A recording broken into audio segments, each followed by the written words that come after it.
report on the numerous accounts of Democrats making the same gesture. AOC, Kamala Harris, Barack Obama, Elizabeth Warren, somebody that lost a presidential race, Hillary Clinton, Governor Tim Waltz. Why wasn't this treated exactly the same way? Is there not a standard in journalism today? Apparently not. Here's How We Lost America's Trust was in fact the title of a powerful essay written last year by Yuri Berliner, a veteran NPR editor. In his essay, Berliner described how NPR's downward spiral accelerated greatly during the first Trump administration. He said NPR dedicated efforts to damage the Trump presidency via relentless pursuit of Russiagate rumors that the Trump campaign colluded with Russia over the election. NPR hosts interviewed Adam Schiff, then the top Democrat of the House Intelligence Committee, 25 times about Trump and Russia. But they made no apologies when the Mueller report found no evidence that the Trump campaign had colluded with Russia, because they did not. Berliner also described NPR's passionate embrace of the left-wing DEI ideology that Americans clearly reject, as evidenced by the November elections. NPR's language and style guides were shaped by race and gender-based affinity groups that dominated the internal culture of the organization. And NPR journalists were to ask everyone they interviewed their race, gender, and ethnicity, and enter it into a centralized tracking system. This tracking system embeds DEI into the fibers of its content. Sounds like racism to me. It's a software attached to NPR's content management system where these reporters and producers submit information about their sources' race and ethnicity, gender identity, geographic location, that's kind of scary, and age range. The tool allows NPR to track the demographics of their sources in real time to allow for source diversity. The irony of these supposed diverse sources is that NPR has no real interest in diversity, like having diverse viewpoints. Berliner tried to sound the alarm on this when he checked voter registration records of the editors at DC's NPR headquarters and found 87 registered Democrats and 0 registered Republicans. But NPR treated Berliner like a political dissident in the old Soviet Union. He was driven out of the organization and forced to resign. Sounds like communism. And the ringleader of that effort was NPR's then newly appointed CEO, Catherine Marr, who is before us today. She dismissed Mr. Berliner's wake-up call as profoundly disrespectful, hurtful, and demeaning. In other words, instead of viewing it as a chance to finally right the ship at NPR, she doubled down. In doing so, she made it clear how any further internal dissent would be dealt with on her watch. That does sound like communist China at the taxpayers' expense. And no one should be surprised. NPR installed her in the top job after Ms. Marr was firmly on record with a litany of public comments and social media posts displaying her ultra-progressive views, her scorn for free speech, and her fondness for censorship. So now it's up to Congress to determine if Americans are going to continue to provide her and the organization that put her in charge willingly, after they knew these things, with taxpayer funds to continue to pursue their progressive, or rather communist, agenda. For far too long, federal taxpayers have been forced to fund biased news. This needs to come to an end, and it needs to come to an end now. So I am glad Ms. Marr and Ms. Kerger accepted our invitation to show up today and be held accountable to the taxpayers. I look forward to them answering our questions in full public view and explaining to the American people why they think they deserve Americans' hard-earned taxpayer money. I request unanimous consent that Representative Jim Jordan from Ohio, Representative Ro Khanna from California, Representative Emily Randall from Washington be waived on to today's hearing for the purpose of asking questions. Without objection, so ordered. And with that, I yield to Ranking Member Lynch for his opening statement. Thank you, Madam Chair. I want to thank the witnesses for your willingness to come forward and offer your advice and testimony to this committee. Madam Chair, for over 2 decades of service on this Oversight Committee, I've worked with members on both sides of the aisle to investigate issues of critical importance to the safety and security of the American people, including the conduct of wars in Iraq and Afghanistan, terrorist attacks against the U.S. compound classified annex in Benghazi, and several major intelligence and security breaches under Democratic and Republican administrations. So I'm sad to see that this once proud committee, the principal investigative committee in the House of Representatives, has now stooped to the lowest levels of partisanship and political theater to hold a hearing to go after the likes of Elmo and Cookie Monster and Arthur the Aardvark, all for the unforgivable sin of teaching the alphabet to low-income families' children and providing accessible local news and programming. This hearing also comes at the direction of President Trump and Elon Musk, who have repeatedly called for the defunding of all public media and claimed that media organizations such as PBS and NPR are, and I quote, a liberal disinformation machine, close quote. Meanwhile, the Trump administration is engaged in an actual disinformation campaign to minimize the catastrophic national security breach that was revealed earlier this week. As reported by Atlantic Editor-in-Chief Jeffrey Goldberg, Mr. Goldberg was inadvertently added to a group chat on an unauthorized, non-secure, publicly available message app in which Secretary of Defense Pete Hegseth disclosed, quote, operational details of forthcoming strikes on Yemen, including information about targets, weapons systems, and other actions the U.S. would be taking, and also attack sequencing. I want to remind my colleagues in Congress that federal law makes it a crime when a person, through gross negligence, removes information relating to national defense from its proper place of custody or delivered to anyone in violation of this trust, ought to be lost, stolen, or abstracted or destroyed. And what's more, if evidence shows that any of the parties who were in on that signal chat lied under oath in the Senate yesterday, Mr. Ratcliffe or Ms. Gabbard, for instance, then certainly conspiracy to conceal that breach would be far worse, where center or criminal intent is in evidence, and would be more likely to invite culpability and possible criminal liability.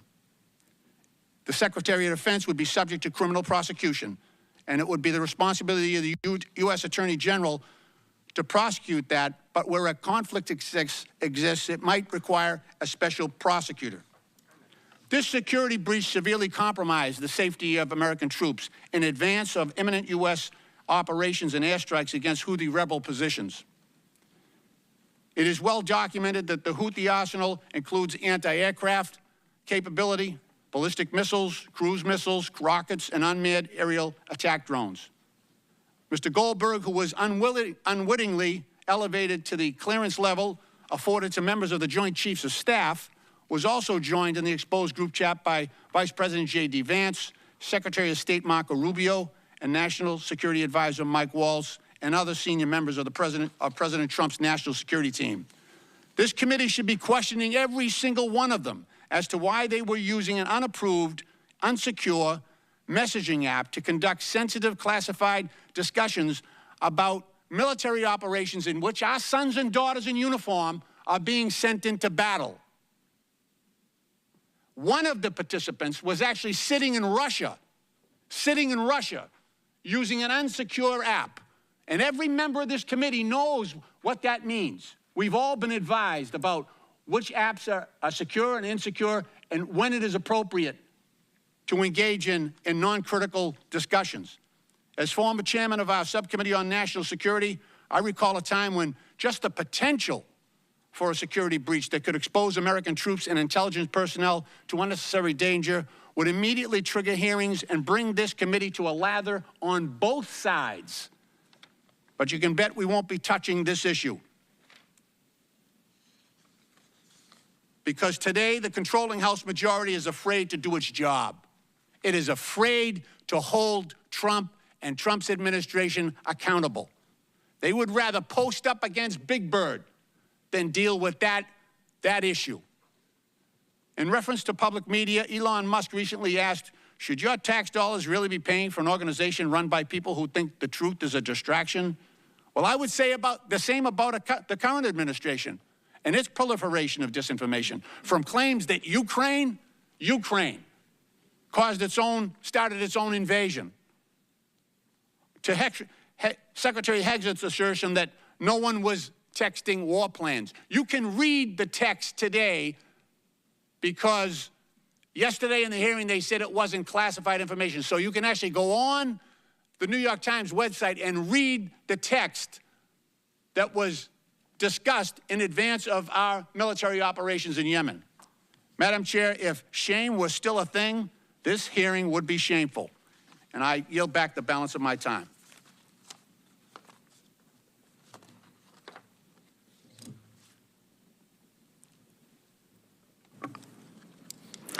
I am pleased to introduce our witnesses today.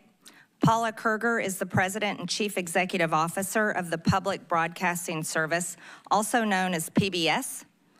Catherine Marr is the President and Chief Executive Officer of National Public Radio, also known as NPR. Mike Gonzalez is the Angelus T. Arredondo E. Pluribus Unum Senior Fellow at the Heritage Foundation. Ed Ullman is the President and CEO of Alaska Public Media. Again, I want to thank you all for being here to testify today. Pursuant to Committee Rule 9G, the witnesses will please stand and raise their right hand. Do you solemnly swear or affirm that the testimony that you are about to give is the truth, the whole truth, and nothing but the truth, so help you God? Let the record show that the witnesses answered in the affirmative. Thank you. You may take a seat. We appreciate you being here today and look forward to your testimony. Let me remind the witnesses that we have read your written statement and it will appear in full in the hearing record. Please limit your oral statement to 5 minutes. As a reminder, please press the button on the microphone in front of you so that it is on and the members can hear you. When you begin to speak, the light in front of you will turn green. After 4 minutes, the light will turn yellow. When the red light comes on, your 5 minutes have expired, and we would ask that you please do your best to wrap up. I now recognize Catherine Marr for her opening statement. Chairwoman Green, Ranking Member Lynch, and distinguished members of the subcommittee. My name is Catherine Marr, and I'm the President and CEO of National Public Radio, and I welcome the opportunity to discuss the essential role of public media in delivering unbiased, nonpartisan, fact-based reporting to Americans. Americans listen to public radio as they commute, as they work, and in the kitchen as they cook with family. Nearly 100% of Americans live within range of a public radio station. We cover what matters to local communities, crop prices, cook-offs, and local sports teams, alongside news of the nation and the world, from the halls of Congress to coverage of our troops overseas. Today, Americans have more media choices than ever. The rise of podcasting has established a competitive free market for audio news and information. And every day, I am honored to know that we have 43 million listeners from every state in the nation. Amidst this competition, local stations choose to become members of NPR for the value we provide. For example, we are the only non-paywalled news outlet with a dedicated reporter covering veterans issues. While NPR is only 25% of station programming on average, audiences for NPR bring the scale and revenue that subsidize essential local programming. Local public media journalism has never been more important to American families who consider it part of the fabric of their communities.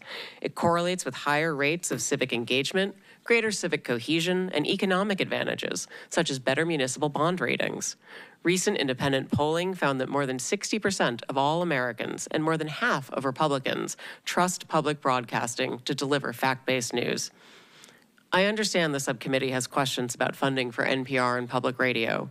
The vast majority of federal dollars, more than $100 million of the $121 million annual appropriation for public radio, goes directly to 386 local, non-commercial stations across the nation.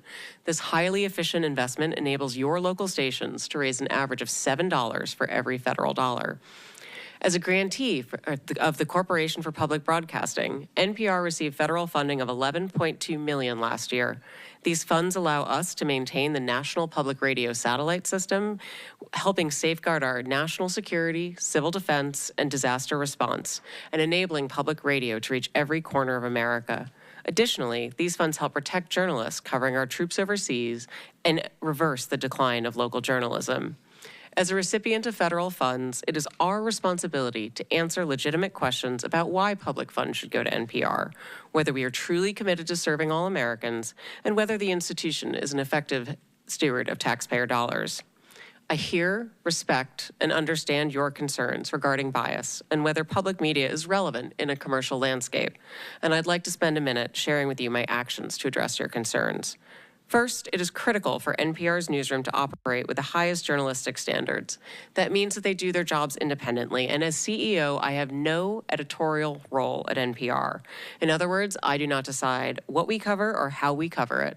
I lead NPR's strategy, ensuring we have resources and policies in place to serve all Americans, not just those with a specific point of view. I was brought into NPR to revive and reorient the organization and bring public media to a wider audience, a new generation, and new platforms. We have a responsibility to serve Americans across the full political spectrum in a trustworthy, nonpartisan fashion. It is essential that we deliver on this commitment, and we have work to do, and we are doing it. In May, we launched an initiative to improve our editorial review processes to make sure all pieces are fair and comprehensive. We hired new editors and analysts to ensure we're giving fair airtime to different voices and issues. We started regular meetings with our nearly 200 local newsrooms so we can plan together for the needs of their audiences. And the early results are positive. Our digital platforms, where we have the best data about our listeners, the political beliefs of our visitors mirror the makeup of the country across the ideological spectrum, and we're seeing growth in readers and listeners. I joined NPR because I believe that our strong and dynamic nation deserves great public media for all. Americans are smart and curious, and they want us to cover issues that matter, from the price of eggs to national security. It's our job to deliver truthful facts and information so citizens can make up their own minds. I believe Americans voted for a transformative administration, and it is our responsibility to cover that transformation fairly, with integrity and tenacity. I have been CEO for 1 year and 1 day. I have made changes to leadership and planning, invested in editorial integrity, committed to expanding our audiences and our relevance for all Americans. While we have taken significant steps in the right direction, the journey can't be completed overnight. Given the support that 75% of Americans have for public media, I ask Congress to give us the opportunity to continue to serve the American public. I will invite you to listen with a fresh ear, and to that end, our newsroom invites you to join us on air, and I welcome your questions. Thank you, Ms. Marr. I now recognize Paula Kerger for her opening statement. Chair Taylor Greene, Congressman Lynch, and members of the subcommittee. My name is Paula Kerger, and I'm the president and CEO of PBS, a role that I've held for 19 years. It is my honor to be here on behalf of the 336 PBS stations who serve every community in the United States. There's nothing more American than PBS. As a membership organization, our local service is at the heart of our work. Our job at PBS is to support our stations so that local stations can serve their communities.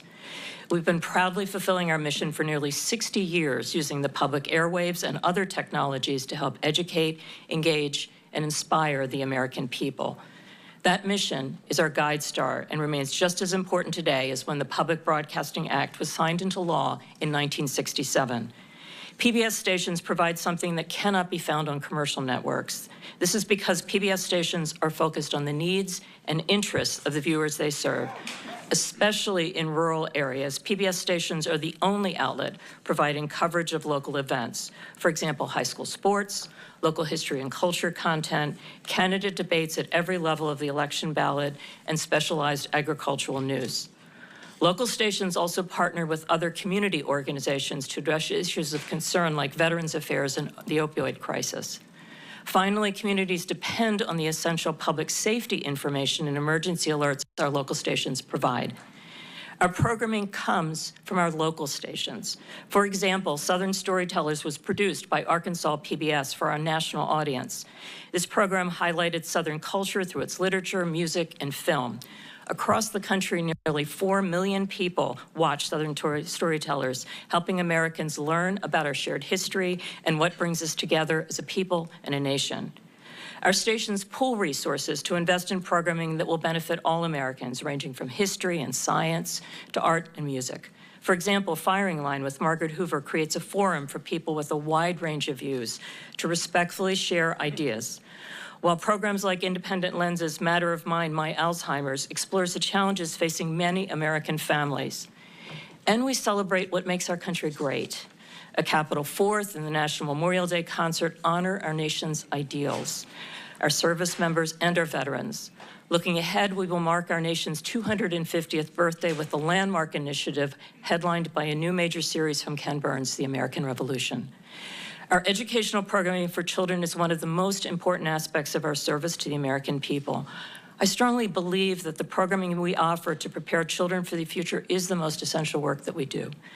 Today, more than half of all preschool-age children are not enrolled in pre-kindergarten programs.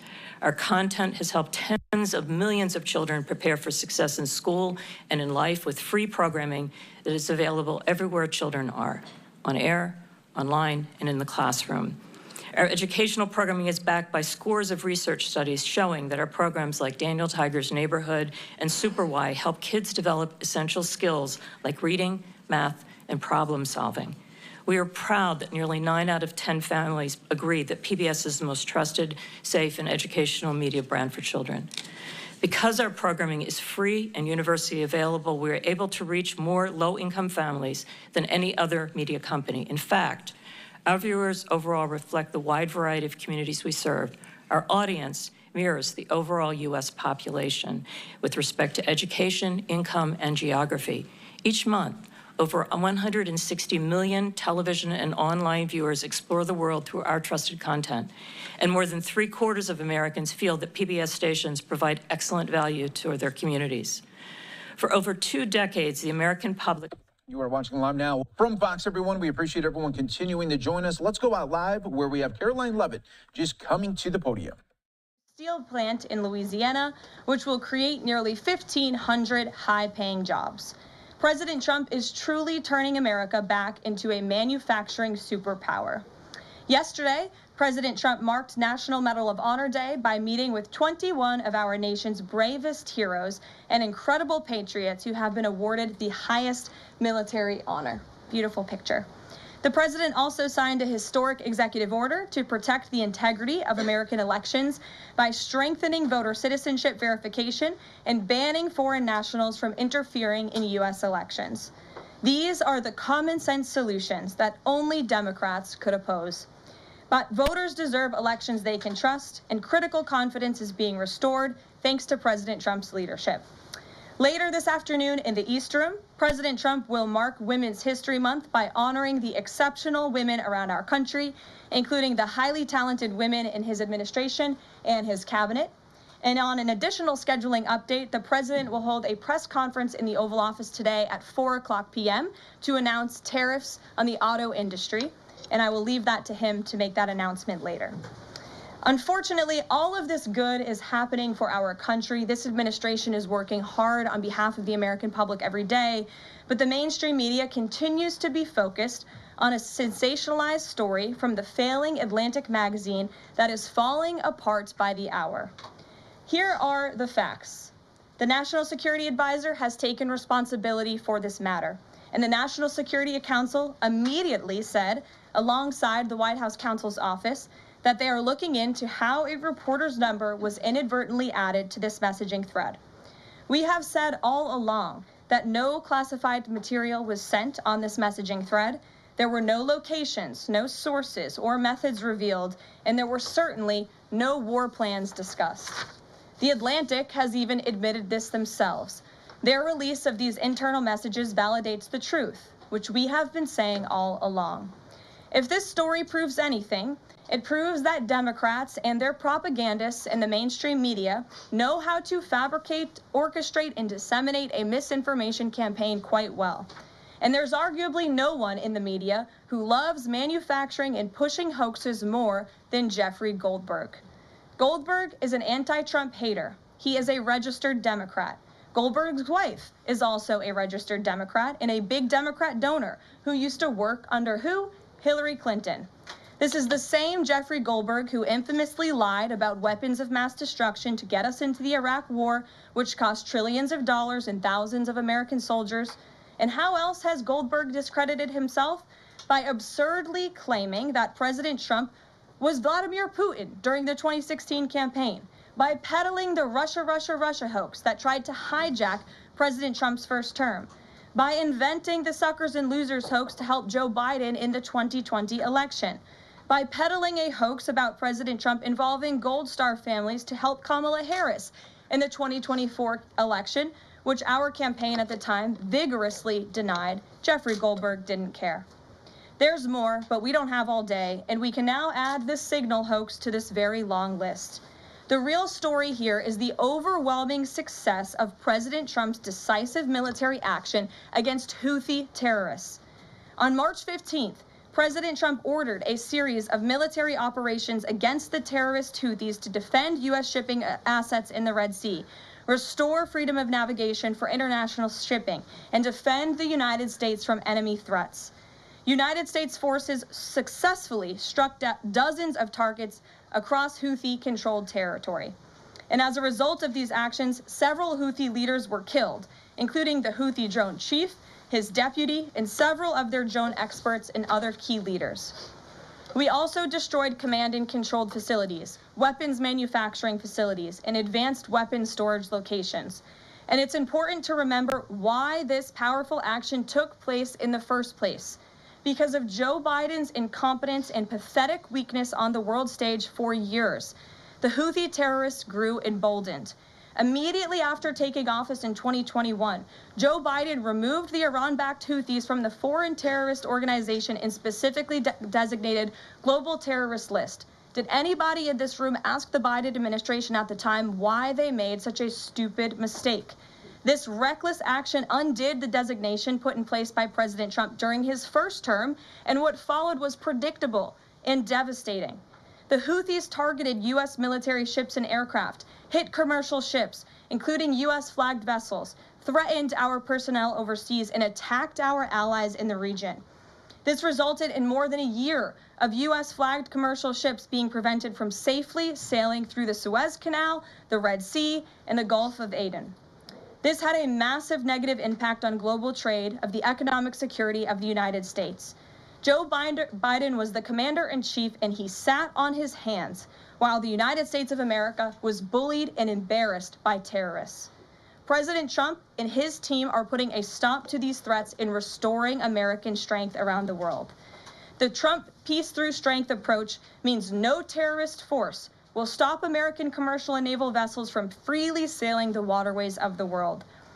But unfortunately, this is not what the Democrats and the media want to talk about. They are focused on a coordinated campaign to try and sow chaos in this White House. And this has been the most successful first 2 months of any administration ever, which is exactly why they are doing this. We are not going to bend in the face of this insincere outrage. And here's just one example of how bad faith the Democrats' criticisms are.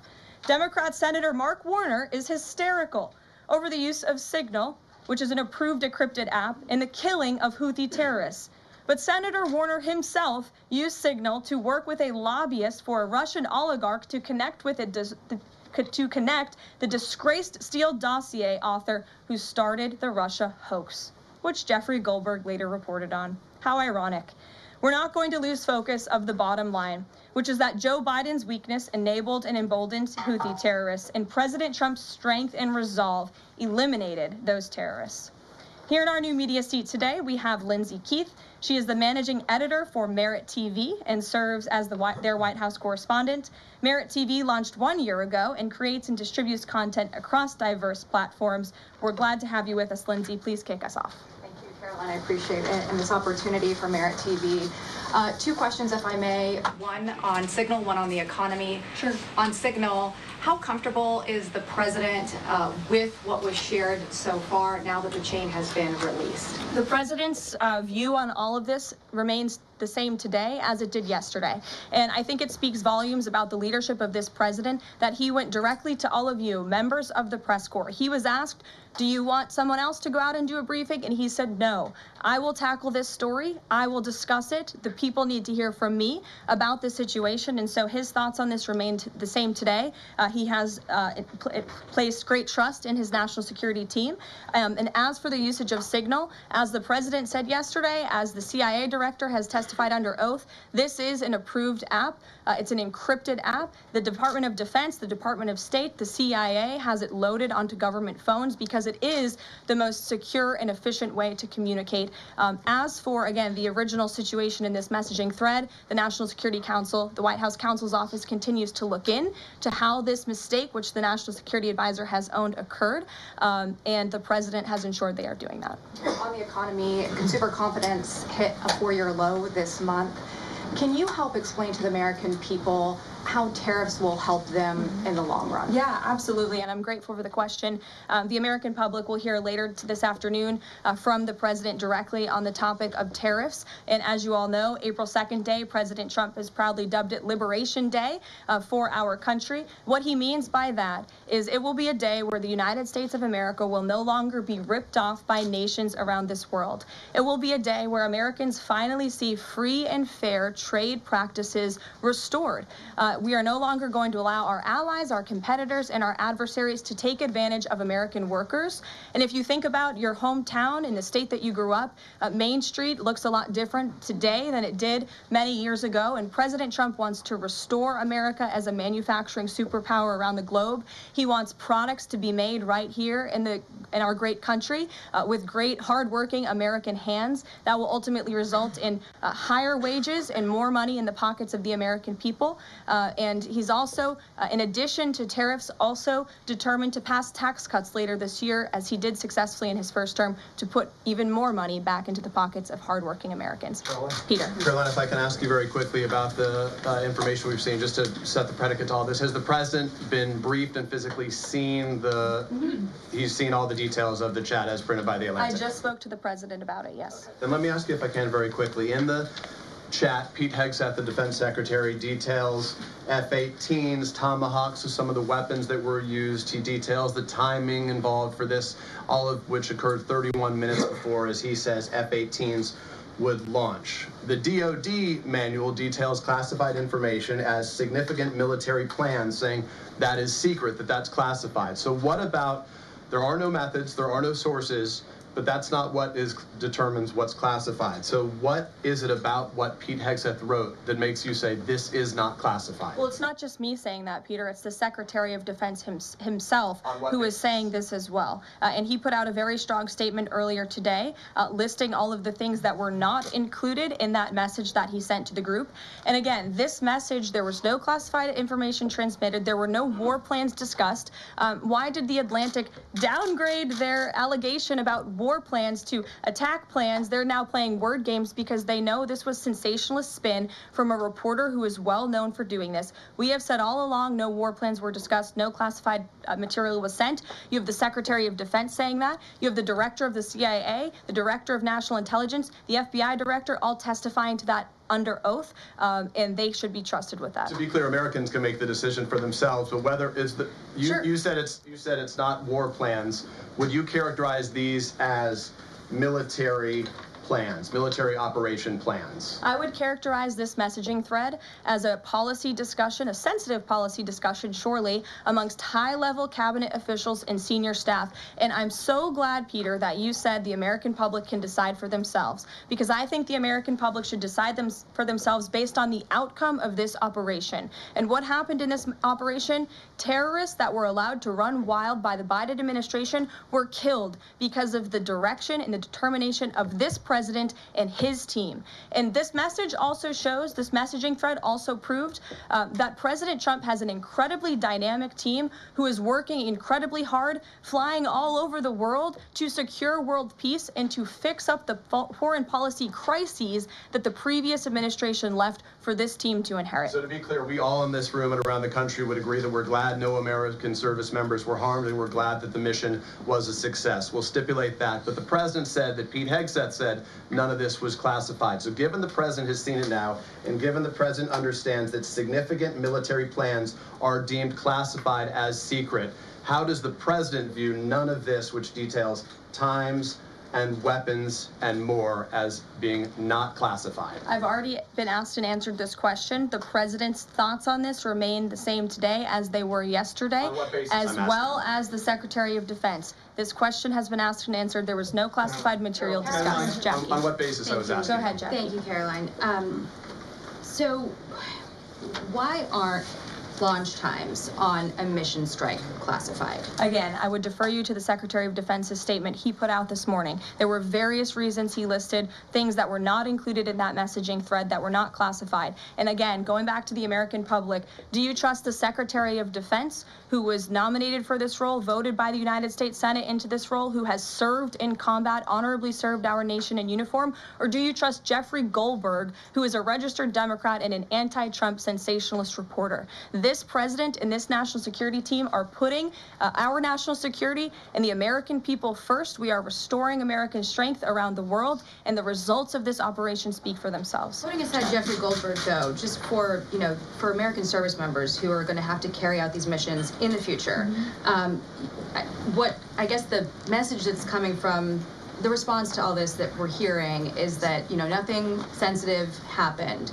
And I guess the logical conclusion of that is that if these messages had gone out publicly prior to the launch, that wouldn't have been a risk to service members. I don't know that they're comfortable with that. So can you explain, had these messages been published, would the plans have moved forward? Would the launch have still taken off? What I can tell you is that the president, as the commander-in-chief of our United States Armed Forces, and Secretary Pete Hegseth, who is an incredible man and a warfighter himself, take the lives of our American service members with the utmost responsibility, and they would never do anything intentionally to put their lives at risk. And again, they are working hard on that every single day, and we are protecting our service members while also restoring peace throughout this globe. It's something the previous administration has not done. And I would just add one more point. We are not going to be lectured about national security and American troops by Democrats in the mainstream media who turned the other cheek when the Biden administration, because of their incompetence, left 13 service members dead in Afghanistan, and not a single person in the previous administration was held accountable for that botched withdrawal. Joe Biden said, in fact, it was a great operation. That is despicable. It's unacceptable to this president and this Secretary of Defense. The National Security Advisor has taken responsibility for this inadvertent number being added to the messaging thread. But above all, we take the lives of our troops, safety, security, prosperity around the globe with the utmost seriousness. Goldberg's intentions, do you believe that he would release that to embarrass the administration ahead of the worldwide threats? Jennifer, go ahead. Given what you've said about the president's trust in his national security team, can you say definitively that no one will lose their jobs? No one will lose their job at all because of this signal situation? What I can say definitively is what I just spoke to the president about, and he continues to have confidence in his national security team.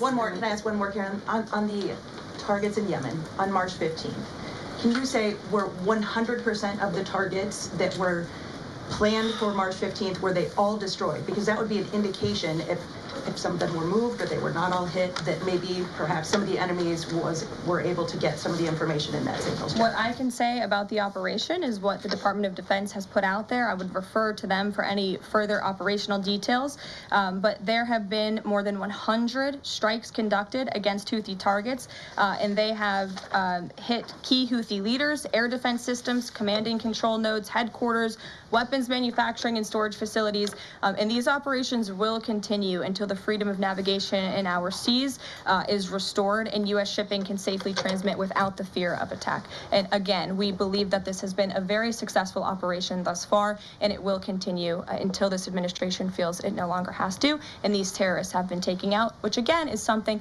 previous administration should have done, but they didn't, and now we've inherited this crisis. Stephen. Thank you, Caroline. I'd like to clarify something about the investigation and also ask about some conservative commentary. On the investigation, Mike Waltz said last night that he had spoken to Elon Musk about figuring out how Jeffrey Goldberg's number got in his phone. You mentioned the NSC and the White House counsel's office investigating. Can you just clarify who is investigating, who's leading that, and also Dave Portnoy, who endorsed President Trump, said today that he thinks that Mike Waltz should leave. Could you respond to that? Sure. Great respect for Dave Portnoy, but I just answered that previous question from Jennifer. As for your original question about who's looking into the messaging thread, the National Security Council, the White House counsel's office, and also, yes, Elon Musk's team. Elon Musk has offered to put his technical experts on this to figure out how this number was inadvertently added to the chat. Again, to take responsibility and ensure this can never happen again. I have two questions. One on a follow-up on something you just said, but since we have these messages released and you said that the president has now personally reviewed them, at the chat at one point Pete Hegseth wrote 14-15 strike drones on target, and in all caps he said, "This is when the first bombs will definitely drop." Does the president feel that he was misled by his national security advisors, whoever it was that told him there was no classified information in there, now that he's seen these messages? I've now been asked and answered this question 3 times by the both of you, and I've given you my answer. The president feels the same today as he did yesterday. Okay. Philip. And on my follow-up on what you had just said. Go ahead, Philip. Caitlin, I'm not taking your follow-up. I have a follow-up on something you just said, though, Caroline. That's Caitlin, regarding I'm not Jeffrey taking Goldberg. your follow-up. Philip, go ahead. I've called Thank you. The vice president seemed to express some frustration that Europe wasn't doing more to police waterways in their backyard, noting in that signal thread that 40% of European trade goes through the Suez Canal. Does the president share that opinion and frustration? And then going forward, should the Europeans be responsible for policing that waterway? Well, the president was asked this question yesterday by the pool in the cabinet room, and he answered this question. He said yes, he believes that Europe has been, as the vice president put it, freeloading on the backs of American taxpayers and off the backs of the United States of America, and he wants to ensure that Europe pays their fair share. He's always been very honest and upfront about that, and I think the vice president shares those concerns with him as well. And then one more. Sure. You know, enlisted soldiers, sailors, and Marines would face consequences if they shared this type of information inadvertently with a reporter. Can you tell us more why the president is so willing to give Mike Waltz a mulligan here? Again, I have now been asked and answered the same question using different language multiple times. If anybody has another question, there's a lot of different things going on in the world.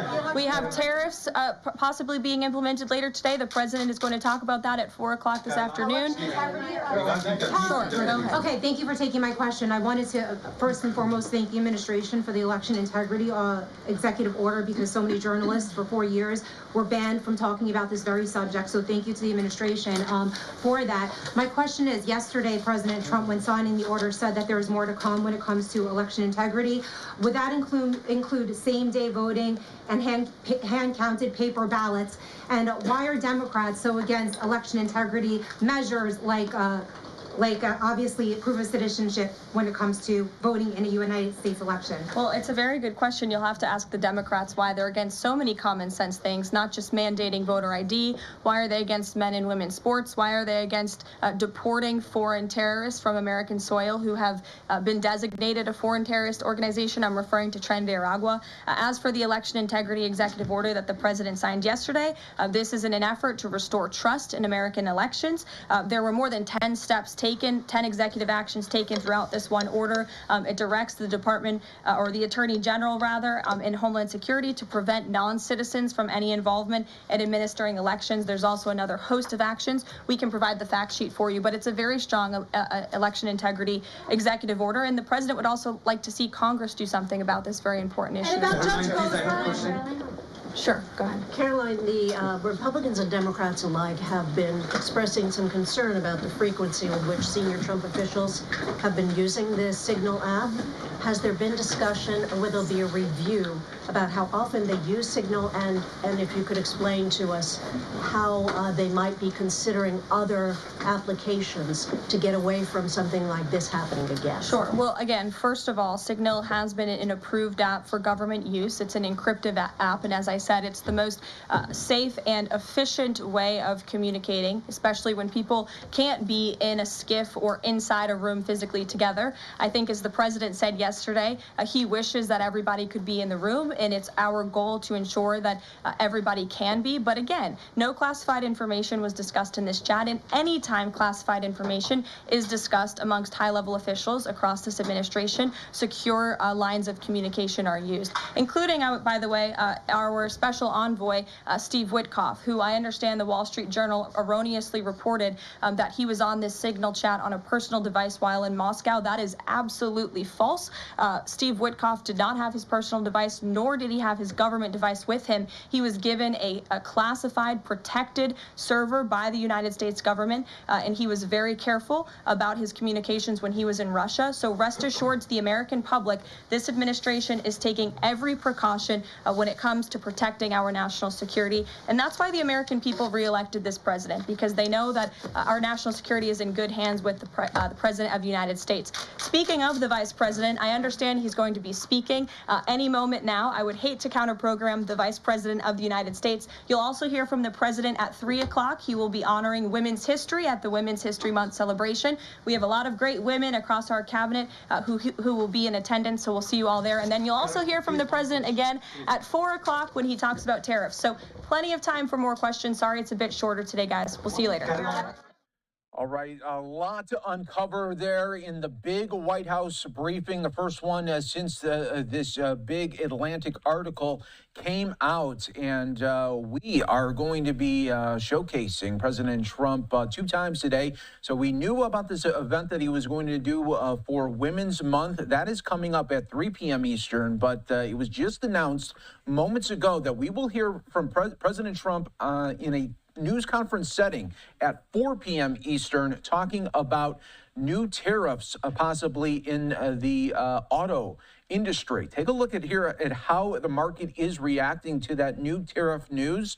We are down now 212 points in the red. That is a market swing of about 350 points on the Dow here today. So we are going to be keeping an eye on that for you. And also, it should be noted that President Trump will be talking after the market close. I think that's important to talk about there. He will be talking after the market close to see how the market will react tomorrow morning. We will have that for you here on Live Now from Fox. But let's keep our live coverage going right now. This is the reason why Caroline Levitt got off of the podium, because Vice President JD Vance is speaking. We don't care who you are, where you came from. We don't care what skin color you are. We care about excellence, and we care about patriotism. And if you are awesome and you are a patriotic young Marine, then we are going to do everything that we can to make you the most lethal fighting force the world has ever seen. And that is what we're doing every single day. No more quotas, no more ridiculous mumbo jumbo, no more diversity trainings. We believe the real strength and the real diversity in the United States Marine Corps is that you all come from every walk of life, come from every corner of America, and you have got the strength and the purpose to win the nation's wars. And that is what the Marine Corps is going to do, just like it's done for damn near 250 years. Now, speaking of that, as my dear friends, and as a lot of you know, well, maybe you don't, because a lot of young faces out here. That's the thing. You know, I'm 40 years old now, and I realize that compared to when I joined the Marine Corps, I'm an old-ass man now. But here's the thing. The best friends that I've ever made in my life, I made in the Marine Corps. People who came to my vice presidential inauguration and the president's inauguration just a couple of months ago are people that I first met in boot camp or first met in follow-on school, first met at my first duty station. People who have held my children when they were little babies. People who I've helped welcome new children into the world. You guys have no idea that the people standing to your left and to your right, these are lifelong friends. They're going to follow you around, whether you want to or not, for the rest of your life. And I think that's one of the great blessings of the United States Marine Corps. And one of the things I learned from my great Marine friends, they remind me, is that this November, of course, our great Corps is going to celebrate 250 proud years. And as I know, because I've been to a few Marine Corps birthday balls myself, I'm sure it'll be a total sober, no alcohol celebration for the Marine Corps' 250th birthday. But from one Marine to another, let me just say that we are excited to celebrate the Marine Corps' 250th anniversary, 250 years of winning wars, 250 years of kicking ass and taking names. So here's the basic plan. Here's what we're going to do. We're going to invest in the Marine Corps and the entire United States military like we never have before. Over $1 trillion we're going to invest in building up the manufacturing base of this country so that you guys, when you do go to war, when you have to go to war, you've got the best weapons anywhere in the world. We know from the long history of the United States of America that while the leading edge of American power is you all, it really matters what you guys have in your hands and what you guys have on your backs when you go to war. And so I promised you, from the President of the United States, we are going to send you, if we have to send you to war, with the best equipment, the best ammunition, the best weapons, and we are going to empower you guys to win when you have to. That's the purpose of the United States Marine Corps, am I right?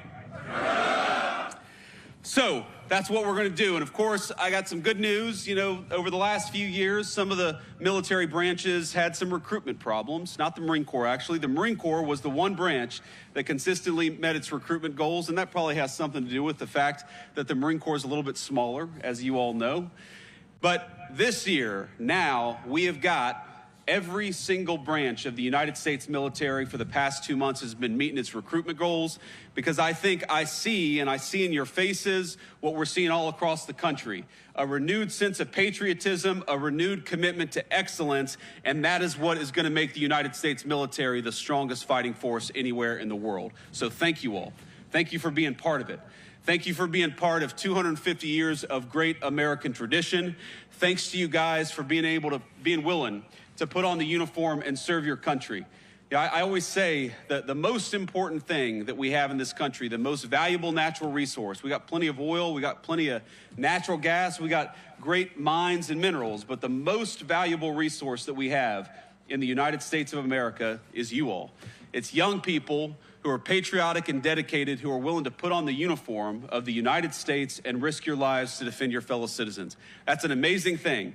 I know it's easy to forget when you go about doing your jobs and you're just worried about getting through the day, worried about getting to the next week, worried about doing the good job that all of you do, that what you're doing is an amazing thing.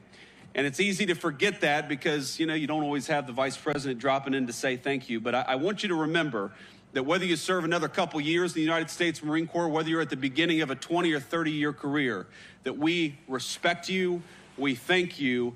And this vice president and the president of the United States know that you guys are the most important resource that we have in the United States Marine Corps, in the United States of America. So thank you all, and God bless you. And the final thing I want to say here is I was actually, and I know I was late. It's funny. That is not Marine Corps time, my friends. I remember Gunny Arledge always told me, if you're 5 minutes early or 10 minutes late. I'm sure you guys have heard that phrase. Well, what does it mean when the vice president is 2 hours late? I guess I'm on time, because who the hell is going to get me in trouble, right? But here's the thing, my friends, is I left. The reason I was a little bit late is because I was in the Oval Office talking to the president.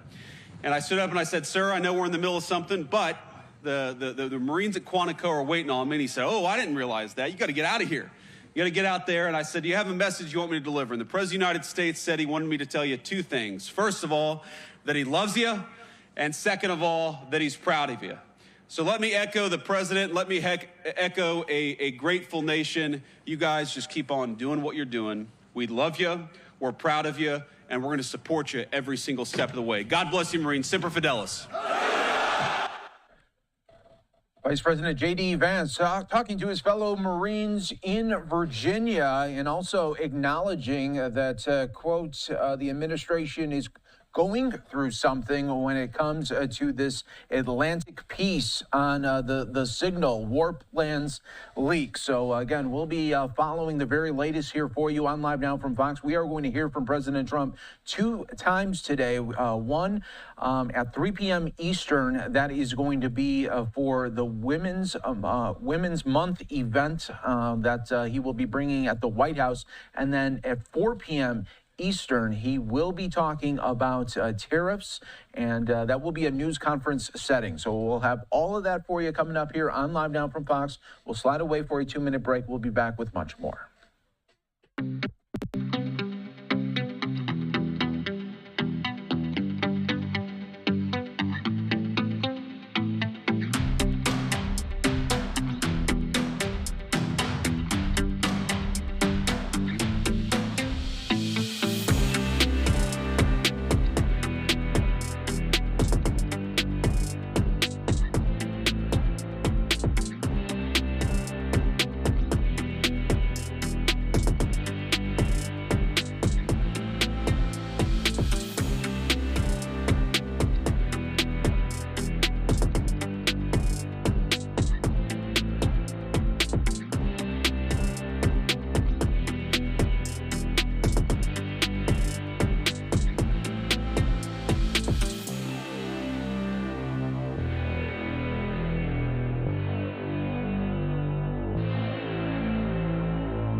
We are back here for you on Live Now from Fox. Another live event that we want to go to Capitol Hill right now. This is the Aviation Safety Caucus speaking on aviation safety legislation. Let's listen in on Live Now. Fair shouldn't allow you to avoid the safety and security that is necessary for any flight.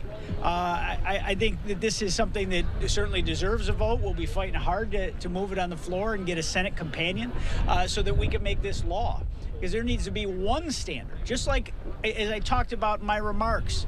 We need to have one standard for pilots, whether you were a regional carrier or a big national carrier. One standard to keep everyone safe. And we're taking everybody's life into the hands of the professionals in the cockpit. But the idea that we can have a loophole like this, our adversaries that seek to do our country harm look for vulnerabilities across the system each and every day. And this one is glaring. And for a very cheap fare, they can end up avoiding all of the standards that we've put in place, and it's all for naught if someone can weaponize an aircraft against a building or any other target. So the time for this is now.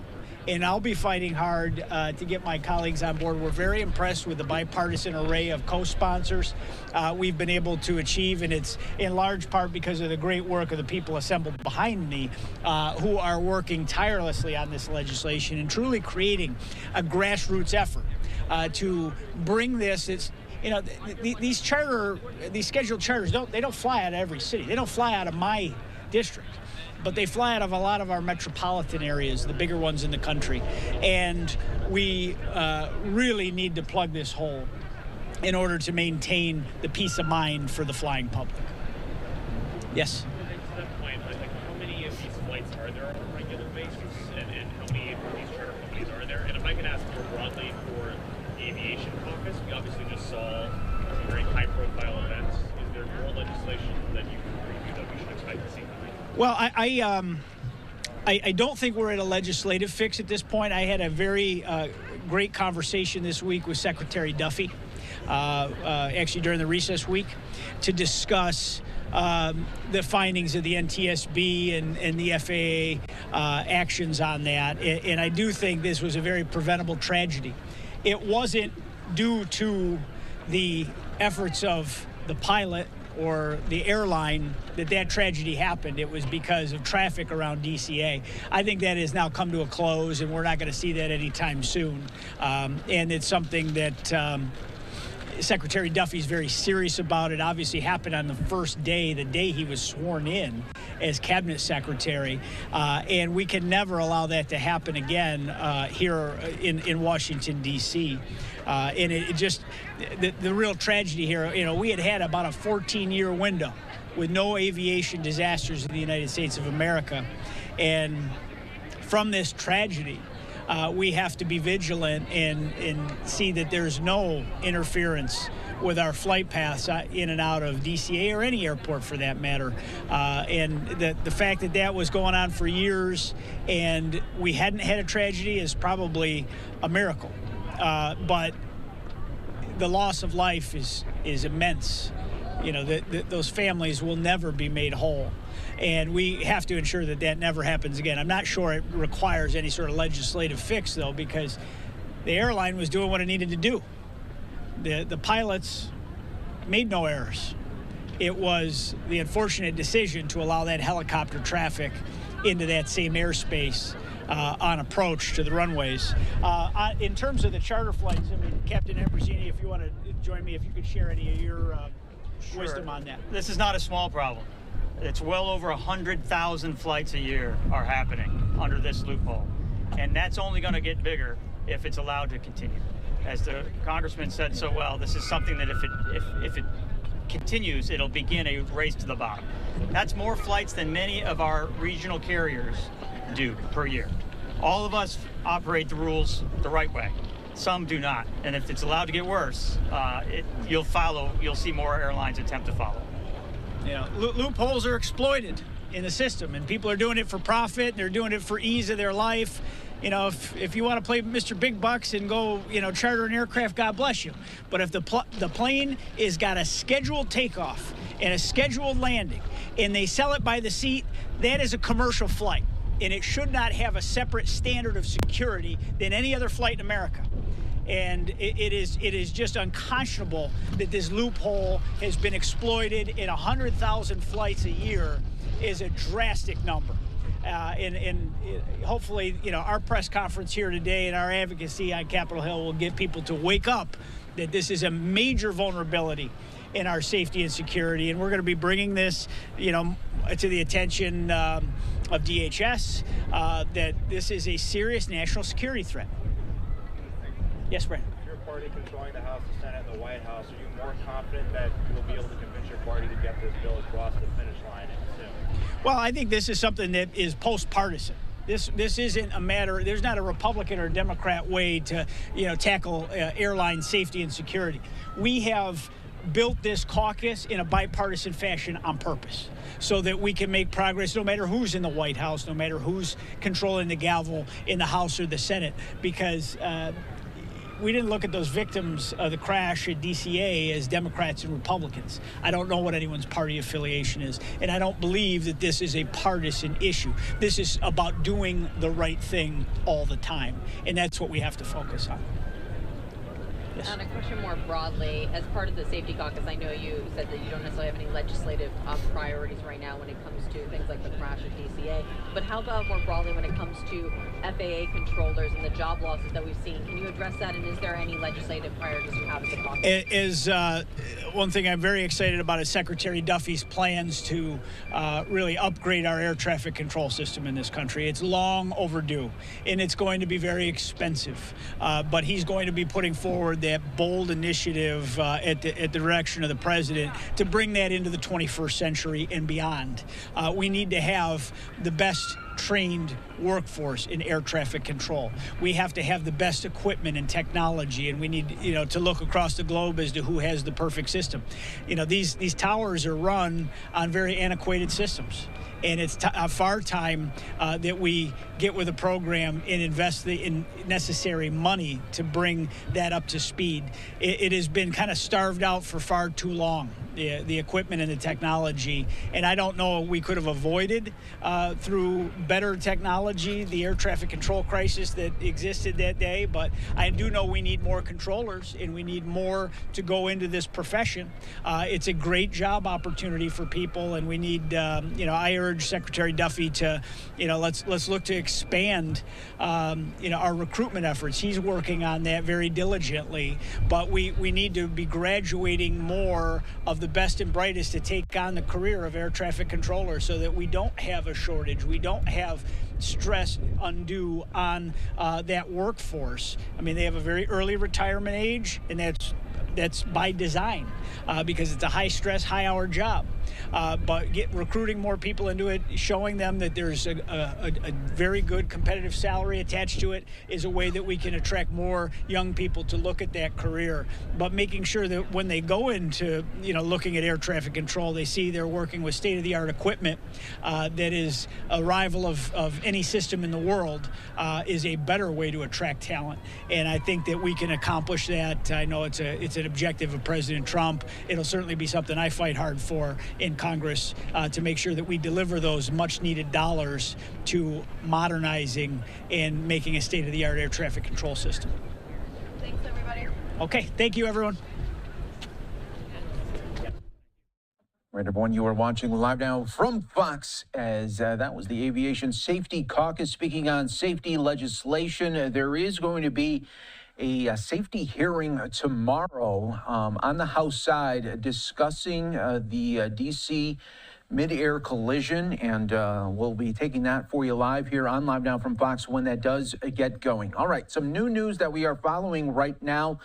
We are waiting on remarks from Defense Secretary Pete Hegseth. That is going to be happening soon. As soon as it does, we will pivot and bring that to you live. Of course, get more reaction from him and the administration on the signal group chat leak there. So we'll be keeping an eye on that for you. Let's go to another live event right now out in Minnesota. This is where Minnesota health officials giving an update on the avian flu updates. That we started this episode of highly pathogenic avian influenza in poultry. It was a year ago yesterday that we saw our first case of H5N1, the virus that causes avian influenza, in dairy cattle in Texas. And it just seems ironic that we're coming up on the end of this week. We would actually be declared high path free in our commercial poultry, just meaning that we haven't had a case since January. As the governor and the commissioner alluded to, those are small victories, and we hold our breath knowing that it's short-lived. The migratory season is upon us. That's when we expect this virus to return, and we are right on the cusp of it. I'm hearing from my colleagues in some of our southern states, central Midwestern states that are talking about the invasion, I'll call it. So we are bracing ourselves, but we will enjoy a brief period of quiet. Should never say that out loud because I will have calls when I get back to my desk. Just to talk a little bit about this virus and kind of the peculiarities of it. So avian influenza is an influenza virus. We know what influenza does in people, and there are some similarities in animals, and in particular in poultry. So my point with that is this virus has a habit of changing, getting ahead of us and kind of rerouting when we think we have it figured out. So in previous years, we've been able to rely on the migratory season to allow the virus to migrate along and enjoy some downtime. That has not been the case recently. So in the past year, we've seen this virus kind of hovering around and sticking around.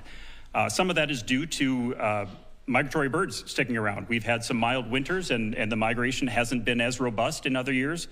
But we also recognize that it is now in some of our residential species, so both domestic and wild bird species. So the cases aren't spiking like they have in previous years, but we're getting kind of a slow murmur of those cases where they're going into our quiet seasons, into the summer and into the winter. Of particular concern is this virus spreading into dairy cattle, and we heard about that, as I said, the first time was a year ago yesterday in a Texas dairy, and that virus flourished in dairy cattle, flourished in mammary tissue specifically, and milk, and was able to really move around the country just with cattle. We had a handful of cases in Minnesota. We were able to quarantine those facilities and get them cleared of the virus and move on.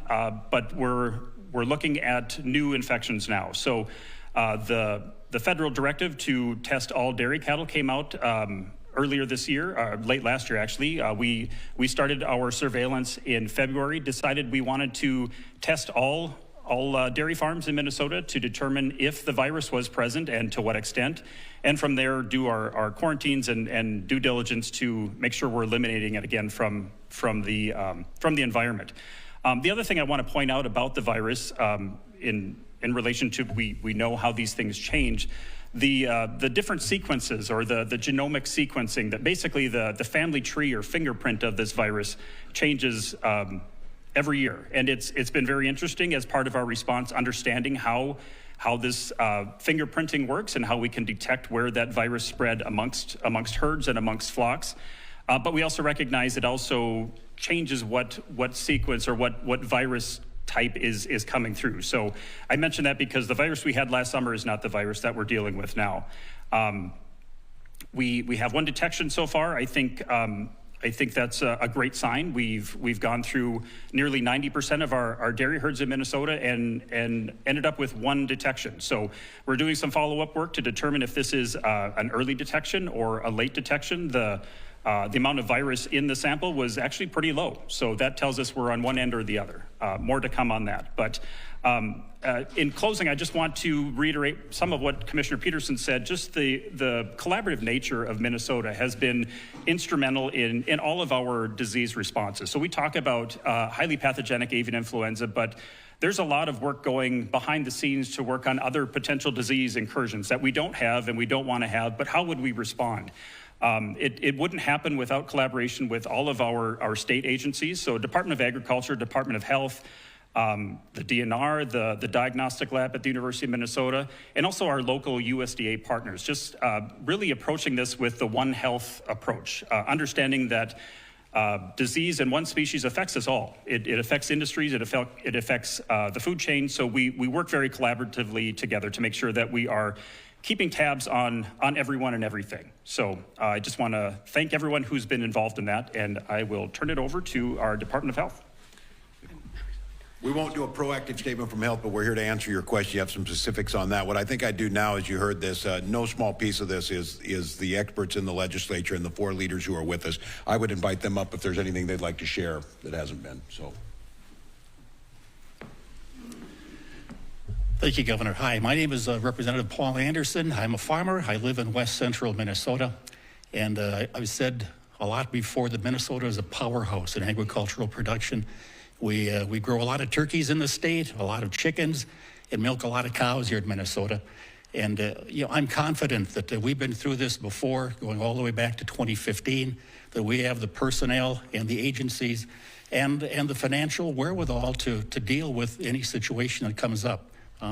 It's been my pledge on the House Ag Committee that we fully fund the Board of Animal Health, give them the tools they need to work in this situation as things evolve as the virus changes or whatever. But very confident that we have the people in place and they do a great job. And just want to say thank you, and thank you all for coming too, because you got to get the word out there as well that our products are safe and that we do a good job, a great job in the agricultural production area. And just thank you for the job you do. Thanks. Senator Westbrook.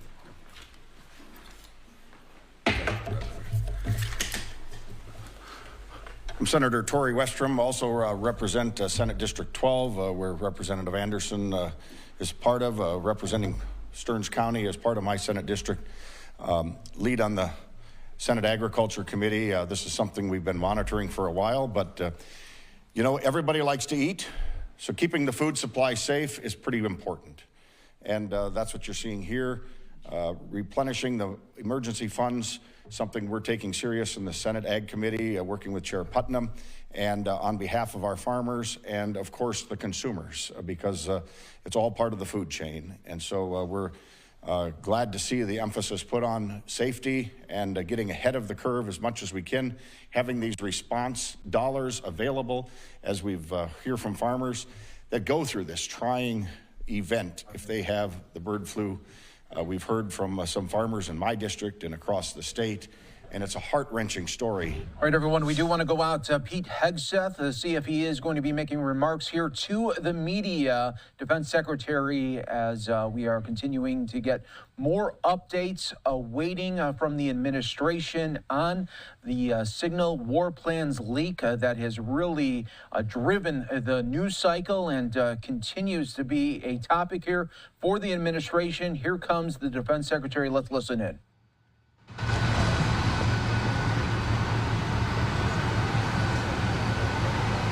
All right. It looked like he was maybe coming to the cameras. We'll keep an eye on that. We'll just stay on this shot right here for just a little bit as he continues to shake the hands of military members at the Air Force Base in Hawaii right there. So again, if he does come to the cameras, we will bring that to you here on Live Now from Fox. And it looks like he's taking some pictures as well.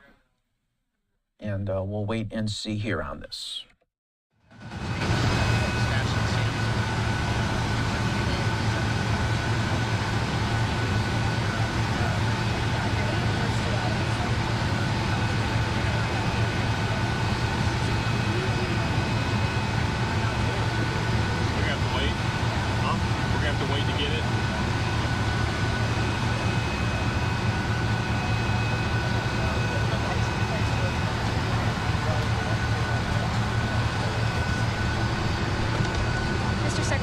Good morning, everybody.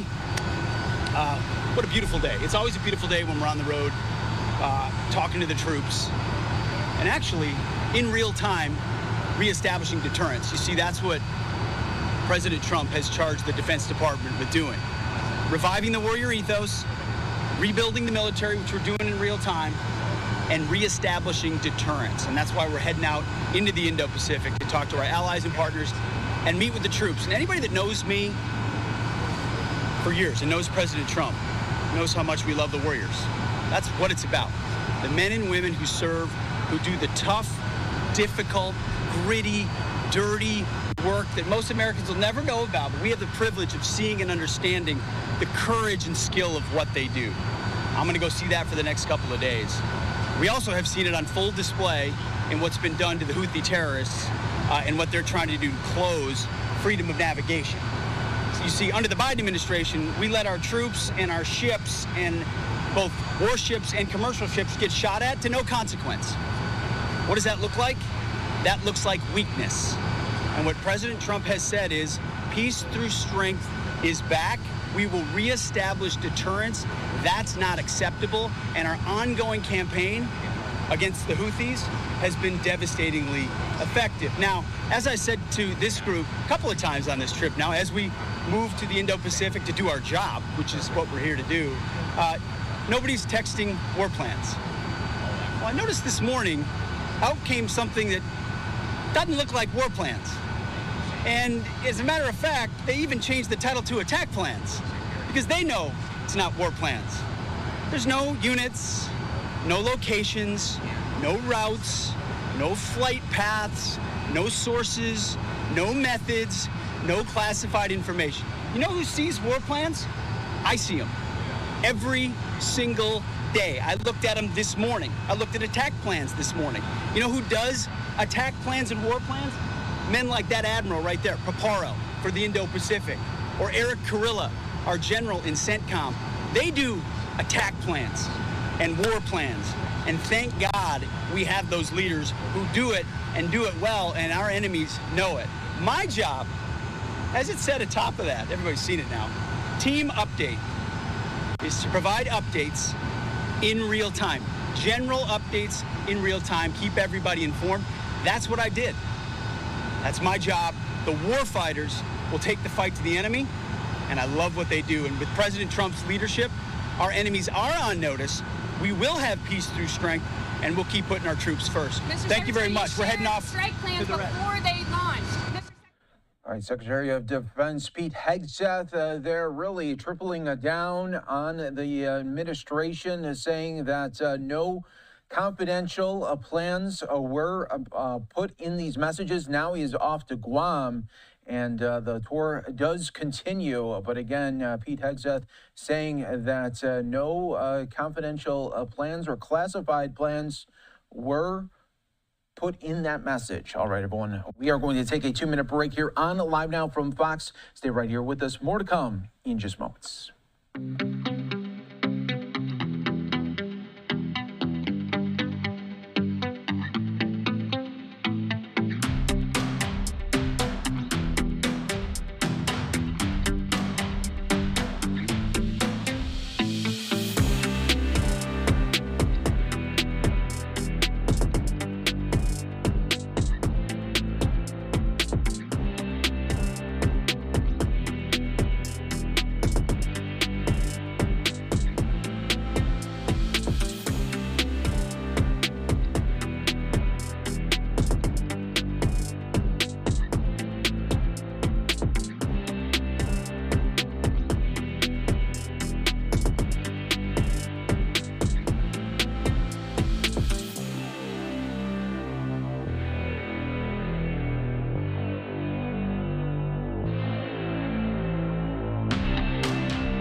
We're back here for you on Live Now from Fox. Thanks again for joining us as always. We do want to go out right now we do have Secretary of State Marco Rubio making remarks right now, and we'll see what questions he is going to be getting on the signal leak and so much more. Let's listen in on Live Now. Recognizing the United States as Jamaica's largest trading partner, with bilateral trade surpassing $3 billion in 2023, we explored avenues to further expand trade relations between our two countries. The renewal of the Caribbean Basin Economic Recovery Act was raised as a matter of critical importance to trade for ourselves and for all CARICOM member states. We also explored means to attract increased U.S. investment into Jamaica's emerging sectors. With our stable macroeconomic framework and positive growth trajectory, Jamaica is open for enhanced U.S. investment across multiple sectors, including energy and nearshoring. In terms of logistics, the discussion touched on working with U.S. companies to leverage Jamaica's location as a premier transshipment hub in the Americas, and this will further bolster Jamaica's work as a major logistics hub for global trade.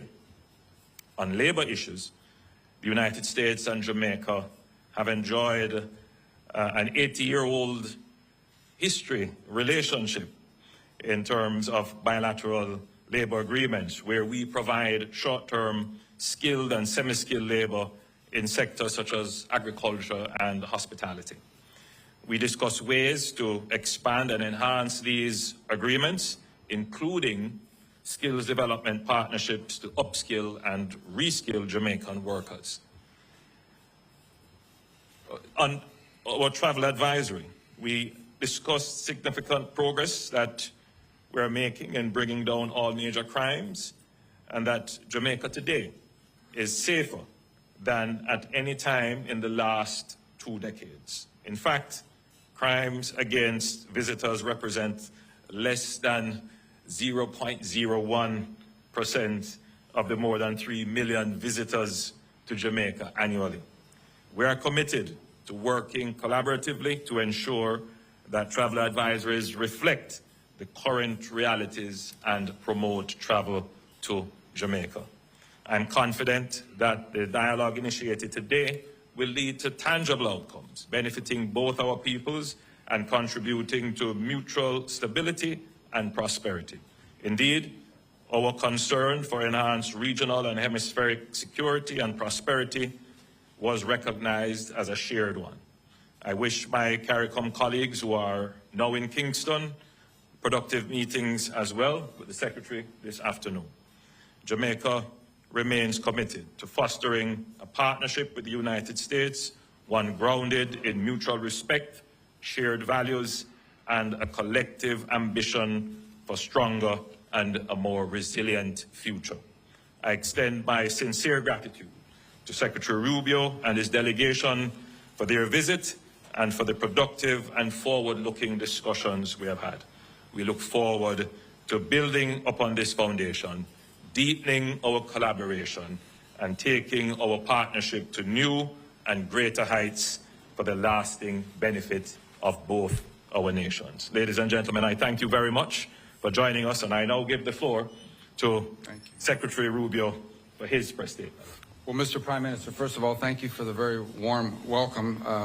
On Tuesday I completed my 9th week on the job, so I told you I'd be here early. I think that's pretty early, and I'm glad to be here so soon.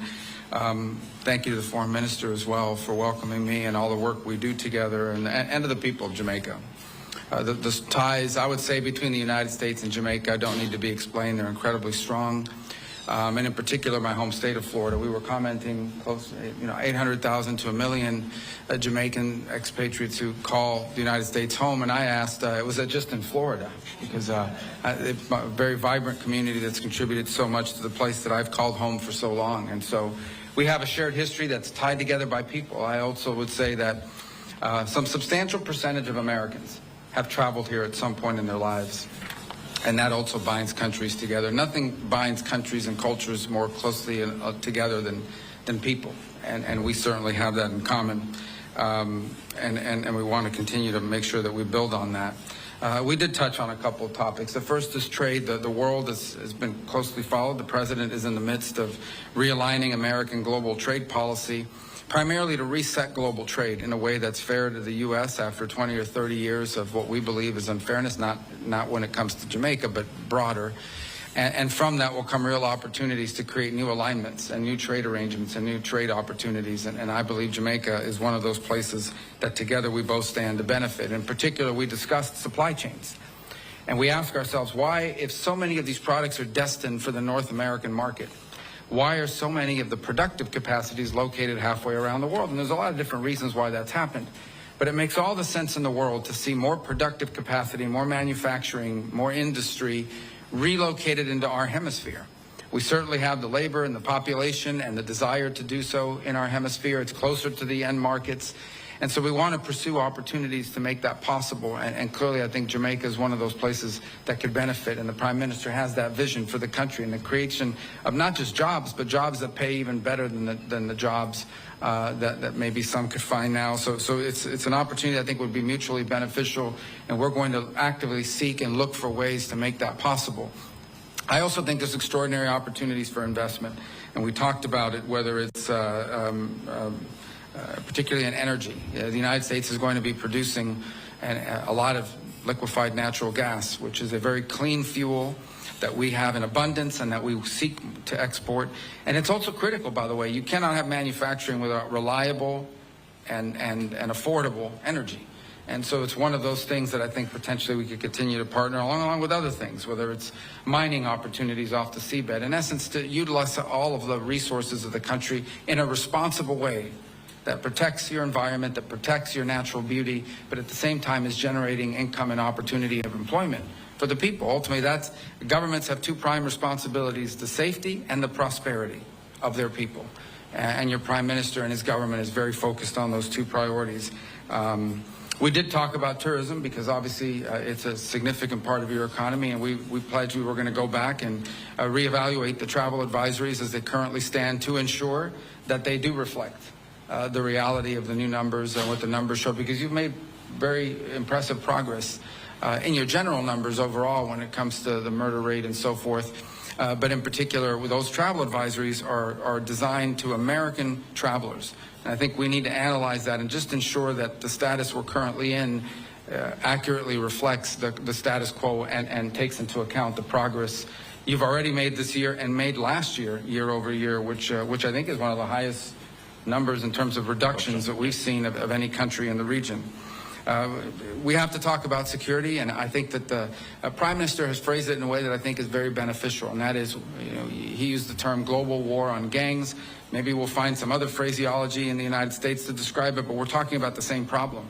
It's amazing if you look across the region and really many parts of the world, how many of the threats we face in the world now that once came from a ideological terrorist organization or from a nation state are now coming from non-governmental criminal organizations who in some cases are more powerful than the governments in some of these countries. And we've confronted this issue. It's a challenge in Mexico. It's a challenge on the border between Venezuela and Colombia. It is the challenge in Haiti.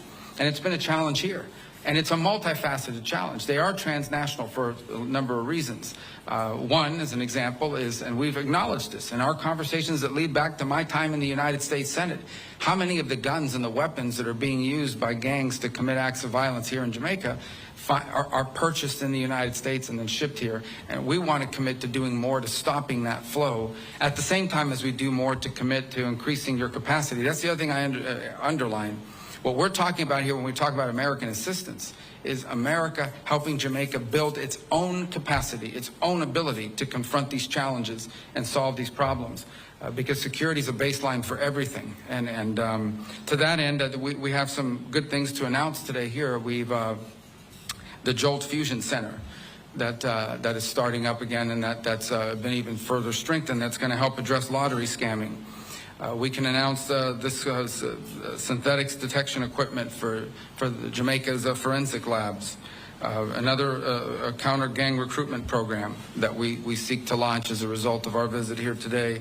And announce something that I think is really important, and that is software, intelligence software for the law enforcement here in Jamaica to combat gangs, things like night vision goggles as well, technology, and we look to do more. And on that end, let me touch on a topic that we talked about just a little bit. Well, I'll touch on one topic, then I'll get to this final one.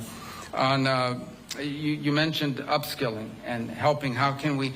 It's a topic we hadn't touched on directly, extensively before. We talked about it today. We seek to go back and find ways that we can partner to create opportunities for skills training, so that if those companies, and we can attract those companies, if we can attract, whether it's a logistics center or manufacturing, to come to Jamaica, there's a workforce that's been equipped with the skills needed. Now, we face this challenge domestically as well. We need to do that ourselves, but there may be things that we can do in collaboration with one another. And this touches on the issue of aid, very controversial in the United States, but it's one of the reasons why I wanted to come here today, because it in many ways highlights exactly what our vision for aid moving forward is. The United States is not getting out of the aid business. We are going to be providing foreign aid. The difference is we want to provide foreign aid in a way that is strategically aligned with our foreign policy priorities and the priorities of our host countries and our nation states that we're partners with. In essence, how that would work, how it has worked in the past, is USAID or some other entity would come into a country and say, this is what we think you need. And then they go out and hire an NGO that maybe are the ones that convinced them that that's what you need, and they give them a bunch of money and they come into the country and they do things. Some of these programs are fine. They're nice things. Other times, not so much. Nonetheless, that's how it used to be. How we want it to be in the future is that our embassies are involved with the host government, our hosts, our partners, and we ask them, what are your needs? And we provide assistance geared towards the needs of the nation states that are hosting us and that we're partnering with. At the end, our partner in Jamaica, our partner all over the world, is the government. It's the host governments who have a clear vision for the future. And to the extent that our foreign aid can be helpful, it is in furtherance of what the people of your country have elected you to carry out.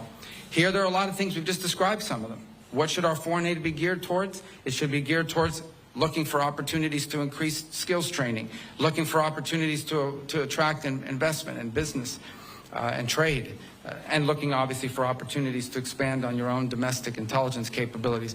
We are going to have foreign aid that is aligned to our foreign policy, and our foreign policy is going to be aligned to our mutual shared interests with the partners that we have all over the world. And I can tell you, Jamaica is an incredible partner to the United States. It's very cooperative on a number of fronts, and we will continue to work together, and we're going to work closer than we've ever worked before, because we are now going to have U.S. programs for foreign aid that are going to be aligned with the vision that you've elected your leaders to carry out for your country, and that benefits us both. And so I thank you for the opportunity to visit with you here today and talk about these things. I'm excited that we're going to be able to follow up on a lot of them and show real progress. The message that I've wanted to send in my travels, I've had to travel a couple of other places, but I've been to the hemisphere now twice, is very simple, and that is that the United States wants to ensure that when countries are cooperative and work with us and partner with us and constantly seek ways to engage us, that leads to positive results and outcomes. It's not, you can call it rewarding, but what it really means is it has to be a mutually beneficial relationship. And we want countries in the world, and we want countries in the region to identify being close to the United States as something that is beneficial and helpful to develop, helpful to grow, and frankly helpful so that one day many countries can serve, and I think Jamaica is already doing this, as a model of what other countries would seek to emulate, whether it's on security, on trade, on investment, on skills acquisition and improvement. These are the things that we want America's relationship with our partners to look like. And I can think of no better friend in the Caribbean and frankly in the Western Hemisphere than Jamaica and your government, Mr. Prime Minister. And so we thank you for this chance to visit with you so early. And as I joked a couple times, but I'll say it again, I think I told it to the cameras already, I wanted to come here early so when I come for the second and third time, they don't accuse me of only wanting to go to Jamaica. And it in many ways it really truly feels like home, and where I am in South Florida, and I thank you for your hospitality and this opportunity.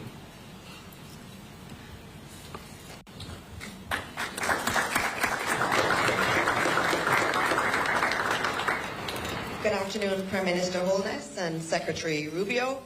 Thank you both for your remarks just now. We have several members of the media from Jamaica and the United States in the room with us this afternoon, but we will only be taking 4 questions. And I ask that those who have been selected, that you please stand as you ask your question. And our first question is going to be from John Hudson of the Washington Post. Thank you very much. Mr. Secretary, Republican Congressman Don... He came with me. Don't say I don't take you to nice places. Thank you for the hospitality. Beautiful weather, beautiful country. Much appreciated. I'm sorry. Yeah. Mr. Secretary, Republican Congressman Don Bacon weighed in on the Signal chat breach, saying the White House is, quote, in denial that this was not classified or sensitive data. They should just own up to it and preserve credibility. You think that's true? Also, here in Jamaica, there are USAID employees at our embassy, like so many others around the world, on administrative leave, not carrying out the work of the American people. Do you worry that the DOGE effort won't ultimately end up benefiting U.S. taxpayers? And Prime Minister, violence and instability remains in Haiti. What would you like to see from the United States in terms of being a productive force? And a State Department envoy yesterday called the presence of Cuban doctors in Jamaica and elsewhere human trafficking. Do you agree with that? Thank you. Let me take the first. I've already addressed the aid one, but let me address it again. This is not about getting rid of aid. This is about restructuring how we're going to do aid. And when you restructure, there's some disruption, but it has to happen. By the way, this is not an idea. This is an idea Condoleezza Rice wanted. This is an idea multiple secretaries of state throughout time have tried to achieve. and we intend to achieve it because we think it makes all the sense in the world. So I recognize that there's disruption involved when you make reform and you make change. But it's necessary because our foreign policy and our foreign aid have to be aligned. Foreign aid is an instrument of foreign policy, okay? It is not a global charity. Jamaica's not asking for charity, they're asking for development assistance so they can become stronger at their security needs and other things of this nature. That's what they're asking for. They're not asking for a handout, they're asking for a hand up, help to build their capabilities so that they become a self-reliant partner and frankly could end up and already are helping other countries. Jamaica now is contributing to the effort in Haiti as an example. So these are the kinds of things we want to see in our foreign aid. So look, our goal was not to disrupt anyone's life. Our goal was to restructure the way we deliver foreign aid so that it is aligned with our foreign policy and with what we're trying to carry out at our respective missions around the world. On the first question, let me just say on the signal thing. This thing was set up for purposes of coordinating how everyone was going to call. You know, when these things happen, I need to call foreign ministers, especially of our close allies. We need to notify members of Congress. Other members of the team have different people they need to notify as well. And that was the purpose of why it was set up. Obviously, someone made a mistake. Someone made a big mistake and added a journalist. Nothing against journalists, but you ain't supposed to be on that thing. So they got on there and this happened. I've been, you know, so I can speak to myself or my presence on it. I think my role on it was just speaking for my role. I contributed to it twice. I identified my point of contact, which is my chief of staff. And then later on, I think 3 hours after the White House's official announcements had been made, I congratulated the members of the team. I've been assured by the Pentagon and everyone involved that none of the information that was on there, though not intended to be divulged, obviously that was a mistake and that shouldn't have happened and the White House is looking at it, but that none of the information on there at any point threatened the operation or the lives of our servicemen. And in fact, it was a very successful operation and it's an ongoing operation. But that was the intent behind it, and again, I think the Pentagon's made clear that nothing on there would have endangered the lives or the mission, and the mission's been very successful. Is it classified, the information? Well, the Pentagon says it was not, and not only did it say it was not, they make very clear that it didn't put in danger anyone's life or the mission. There was no intelligence information. And understand, when this story first broke, they were sort of alluding to were there war maps, there was no war plans on there. This was a sort of description of what we could inform our counterparts around the world when the time came to do so. Again, look, I think the White House is looking at this entire thing. How did that journalist get on there? Why was this the appropriate? I think there'll be reforms and changes made, so this was not going to happen again. It can't. But I wanted everybody to understand why this thing was even set up in the first place, and also understand very clearly the mission was successful, and at no point was it endangered. And that's coming from the highest-ranking officials at the agency that was in charge of the actual operation, which is the Pentagon. In terms of Haiti, the United States has been an incredible partner, in fact, the lead partner, in ensuring that resources and organization is brought to the crisis in Haiti. In terms of what more could be done, I think we're at a phase in Haiti where there has to be a rapid expansion of the Haitian National Police, the HNP, in terms of the manpower and resources, because ultimately the HNP has to take on the gangs. The present holding situation that we have is not necessarily moving the situation forward as we would all like. So there would have to be a significant expansion in resources in support of the HNP to enable them to take on the gangs. In terms of Cuban doctors in Jamaica, let us be clear. The Cuban doctors in Jamaica have been incredibly helpful to us. Jamaica has a deficit in health personnel, primarily because many of our health personnel have migrated to other countries. We are, however, very careful not to exploit the Cuban doctors who are here. We ensure that they are treated within our labor laws and benefit like any other worker. So any characterization of the program by others certainly would not be applicable to Jamaica. We are ensuring that our program complies with all the international laws and standards to which we are a party to. All right, our next question will come from Tana Thomas from Nationwide News Network. Please stand. Secretary Rubio, my question is, or questions in relation to the matter of the Cuba Medical Corporation program as well. So the medical mission has been a cornerstone of healthcare in Jamaica and the Caribbean for over 50 years, according to our foreign minister. How does the U.S. reconcile its stance on this program with the region's reliance on Cuban medical professionals, and what alternatives does it propose to ensure healthcare stability? Well, yeah, I think the first thing is to separate medical from the labor issues that we are pointing to. Okay, this is not about doctors. Okay, this is not about the provision of medical assistance. We have no problem with medical assistance. We have no problem with doctors. We have a problem, and I'm not speaking about Jamaica. We've discussed this today about, following international labor standards and the like, but I'm just talking about this program in general, how it's operated around the world. And how it's operated around the world is that basically the doctors are not paid. In many other parts of the world, the doctors are not paid. You pay the Cuban government. The Cuban government decides how much of anything to give them. They take away their passports. They basically operate as forced labor in many places. Now, there are places that have better labor standards. Perhaps Jamaica is one of those, and that's fine. But I'm describing generally what the program has been. It has operated in that way in many parts of the world and placed these people in tremendous danger. And so I think we can all agree that the trafficking in labor, be they doctors or farm workers, is not something that we would want to be supportive of, and we find that to be an egregious practice on the part of the Cuban regime. Now, every country operates their program differently. And obviously, because of our relationship with Jamaica, we're going to engage with them on that and talk about it further and have a better understanding. Perhaps none of this applies in the way it's handled here. But generally, that's the problem with the program. It's not that they're Cuban doctors.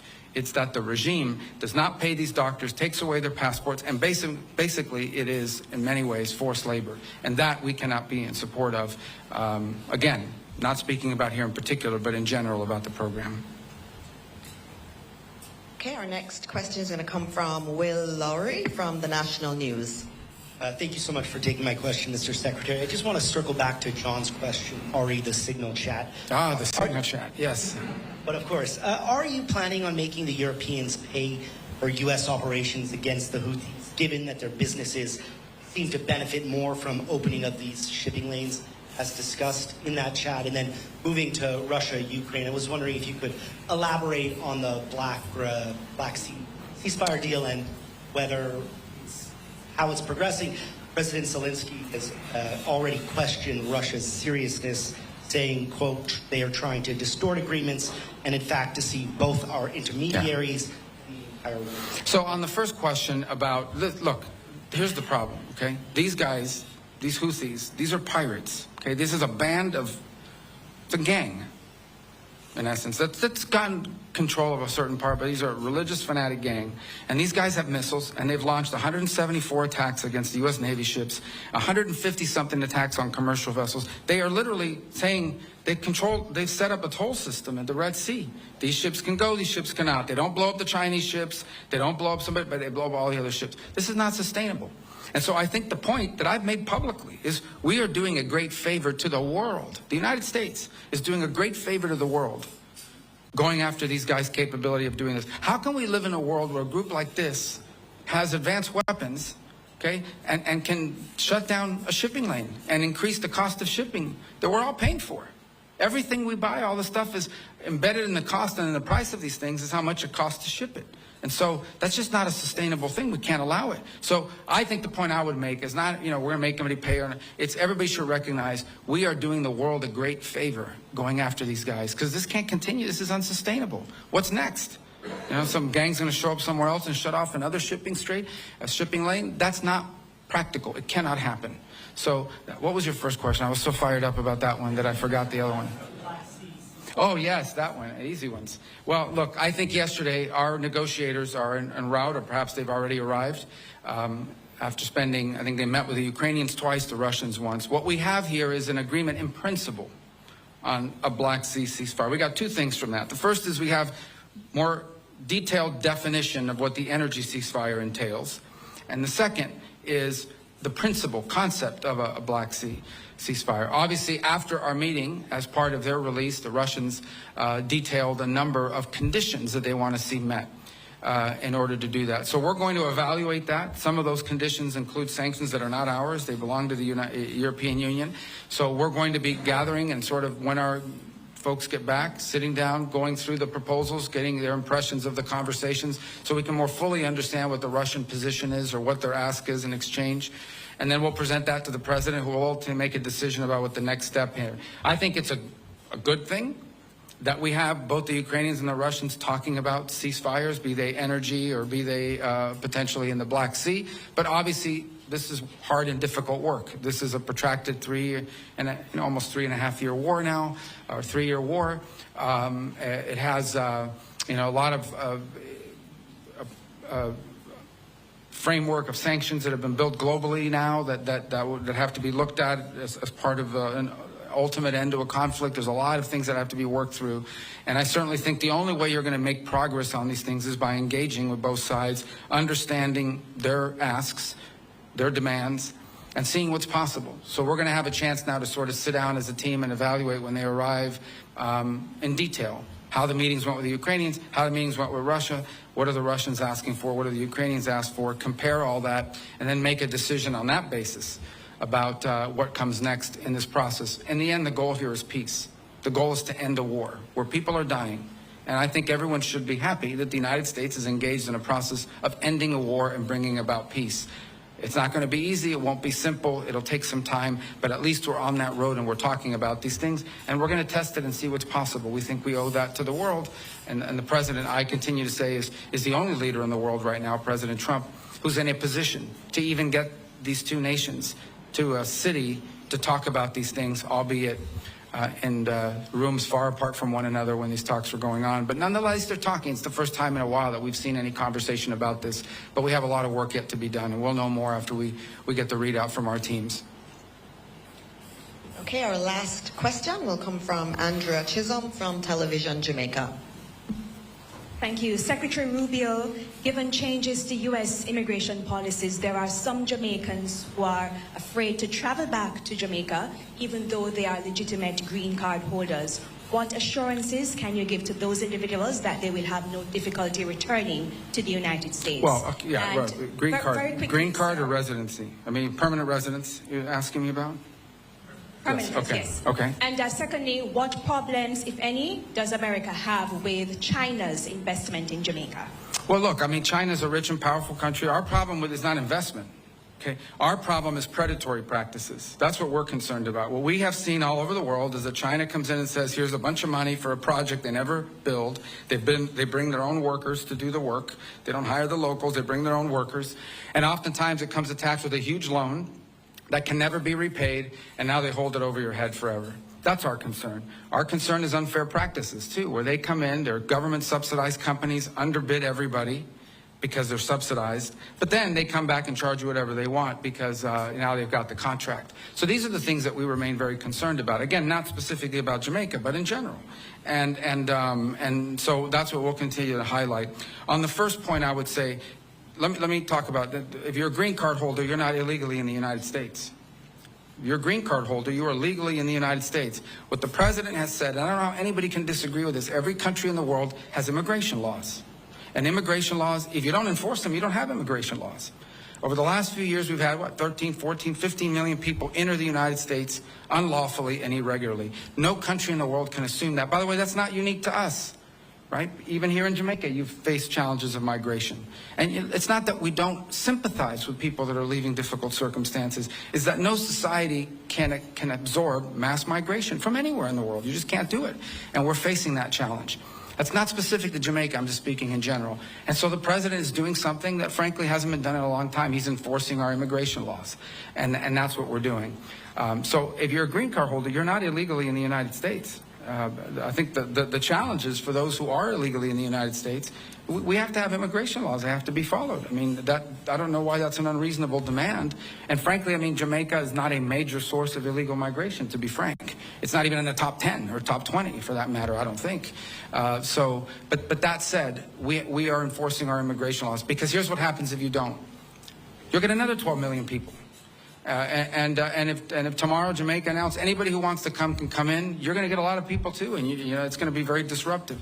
So we need to have immigration laws, and we need to enforce them, and that's what we are. That's what the president is doing. That's what he promised voters he would do, and that's what we're going to continue to do. But if you're a green card holder, you're legally in the United States, unless, and I say this because a lot of these people come, unless you're some student visa holder who's a sympathizer of some terrorist organization and is running around in our streets like a lunatic, burning down buildings and attacking students at universities.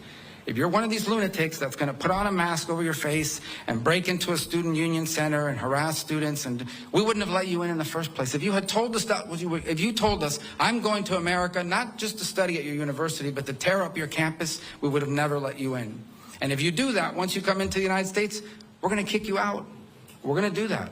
And I don't care what terrorist organization is supporting, we're going to kick you out. If you're a gang member, we're going to kick you out, okay? If you're one of these violent gang members that's coming to the United States, then we're going to kick you out. That we're going to do. There's no doubt about it. But the president's very committed to that. And but if you're a green card holder and you're not any of these things, you're going to be fine. Prime Minister Holness and Secretary Rubio, as we close today's press conference, we want to thank you for your engagement here today. We thank all of the members of the media and all of the other guests who are here, and we wish you safe travels and a happy rest of the day. Thank you. Secretary of State Marco Rubio with the Prime Minister of Jamaica, and as you can imagine, the questions geared towards Secretary Rubio having to do with Signal, and took many questions on that about the war plans leak, and that will be the major topic for really the media to the Trump administration when it comes to this. And we will hear from President Trump at 4 p.m. Eastern on tariffs in a news conference setting. And you know, a lot of the questions won't have to do with tariffs, but also about this Signal leak here. So we'll be keeping an eye on it for you all right here on Live Now from Fox. Do want to show you a look here at the Dow, 177 points there in the red. We'll continue to showcase it during the trading day. All right, we are going to take another 2-minute break on Live Now from Fox. Stay right here with us, everyone. More to come in just moments.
Thanks again for joining us on Live Now from Fox. I'm your host, Mike Page, as we continue to roll on here.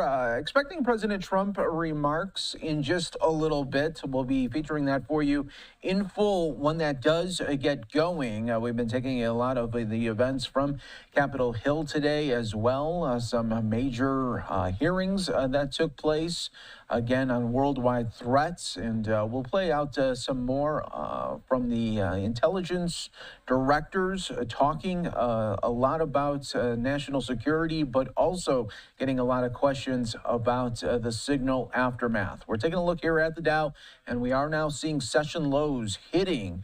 So 223 points there in the red. When we come back here after another short 2-minute break, we will take you out to New York, where Mayor Eric Adams is holding a town hall. We'll have that and so much more coming up next here on Live Now.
We are back here for you on Live Now from Fox. Let's go out to New York City right now for a town hall featuring Mayor Eric Adams. Let's listen in.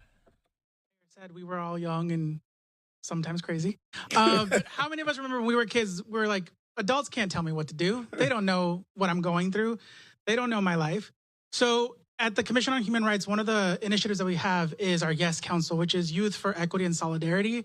And so what we do is we bring them in, we teach them about all the anti-discrimination laws. As the mayor was saying earlier, in New York City, it is illegal to discriminate against someone because of their age in housing and employment and in public spaces. So then what do these folks do? They go back and teach their peers about that. And so I'm hearing whatever I'm hearing from here is we're going to strengthen our ageism curriculum as part of that. And then if you have grandchildren, if you have friends who have young children who want to be part of the YES Council, this is about the time where we put the application out and folks can apply, be part of that cohort, and they can take that information back to their schools, back to their communities, and be ambassadors for Together NYC as part of this YES Council. Yeah, and I think that you really opened up a good question, because we're big on stopping discrimination on all levels. But I don't know if we put enough energy in ageism discrimination. And we should really re-examine what we're doing with both human rights, DOE, Department of Aging. We need to look at, are we doing enough to send out? Because I don't see the advertisement. I don't see a lot of stuff around ageism. Yeah. So you I need a campaign. Huh? When you campaign? Yeah, we need to do a whole campaign around that. That's a very good point that you raised. Where am I going? How are you? You were chopping at the bits, ready to go. Hi, good afternoon. I'm Mary Lou. How are you, Mary Lou? Good. That's a beautiful piece you're wearing. Yes. Mhm.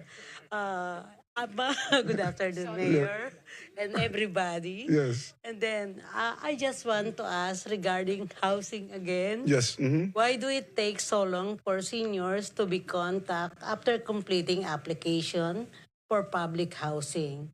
I'm hoping that more senior housing will be built. Yes. Yes. You want to? Who am I? You talking about public housing or housing in general? Affordable housing. So why don't you both touch on it? So the question was specific to the timing it takes for you to get a response from when you submit an application? Right. We can talk one-on-one on that if you have a specific situation with Housing Connect, because again, all of that goes through that system. And if there is a delay in you getting a response back from that, I'd like to know that and take it back to the team so we can fully address that situation. But we want to be really and manage people's expectation. We want to be honest. The volume of requests for housing far exceeds the amount of housing we have. There's just the demand is overwhelming. And, so people sometimes, we were at one event and the person stated they put in for housing. Why did it take so long? What is your list now? How long is the waiting list for NYCHA now? Rough. Come on, whisper in our ear. 80,000 people are requested. And do we have numbers on Housing Connect? Do you know how many? I don't have the numbers on it, but again, as you said, we build a unit for 200 units. So we're going to get about 30,000 applications. Right? So the problem is the inventory. We need to build more. And so when you put in, you're competing with 80,000 if it's NYCHA. God knows how many thousand if it's Housing Connect. That's the problem. We don't have the volume. So it's not like folks are saying, well, we don't want to get to you and we have an apartment, we don't want to get to you. No, the volume is just unbelievable of the demand that we have. So, Mayor, I don't have a microphone. I just want to add quickly, and would there be a better way to apply for housing such as center? Because some of them don't have access to it. They not, no computer, they got to go on a computer. Yeah, so talk to me about that. What do we do? What do we do? So what we have, we have housing ambassadors across the city in different boroughs. I can connect with the ambassadors for this area to come to this location. What they do is they come and they help all applicants and with seniors to apply and to get themselves ready for the application process. Can you tell them what a housing ambassador is? So housing ambassador are folks that work in the communities that come and they come out to locations such as this and provide education services for those who are applying for affordable housing. And they will come and they will help you, navigate the system if you're not familiar with it, to teach you how to work that system to get your name and your application into the system. So again, I can connect with folks here to, connect with the housing ambassadors for this area. Right. Okay. I think, Mr. Mayor, what we'll also do, since the team here, all of our older adult centers also have case assistance and support with applications and so on. So I think it might make sense to do a joint event with the case assistance people here. Yeah? Okay, great. Good stuff.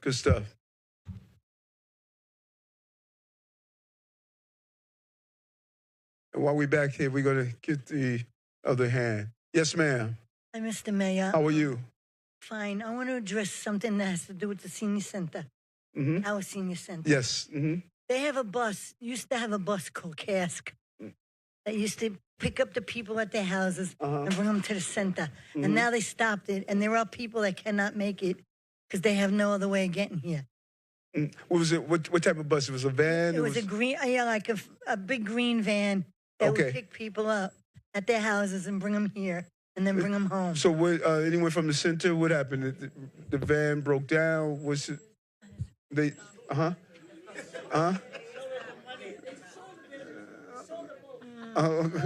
Okay. All right. So we listen. Your council person out here, their capital dollars can be used to get you a van, and so you should request your council person. Who's the council person in this area? I'm sorry. Hanks? Councilwoman Hanks. You should reach out, invite her here. She could use her capital dollars to purchase you a van. You know, that's what your capital dollars can be used for. So you should communicate with your local council person, Councilwoman Hanks. You know, we should give them the office number, okay? Okay, okay. Yep, okay. So see, you ask and you shall receive. From the councilwoman's office, I'm sorry, what's your name? Tom? Okay, you can't forget that, you know. So, all right, so you're going to connect with Tom, and this way you can set up a communication with the councilwoman's office and see the potential of getting you a van, okay? Yes, ma'am. Yes, hello. How are you? Okay, my name is Agnes Cooper.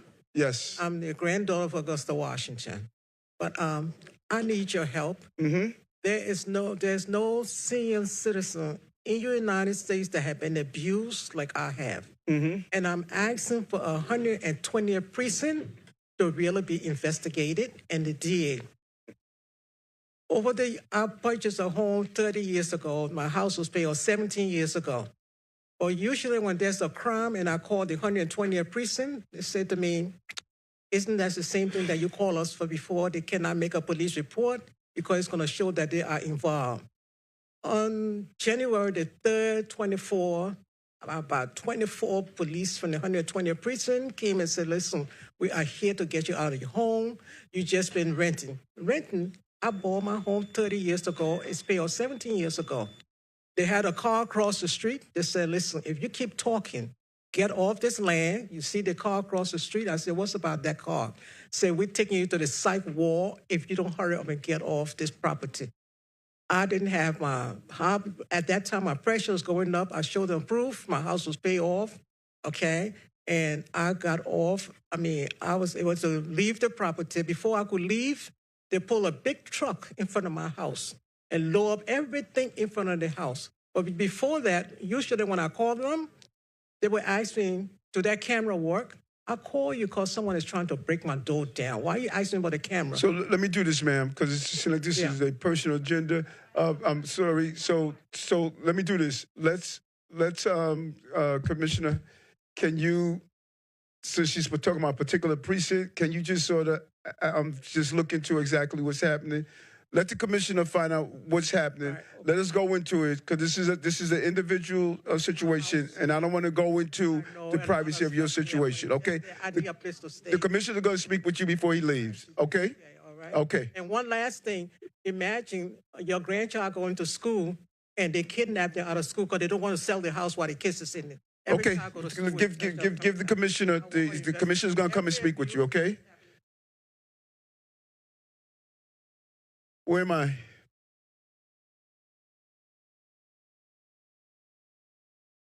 Good afternoon, Mayor. How are you? Thank you for coming.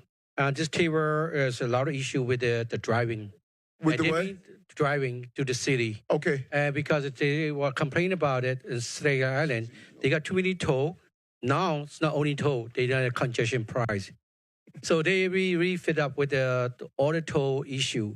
How to resolve the issue? The toll? Too many toll, too many pay the bill. Now congestion price, go to the city again. The congestion pricing, again, the governor and the MTA, the city is not in control of that. And so this is a question you really want to present to your state lawmakers.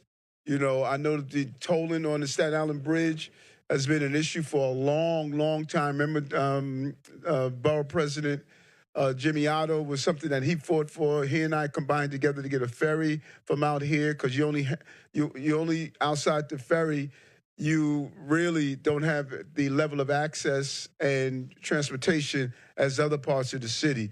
But the whole congestion pricing conversation, the whole conversation about the tolling on the bridge, that's outside the mayor's control. I know people think the mayor does everything, you know, no matter what happened. No matter what happened, it's, you know what, go get that darn mayor, you know. But there's other parts of government.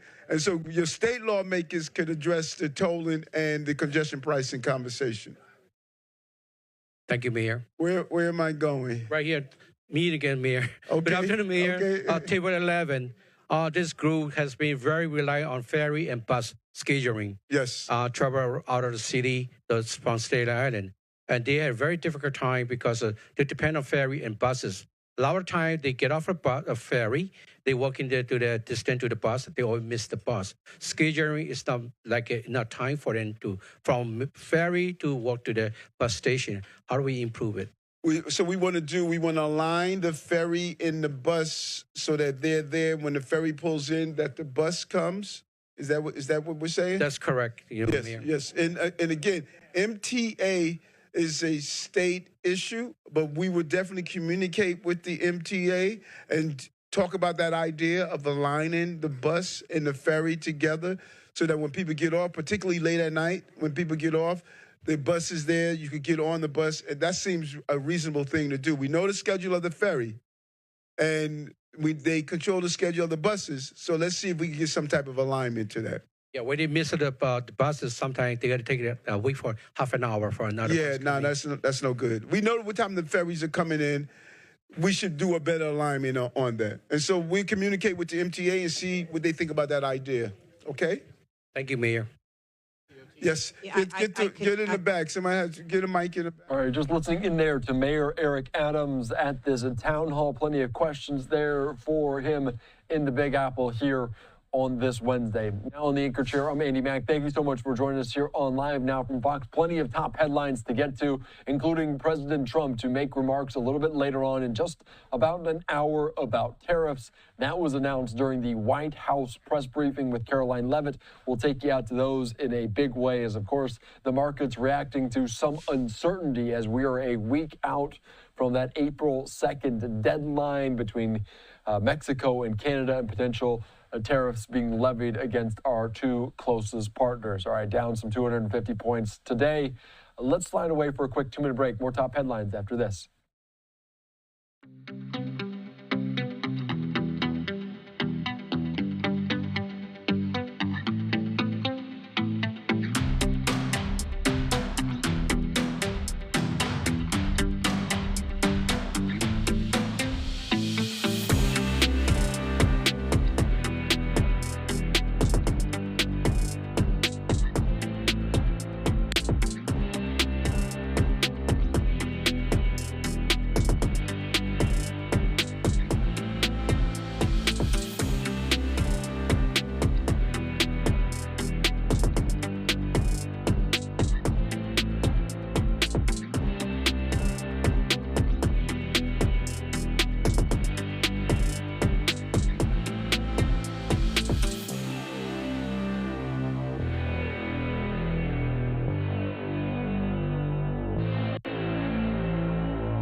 All right, welcome back in here too, live now from Fox. I'm Mandy Mack. Just past 3 o'clock on the East Coast, and we wanted to turn to some international news involving the war in Ukraine, as Russia and Ukraine have agreed to a black fire ceasefire following talks, as the U.S. also involved. Of course, this happening yesterday. A delegation from Russia and Ukraine on Tuesday agreed to a ceasefire in the Black Sea following talks with the Trump administration. Their officials this week in Saudi Arabia. Similarly, moments later, the Ukrainian defense minister who is leading the delegation confirmed that, quote, all parties have agreed to ensure safe navigation, eliminate the use of force and prevent the use of commercial vehicles for military purposes in the Black Sea. And that leads to our next event that is happening live right now in Paris, as, of course, Ukrainian President Vladimir Zelensky alongside Emmanuel Macron there, as they are talking about the Coalition of the Willing, a group focused on preparing the groundwork for a post-war settlement. Let's listen in to this here on Live Now from Fox from Paris. It is only in the hands of Russia. If Russia complies with international law, the sanctions will be lifted.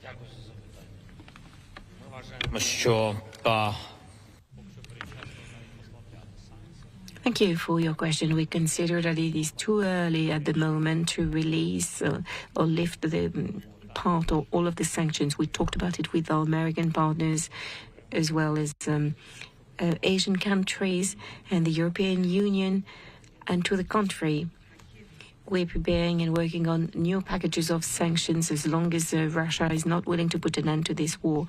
We need a next package of sanctions as long as they do not agree to put an end to the war. When the matters that were discussed in Saudi Arabia with the Americans,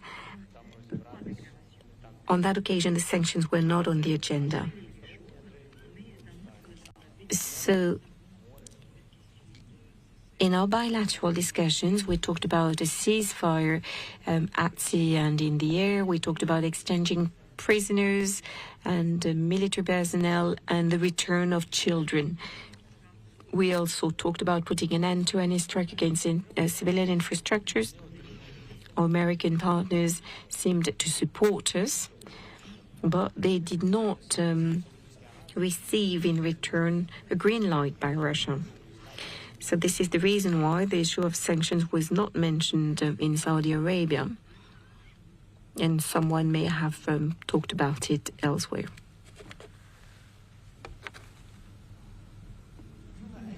De Bloomberg, une question pour le Question to President Macron. Euro support package. Can you tell us more about it and when it will be made available? And I would like to get back to the question asked by my colleague. Can we today trust the American administration? They talked about a quick deal, but today they seem to be working on a partial ceasefire. Well, I can't point fingers at the American administration. They're working on, they took an initiative, they're working on a robust and lasting peace, and that is good. And we all have a role to play, and that's what we've been doing for a number of weeks. We're in permanent contact with the Americans so that the security conditions in the long run for Ukraine, as well as ourselves, are taken into account. And we do have to do our own work. There are the four issues that we will be discussing tomorrow that I already mentioned. But as long as there is no ceasefire, we shall continue to support Ukraine resisting. We shall also work on every detail of the ceasefire and its compliance, be it the temporary ceasefire or the long or term ceasefire, and work also on the security guarantees. And it's too early to answer your question. We are committed, we presented our demands, and we're moving forward, and anything that can contribute to peace is a good thing, so I will not be pointing fingers. Regarding the $2 billion package, the ministers will tell more, but we have in our own stocks some equipment that we can deliver. And we keep buying equipment through our military programming law. This is what we've been doing with the Mirage jets. All right, you're just listening in there to this on Live and Now from Fox in Paris, France, between Macron there and also Zelensky. Let's continue on here on Live Now from Fox. There's a stakeout cam outside of the White House. I believe I saw Caroline Leavitt walk by. Of course, did not approach the microphones there, unfortunately, so we didn't hear anything from her as of yet, but a busy day there on Capitol Hill, and we're just going to make sure everyone is aware of what's coming up in the next little bit, as we're expecting to hear from President Trump a couple times at an event here on Live Now from Fox from our nation's capital, of course, celebrating Women's History Month at an event there as well, but also as President Trump to discuss tariffs as a deadline now just exactly a week away. Let's line away for another quick 2-minute break. More top headlines after this.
All right, welcome back in here to Live Now from Fox. 3:15 on the East Coast, as we're expecting a pair of events with President Trump as he celebrates Women's History Month. Also, he will be discussing tariffs. That's expected to begin at 4 o'clock Eastern, so we'll take you out to those here on Live Now from Fox. I also want to put up just this very interesting shot, as we can see JD Vance there at Quantico going through some of the drills, looking at some of the equipment that our America's finest use. Of course, you can see a windy day there, the canopy almost toppling over. So we're following all of this. We're going to keep that shot in a box here so you can just kind of monitor it and watch it unfold as we usually do here on Live Now from Fox. Until then, let's go take you back out to Capitol Hill, hear from different lawmakers there as they are in a very busy week. Let's dive into some of these events. We heard people talking about Women's History Month. Let's listen in to other lawmakers right now.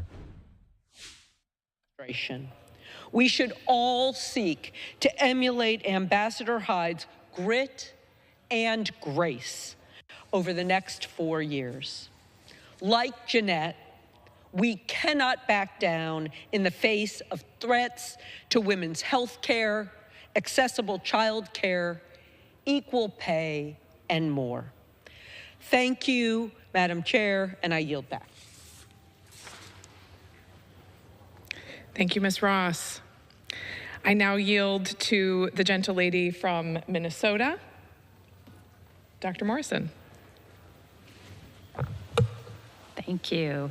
Mr. Speaker, as we recognize Women's History Month, I rise as an OBGYN in fierce defense of our nation's moms and babies. Right now, the Republican majority in Congress is launching a full attack on America's families.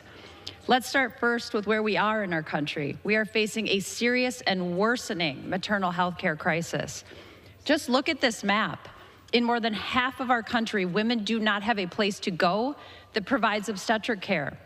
Among peer nations, we have both the highest rate of maternal deaths and the highest rate of infant deaths. In the United States of America, this is a crisis. It is an unacceptable crisis, and it demands immediate action from our nation's legislators. And yet the Republican majority is shoving a budget through that would gut Medicaid, which is the single largest payer of maternity care in our country, in order to give tax cuts to billionaires. As an OBGYN who has spent my life caring for women and delivering babies, let me tell you, it is unconscionable to threaten the care women receive before, during, and after pregnancy. But that's exactly what the Republican majority is doing with their budget.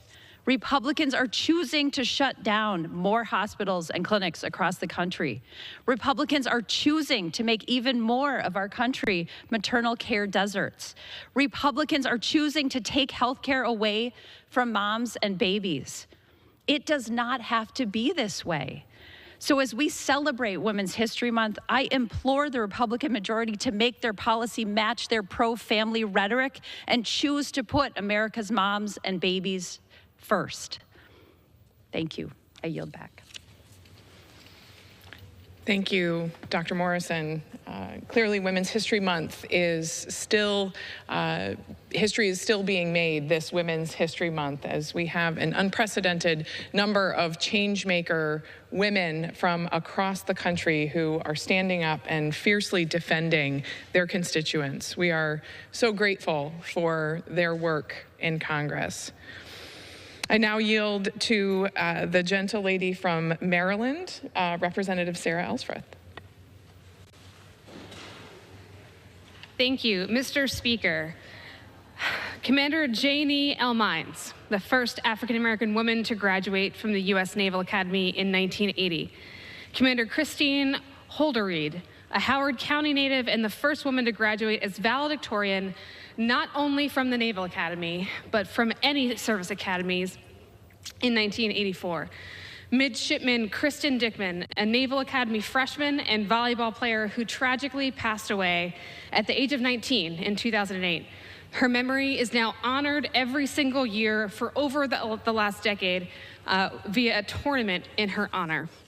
Midshipman First Class Sydney Barber, the Naval Academy's first African-American female brigade commander, who earned that honor not even 5 years ago in 2020. I share these names and I share these stories because these are women and women of color who are an integral part of the rich history of the United States Naval Academy that I have the privilege of representing, but not just of the Naval Academy. They represent our military and proudly our nation.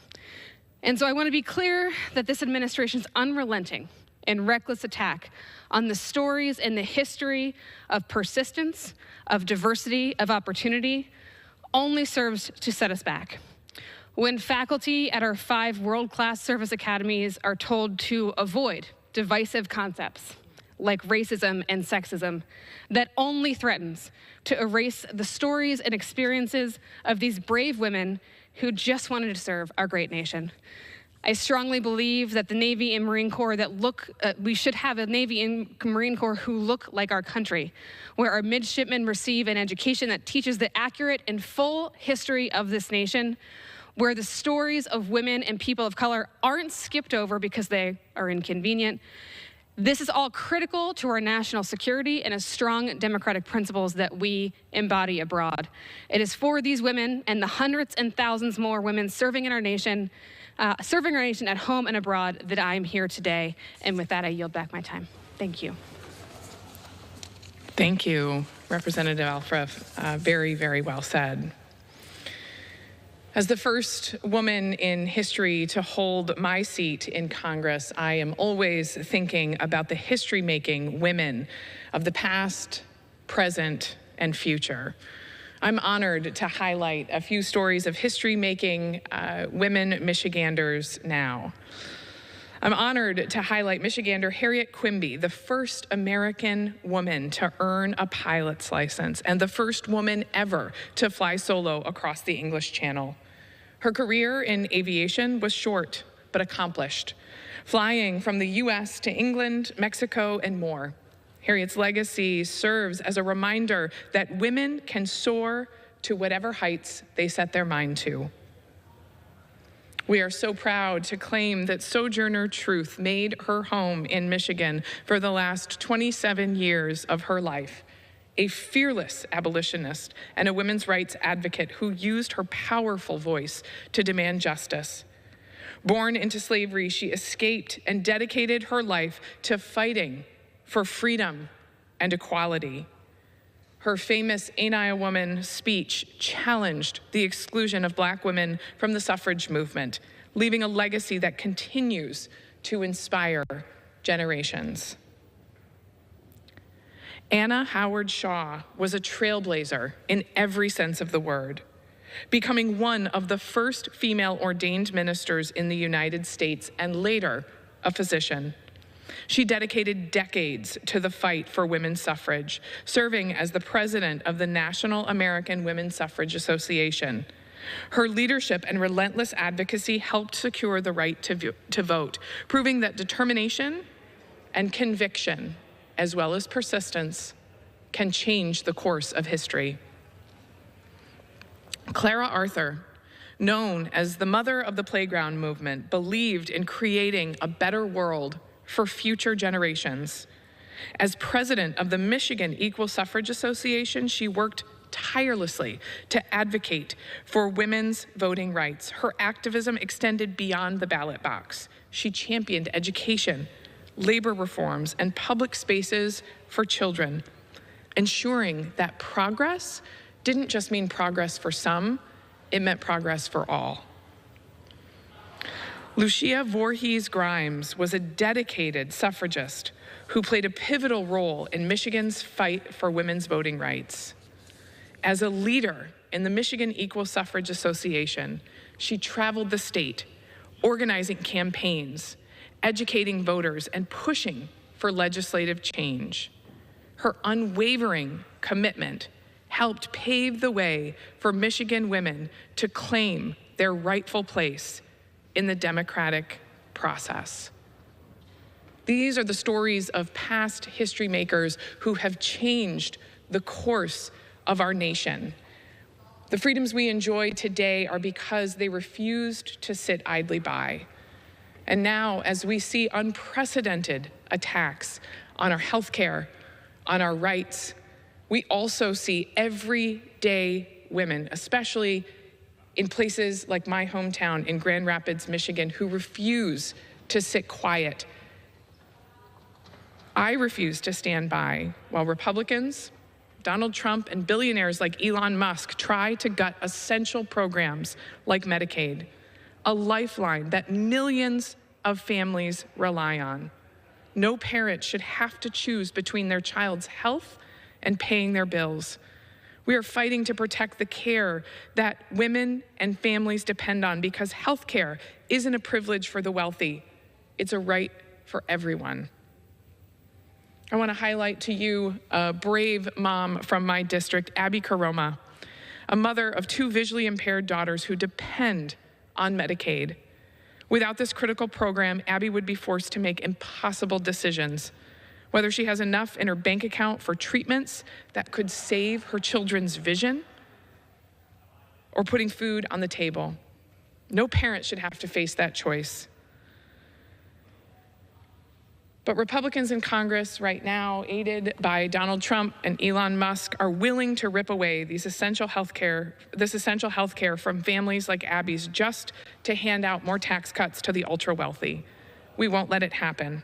We are the women who are standing in the gap and standing up for these families. We will fight every day to protect Medicaid, to stand up for families who depend on it, and to make sure that no one in this country is left wondering whether they can afford the care that they need for themselves or their families. I stand here today so that no one has to wonder who they have fighting for them. We are here, standing together, fighting for the families across the country. Thank you to the women who joined me here today to stand up and highlight the powerful women of their home states and the impacts that they have had on changing the course of history. Mr. Speaker, I yield back.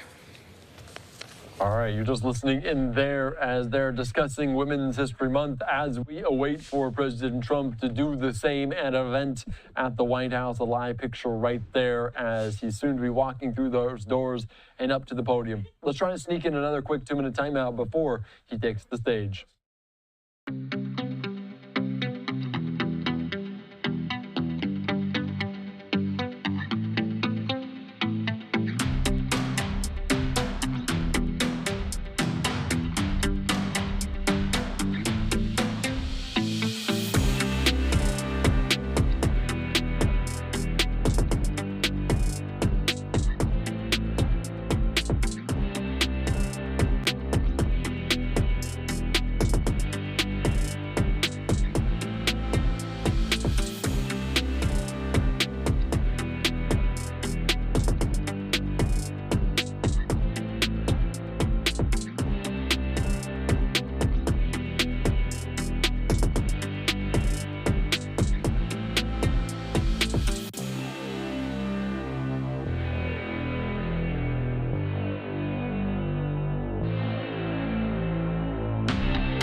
All right, welcome back in here to Live Now from Fox. I'm Andy Mack. A pair of live pictures there, one in the White House, as we will soon enough hear from President Trump at this event to celebrate Women's History Month, and also a live picture there at the stock market as it climbed earlier on today.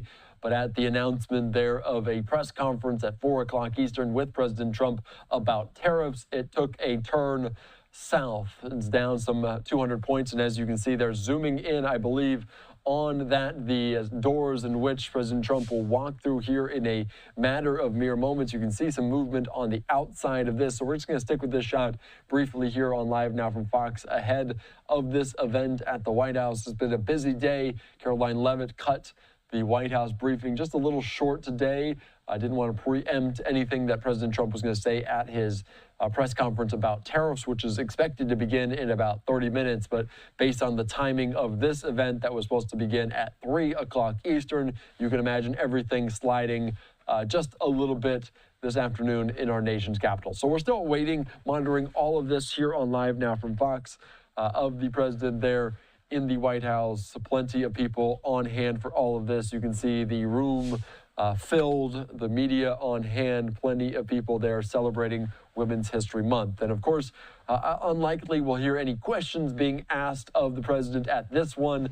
The next press conference, you can imagine quite a lot of questions to be asked about the tariffs, as we're 1 week out from the deadline there, as it is pushed one more time with Mexico and Canada. We'll see if there's any retaliatory tariffs from Canada, from Mexico, based on what comes down today. And also, you might imagine questions about the signal leak, the war plans leak that is continuing to make headlines around the country and around the world. Let's take you right now out to this report from Rebecca Castor that gets us up to speed on what we're learning today.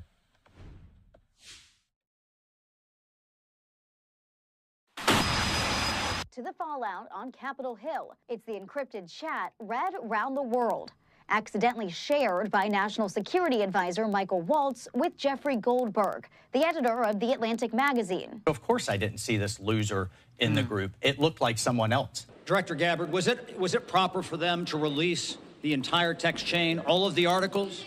Do you think that this is, it's not classified, it should come out? Congress has spent 2 days demanding to know how bad the breach was. There was no classified material that was shared in that So then if there was no check. classified material, share it with the committee.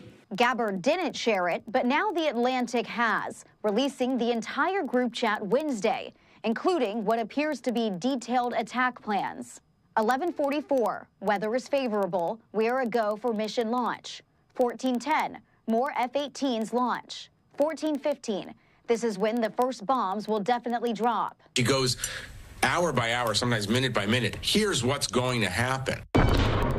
The damage was done, but now it's Trump officials left doing damage control. Less than 2 weeks ago, you were on a signal chat that had all of this information about F-18s and MQ-9 Reapers and targets on strike, and you in that 2-week period simply forgot that that was there. That's your testimony? My testimony is I did not recall the exact details of what was included there. And there could be legal fallout as well. A watchdog group is suing top Trump officials on the chat for violating the Federal Records Act. In Washington, Rebecca Castor, Fox News. All right, thank you so much for that. The fallout continues, the reaction, the kind of discussion about all of these different facets. Of course, President Trump and his administration continue to reiterate, despite us seeing those texts in person for a firsthand perspective, that there was no classified information. Of course, Pete Hegseth, the defense secretary in Hawaii, reiterating those terms just earlier today on a visit to the Indo-Pacific. All right, we're still monitoring, watching this, the live event there in Washington, D.C. President Trump to celebrate Women's History Month, and you can see plenty of camera phones getting out as he's going to celebrate there with plenty of people, and also expected to announce a new caucus. You can see walking through the doors here on Live Now from Fox. That is President Trump heading to the podium here on this Wednesday event, is expected to join by female members of Congress to announce the launch of Republican Women's Caucus. Of course, let's listen in to what he has to say on Live Now from Fox. Thank you very much. Ooh, that's a lot of good-looking people there. This is great. It's a great honor to be with you, and I want to thank everyone and welcome you to the most spectacular place, the White House. It's just an amazing place to live and to work in, and you know, I've seen a lot of good places, but believe me, there's nothing like this. It's just very special, and it's great to have you here to celebrate Women's History Month. That's a big deal. And today we honor the legacy of incredible women like Betsy Ross, Harriet Tubman, Susan B. Anthony, Clara Barton, and Amelia Earhart, all legends. And their extraordinary courage and patriotism and devotion propelled our nation to glory and to greatness. They are great women, many great women. And thank you for the vote. You were very nice to me. The women, we set every record. We loved it. We loved that vote. But we're delighted to be joined by some of the pioneering women who are making history in our own time. A woman that's just absolutely incredible. I can't tell you enough about her. She ran my campaign. We kept winning. And then we did well, where she won Florida by record numbers. And I said, you know, the second time I said, well, just keep running Florida. And the big one was stolen from us, you know. So I said, we better get her for number 3. And we won in records. We won every swing state. We won by millions of votes, the popular vote. We won everything. We won the districts, 2,750 to 507 or something like that. And we just won so big. And her name is Susie Wiles. And she, where are you, Susie? And she was just named by one of the very prominent media groups. I won't mention it because I cannot stand the people, but she was just named as, and it's true, the most powerful woman in the world. Susie. That is crazy, huh? That's a big... Her father was a great, Pat Summerall, a great announcer, really great football player and announcer for the NFL for like 27 years. He really got the NFL. He did pretty well with the NFL. He got him off to a very good start, didn't he? But he was great. But she's got those same traits. So thank you very much, Susie. Great job. Also, we're going to go to somebody that's really the rage right now. She's the youngest ever White House press secretary, Caroline Leavitt. Caroline, look at you, huh? They said, sir, she's just too young. And I said, I don't know about that. She did awfully good because she did it during the campaign, and she was awfully good. And she's been amazing. She just did another one just a little while ago. She looked at Susie and looked at me. I don't know. I think I'm ready, sir. How old are you? 27, right? 27. And I said, you're not too young. And she's knocking them dead. Everyone's talking about you. Thank you very much. Great job. And we have somebody else who's like a rocket ship, the counselor to the president. She served me well. I'm going to miss her, but we'll see a lot of her anyway. I hope it's on friendly basis because I've got to be very concerned because she's going to be the new U.S. Attorney for the District of New Jersey. Alina, where's Alina Habba? Alina Habba. Thanks, Alina. She's going to be great. I'll tell you, she's going to be great. She's a great lawyer and lives in New Jersey. And I said, that sounds like a good combination. Everybody wanted that job. They're all looking for the job. I said, wait a minute, doesn't Alina live in New Jersey? Yeah, I think Alina's going to get that job. So congratulations, Alina. It's fantastic.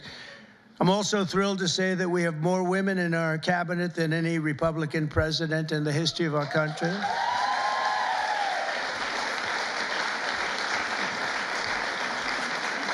And joining us today is a woman I've known a long time. You talk about strong women. This is a strong woman. Remember, they were saying, he doesn't like strong women.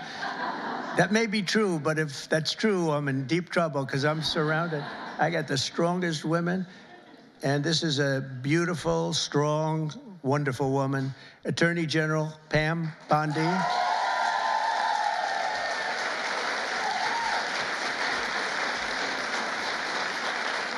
But yesterday, you know, she was talking about these guys that like burning down cars and plants and everything else. And I was watching her on television. She said, I'm going to get you. We're going to find you. And you're going to suffer. And I say, man, I don't want her after me.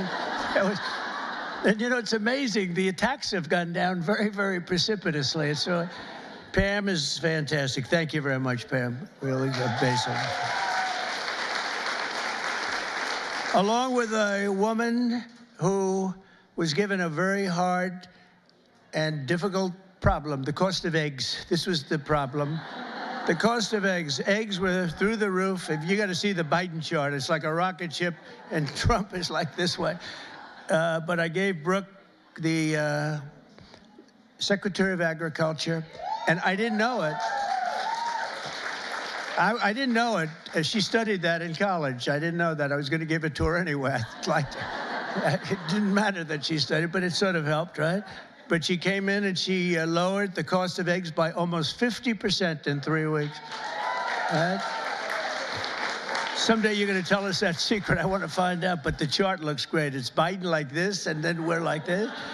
But we also, by the way, we lowered energy costs really like tremendously. Energy's way down. Cost of gasoline's way down. The cost of groceries, a word that I used a lot on the campaign. It's like an old-fashioned word, but it's a beautiful word, very descriptive word. And the groceries are coming down, Brooke, at a level that we're finally getting costs under control in our country. And people don't like talking about it because it's so good, it's so positive. I haven't seen one story on eggs plummeting by 50%. But someday they'll get around to writing it. Secretary of Education, she's trying to put herself out of a job. Linda, she's trying to put herself out of a job. She's moving education back to the states, and she's doing it at a rapid rate, and she's an amazing woman. I've known her also for a long time. She's been amazing. No matter where she's been successful. including with her husband building a tremendous empire. And Linda McMahon is very special. Thank you, Linda. Thank you. And it's getting praised, by the way, the concept of moving education back to the states, back to the mothers and the fathers. And you probably do it for less than half, and you're going to have great, great schools. You know, I say that in our country, they have charts, and they rate the countries, various countries, and Norway and Denmark and Sweden and lots of places are rated at the top. And Finland, China's rated very high, too. Tell me, that takes the big problem out, because if they can do it, that's big, so we can do it. And we're rated toward the bottom. We're at number 37, 38, 39, or 40 out of 40. So we're just about last. And yet we're first in one very nice category, cost per pupil. So obviously there's something wrong. We just have to repeat that, Linda, and everybody says, well, I guess it's time to do it. And it's been that way for a long time. And originally we had it run by home states, so we never had that kind of a problem. But it's going to be, Katie, it's going to be brought back again, and Linda's going to do it. And I just say, you know, she said, you basically want me to get out of government, don't you? I said, that's right. Do your job and get out, but I promise I'll have something else for you, okay? I promise I'll have something even better for you, all right? But you're doing a job, and we appreciate it. Also, a special man. He's got a tremendous majority. It's so easy, a majority of about one. I think he's the only man could do the job because everybody loves him. Everybody respects him. He's really smart. Really, he's so nice. People say, is he smart? I said, you have no idea. He's actually, you know, he's really nice because he's smart. He knows it's the only way you can live with it. Where is Mike? Mike. It's the only way you can do it. He's the nicest guy. But in actuality, he's not a nice person. He's ruthless. You haven't seen this guy when he gets angry. I don't want it. I'll ruin your image overnight. He is a phenomenal guy. Our great speaker, Mike Johnson. Thank you very much. I don't know, is that good or bad for you? I'm not so sure. It's okay. He said whatever the heck you want to say is okay. First female Republican Attorney General of Iowa and an early supporter of Trump.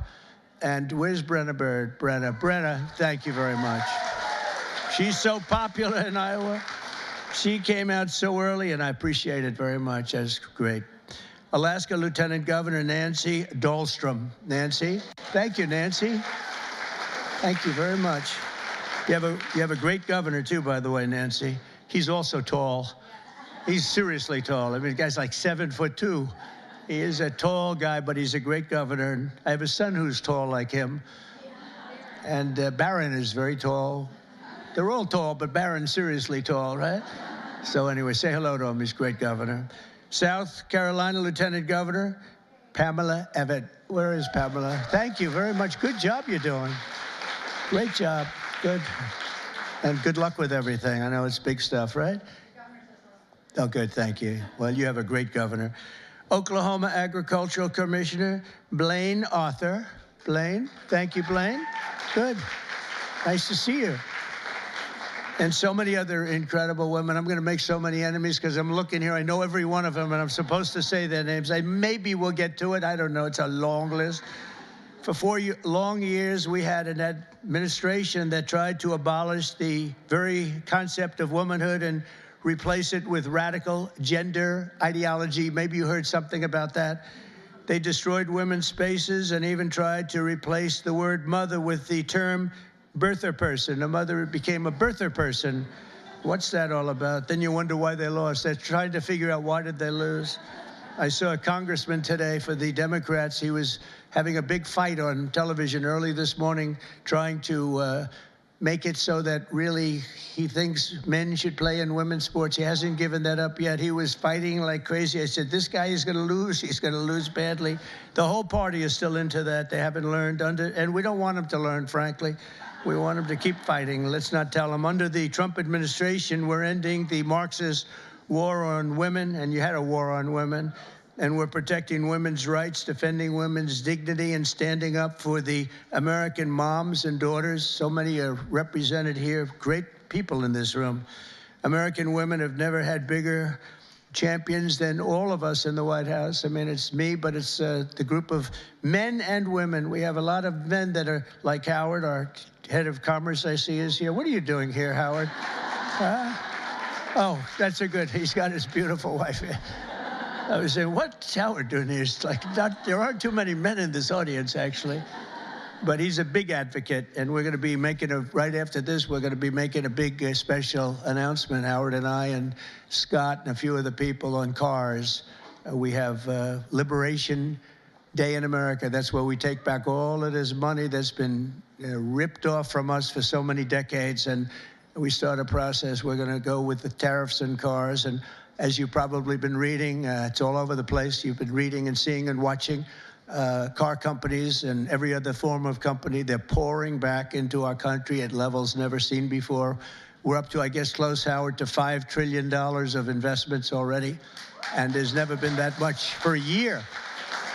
We did that in a period of 6 weeks. There's never been any numbers like that. We've never seen. They're all coming in so they don't have to pay tariffs. It's very simple, because if you build your product in the USA, there is no tariff.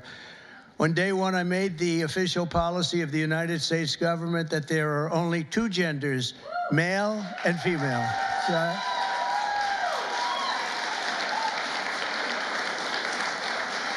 is there anybody, seriously, is there anybody that disagrees with that in this room? I was thinking maybe somebody from the press might raise their hand. I don't think so.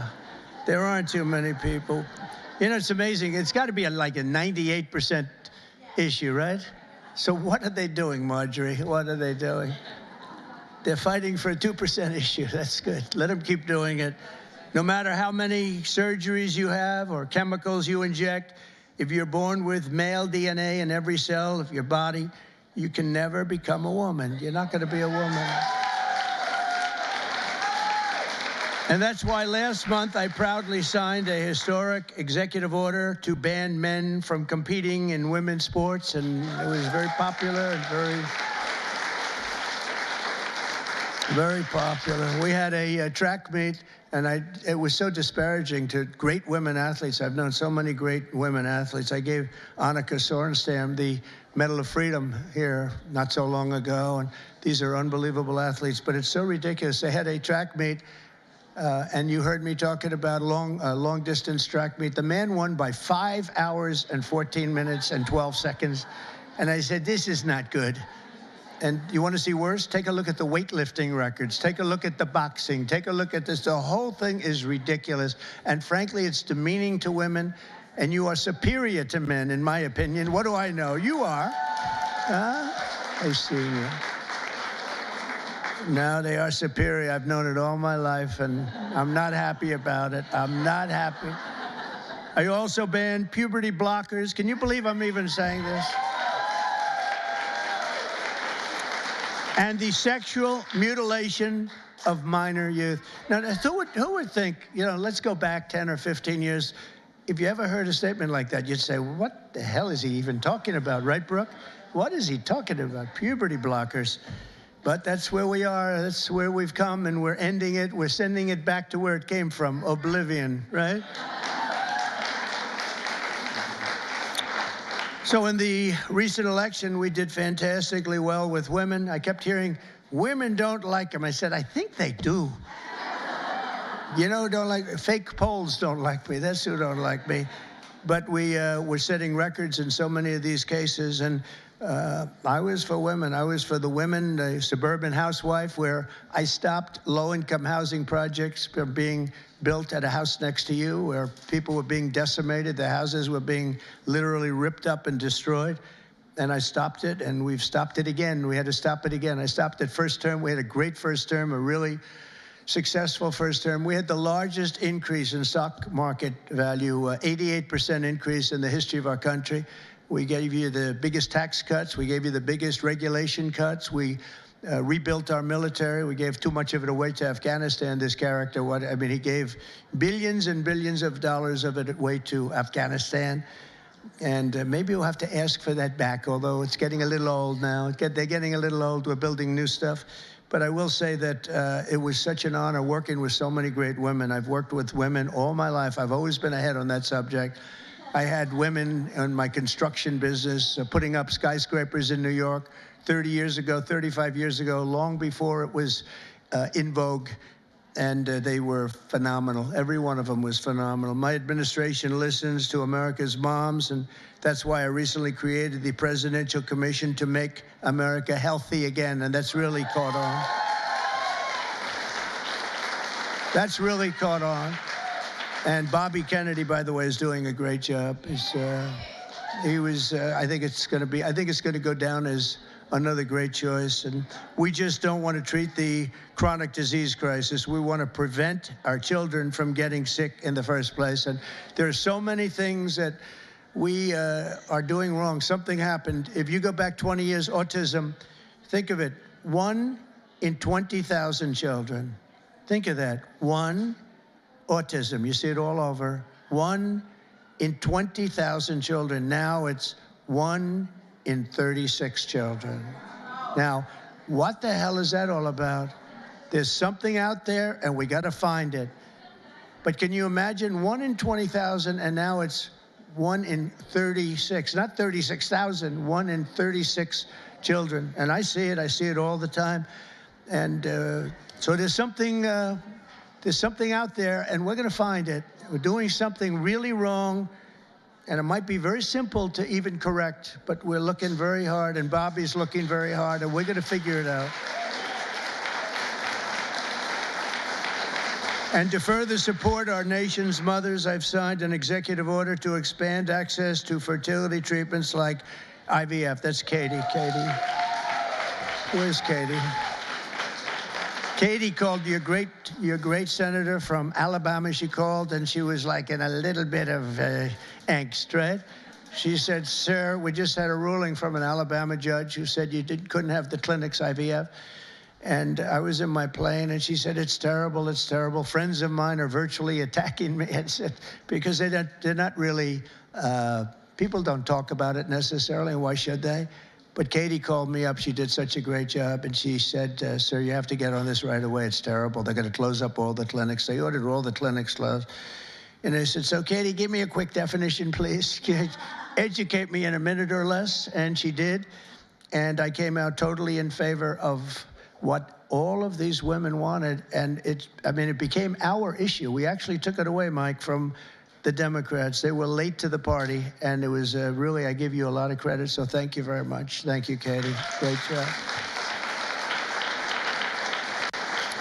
And I also signed an executive order to begin abolishing the Department of Education, as we said, but also to go back and do things with our school children that just hasn't been done in many, many years. But the basic is reading, writing, and arithmetic, and we want to make sure that they teach English, okay? But I think we're not going to have a problem. And you're going to see things happen, I think, on the education front like nobody can believe. It's very exciting. Very exciting. And so many of the states like Iowa and Idaho and Indiana, by the way, unrelated, but Indiana, they just signed Honda, one of the biggest auto plants in the world, is going. Honda, big company, would have never come here except for, let's say, the election. I like to say the election result, but let's give tariffs a little. Well, without the election result, you wouldn't have the tariffs, right? So I guess it's all about the election, Marjorie. But one of the biggest anywhere in the world. They're building in Indiana, big plant, and we have many of them going up. Many plants in other countries have stopped. They've stopped construction. One of them right in the middle of construction, they just signed a contract. They're going to build it here instead. So you're going to see that at record. Just remember I told you so in 12 months from now. But on day one, we're ending the inflation nightmare that Joe Biden created and caused, but just by his spending, two things, his spending, but I think more important, he destroyed our energy policy. And energy started going up, gasoline, any form of energy went through the roof. And then what he did to get it down a little bit, he went back to the Trump policy. Everything, let him drill, let him. They were very, very concerned. And it was too late because that jackrabbit had gotten out of the nest. And it was too late. They really screwed us up in so many ways. How about allowing millions and millions of people to come into our country, open borders, people from all over the world, not South America, but all over the world. They came in from Africa, from Asia, from all over the world, from prisons. The prisons were emptied into our country. I call them prisons and jails, prison being a slightly tougher term, but the prisons and jails were emptied into our country. The mental institutions and insane asylum, same thing. Insane asylum is mental institution on steroids, right? I used to say Dr. Hannibal Lecter, the great Dr. Hannibal Lecter is in a hotel room near you. And the fake news back there, a lot of fake news here, by the way. Fake news would say, why does he keep mentioning Hannibal Lecter? I said, you know why? Because we just won an election. We got a lot of votes because of Hannibal Lecter. We don't want to have Hannibal Lecter in our country. So we watched what was happening to destroy our country. And a woman, by the way, the head of Homeland, Christie is doing a great job. Kristi Noem. She's doing a great job. She's getting them out. And Tom Homan. But Tom Homan and Kristi Noem, they're doing an unbelievable job. She's tough. She might be tougher than Tom. Is that pretty tough, right? I'd say Tom is central casting, but he says, I think she might be tougher than me. So we needed that because she's dealing with a rough group of people. Millions and millions of people. 21 million people came in, but of that, at least 3 million are serious, serious criminals. Many of them are murderers, 11,088. And of that number, about half have murdered more than one person. This is not going to end well. So we're getting them out in record numbers, and we're having a lot of problems with the courts because the courts want to pretend they're president. And they're not president. They didn't get 80 million votes, and they're not. They can't do that to this country. That's not their job. But we're getting them out in record numbers, and it's going to save a lot of lives. We got some really bad people in this country, but you see the ones we're taking out. Trendy Aragua, the toughest of all gangs, MS-13. And we're getting them out. So in just 2 months, core inflation has dropped to its lowest pace in 4 years. We've got it going down. The groceries I told you about, and energy of all kinds, gasoline, that's fallen below now $3. $3 for the first time in years since I was there, it's fallen below $3. We're going to get it down quite a bit lower. That's going to bring prices still further down, and people are going to be able to buy their groceries again, and so important. And again, I want to just congratulate you, Brooke. What a job you've done over there with the eggs. I was in office for 1 week, and I got this one article was so bad that Donald Trump has caused a massive egg problem. And I said, this is, and they showed it, it's like, terrible. But it was during his term that it went up, right? And, but they were hammering me. They thought they had us until I put you in that position. And I don't know what the hell magic wand you use. And now they don't talk about it anymore. It's terrible. Well, we'll talk. We have to talk about it, If they don't talk about it, we talk about it, right, Brooke? But what a job you've done. Now we need Congress to pass the largest tax cuts in American history, and Mike is going to get that. And I think we can finally say one big, beautiful bill, because everybody's there. I spoke with John Thune, is doing a terrific job also, and the senators, and we want one big, beautiful bill. Just put it all in that bill, and we'll figure a way to have it passed, right? We'll figure a way, but we have...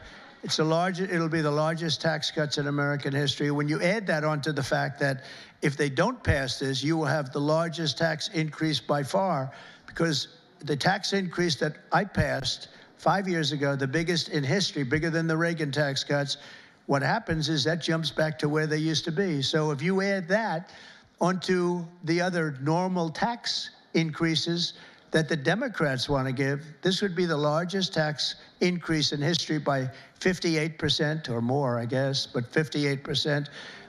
And I don't know how anybody can vote for a Democrat, but I know one thing, that I believe the Democrats are going to be forced to help vote for this bill. And then we have the very important continuation of debt. I don't call it a debt increase because we're not looking to increase. We want to just continue that line, and we should call it, I think, from now on, Mike, we're going to call it the continuation, because that's what it is. That was thrown into our lap unnecessarily, but we have it, and it's fine that we have it. But I think we're going to get tremendous support even from Democrats, because Otherwise, they're voting for the biggest tax increase in history by far, by, I think, 38 points.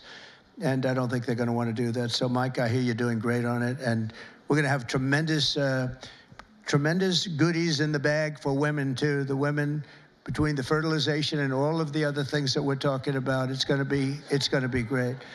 We're joined today, fertilization. I'm still very proud of it. I don't care. I'll be known as the fertilization president, and that's okay. That's not bad. That's not bad. I've been called much worse. Actually, I like it, right? I like it. Thank you. We're joined today by many of the women members of the House and Senate who make up so much and make this all happen. And I especially want to recognize the leaders of the brand new Republican Women's Caucus, Senator Katie Britt. Again, Katie, thank you. Thank you, Katie. Great job you do. And Representative Kat Kamek, who just announced a new baby girl. That's good. I also want to say driving force behind the effort to create a Women's History Museum, working very much with some of the women in this room. I'm not sure if it's been discussed specifically, but to create a women's museum on the National Mall. And we have a great site. I'm very good at real estate, you know. We have a great site. And Nicole Meliatakis is here someplace. Where's Nicole? And she is really working hard on this one. This is a passion for you, and you're working. It's a big, beautiful. She said it's going to be a big, beautiful museum. Well, it has to be. If it's for women, it better be big and beautiful, or we're in trouble, right? But we're working on that. Also here, I just have this list, and they're incredible people, so I have to do it. Otherwise, I'll be run out of town. I don't have the courage not to do it. Senator Marsha Blackburn. Marsha, thank you very much. So incredible. Unbelievable talent. Senator Joni Ernst. Joni Ernst. Where's Joni? Hi, Joni. I owe you a call. I'll call you. Okay? Deb Fisher just won a great race, Nebraska. Thank you, Deb. Great race, Deb. Senator Cindy Hyde-Smith. Oh, we love Cindy Hyde. Thank you, Cindy Hyde. She said, sir, could you do a rally for me? I said, yeah, I'll do a rally for you. I get this. Sir, could you do 2 more for me? I did. We did 3, and we blew him out, right? It was an Obama sycophant. We blew him out of the water, right, Cindy Hyde? So thank you. And Senator Ashley Moody. Congratulations. Where is Ashley? Congratulations, Ashley. Also, Representative, and this one is tough. She's tough. Lisa McClain. She's tough and good. She's a good one. She's a real leader. Thank you. Great job, Lisa. Representative Stephanie Bice. Thank you very much. Thank you. Where's Stephanie? Thank you very much, darling. Sherry Biggs. Hi, Sherry. Good. Lauren Boebert. Great people. Monica De La Cruz. Monica De La Cruz. Hi, Monica. Good job. Julie Fedorchak. Hi, Julie. Great. Nice to see you. A person that is more experienced than anybody, and she's still a young woman, very young, Virginia Fox. Virginia. What a good woman, right, Mike? A quiet woman, but underneath that quiet facade, she's a tiger. Marjorie Taylor Greene. Highly respected woman, I tell you. Thanks, Marjorie. Great woman. Diana Harshbarger. Diana Harshbarger. Where are you, Diana? Thank you. Thank you. Good job with your son, too. Thank you. Ashley Hinton. Ashley. Thank you. Thanks, Ashley. Great. Good job. Erin Houchin. Thank you, Erin. Thank you very much. Laurel Lee. Laurel, thank you. Good. Good job. Julia Letlow. Good. Nice seeing you, Julia. She's done a great job. Anna Paulina Luna. Anna, good, nice to see you. Another quiet one, Nancy Mace. Hi, Nancy. Great job. And Nicole, I said hello to you and your museum, and you get that going, and we're going to back it 100%, unless the women here would rather not have a... Is anybody not in favor of a women's museum in this room, please? It's okay. I could see some, maybe they want to save a couple of bucks, right? No takers. Okay, you're all set. You have it then, I guess. I sort of thought that was going to happen. Celeste Malloy. Celeste, thank you. Great job. Great job. Carol Miller, great election. Thank you, Carol. Great job, Carol. A friend of mine, a beautiful person, a beautiful family. It's like she's got children. They're all supermodels, male and female. Handsome husband. Carol, Mary Miller. Mary. How's it going? Okay, good. Mary Miller's a really spectacular person and a great congresswoman. Thank you very much. 22nd grandchild. Look at her. It's one of the most beautiful families. It really is, starting with you. It's just a beautiful family. So you have a long way to go, Kat. Come on, you have to get going. Marionette Miller Meeks, great election you had. Great election. Great job. Oh, Maria Salazar, where is Maria? She is strong. She's a tough one, but they love her. We all love her. Thank you. Another one who's really good. I got to know her very well, along with Mike. We were having some talks, and she really knows what she's talking about. She was right 100%. Victoria Spartz. Thank you, Victoria. Thank you very much. And Beth Van Dyne, who's fabulous. Hi, Beth. Thank you. Thank you very much. It's such a great group of people. And there's others in there. I'm going to get killed. I know. You're for me and I'm for you. That's true. Can you imagine there are others? I'm sitting and looking at others. I'm going to be in trouble. That's the problem. When you do that, you leave a couple of them out. They never speak to you again. They never. Now we need Congress to pass the largest tax cuts, and we are going to get that done. And we're joined today by so many people that are just so great. And we are going to have a little bit of a celebration after this is finished in one of the outer rooms. They have some stuff for the women. Much better. We did this for men. And, you know, it's very unexciting having a day for men. I stood up here. It was like I reduced the speech from 10 pages to about 2 paragraphs. It was boring. It was boring as hell to tell you. Throughout our history, strong, tough, visionary women have defended our flag, strengthened our communities, explored new frontiers, and expanded the American dream for all of our children and all of our people. Now, patriotic American women like those in this room are helping lead our nation into the golden age of America. And that's what we're calling it. This is the golden age of America. We want to do things that nobody thought were possible. You know, had I done it the more traditional way, which I actually did, but we won't talk about that. But had it been the, 4 + 4 as opposed to floor 4, let's see how bad they do, and then we get another 4 at numbers too big to rig, we call it. We have to go out too big to rig. They tried, but it was too big to rig. Had we done it that way, it wouldn't have been nearly as important or nearly as historic. It's much more historic. It's a much more important presidency. And frankly, because of how bad they were, we're able to do things that we could have never done if it were traditional. I don't think, Marjorie, we would have ever been able to have done the things we are doing now. You see what we're doing with the colleges, and they're all bending and saying, sir, thank you very much. We appreciate it.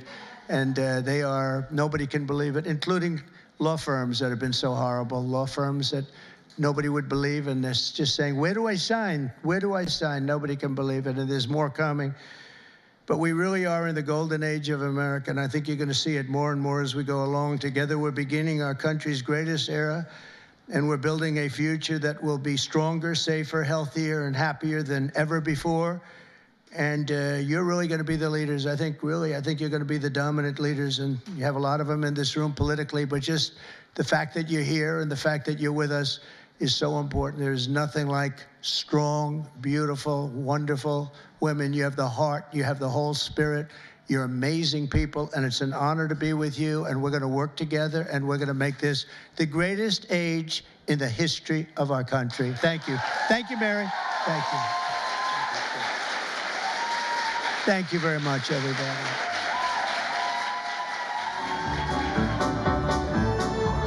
All right, you're just listening in there to President Trump at the White House at this Women's History Month event there, alongside plenty of Republican lawmakers talking about some of the women in his cabinet, women in the administration, including Press Secretary Caroline Leavitt, of course, the Secretary of Agriculture, Brooke Rollins, to name just a few, and of course, talking about some of the new initiatives in terms of what he hopes to do, potentially even a national museum, a women's museum on the National Mall. So, of course, this was the first event we're going to see from President Trump here, as he will soon be talking about tariffs. He did tease a little bit of what's going on with American auto workers and automobiles here in the United States. That's expected to come up in just a little bit with, of course, the Secretary of the Treasury, Howard Lutnick, and others. We'll take you out to that. That was supposed to happen at 4 o'clock Eastern, and of course, we're slightly delayed based on the timing of what's going on in Washington, D.C. at the White House. A live look right now, though, at the New York Stock Exchange. As you can see it dipping down just a little bit as markets have just closed on the East Coast, so negative 130 points or so right now, with those uncertainties of the tariffs a week out from the deadline for Mexico and Canada. Let's line away for a quick 2-minute break. More top headlines after this.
All right, welcome back in here too. Live now from Fox, just past 4:15 on the East Coast. We'll take you out to any comments from President Trump as he will mention tariffs a week out from the deadline against Mexico and Canada. A live look right now there in Washington, D.C. at the White House. So we just saw this Women's History Month event taking place. President Trump making comments there. I don't know how much time will be in place in between those two. A live look, though, at the stock market as markets have just closed down 132 points after uncertainty from those comments that are expected to happen. Of course, this happening after markets close, so we might not see a real impact on that until early tomorrow morning. Of course, on the international front, I also want to bring you an update from Trey Yingst as he is continuing to follow the latest on the war there in Gaza. And of course, reports indicate, according to him, that additional American strikes are now targeting the Houthis in Yemen. And of course,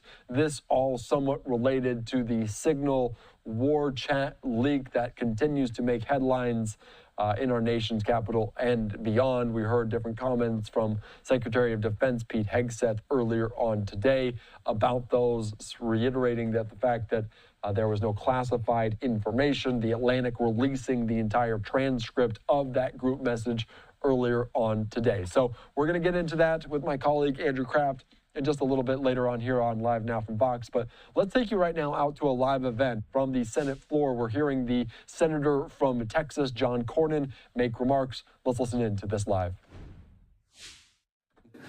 Cars that are very popular and employing an awful lot of Texans, which I'm all in favor of, and they continue to grow and hire more of my constituents. Mr. Musk has done something here in Washington, D.C. in the last couple of months, which is heresy. It's heresy.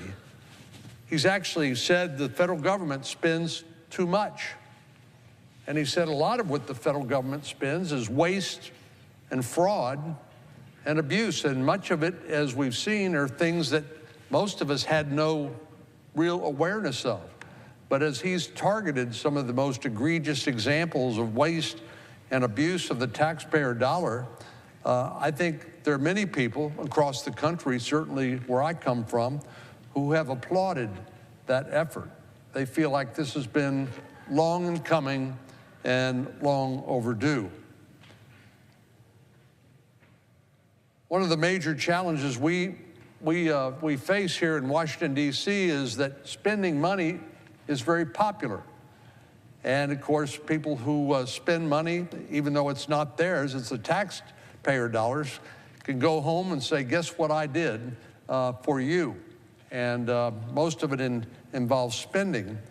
But we're now having to come to grips with the fact that we are $36.4 trillion in debt. And we've kicked the can down the road so long that we've run out of road. And indeed, many of us have talked over the years about the fact that this is immoral.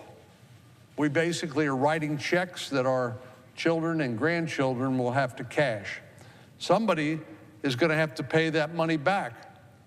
And now we are spending more money on interest on the national debt than we are to defend the nation, which is a very dangerous set of circumstances given the situation we find ourselves in, which is the most dangerous time since World War II. Now, it's no secret that Elon Musk is perhaps the richest man in the world. I don't begrudge him that. It looks like he's done some amazing things and continues to do so. I know that with that sort of money, he doesn't have to be up here volunteering to do some of the work that needs to be done in terms of identifying the waste and abuse. He could go relax on an island somewhere. He could buy an island. He could do whatever he wants, and he wouldn't have to lift a finger to help anybody else, and he could just live a life of luxury and leisure for the rest of his existence. But I don't believe he's wired that way, and I'm grateful for that, because instead, he's volunteering his time to serve not only the President of the United States, but the American people. You don't have to agree with everything that Mr. Musk recommends to recognize that this is an incredible public service, and this is long overdue, identifying all of the waste and abuse and egregious expenditure of taxpayer dollars. In fact, I'm a little shocked that our Democratic colleagues don't join us in this effort. I happen to be a member of what we call the DOGE caucus, the Department of Government Efficiency. We are making recommendations to DOGE to look at different departments of the government and say, can you find savings here? Can you find expenditures that don't make any sense? I'm kind of shocked our Democratic colleagues refused to join us in that. It seems like in a normal world, they would be concerned about this too. Instead, they just say the status quo is just fine. We don't need to change a thing. $36.4 trillion and counting. And in fact, they seem to be in denial of the fact that President Trump and Republican majorities, in both houses were elected on November the 5th. Hopefully that won't continue indefinitely. But what I want to mention is some of the violence and the acts of vandalism that have occurred around the country Now, by the way, most of these Teslas aren't owned by Elon Musk anymore. They've been sold to private citizens, and yet they have been the target of a lot of the vandalism and violence that we've seen around the country. Just 2 days ago, police officers found what they called multiple incendiary devices at a local Tesla dealership in North Austin, where I live. Now, this prompted a full bomb squad to respond, and an investigation is still underway. Thankfully, there were no injuries, but it is ridiculous that the state of our public discourse has reached this point. The North Austin Tesla dealership bomb threat, unfortunately, is not the first of its kind. It comes on the heels of another attack in Las Vegas, where several Teslas were set on fire outside of a service center. I have no idea what that was supposed to accomplish. The protesters vandalized the building by spray painting the words, quote, "resist," on the front doors, while at least one protester reportedly threw a Molotov cocktail. Over on the West Coast in Seattle, 4 Cybertrucks were set on fire earlier this month. The Associated Press has reported that there have been at least 50 demonstrations around the country focused on Tesla, while more are planned, not just here in the United States, but around the world in countries like England, Spain, and Portugal. Some Tesla owners have reported incidents of vandalism on their personal vehicles. Some have been even spray painted with swastikas. Now, why anyone would think that would be a good idea is beyond me. It should go without saying, but I'll say it anyway, that that kind of violence and vandalism of private property is unacceptable. But I know not everybody is speaking up to condemn these attacks. Now, I support the First Amendment. Obviously, I take an oath to support and defend the Constitution of the United States. All of us do here in the Congress. And I will defend the right of all Americans to express their views about government, even when they and I may disagree. But the First Amendment, we know, does not protect activities like placing explosive devices or damaging private property. Those are simply crimes. And I would hope that much is obvious.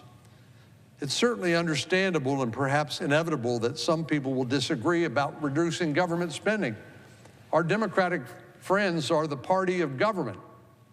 They got us 40-year high inflation because during the last 4 years, we've seen an unprecedented expenditure of taxpayer dollars, which is inherently inflationary.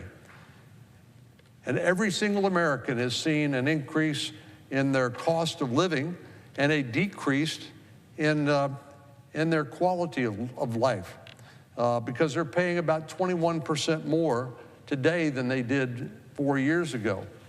But there are people who think that spending money without any sort of second thought is a good idea. Maybe people who benefit from that government spending, but they also have a right to express their concerns. I'm not suggesting that they don't. But what is far from understandable, and in fact is inexcusable, is what we're seeing in the examples that I mentioned.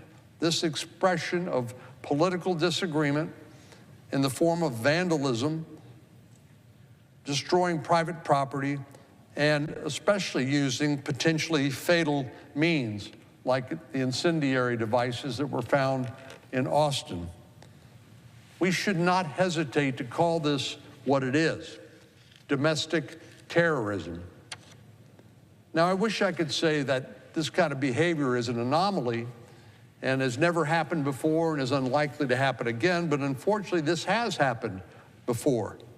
And it's reminiscent of the violent unrest that plagued our nation with the BLM riots that happened during the summer of 2020. Mr. President, we live in a democratic republic, not a banana republic. We're blessed to live in a country where we value and protect the rights of citizens to speak freely.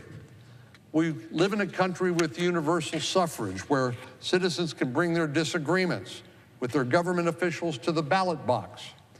But placing bombs and lighting cars on fire is not an appropriate means of expressing dissenting views in a country like the one we are blessed to live in. We are so much better than that. For this reason, I was disappointed to see one of my fellow Texans in our congressional delegation go so far as to condone these kinds of activities. Congresswoman Jasmine Crockett recently made comments encouraging violent protests at a virtual rally. She said, and I quote, these are her words, not mine. She said, "All I want to see happen on my birthday is for Elon to be taken down." Well, that could be interpreted any one of a number of ways, but I believe it's wrong to wish on any American, much less a fellow Texan. And I would expect better than this sort of incendiary rhetoric from a member of Congress who was elected to her position because of the very democracy we are fortunate to enjoy. But this isn't the only thing she said recently that has raised eyebrows and resulted in condemnation. Congresswoman Crockett recently commented that our Governor Greg Abbott, who happens to be a paraplegic as a result of a terrible accident years ago, she said that she referred to him as Governor Hot Wheels, presumably because he's in a wheelchair due to an accident decades ago. And then it's Senator Cruz, my colleague, the junior senator from Texas, she said should be knocked over the head, like hard. This is disgraceful, and we should call it for what it is. We have a duty as elected officials to bring out the best in our country, not to take the low road. And particularly, we should not encourage harm against people we don't particularly agree with. This is a disturbing trend in political rhetoric, one that has turned to violence. Again, not for the first time, but we should condemn it and we should shut it down now. These events should serve as a wake-up call that it's past time to turn down the temperature. I believe that all Americans and all Texans deserve better. Mr. President, I yield the floor, and I would note the absence of a quorum. Secretary, please call the roll. All right, you're just listening in there. That was the Texas Senator John Cornyn discussing DOGE, tariffs, and much, much more here on Live Now from Fox. We're still awaiting President Trump to make those major announcements about tariffs. We'll take you out to that as soon as it begins. Until then, let's line away for a quick 2-minute break.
Welcome back in here too, live now from Fox. I am Eddie Mack. We want to bring you some breaking news involving immigration and the Alien Enemies Act, as I want to put up this tweet right now from Bill Maluzhin talking about a federal appeals court has denied President Trump's request to block Judge Boasberg's order of deportations of suspected Venezuelan gang members to El Salvador. You can see this according to via the Alien Enemies Act. The order blocks the Trump administration from further deportations of the AEA, of course, really upholding what Judge Boasberg said about the order, stopping those deportations. Of course, we've been following this very closely here on Live and Now from Fox. The Trump administration, they had transferred hundreds of migrants to El Salvador, even as that federal judge issued the order. We know the appeals court has denied Trump's request to block it, so upholding that one, of course, under a 18th century wartime declaration targeting Venezuelan gang members.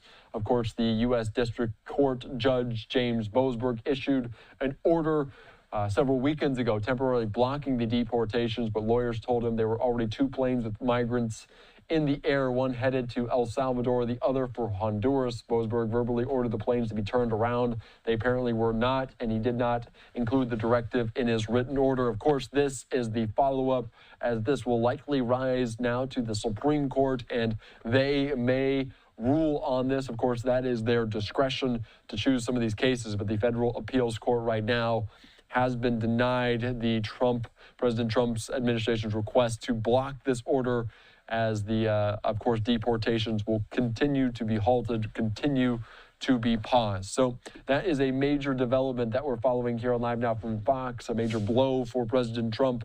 But, of course, it will likely rise to the Supreme Court. We'll see if they make a ruling on that moving forward. All right, let's continue here on Live Now from Fox as we're talking about plenty of international headlines as we are learning from yesterday the ceasefire talks between Russia and Ukraine. Of course, an agreement in the Black Sea has come to terms. For more on this, let's go to Alex Hogan with this report.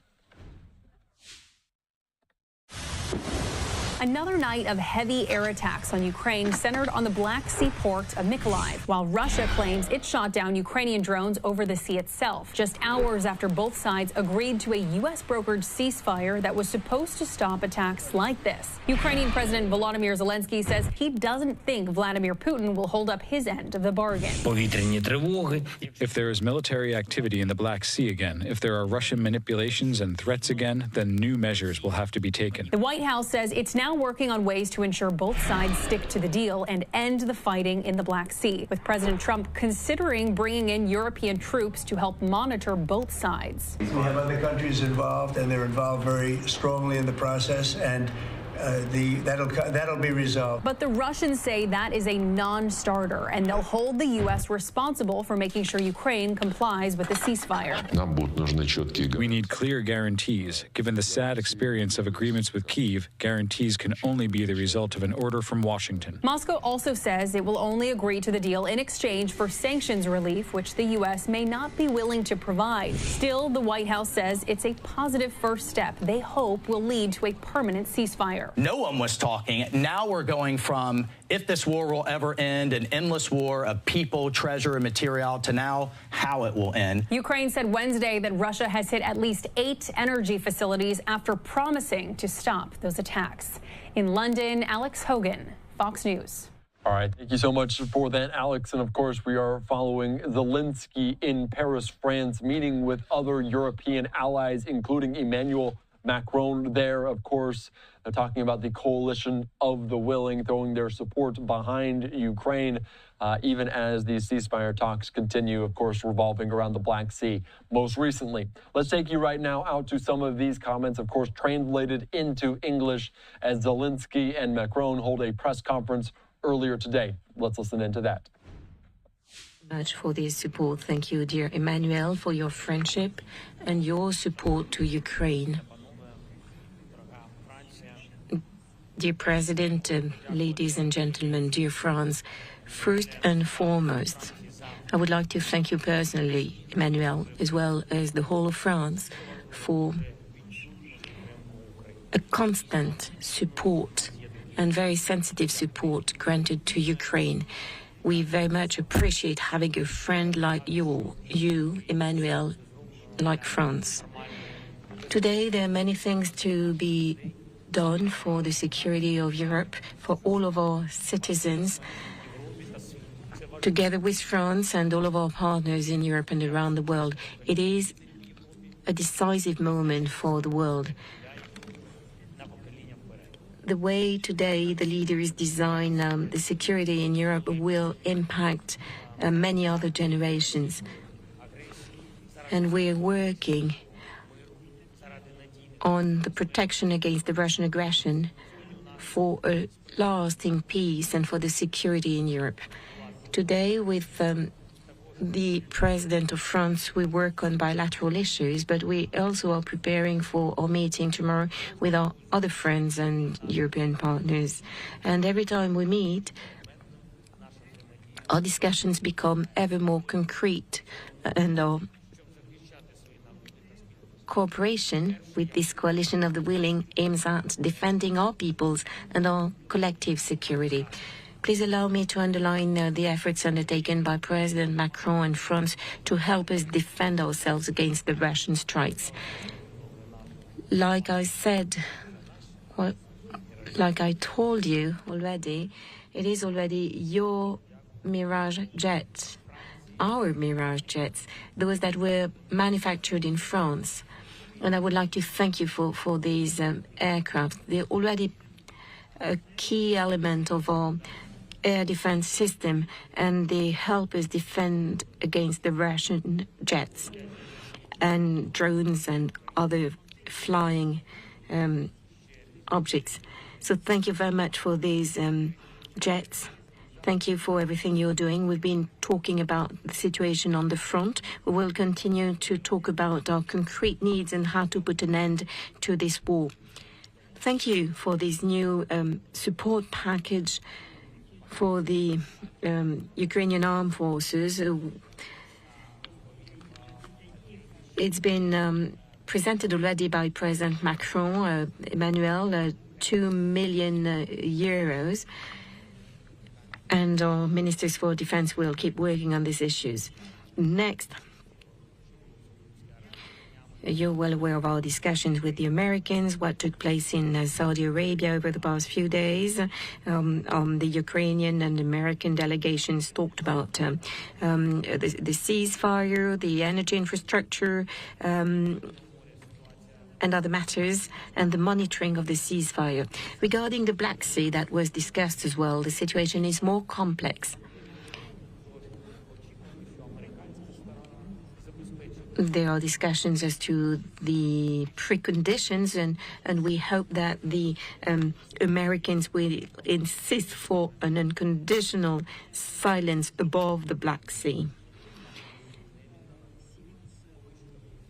Regarding this silence on the ground, in the air, and at sea, at the moment, Russia is refusing this unconditional ceasefire that shows that Russia is not ready to put an end to this war. So we shall continue to exert pressure on Russia. It is certainly not the time to weaken our pressure or our unity. We need more concerted measures in order to bring peace, a fair and stable peace. The sanctions against Russia shall remain and be increased as long as Russia is occupying Ukraine. Any attempt by Russia to continue with this war requires a response. This is the only language, the language of force, that is being understood by Moscow. Accordingly, Europe, the United States, the entire world needs to be strong to defend itself and to defend the interests of peace. Thank you. And I'm grateful to all of those who in Europe who are helping Ukraine to defend itself and also helping us in bringing peace and stability. It is important that each European country can increase its defense potential. There are technological aspects and other elements. The more is being produced in Europe, the better for Europe. And thank you very much for these partnerships aiming at co-producing equipment in Ukraine. We already discussed this together with Emmanuel. We will work on increasing our own production. This applies to artillery, air defense systems. We already looked at these issues in detail. And of course, we bet on diplomacy. But only diplomacy based on force can be strong. And such is the purpose of our work and of our discussions tomorrow. We're expecting some new and strong decisions. The time has come to agree security guarantees and to address all of these concrete issues, contingents, and together with the President of France today, we decided to task our teams to work on these concrete issues. Once again, I would like to thank all of those helping us, and once again, you personally, dear Emmanuel. Thank you, France, and long live Ukraine. Bonsoir, messieurs les présidents. Une question. Sorry, just listening in there to comments from Zelensky and Macron in Paris, talking about the coalition of the willing, throwing their support behind the Ukrainians. Obviously, as we enter yet another new year, the third anniversary was just a few short weeks ago. I'm Andy Mack. We're back after this.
All right, welcome back in here to Live Now from Fox. We are still anticipating President Trump to make those announcements around tariffs as we are a week out until the April 2nd deadline for those. So, of course, we'll take you out to them as soon as they happen. Right now, though, let's take you out to the Senator Thom Tillis out of North Carolina on the floor there in our nation's capital, making some live remarks. Let's listen in.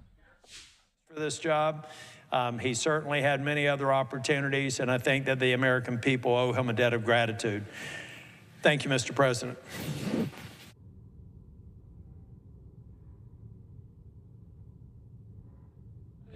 All right, of course, that was just the Representative Thom Tillis out of North Carolina, the Republican, making comments. We heard just a little bit ago, Texas Senator John Cornyn also chiming in, discussing tariffs, discussing DOGE, also the latest in a long string of headlines. So we're just following all of these here on Live Now from Fox ahead of President Trump to make those remarks on tariffs. And as we mentioned, this coming after the bell has rung on the day in the stock market, so you won't see any movement in terms of what it looks like there, in terms of going red, in terms of going green, but it did close 132 points in the red today. We'll see how this impacts, how this announcement impacts it starting tomorrow. So we'll take you out to this as soon as it pops up here on Live Now from Fox as they are discussing the latest with all of that. Right now, though, we are learning more information about that federal appeals court that has denied President Trump and their claim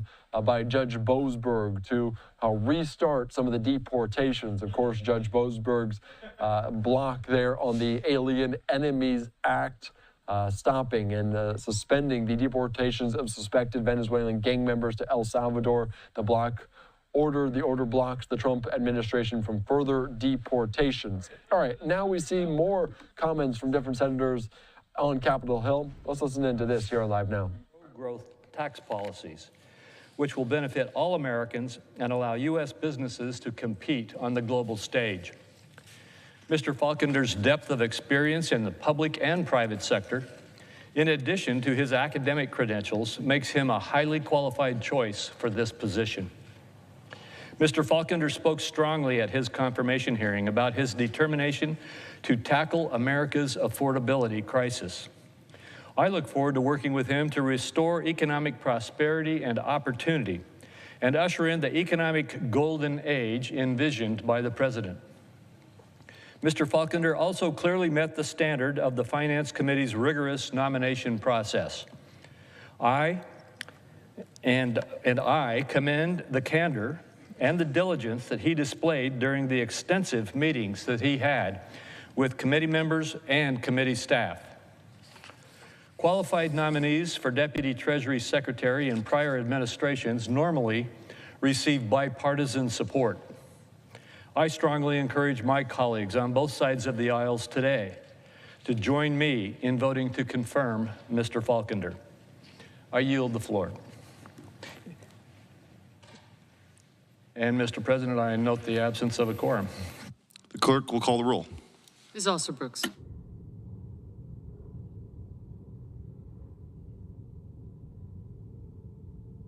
All right, as we're continuing on here on Live Now from Fox, still awaiting is kind of a calm before the storm of some of these announcements, talking about tariffs there as we're approaching 5 o'clock on the East Coast. And as we are mentioning that, the hold of this ruling by Judge Boasberg. Again, I want to put this up here on Live Now from Fox from Bill Malugin, talking about the order blocks the Trump administration from further deportations. Let's take you right now out to comments on Capitol Hill earlier today about immigration, as of course the immigration workforce discussing this. Let's listen into this press conference from earlier.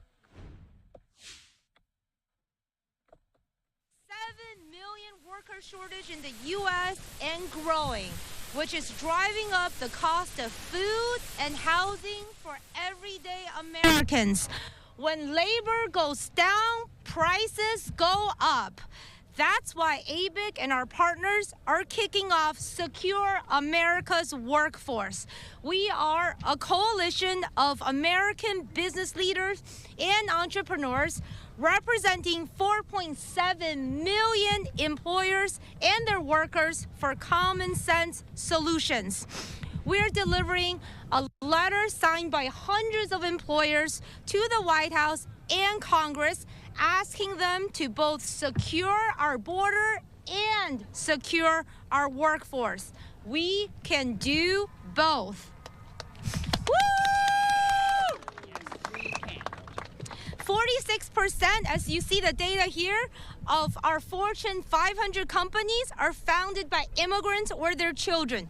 30% of construction workers, over 50% of our agricultural workers, 40% of our hospitality workers, 25% of small businesses, and 30% of our elder care workers are immigrants. Immigrants are a crucial part of the talent that employers depend on. We are the world's greatest economy, despite being only 4% of the world population.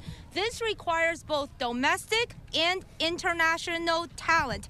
That's why we're here to support the Farm Workforce Modernization Act, the Dignity Act, the AFU Act, all bipartisan efforts to both secure our border and secure our workforce. So first, we want to thank President Trump for successfully securing the border. Border encounters are down 94% since 1 year ago, as we heard from the President's State of the Union. But inflation continues to be stubbornly high and rising. That's why we're here to ask Congress and the President to do the second part. Let's also secure our workforce and bring down inflation. We also know this is very popular with the American public and Republican primary voters. Because we did a poll on this. We're happy to share it with the press. I am thrilled to introduce somebody who won his Republican primary and then sold his company, Sky Mall, to Rupert Murdoch at the age of 46. Hailing from the great state of Utah, please welcome ABIC's board chairman, Senator Bob Worsley. Thank you, Rebecca. I'm a founder of a home building company, a factory home building company, and a former state Republican senator from Arizona. And we've lived through this before in Arizona alone. We're now living through it together as a nation. My company builds stackable factory-built homes, beautiful and affordable homes. We build for Utah, Arizona, California, and Idaho. My wife, Christy, and I live in Utah, and we're also devout members and leaders in our church. And we live and care about folks that live here in our country, regardless of their circumstances. We have a housing shortage, and we have a workforce crisis. The country faces a housing shortage of over 4 million homes, driving up prices and rents. A key obstacle to building more housing in this country is a shortage of construction workers, which slows projects and raises costs. As of last July, we had 250,000 construction jobs that were unfilled. 450,000 additional workers are needed by 2025, the end of this year. Immigrant workers make up nearly 35% of the construction workforce, and half of those are without documents. Removing these workers would worsen the shortage, intensify the housing crisis, and make it even harder for affordable housing in America. That's why, as part of my personal passion here, we're calling on Congress for common sense solutions to provide work permits and green cards to law-abiding immigrants. These are the workers who show up to do the hard work, build homes, and help lower housing costs for Americans. It's now my opportunity an honor to introduce someone who has been leading the charge on common sense immigration solutions in Congress. He's a dedicated fighter for American farmers and consumers, an apple farmer from the great state of Washington, and I think it's kind of funny that they put a home builder before him because he's building his name, Congressman Newhouse. We're all about new houses. If you don't mind, I'd like to introduce Congressman Dan Newhouse. I'm sure that was no coincidence. It happened on purpose. Good morning, everybody. I'm honored to be here in front of you to welcome you to Washington, D.C., and welcome you to the fight, to the effort that we have going on in Congress to make sure that we can protect the workforce of the United States. Immigrant workers are the most important workers that we have. They truly are, because without them, from my perspective, we would not have an agricultural industry. I'm a farmer from the, as you heard, from the great state of Washington. We depend on immigrant workers to make sure that all of you have food on the table when you sit down with your families. It is one of the most basic industries that you can think of. And without a workforce, we are truly putting ourselves at risk. With everything that's going on in the world today and the pressures that we're feeling, and all of us are feeling, at increased prices at the grocery store, one thing that we have to do that will help keep those prices from continuing to rise is ensure that American agriculture has a legal workforce. It's a requirement. It's a necessity.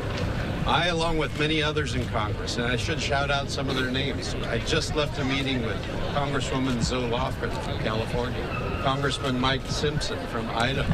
The list is long of the people that are engaged in this effort to make sure that agriculture has a dependable workforce on into the future that is legal, that we can be proud of the fact that we employ people that are in this country legally. That's what we all want, the workers and the employers. And so we have to continue to do that.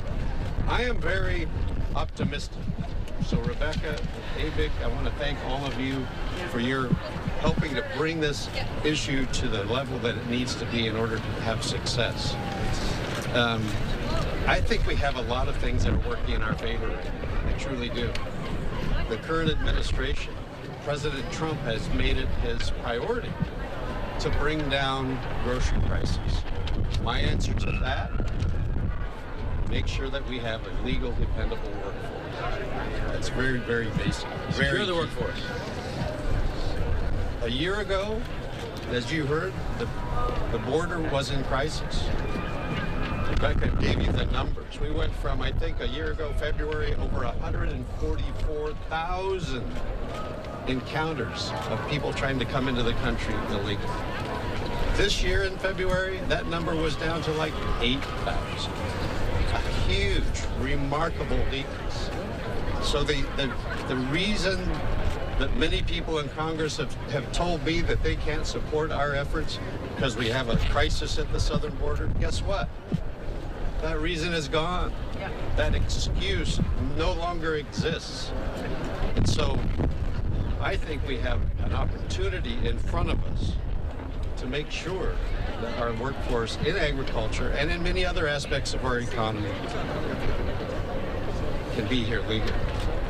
And the third reason I'm so optimistic is over the last several years, members of the agricultural community, both on the labor side and the employer side, have been doing what is key to making our system work. You know what that is? They are making their voices heard to their members of Congress. People understand now how important this issue is, how important it is to food security, as I mentioned, but national security as well. So for those reasons, I want to thank you for being here. I want to thank you for helping elevate this issue, for getting the word out, because I truly think this is the Congress that we can make it happen. The credit is going to go to everybody that's making the effort to be here in Washington, D.C., to help those of us in Congress who are leading the charge be successful. Thank you very much.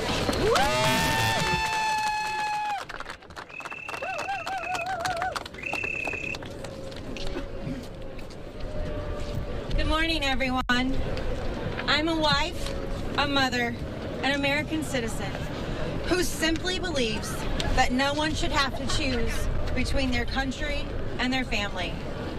Yet, that's exactly the choice the immigration laws forced 1.2 million U.S. citizens to make.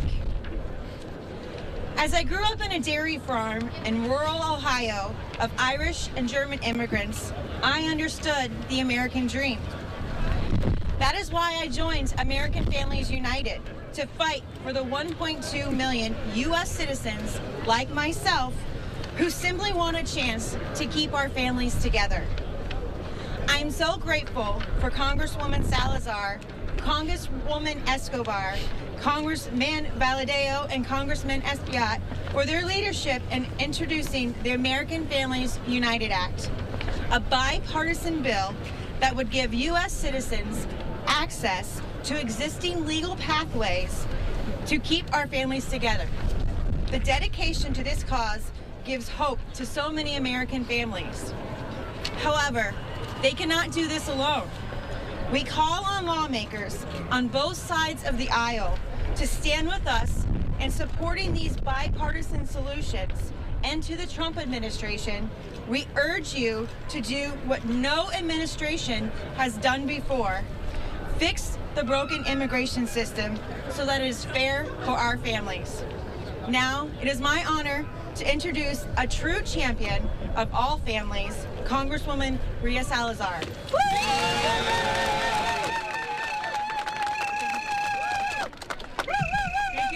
Thank you, and I agree with my colleagues' bipartisan coalition that we have here that this is one of the most important topics that we are facing as lawmakers.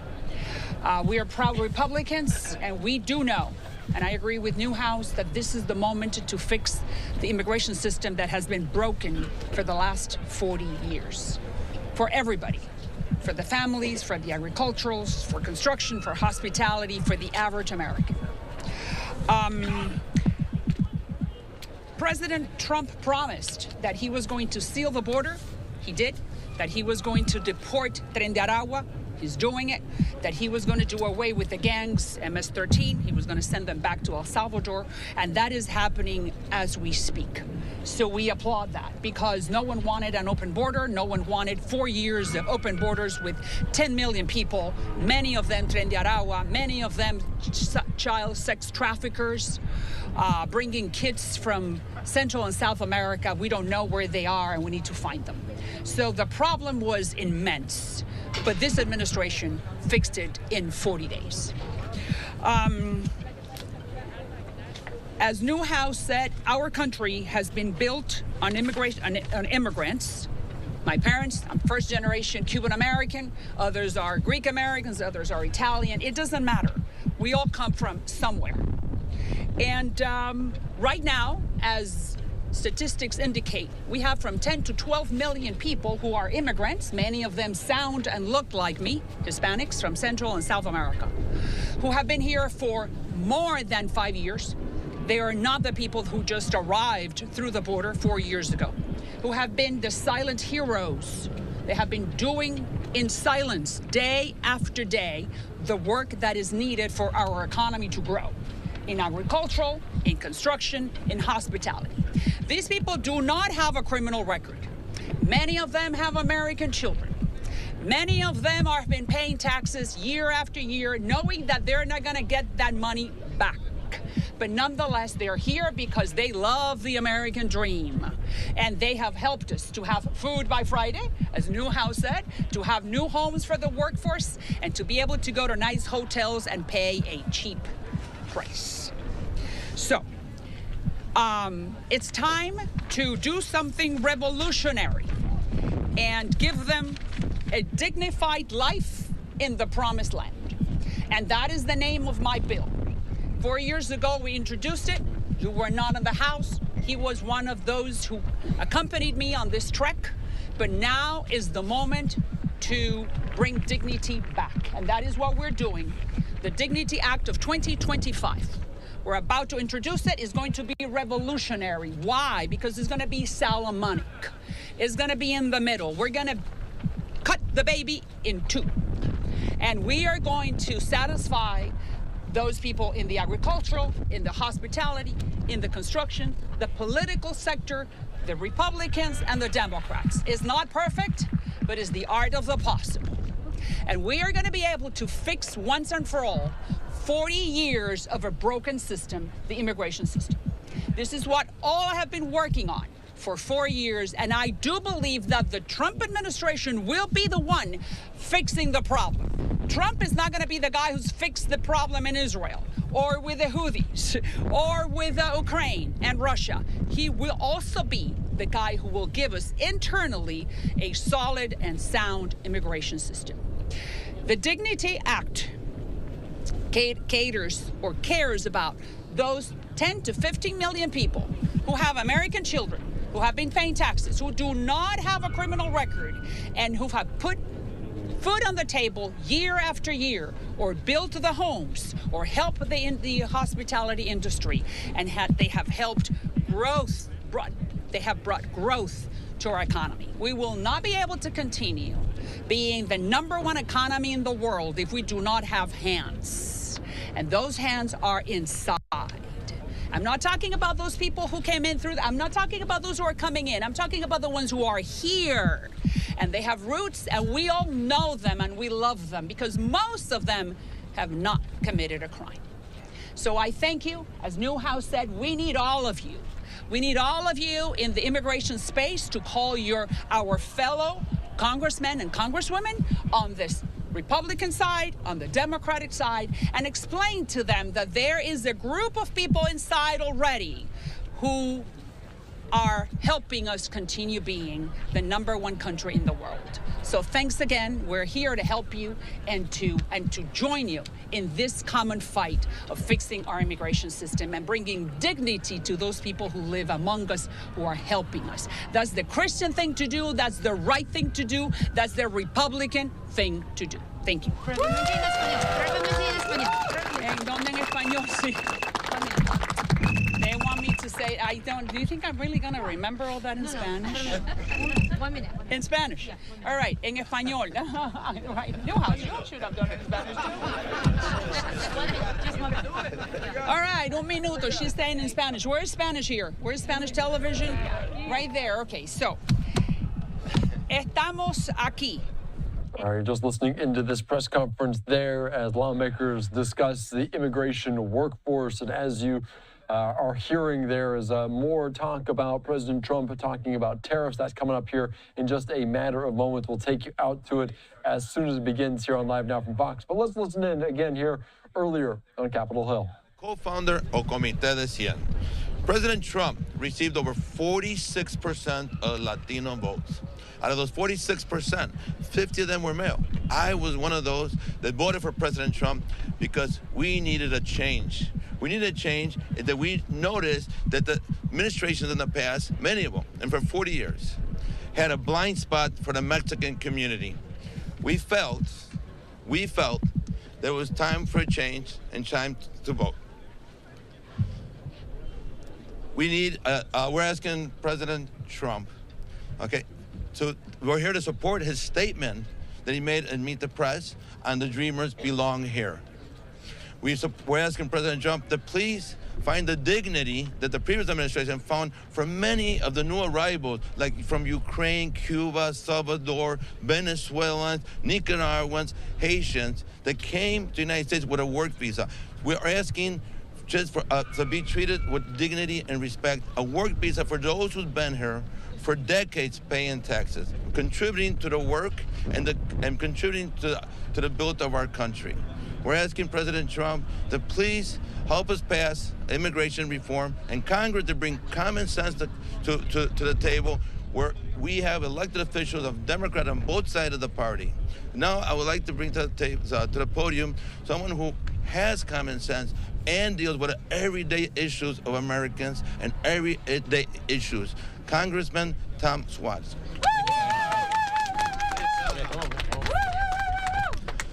Okay, let's hear it for the American Business Immigration Council. They're doing a great job. And you know, I'm a Democrat, and I'm here with these two Republicans, and there are Democrats and Republicans throughout the Capitol that are trying to work together to find a solution to the immigration crisis here in America. We have to secure the border, we have to fix the broken asylum system, and we have to treat people like human beings and secure the workforce. Now, to do that is going to require people to work together, to look beyond their little silos and to try and find common ground. And people like Dan and Maria and myself and Brian Fitzpatrick, who wanted to be here today, who's in an intelligence briefing right now, but he's my co-chair of the Problem Solvers Caucus.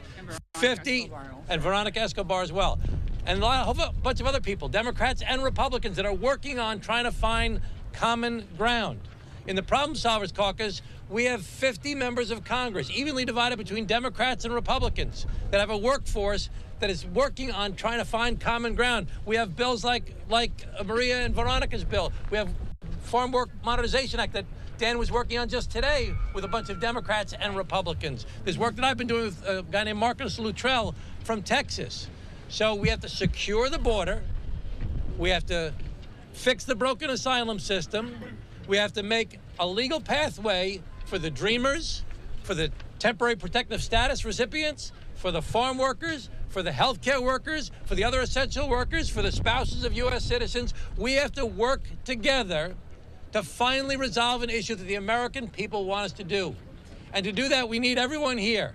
We have to build a coalition, or continue building a coalition, of business, badges, and the Bible, all working together to solve these problems, to secure the border, and to treat people like human beings. Working together, we can do that, but we need all of you to participate. Thank you very much, everybody. Vamos a seguir adelante juntos. Great. I know the members have to go back. I just want to take a few questions for the members before we continue. Yeah. Questions from the back. Yeah. Go. Yes. Yeah. My name is Jesus Garcia from La Opinión. Thank you for doing this. I just wanted to ask you, since President Trump is the one that can push Republicans in Congress to do this thing, have you had any kind of meeting with him, or are you going to bring it on the table to support these projects? The Trump administration understands that after we have secured the border like we have, and that we're deporting the criminals who happen to be illegals, there has to be a national conversation that will start very soon. What are we going to do with the whole immigration system? And how are we going to help the workforce that you guys are talking about, construction, hospitality, and agriculture? What are we going to do with those people who are needed, who are here, and who are in the shadows? Trump is a construction guy. He knows very well what's needed to maintain the economy going.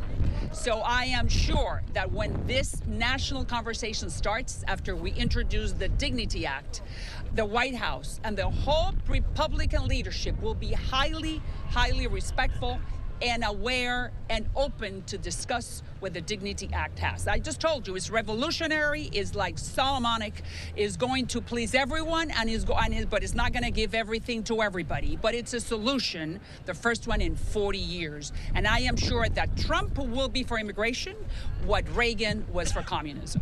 Thank you. I would just say that the agricultural industry supported President Trump very strong. He understands the issues of food security.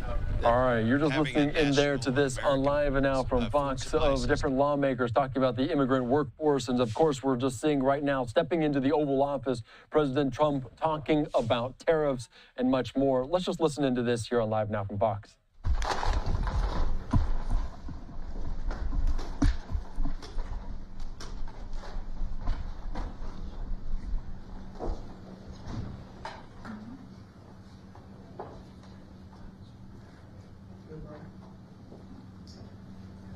Thank you very much. It's an honor to be with you today. We just celebrated Women's Day at the White House. It was fantastic, attended by a lot of great women, All women are great. So this is the beginning of Liberation Day in America. We're going to take back just some of the money that has been taken from us by people sitting behind this desk or another desk that's not quite as nice, but they have their choice of 7, as you know. And we're going to charge countries for doing business in our country and taking our jobs, taking our wealth, taking a lot of things that they've been taking over the years. They've taken so much out of our country, friend and foe, and frankly, friend has been oftentimes much worse than foe. And this is very modest. And what we're going to be doing is a 25% tariff on all cars that are not made in the United States. If they're made in the United States, there's absolutely no tariff. We start off with a 2.5% base, which is what we were at. And we go to 25% And basically, as you know, and as you've been saying, not reporting as accurately as it should be reported because it's a massive story. Business is coming back to the United States so that they don't have to pay tariffs. And I think also because of November 5th, the election, they're very happy. AI is coming back to levels that nobody's ever seen before. It's a new, sort of a new business, I guess, when you think about it. But it's plants are going up all over the United States, and many of them have already been started. We're getting early electricity taken care of. We're getting permits very quickly for them, and we're going to make their life very happy. They're coming in with tens of billions of dollars. Individual plants will cost 10, 15, even $20 billion. We're going to let them build electricity generating plants along with their plant, and they can't even believe it. And we're going to get them very quick permits, as I've done always. I did that in Louisiana with 2 LNG plants. I got them one permit in 1 day after waiting 14 years, and the other one in 1 week after waiting for 12 years. But this is very exciting to me. This is the automobile industry, and this will continue to spur growth like you haven't seen. Before I was elected, we were losing all of our plants. They were being built in Mexico and Canada and other places. Now those plants largely have stopped, and they're moving them to our country. In Indiana, the great state of Indiana, I love Indiana. Honda is building one of the biggest plants anywhere, and they've just started. They wouldn't have done it without this. In all cases, they wouldn't have done it without what we're doing. So we'll effectively be charging a 25% tariff. But if you build your car in the United States, there is no tariff. And what that means is a lot of foreign car companies, a lot of companies are going to be in great shape because they've already built their plant, but their plants are underutilized, so they'll be able to expand them inexpensively and quickly. But others will come into our country and build, and they're already looking for sites. They're looking for mostly sites. They don't want to take the old buildings that are empty and falling down. They want to build new, and there's tremendous action. There is likewise for other companies and countries, like the chip making process. Your chip bill was a disaster done by Biden. All he does is give tremendous amounts of billions of dollars to chip companies that will do nothing with the money. They're not going to use the money here. They're going to just keep it. They have plenty of money. The one thing they have is they have a lot of money.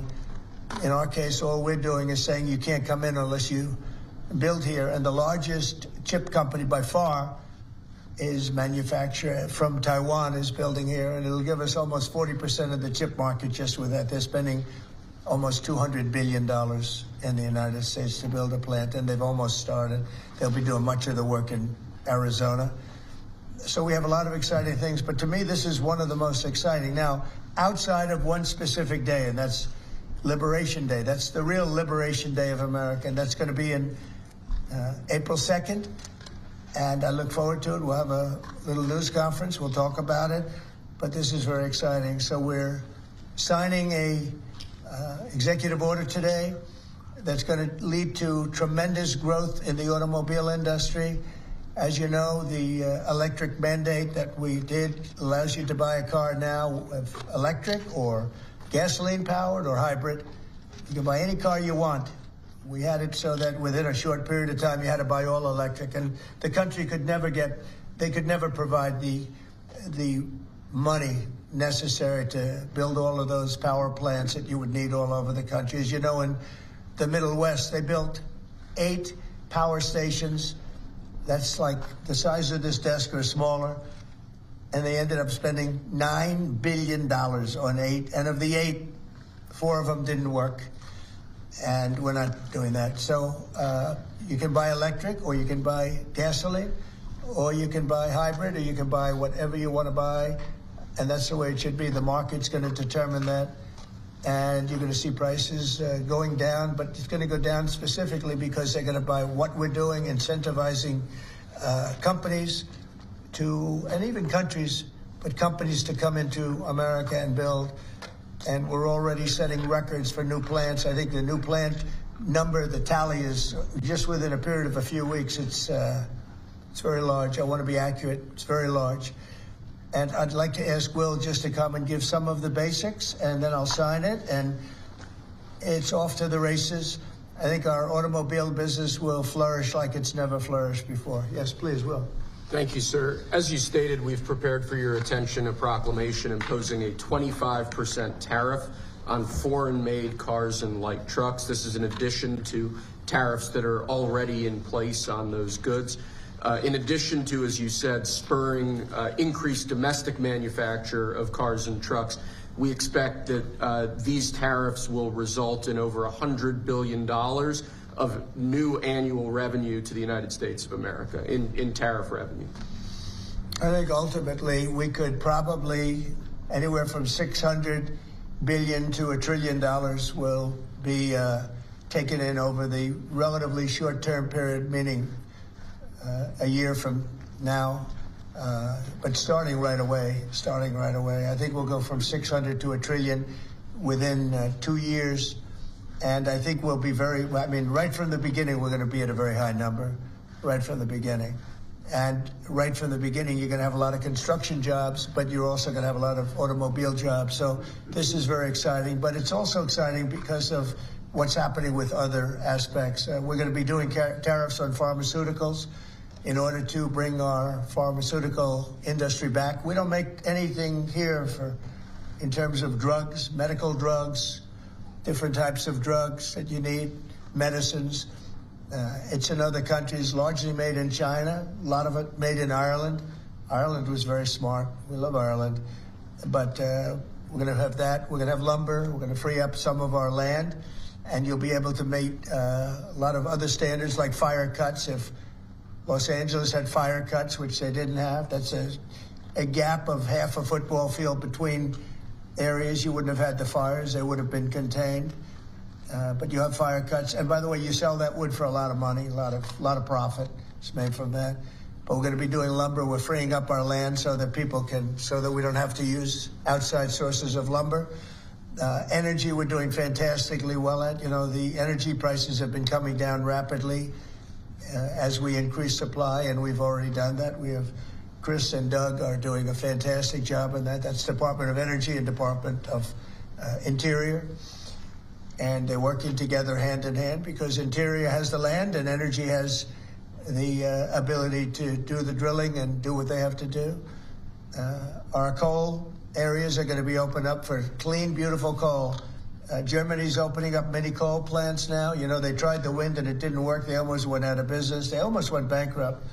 They tried wind, which is a disaster because it's too expensive and it doesn't look good, kills all the birds, a lot of problems. But Germany is now building a lot of coal plants. China is building one a week. Think of that. And they're using coal, which is very powerful. Coal is a very powerful energy. And we're opening up our coal mines again, and we're going to do, I call it beautiful, clean coal. The technology is so good now that coal can give you tremendous power at the same time. It can be very clean. But we're also obviously doing oil and gas and various other things. You can do pretty much whatever you want. We don't like the wind because we think it ruins the landscapes, the plains, ruins them. And it's got a lot of problems. It's also by far the most expensive energy. It looks horrible in the oceans. It's dangerous in the oceans in terms of navigation. And if you look at what's happening with whales, you know, in one area, they lost 2 whales, like in 20 years, washed ashore. And this year they had 17 wash ashore. So there's something happened out there. There's something driving the whales a little bit loco, but they lost 2 in 20 years. And now they lost 17 in a short period of time. So it's something wrong out there. So this is very exciting. This is going to lead to the construction of a lot of plants, and in this case, auto plants. And you're going to see numbers like you haven't seen, both in terms of employment. Takes a little while. You're going to have great construction numbers initially, and then ultimately you're going to have a lot of people making a lot of cars. And one other thing, we have the Speaker of the House with us who's doing a fantastic job. And where's Mike? And we're trying to get approved. Mike, thank you very much for being here. We're trying to get approved, if we can. If you borrow money to buy a car, you're allowed to deduct interest payments for purposes of income tax, but only if the car is made in America. So if the car is made in America, you get a loan, you can deduct the interest. That's a big saving. a lot of people in that part of the world in terms of buying cars. A lot of them don't think in terms of deductions. People that think in terms of deductions are very wealthy people. But people are going to start understanding what a good deduction is all about. So when you get a loan to buy a car, and I think it's going to pay for itself. I don't think there's any cost. I think you're going to have so many cars built. But you're only going to get that deduction of interest if the car is made in the United States of America. So I'm going to sign this. And Mike, I hope you can get that, because I think it's going to be amazing in terms of the number of cars that are going to be made because of it. And I want to thank Howard Lutnick, our fabulous commerce chairman. That's what he is. He's a chairman. He's a very successful guy, a great guy. And we have a big day, Howard, coming up next week. It's going to be good. That's Liberation Day. That's going to be on the 2nd, and that's going to be reciprocal. And I think people will be impressed. We're going to be very fair. We're going to be very nice, actually. We have not been treated nicely by other countries, but we're going to be nice. So I think people will be pleasantly surprised, but it's going to make our country very rich, because we're the piggy bank that everybody steals from, and they've been doing it for many years, for decades, so we're not going to let it happen. So, but we're going to treat people very nicely. We're going to treat other countries very, very nicely, and I think it's going to have a very positive effect on everybody, including those other countries. So I'll sign this, and we will see you again on April the 2nd. In terms of this, it's going to be another round, and it's about making America great again, making it strong and prosperous again. Thank you very much. So Mr. President, on the car tariffs, how do you ensure that a car coming into the country is fully built? Could an automaker in Germany say, leave the tires off a car? Yeah, we're going to have very strong policing, and it's pretty easy to do. If parts are made in America and a car isn't, those parts are not going to be taxed or tariffed. And we'll have very strong policing as far as that's concerned. For the most part, I think it's going to lead cars to be made in one location. You know, right now, a car would be made here, sent to Canada, sent to Mexico, sent all over the place. It's ridiculous. So this is a very simple system. And the beauty of the 25, it's one number. It's not up or down depending on the cost of the car. It's one number. And that number is going to be used to reduce debt greatly in the United States and to build things, reduce taxes. I mean, basically, I view it as reducing taxes and also reducing debt. And within a fairly short period of time, I think we're going to have a balance sheet that's going to be outstanding. Yeah. How do you assure Americans then that this will not cause a long-term increase in prices? Well, look, I think we're going to have a market the likes of which nobody's ever seen before, not in this country. You know, we had the best market ever in my first term. It was the strongest market ever, the best economy ever. And I think I think this blows it away. But this is something that people have wanted to do, presidents have wanted to do for a long time. A lot of them didn't understand it. It wasn't a priority for them. But foreign countries understood it very well. And they've really ripped us off at levels that nobody's seen before. But that's not going to happen. Mr. President, is this for today or on April 2nd, the auto tariffs, sir? Say it? Do these auto tariffs go into effect today or on April 2nd? They go into effect on April 2nd. We're signing today. It goes into effect April 2nd. We start collecting on April 3rd. Mr. President, do you have any more sectoral tariffs that are coming in on April 2nd? What does that mean? Any more tariffs on any other sectors on April 2nd, for example, chips or pharmaceuticals? Not then, but we will be putting a tariff on lumber. We, as you know, have a tariff already on steel and on aluminum of 25%, and we're taking in tremendous amounts of dollars. More importantly, our steel factories and aluminum factories are roaring. They're starting to roar. They're building new ones. I just heard from Nucor, which is a big company, a very big steel company, and they're building a massive plant for steel that they wouldn't build without this. So you're going to see things that are going to be actually amazing. And I think you already have. You know, we've had some news conferences where I can't have enough. They want to do news conferences where they announce they're going to spend $20, $30, $40 billion. But Apple, as an example, is spending $500 billion. Okay, any other? On the signal email chat, Senator Roger Wicker. Hold on one second. Mr. Go ahead. President, reciprocal tariffs next week. Will those be immediately effective April 2nd on all countries, or will you focus on the worst offenders? No, we're going to make it all countries, and we're going to make it very lenient. I think people are going to be very surprised. It'll be, in many cases, less than the tariff that they've been charging us for decades. So I think people are going to be very, very surprised. Why is that? I think they'll be pleasantly surprised. I don't know. I think we're trying to keep it somewhat conservative. And on these auto tariffs, we saw obviously the NASDAQ 100 go down 2% at close, S&P 500 down 1%. What are you concerned Is that about today? that market reaction? Today? Yes, sir. I didn't say that. I want to see the jobs. I want to see that'll all take care of itself. That could take care of itself in 1 day, 2 days, or 1 week. Are there any conditions under which you'd remove these auto tariffs, sir, or is this permanent for the rest of your term in office? Oh, this is permanent. Yeah, 100%. Yeah. Are you on the auto tariffs? Did Elon Musk advise you at all on these auto tariffs? No, because he may have a conflict, so we don't talk. I've never talked to him. Elon's amazing. He's never asked me for a favor in business whatsoever. I'm actually a little surprised by it. I might do it, I might not do it. I do what's right, and he'd want me to do what's right. No, he's a patriot. He has never, you know, these are big deals we're talking about. This is probably nothing like this. And I've never had Elon come and say, would you do me a favor with the mandate or the electric mandate or anything. He's never asked me for anything. Sir, also, what's your response to Republican lawmakers who have said today that your administration should take more accountability and not downplay what's happened with the signal that we've seen in these messages today? Well, I don't know about downplaying. The press upplays it. I think it's all a witch hunt, that's all. I think it's a witch hunt. I wasn't involved with it. I wasn't there, but I can tell you the result is unbelievable because the Houthis are looking to do something. They want to know, how do we stop? Can we have peace? The Houthis want peace because they're getting the hell knocked out of them. It's been very, very strong. The Houthis are dying for peace. They don't want this. And they're bad. Look, they were knocking ships out of the ocean. You know, we had in the Suez Canal, they only have about 20% of the ships going through. They have to go through a different way, which takes weeks of travel. And that really affects commerce. But the Houthis have been hit hard and they want to negotiate peace.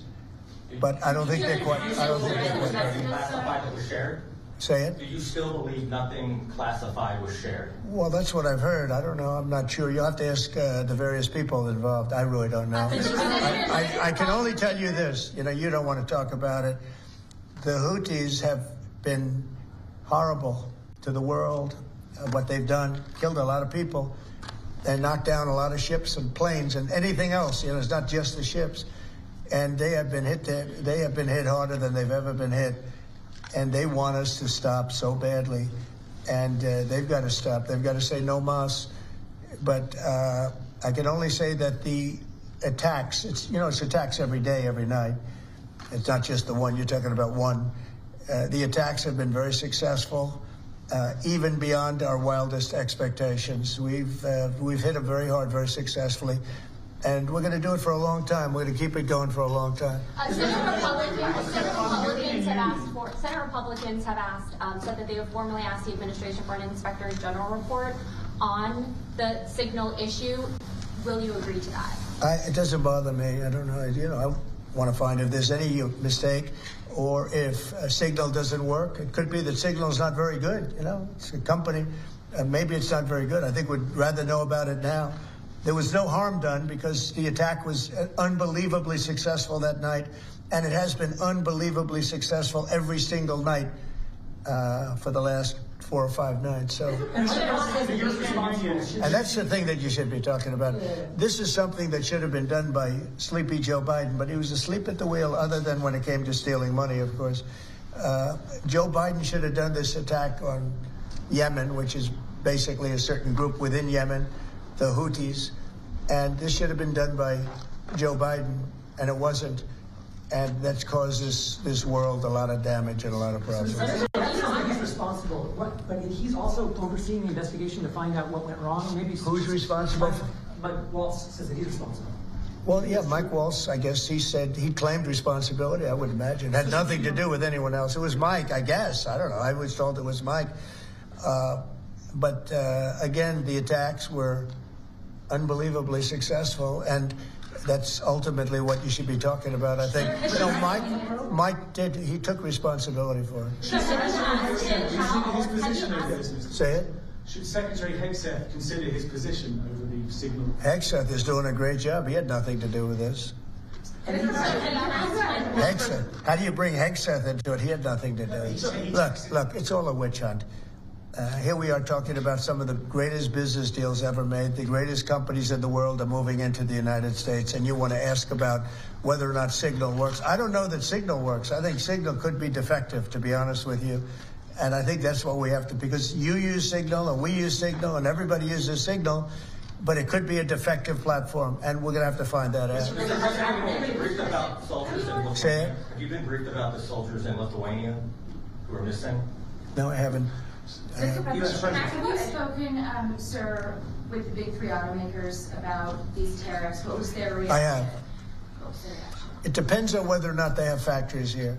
I can tell you, if they have factories here, they're thrilled. If you don't have factories here, they're going to have to get going and build them, because otherwise they have to pay tariffs. Very simple. And most of those have pretty big factories here, like General Motors has big factories here. They're going to move their parts divisions back to the United States, because some of them were made in Canada and some of them were made in Mexico and other places. They'll be moving their parts division back to the United States in factories where they may be at 60% capacity, so they don't even really have to build too much of a factory. But, generally speaking, if they have factories here, plants here, where they make their cars and equipment, but they make their cars here, they are thrilled. Same thing with the steel industry. Steel industry is now paying a 25% tariff, as you know, I put it on last week, and the business is roaring in the United States. And we can't, because of military, we can't lose the steel industry. If I didn't put the initial tariffs on steel in my first term, you wouldn't be able to have a military, because we wouldn't have. Every steel company would be bankrupt in the United States, and every plant would be closed. But now they're booming, and putting this tariff on, this additional tariff for steel and aluminum, it's making them thrive, and it's already happened. Mr. President, following up on the deadline for the TikTok sale, will you extend that deadline if you don't have a deal? Do you support Oracle? Well, we will have a form of a deal. TikTok is very popular, very successful, very good. We're going to have a form of a deal, but if it's not finished, it's not a big deal. We'll just extend it. I have the right to have the deal and to extend it if I want. So we'll see whether or not we have a deal. We have a lot of interest in TikTok. Is there a way for a U.S. company to operate it and ByteDance to still have a share of the algorithm? Well, there are numerous ways you can buy TikTok, and we will find the one that's best for the country, for our country. I'm worried about our country more than anything else with respect to TikTok. And China is going to have to play a role in that, possibly, in the form of an approval, maybe. And I think they'll do that. Maybe I'll give them a little reduction in tariffs or something to get it done, because every point in tariff is worth more money than TikTok, if you think. Every point. Tariff is a much bigger world, and TikTok is big. But every point in tariffs is worth more than TikTok. So in order to get China to do, maybe I'd give them a reduction in tariffs, as an example. Sounds like something I'd do. Do you think these tariffs are going to be good for Tesla, sir? Good for who? Tesla, which makes it good. Well, he is a fantastic Tesla. Will tariffs be good? I think they may. It could be a net neutral, or they may be good. He has a big plant in Texas. He has a big plant in California. And anybody that has plants in the United States, it's going to be good for, in my opinion. Mr. President, the European Union has return education control to the states. How would you handle it if a state like California were to put in place education policy? I haven't seen a mask in so long. You're wearing a mask. So nice of you. I haven't seen anybody wearing a mask in a long time. It's good. You feel more comfortable, right? Good. That's good. So go ahead. You said you want to return education control to the states. How would you handle it if a state like California were to put in place education policies you disagree with? Well, I think that California is going to be tougher, because they're doing badly on everything they do. Everything they touch turns bad. So a place like California would be tougher for education. But what I would see with California is you'd have a Los Angeles department, and you'd have Riverside. You'd go to various places, And I think you'd have some great areas in California, and then you'd have some, like everything else, it doesn't work so well. But ultimately, I think it would be very successful. I think in New York, as an example, you'd go to Long Island, Westchester, you may have Nassau County, Queens County, you break it up in certain ways so that have maybe 5 departments, because of the size, they'd have 5 departments instead of 1. A state like Iowa, you'd have 1. And I mean, they're just chomping at the bit to get going. So many states are chomping at the bit to get education, and it's going to happen fast, to get the education.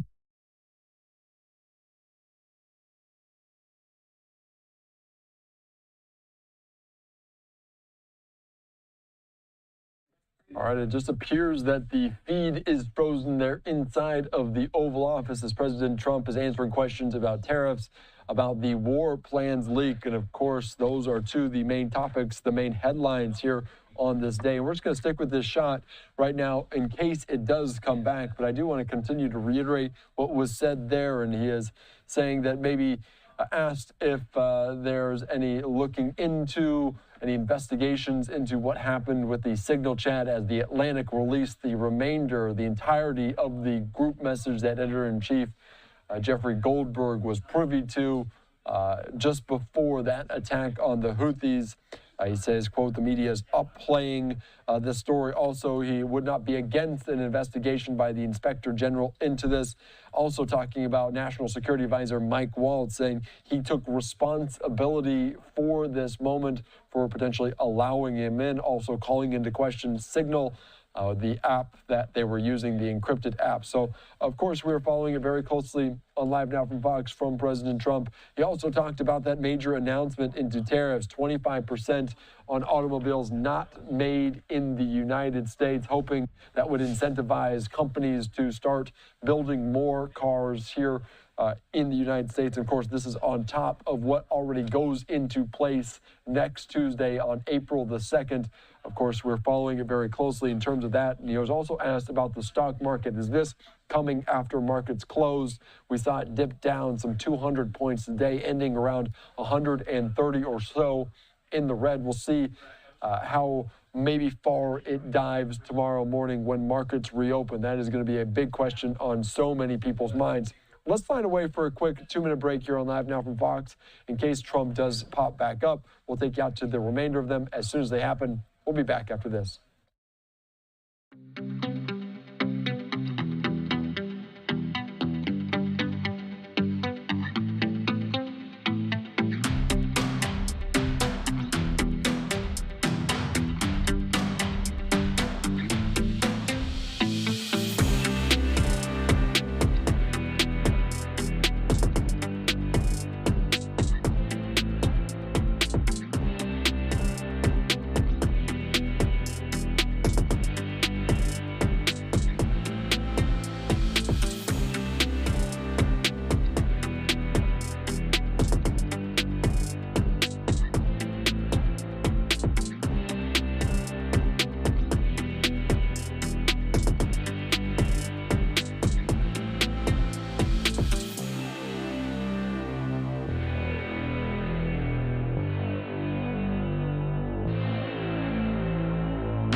All right, welcome back in here to Live Now from Fox. Let's quickly take you back out to the Oval Office as President Trump answering questions about tariffs, that war plan leak, and more. Let's listen into this on Live Now from Fox. I complain about it all the time. The European Union treats us horribly on trade, and NATO has treated now. I raised a lot of money for NATO, hundreds of billions of dollars. You were here last week when the Secretary General said, because I got them to pay money. It was unfair. The United States was paying 80, 90, 100%, okay? You said it would be more lenient than a separate. I think if I did to them what they did,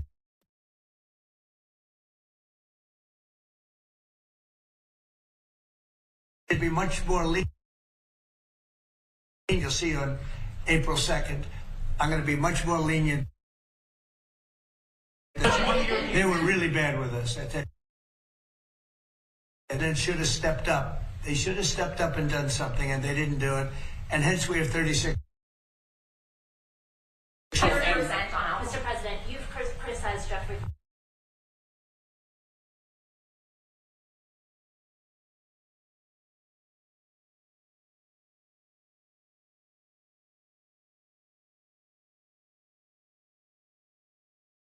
All right, as you see that feed also going down, I'm not sure what the issue is inside of the Oval Office as President Trump continues to take questions there from reporters talking about the European Union. Of course, we saw Ukrainian President Volodymyr Zelensky alongside the French Representative Emmanuel Macron there as well. So still just waiting to see if we can get those feeds back up to take you into that Oval Office, talking about tariffs, 25% in terms of cars not made in the United States. This on top of what is going to be already in place as they resume the tariffs next Tuesday on April the 2nd. Of course, also saying that he would be for, not necessarily against, an investigation by the Inspector General into this war plan leak, as the entirety of that group chat that Jeffrey Goldberg was privy to with Pete Hegseth, with Mike Waltz, with Vice President JD Vance, leading up to those attacks in Yemen against the Houthi rebels,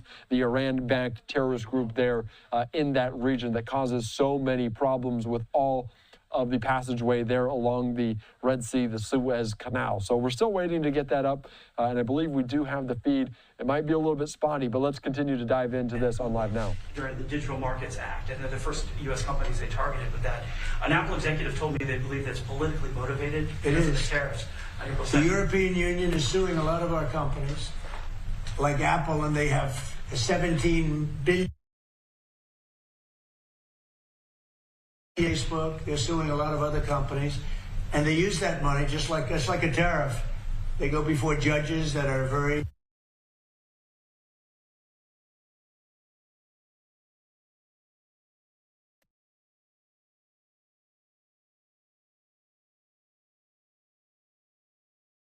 All right, it still looks like this is having issues there with some of those feeds coming out of the White House. Apologies for that, but not much we can do. We're trying to take it for multiple locations, and unfortunately, that's sometimes what's happening with all of this technology. And of course, so many media members inside of that Oval Office in Washington, D.C. Again, tariffs and the war plan leak, the two main fronts of questioning from reporters to President Trump here on this day. All right, let's continue on, though, on Live Now from Fox, a live look there in Washington, D.C. at the United States Capitol. Let's shift gears just a little bit. Let's take you out to comments made by JD Vance earlier on today as he was visiting Quantico. Of course, just mentioning a lot of this. No real questions about some of the top headlines, but let's listen into this and potentially wait for President Trump that feed to resume. Hurrah, Marines, how we doing? It's great to be here. It's great to be in Quantico. You know, as a proud member of the E4 Mafia, I had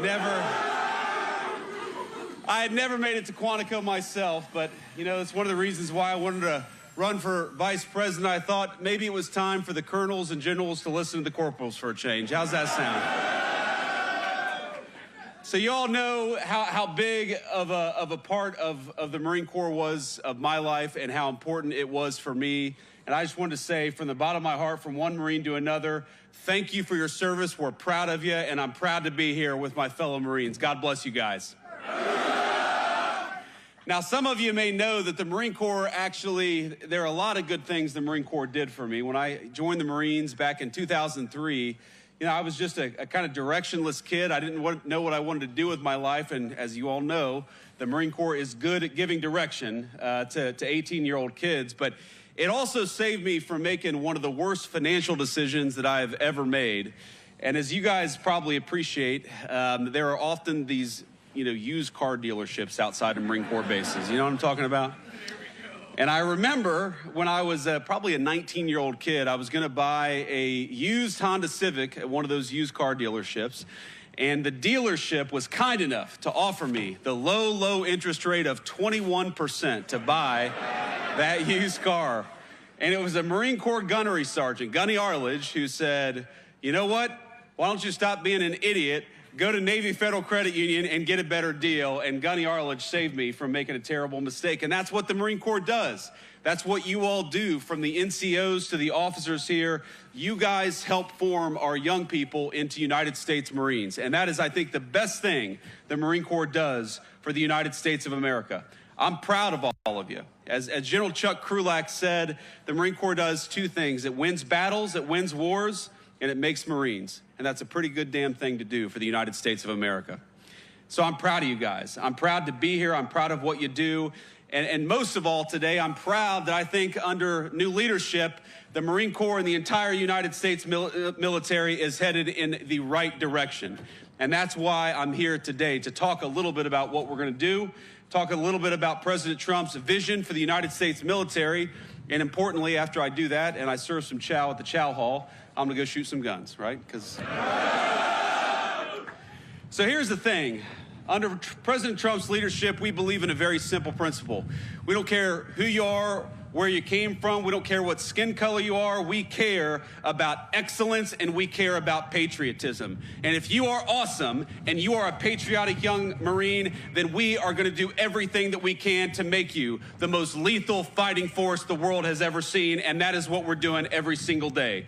No more quotas. No more ridiculous mumbo jumbo, no more diversity trainings. We believe the real strength and the real diversity in the United States Marine Corps is that you all come from every walk of life, come from every corner of America, and you have got the strength and the purpose to win the nation's wars. And that is what the Marine Corps is going to do, just like it's done for damn near 250 years. Now, speaking of that, as my dear friends, and as a lot of you know, well, maybe you don't, because a lot of young faces out here. That's the thing. You know, I'm 40 years old now, and I realize that compared to when I joined the Marine Corps, I'm an old-ass man now. But here's the thing. The best friends that I've ever made in my life, I've made in the Marine Corps. People who came to my vice presidential inauguration and the president's inauguration just a couple of months ago are people that I first met in boot camp, or first met in follow-on school, first met at my first duty station. People who have held my children when they were little babies. People who I've helped welcome new children into the world. You guys have no idea that the people standing to your left and to your right, these are lifelong friends. They're going to follow you around, whether you want to or not, for the rest of your life. And I think that's one of the great blessings of the United States Marine Corps. And one of the things I learned from my great Marine friends, they remind me, is that this November, of course, our great Corps is going to celebrate 250 proud years. And as I know, because I've been to a few Marine Corps birthday balls myself, I'm sure it'll be a total sober, no alcohol celebration for the Marine Corps' 250th birthday.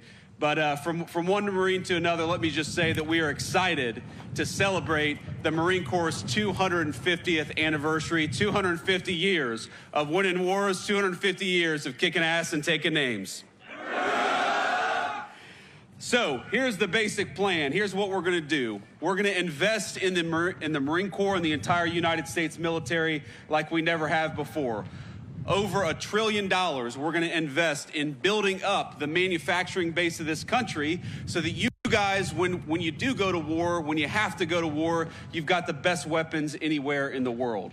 We know from the long history of the United States of America that while the leading edge of American power is you all, it really matters what you guys have in your hands and what you guys have on your backs when you go to war. And so I promised you, from the President of the United States, we are going to send you, if we have to send you to war, with the best equipment, the best ammunition, the best weapons, and we are going to empower you guys to win when you have to. That's the purpose of the United States Marine Corps. Am I right? So that's what we're going to do. And of course, I got some good news. You know, over the last few years, some of the military branches had some recruitment problems. Not the Marine Corps, actually. The Marine Corps was the one branch that consistently met its recruitment goals. And that probably has something to do with the fact that the Marine Corps is a little bit smaller, as you all know. But this year, now, we have got every single branch of the United States military for the past 2 months has been meeting its recruitment goals, because I think I see in your faces what we're seeing all across the country, a renewed sense of patriotism, a renewed commitment to excellence, and that is what is going to make the United States military the strongest fighting force anywhere in the world. So thank you all. Thank you for being part of it. Thank you for being part of 250 years of great American tradition. Thanks to you guys for being willing to put on the uniform and serve your country. I always say that the most important thing that we have in this country, the most valuable natural resource, we got plenty of oil, we got plenty of natural gas, we got great mines and minerals, but the most valuable resource that we have in the United States of America is you all. It's young people who are patriotic and dedicated, who are willing to put on the uniform of the United States and risk your lives to defend your fellow citizens. That's an amazing thing. I know it's easy to forget when you go about doing your jobs and you're just worried about getting through the day, worried about, getting to the next week, worried about doing the good job that all of you do, that what you're doing is an amazing thing. And it's easy to forget that because, you don't always have the vice president dropping in to say thank you. But I want you to remember that whether you serve another couple years in the United States Marine Corps, whether you're at the beginning of a 20 or 30-year career, that we respect you, we thank you, and this vice president and the president of the United States know that you guys are the most important resource that we have in the United States Marine Corps, in the United States of America. So thank you all, and God bless you.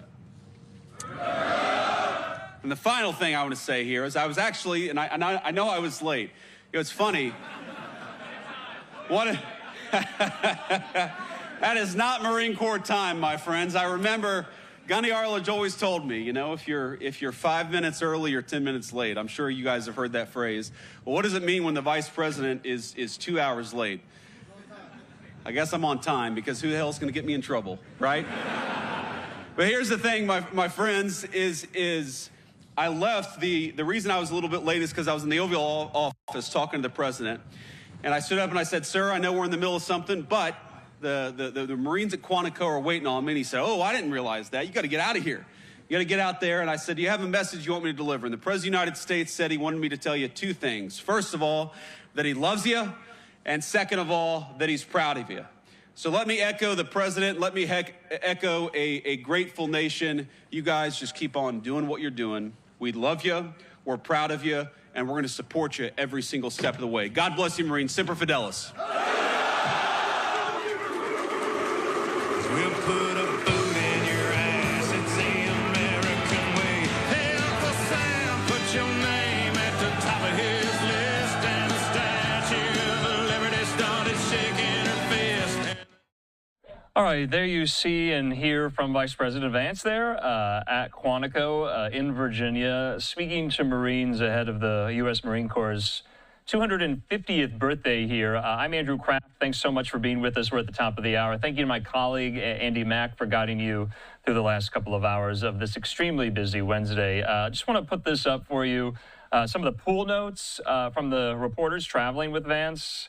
Our friend Philip Wegman there at RCP saying he made the most of his day on the range at Quantico. The retired Marine fired an M27 assault rifle, an M107 50 cal sniper rifle, an M240B 7.62 machine gun, and a 105 millimeter howitzer.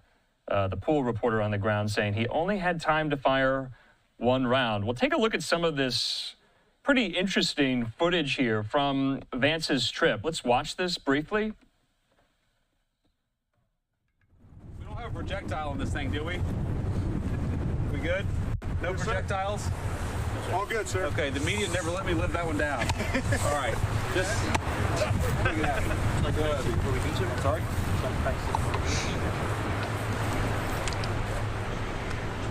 Close it. Fire, right? Okay. How hard do I have to target?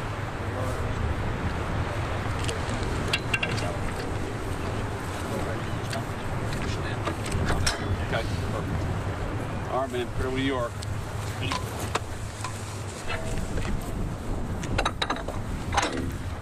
Good. Close it. Ready? Fire.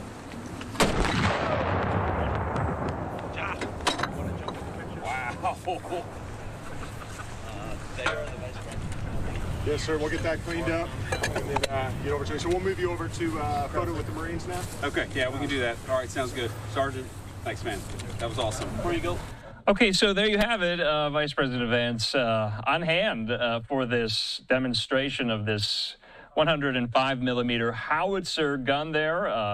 Hal Kemper and I, you know him by now, our national security analyst. We've talked a lot about these howitzers. Many of them have been deployed to Ukraine on the battlefield. So let's step away from that. Just wanted to let you see some of the scenes there on the field there at Quantico as Vance was visiting. As you know, Vice President Vance told us all yesterday. He announced he will be accompanying his wife, the Second Lady, Usha Vance, to Greenland next week. And so we will have live coverage of the Vance's delegation there to Greenland. That should be one of our major stories coming up next week. You know, Greenland has been in the news for some of the comments President Trump and Vice President Vance have made about the island there and whether or not it could ever come under some type of U.S. control or sovereignty. That is a very controversial take, hotly debated, no doubt very hotly debated by Greenlanders and the Danish as well. So we'll keep on top of that story. In the meantime here, like I said,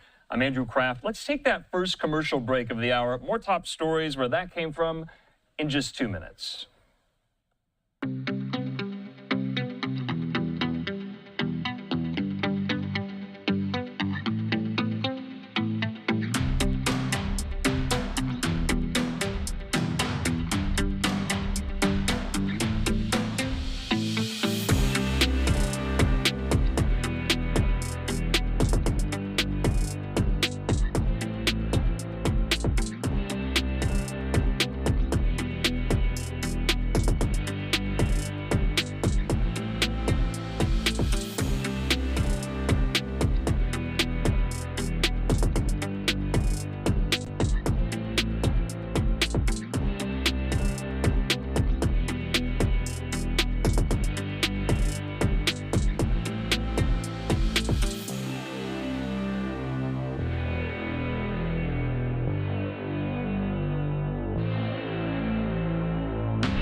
And welcome back here to Live Now from Fox. I'm Andrew Kraft. Let's keep it moving with more of these top headlines. Hope you're having a good Wednesday. I want to put this tweet up from our colleague, Bill Maluzhin there at Fox. He has some new reporting, and it goes as follows, that the Department of Homeland Security is confirming to Fox News that ICE has arrested Rumesha Öztürk. She's a Turkish graduate student at Tufts University in Massachusetts as a result of, quote, engaging in activities in support of Hamas. Now, a senior State Department official confirming to Fox her F-1 student visa has been revoked. So the statement from DHS to Fox goes as follows, that Rumesha Öztürk, a Turkish national and Tufts University graduate student, granted the privilege to be in this country on a visa. DHS and ICE investigations found that she engaged in activities in support of Hamas, a foreign terror organization that relishes the killing of Americans, saying a visa is a privilege, not a right. They go on to say glorifying and supporting terrorists who kill Americans is grounds for visa issuance to be terminated. This is common sense security. I just read out there for you the statement from the Department of Homeland Security. Well, in relation to all of this is part of a piece of many stories that we have been following here on Live Now of some of these foreign nationals who are students at some of these major U.S. universities coming under the crosshairs of DHS and ICE for espousing some of these views that some of their critics may say are supportive of Hamas and other terror organizations. Well, now supporters of this very grad student, they are taking to the campus of Tufts University right now outside of Boston, Massachusetts, rallying in her support here. Let's listen and watch a little bit of this.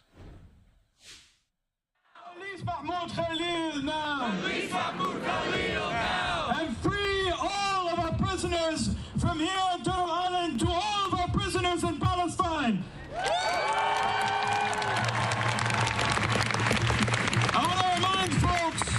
I want to remind folks the state Rumaisa was in when she was arrested. Rumaisa was following her faith fasting on her way to an iftar, and as of now we do not know if she has been able to even break her fast, but inshallah her fast and prayers will be accepted, and she is steadfast on that path, as we all must be on that path for Palestine.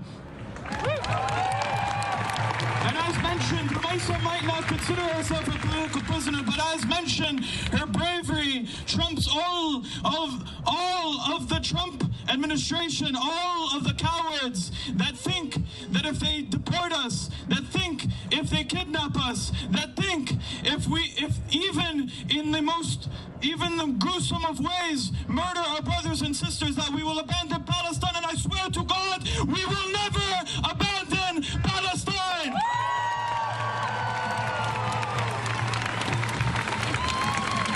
That is the path we are on. Over 1,000 martyrs in Gaza alone this week. One of them who is the dearest of men, the most brave of men, Hussam Shabat, Allah yarhamu. May God bless his soul. This man is younger than I am. I'm 24. He's 23 years old. He had not even finished university. I want you to think about that. He had not even finished university. And for 3 years he had attended university, and that was cut short.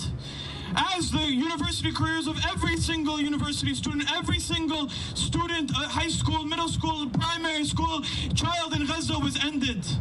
Because of this genocidal force, because of this force which has now decided on a final solution for the Palestinian question, for the Gazan people. Not just in Gaza, by the way, in Jenin, where there's been a siege ongoing since the end of the ceasefire, so-called ceasefire. Shame. Shame! And that violence extends to Yemen, where last night and nights before that, our brave people in Yemen, whose only crime is the fact that they refuse to let Gaza starve, has been bombed and pummeled. And they make jokes, and they have on their signal chats, as I'm sure you saw, that they just took out a building. It was his girlfriend's building.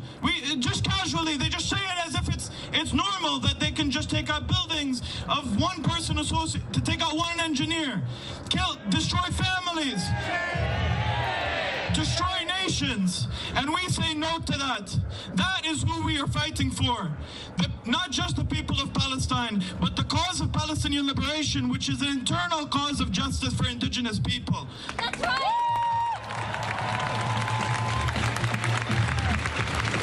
The U.S. is in a two-front war. There is the war on our brave people in Palestine and the indigenous people of the region in Lebanon and Yemen and Iraq and all the people that stand with them. And there is a war on our students and all of the people who have fought in this country and across the Western metropole for a free Palestine. That is the war that is currently being waged, and Rumaisa is the latest target of that war. But if we don't understand that the same people who arrested Rumaisa last night are likely involved and in solidarity I hate to use that word, but that's the only, they are in partnership with the cabals of evil that are bringing destruction and genocide to our people in Gaza, then we fail to understand who we're fighting. So we will not stop. We will not stop. We will not stop until the Mesa is free. We won't stop until Mahmoud Khalil is free. We won't stop until our universities divest from Israel. We will not stop. We will not stop until our people in Yemen are free. And we will not stop until our people in Palestine are free from the river to the sea.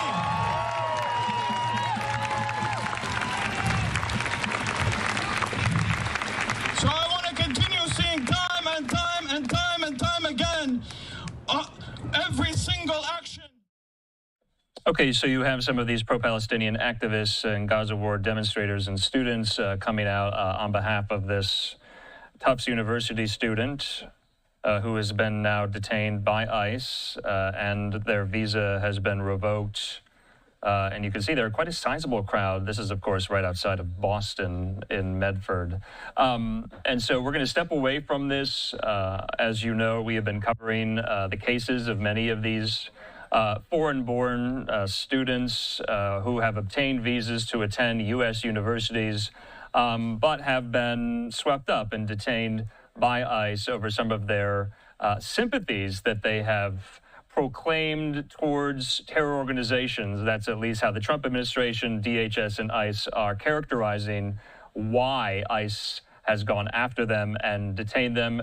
Many of these cases, as you know, are working their way through federal court in order to stop the deportations and the visa revocations of some of these grad students here. The latest one, her name, Rumeysha Ozturk. She's a Turkish grad student at Tufts. Her visa has been revoked and ICE has detained her. And there you see many of her supporters rallying for her cause. In the meantime here, like I said, I'm Andrew Kraft. We want to step away from that. I want to just show you this. I know this is somewhat of a very abrupt turn into a news story. We just got this up. We didn't show you the launch per se, but this was a SpaceX launch that just got off the ground, smoke and fire mere minutes ago. This is a Falcon 9 rocket. And so it's bringing a batch of Starlink V2 mini satellites into low Earth orbit. It blasted off there from Vandenberg Space Force Base in California. And so we're about to see the first stage booster that will target a landing on the drone ship separate itself from the rocket itself here. So let's just listen to this very briefly.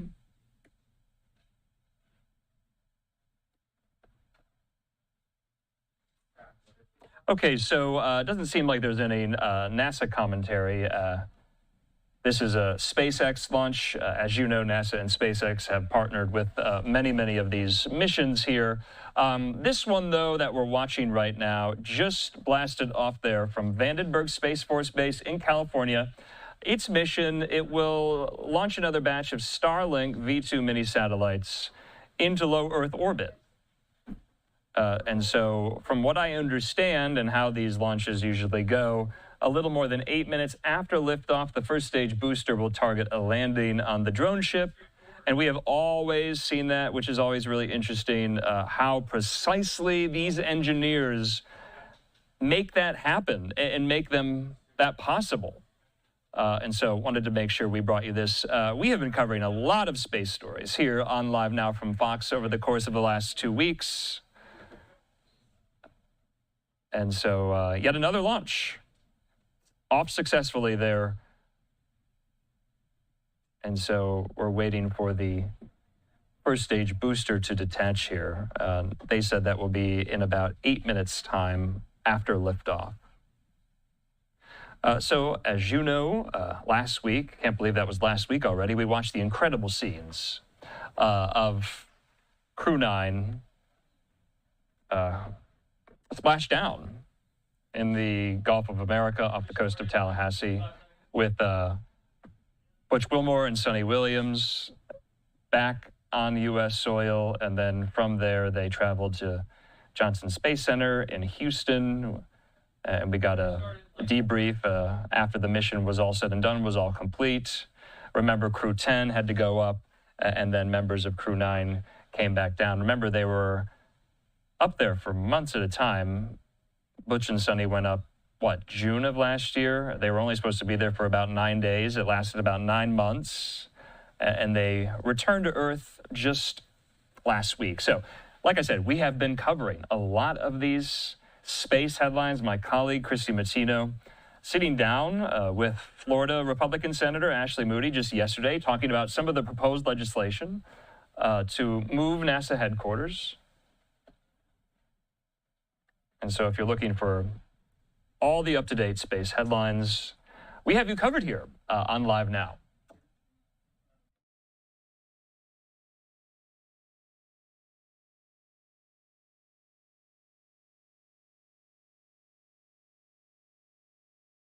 So, like I said, there are a bevy of live events going on right now. Now, at the bottom of the hour, we will be diving into day 3 of the signal war leak that I know a lot of you are keenly interested in. Still, so many people are talking about this coming, as you know, after The Atlantic published a follow-up piece with more of the receipts from this Signal group chat. So we'll get into that at the bottom of the hour. You just heard President Trump also announced that he is levying a 25% tariff on all foreign-made cars coming into the United States. We'll be diving into how that may impact the markets, also how are domestic auto manufacturers responding to that news as part of the kind of tariff infrastructure and paradigm of the Trump administration policy moves forward, and April 2nd, that deadline fast approaching, as reciprocal tariffs, according to the White House, will go into effect on all goods from all countries with a match, reciprocity, the very definition. So, in the meantime here, let's step away from this. We have been waiting just to see whether or not there might be any, SpaceX commentary on it. Actually, before we step away, let's just listen yet again. Okay, doesn't look like it. What we wanted to see, and I don't want to miss, because what's so cool about these Falcon 9 rocket launches, the first stage booster, okay, there we have it. You see there the drone ship. So we're not going to step away from it, and it is landing there as it always does so precisely. Actually, okay, thought we lost it there for a minute. How precise? The choreography of that, you can't even really wrap your head around. All right, so I think it's safe now to step away from it. So remember, this was just kind of a, it's weird to say, routine launch, launching some of these Starlink satellites into low Earth orbit. All right, I'm Andrew Kraft. Thanks so much for being with us here. Still a lot more to get to on this busy Wednesday. We'll see you in 2 minutes.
And welcome back here to Live Now from Fox. I'm Andrew Kraft. Let's keep it moving here. What we want to do right now, as we have done for now the last 2 days, is dive headlong into the developments and the updates, into the Signal War Leak chat group message, however you want to call it. Now, The Atlantic seemingly taking the White House's bluff today and publishing a follow-up story, releasing more details, screenshots of the actual conversation, more of them, that included some of these plans the U.S. was undertaking to strike Houthi targets in Yemen. And remember, those targets, those strikes continue while I'm speaking right now. And they have continued, I believe, for 10 or 11 days against some of these Houthi sites in and around Yemen here. So let's get up to speed where we are with this story.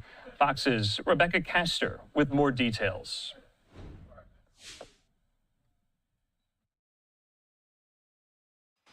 To the fallout on Capitol Hill. It's the encrypted chat read around the world, accidentally shared by National Security Advisor Michael Waltz with Jeffrey Goldberg, the editor of The Atlantic magazine. Of course I didn't see this loser in the group. It looked like someone else. Director Gabbard, was it proper for them to release the entire text chain, all of the articles? Do you think that this is it's not classified, it should come out? Congress has spent 2 days demanding to know how bad the breach was. There was no classified material that was shared in that So then Signal if there was no chat. classified material, share it with the committee. Gabbard didn't share it, but now The Atlantic has, releasing the entire group chat Wednesday, including what appears to be detailed attack plans. 11:44, weather is favorable, we're a go for mission launch. 14:10, more F-18s launch. 14:15, this is when the first bombs will definitely drop. She goes hour by hour, sometimes minute by minute. Here's what's going to happen. The damage was done, but now it's Trump officials left doing damage control. Less than 2 weeks ago, you were on a Signal chat that had all of this information about F-18s and MQ-9 Reapers and targets on strike, and you in that 2-week period simply forgot that that was there. That's your testimony? My testimony is I did not recall the exact details of what was included there. And there could be legal fallout as well. A watchdog group is suing top Trump officials on the chat for violating the Federal Records Act. In Washington, Rebecca Castor, Fox News. Rebecca, thanks so much. We have a live picture there on the Senate floor, so it remains to be seen what some of these senators may do in order to, hold some members of the Trump administration accountable there. It does seem like there are votes going on right now. But remember, we did hear from Secretary of Defense Pete Hegseth. He's now in the air en route to Guam from Hawaii. And before he boarded his plane there, he took, well, he didn't take questions. He did make a comment there. We wanted to replay this for you. Let's just listen. What a beautiful day. It's always a beautiful day when we're on the road talking to the troops. And actually, in real time, reestablishing deterrence. You see, that's what President Trump has charged the Defense Department with doing. Reviving the warrior ethos, rebuilding the military, which we're doing in real time, and reestablishing deterrence. And that's why we're heading out into the Indo-Pacific to talk to our allies and partners and meet with the troops. And anybody that knows me for years and knows President Trump knows how much we love the warriors. That's what it's about. The men and women who serve, who do the tough, difficult, gritty, dirty work that most Americans will never know about, but we have the privilege of seeing and understanding the courage and skill of what they do. I'm going to go see that for the next couple of days. We also have seen it on full display in what's been done to the Houthi terrorists and what they're trying to do to close freedom of navigation. So you see, under the Biden administration, we let our troops and our ships and both warships and commercial ships get shot at to no consequence. What does that look like? That looks like weakness. And what President Trump has said is peace through strength is back.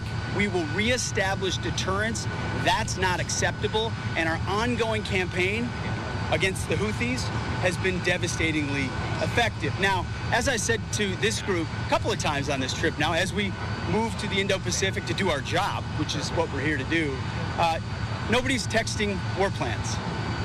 Well, I noticed this morning out came something that doesn't look like war plans. And as a matter of fact, they even changed the title to attack plans because they know it's not war plans. There's no units, no locations, no routes, no flight paths, no sources, no methods, no classified information. You know who sees war plans? I see them every single day. I looked at them this morning. I looked at attack plans this morning. You know who does attack plans and war plans? Men like that admiral right there, Paparo, for the Indo-Pacific, or Eric Kurilla, our general in CENTCOM. They do attack plans and war plans. And thank God we have those leaders who do it and do it well, and our enemies know it. My job, as it said atop of that, everybody's seen it now, team update, is to provide updates in real time. General updates in real time, keep everybody informed. That's what I did. That's my job.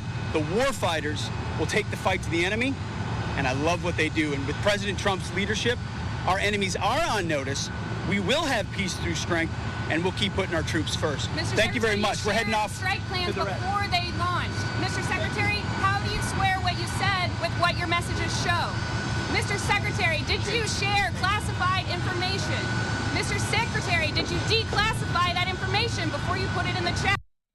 Okay, so you could hear there the pool reporter trying to shout questions at Hegseth to no avail as he boarded the plane for Guam there. But Hegseth and others sticking with the line for a third day, saying no one is texting war plans. Now, in the Oval Office just last hour, President Trump was asked a number of questions about this very story. I want to put this up. Hugo Lowell there with The Guardian kind of ventriloquizing what Trump said.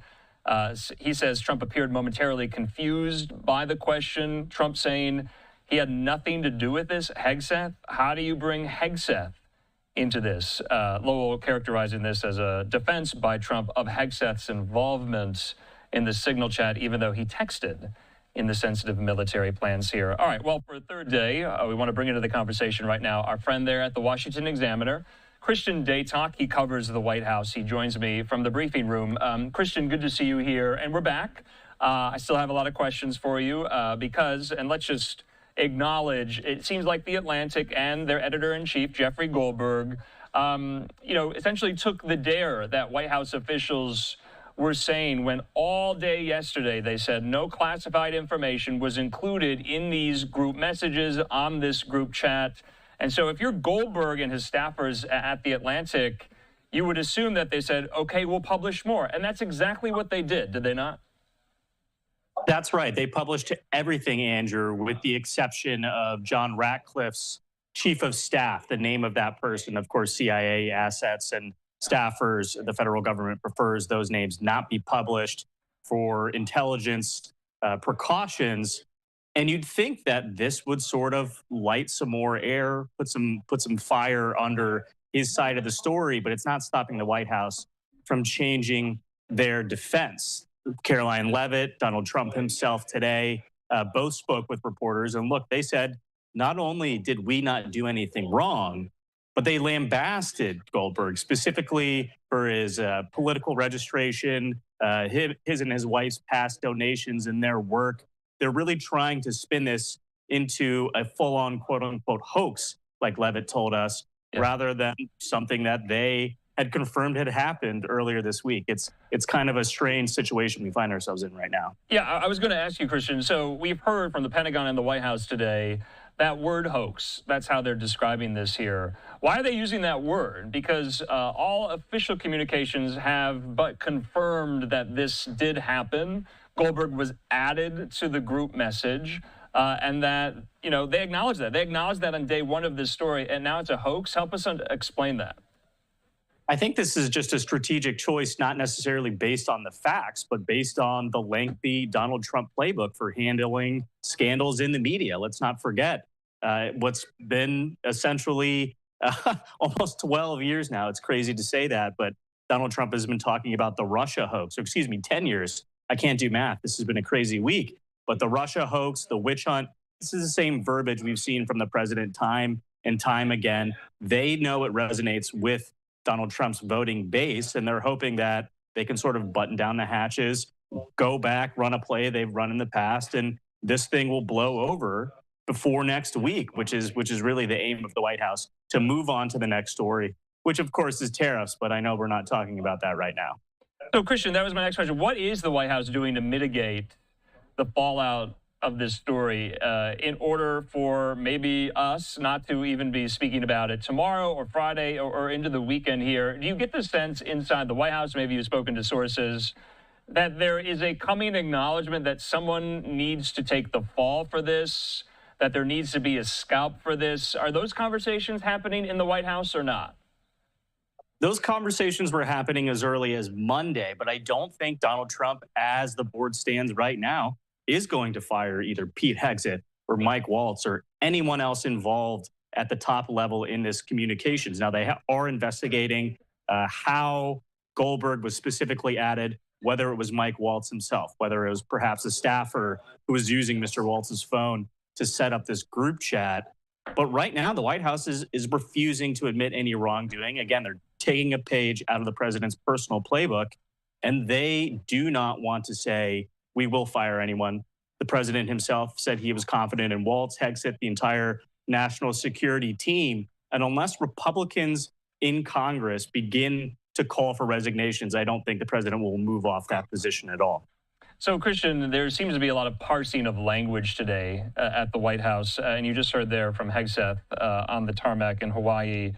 The White House is saying it was a quote-unquote attack plan, not a quote-unquote war plan here. Is there a difference? How are they trying to, if there is a difference, distinguish it?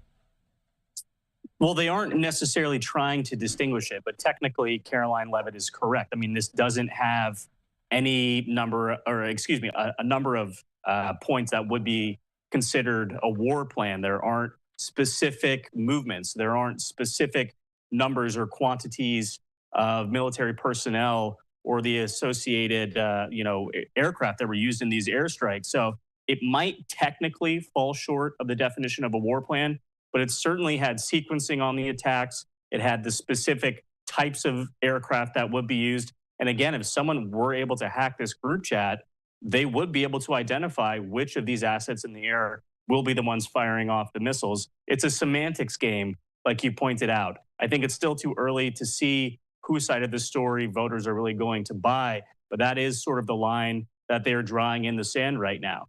Give no ground, put the blame on Goldberg, and we hope that the president's supporters will just, forget about this thing in the next couple of days. Yeah, so National Security Advisor Mike Waltz appeared on the Ingram Angle last night with Laura Ingram on the Fox News channel. And he took full responsibility. He said that here. How was that performance, that interview, playing there in the White House? Were officials satisfied with Waltz's performance?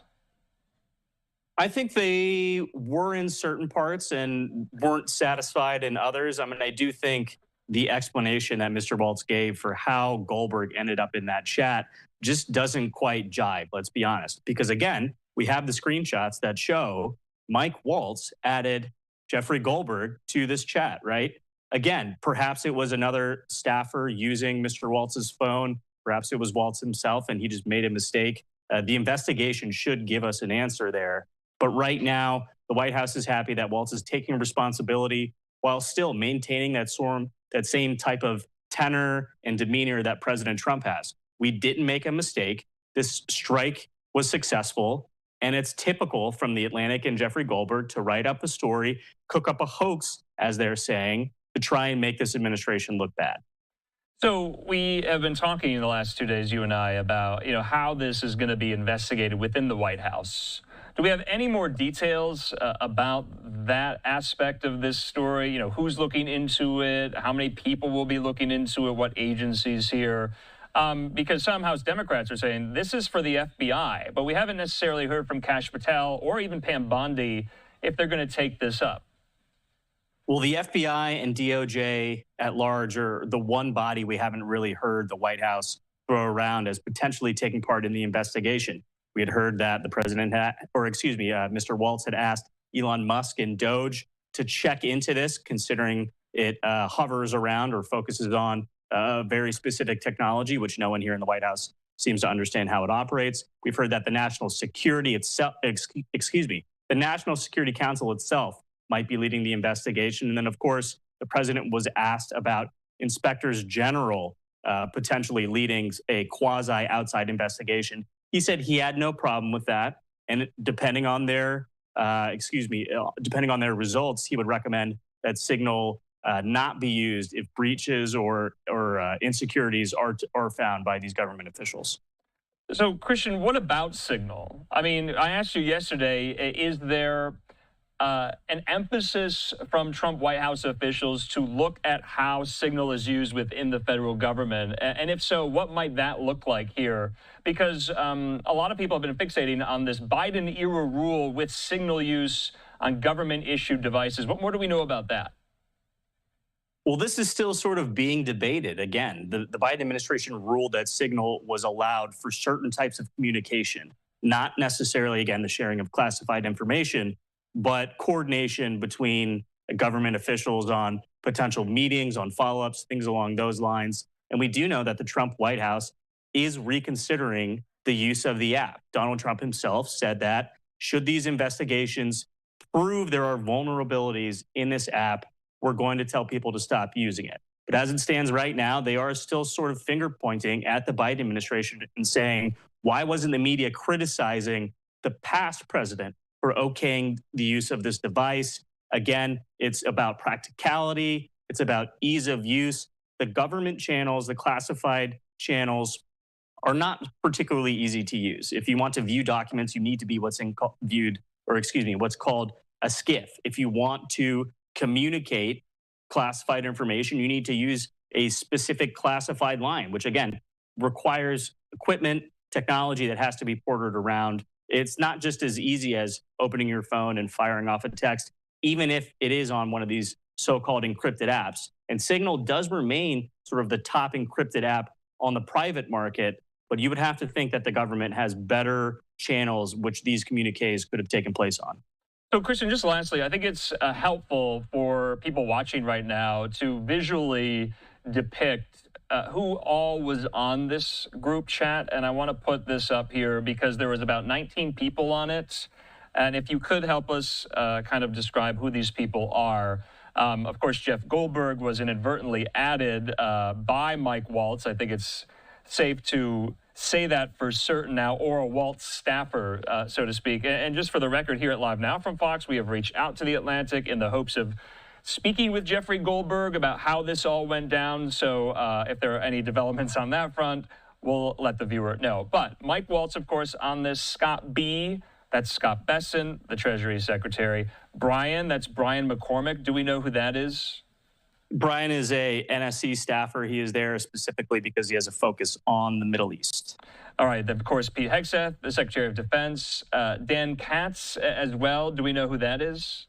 That's right. Dan Katz was designated by Treasury Secretary Besson as being a point of contact to follow up with both before the operation and after. That was something that Mike Waltz had asked all the cabinet secretaries to designate someone, again, who they could follow up with specifically off of the Signal chat. Okay, and Joe Kennedy, that's a name that might sound familiar to our viewers. He is the pick by Trump to lead the National Counterterrorism Center. That's a Senate-confirmed position. I don't believe he's been Senate-confirmed. He's a failed congressional candidate himself, I believe, from Washington State. Should he have been on there if he's not Senate-confirmed? That's a dubious question, Andrew, right? And I think one that we don't necessarily have an answer for. He is working on the NSC counterterrorism desk. But again, this is a process which has been gummed up in the Senate because of the backlog of all these ambassadors. It's something that I would think Americans should have an answer for, given how big the scandal has grown in the last couple of days. And it's something that we'll be focusing on here in the next the next couple of hours or so. Okay, and then SM, presumably that's Stephen Miller, special assistant there to the president. MAR, the initials of Secretary of State Marco Rubio. And then others here, some names maybe some of the viewers might not know. Who is Mike Needham? Mike Needham is another one of those NSC officials. Again, this is a big chat. It's involving a number of the president's cabinet secretaries and some of their designated POCs.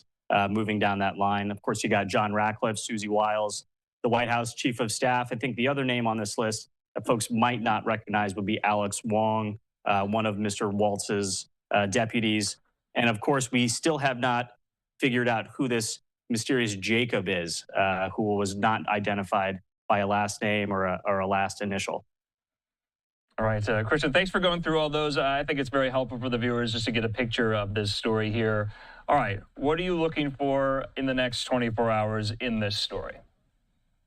Well, in this story, again, I mean, there is a question. Will someone be fired? We've seen the growing chorus of Republicans not necessarily calling for resignations, but wanting investigations. There have been some of the president's supporters on social media, influencers like Dave Portnoy, someone like Piers Morgan, a known media personality, who are essentially saying there needs to be a scalp here. We don't know if it's Hegseth or Waltz, but someone has to pay the price for this mistake. That's what I'm looking forward on, because we do know Donald Trump says one thing one day, and he might change his mind just a few hours later. So while Waltz and Hegseth are safe right now, the story is certainly not closed. All right, Christian Daytalk, as always, can't thank you enough for your reporting, your help in guiding us through this story. Christian, we'll talk soon. Take care, Andrew. All right, in the meantime here, just a programming alert here. In the next couple of hours, we'll also be speaking with national security analyst and expert and retired Marine intelligence officer Hal Kemper about some of the national security implications of what was included in these messages on this group chat. Now that The Atlantic has published most of them here, we're going to put them up on your screen in the next couple of hours and really dive into whether or not the contention, the assertion made by both the Pentagon and the White House and the CIA that no classified information was included in this group message, whether or not that stands up here. That's a question that I have, and so you'll see some of those if you haven't read the piece already. In the meantime, we do have some new information. I want to put this up from senior White House correspondent for Fox News, Jackie Heinrich. She says this: President Trump tells Jackie this. He will ask Defense Secretary Hegseth to review whether the contents of the signal chat could have been classified, rather should have been classified. So today, DNI Gabbard testified under oath that information about attack plans by the U.S. or its allies should be classified as top secret. Hegseth has said the contents of the messages, which included launch times and attack sequencing, was not classified. The president is now planning to ask Hegseth for a classification review. President Trump, when asked by Jackie this, saying, "Sure, I'll ask him. I'd certainly ask him to take a look at it." So remember, these federal agencies, the CIA, the Pentagon, the State Department, they have their own classification protocol about what information they deem should be classified. And Jackie asking whether or not this should all be reviewed. She asked President Trump that. Trump telling Jackie that he is going to ask Defense Secretary Hegseth to review whether the contents of the chat should have been classified. Now, that was a question with my friend there, Ellie Watson from CBS News, traveling with Hegseth, whether he declassified this information before he entered into the group chat and offered and issued a lot of that information that we will be diving into and going over in the next couple of hours here. So, like I said, this story, what we say, it has legs. We're going to continue to cover it from every angle, and we hope we're answering some of your questions on this story. In the meantime, though, let's take a quick commercial break. We'll see you in 2 minutes.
And welcome back here to Live Now from Fox. I'm Andrew Kraft. Let's keep it moving here. We do have senators making remarks there on the floor on Capitol Hill. Let's take some of that for you. This is the Democrat from Rhode Island, Sheldon Whitehouse. Let's listen. Fossil fuel air pollution and climate change are estimated to total nearly $820 billion in the U.S. each year. Doctor's appointments, emergency room visits, rehab and home health support, and prescription drugs all strain the pocketbooks of American families. Lost work and school days and reduced labor productivity cost both families and the broader economy. Last year, the United States suffered a record-breaking 27 separate billion-dollar disasters, pushing up prices, damaging insurance markets, and burdening the families who were in harm's way. Economic losses from natural disasters reached more than $200 billion. Climate-related extreme weather, hurricanes, wildfires, and floods damage property, damage infrastructure, damage agriculture, and damage supply chains. These recurring disasters are disrupting insurance markets across the country. Turmoil in the insurance markets bleeds over into turmoil in mortgage and housing markets. If you can't get insurance on your house, the next buyer can't get a mortgage on your house. And that reduces the pool of buyers and results in plunging property values. If your insurance premium quadruples, say from $2,000 a year to $8,000 a year, your home's value will fall, as the carrying costs associated with owning it have dramatically increased. Last year, the Budget Committee obtained county-level data for the entire country, showing the evolution of non-renewal rates for homeowners insurance from 2018 to 2023. And what we showed is that non-renewal rates were rising, indeed skyrocketing, as insurers retreat from areas of the country battered by the storms and wildfires that climate change makes both more likely and more intense. While the usual suspects are Florida, California, and Louisiana, non-renewals are also skyrocketing across areas of southern New England, the Carolinas, Oklahoma, New Mexico, the Northern Rockies, and Hawaii. We found that non-renewals increased the most in the counties most exposed to climate risk, not surprising. And also that where non-renewals were spiking, premiums were surging as well. Earlier this year, the nonprofit First Street Foundation took a look at the data we had looked at in the Budget Committee and looked forward and made some prediction about what increasing premiums and declining availability of insurance will mean for property values. They looked out the 30-year period of a mortgage entered into today, and they found that property values will decrease in many counties by 20, 40, 60, or even 100%. Change in home value due to insurance costs, minus 100%. If you're in that category, and there are a few of them, and more coming in the future, your home will lose all its value during the period of your mortgage.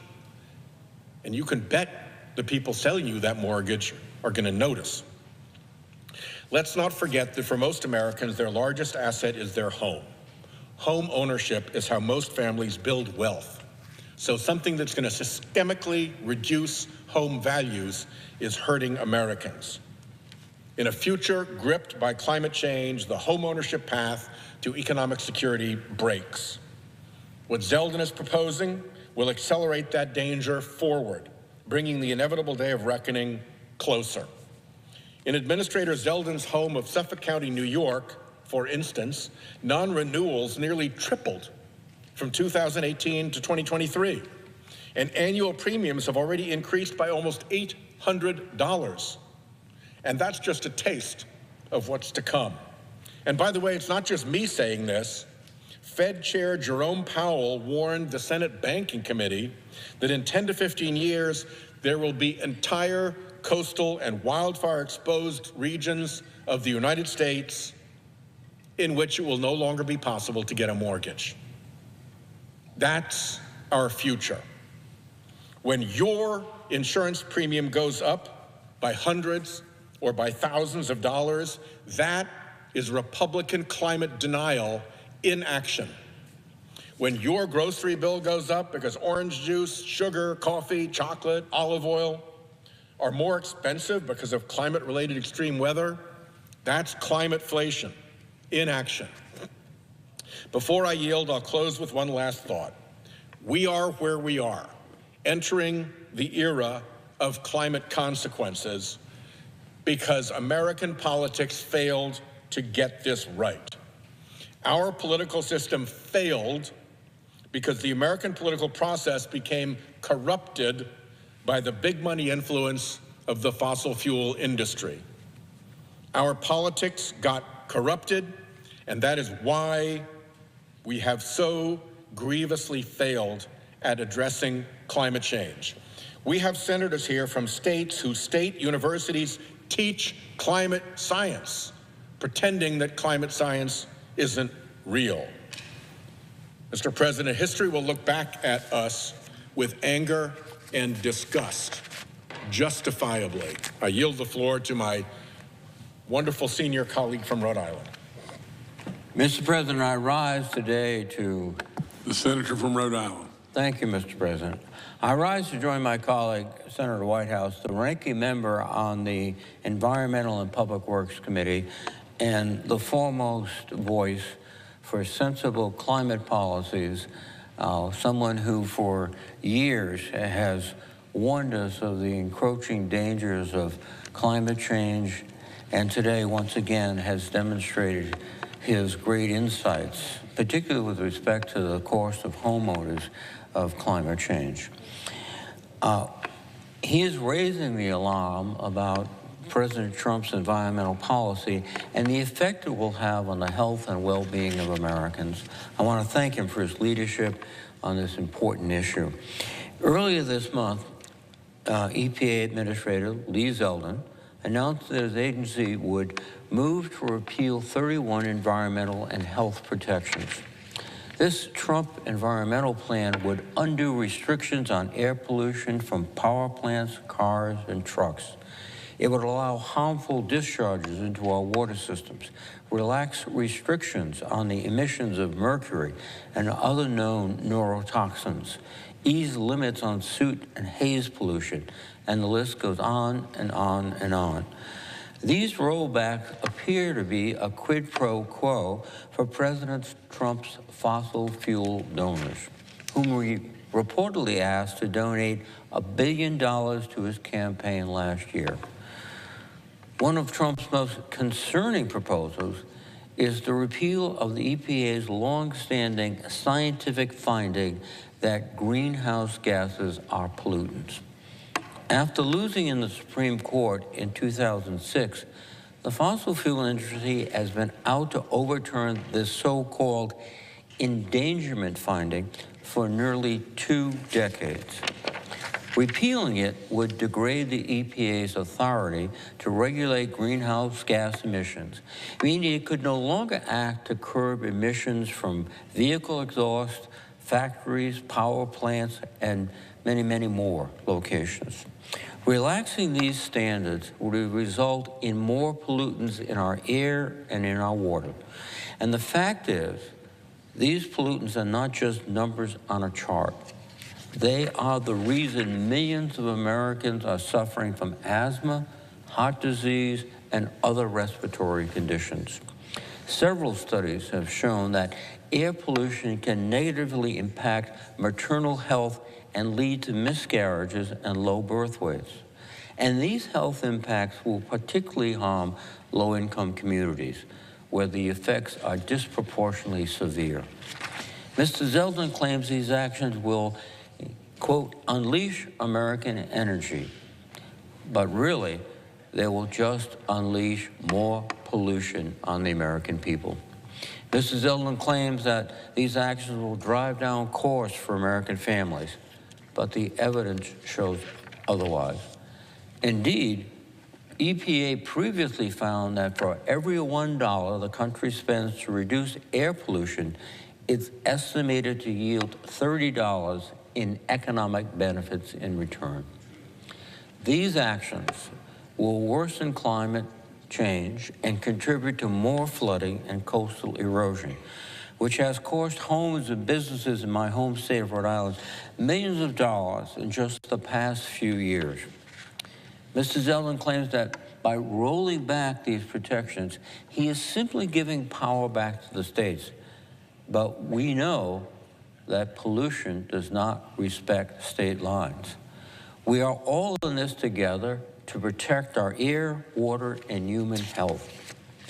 The Trump administration is taking us backward and hurting hardworking families in the process. I firmly oppose the Trump EPA's misguided plan and will continue to join Senator Whitehouse and my other colleagues in pushing back against this administrator's harmful agenda. And once again, let me salute Senator Whitehouse for his leadership on this critical, indeed, this existential issue. And with that, I would yield the floor to Senator Welch.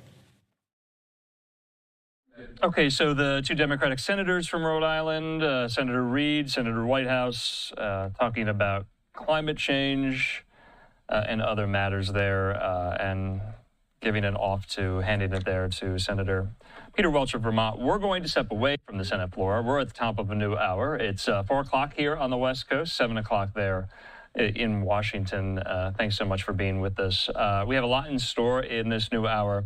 A majority of it, at least at the top, is going to be mainly focused, and really you can't even believe it, it's been a year since the Baltimore bridge collapse, since, remember, that massive cargo ship, that container ship, the MV Dolly, slammed into the Francis Scott Key Bridge there in Baltimore. And it was all captured on video. You remember this. The bridge immediately collapsing, killing 6 people who were working on the bridge at the time. And the investigations that have come out of this, the lawsuits that have been filed out of this, and the question that is on all of our minds is, well, when is this bridge going to be rebuilt? And how much is it going to be, how much is it going to cost, rather, here? So that's going to be a key kind of focal point of our coverage going into this new hour. Speaking of Baltimore, a live picture there over Baltimore. We want to hear from Fox's Caroline Shively about how this was commemorated today. We heard from Maryland Governor, the Democrat Wes Moore. Let's listen.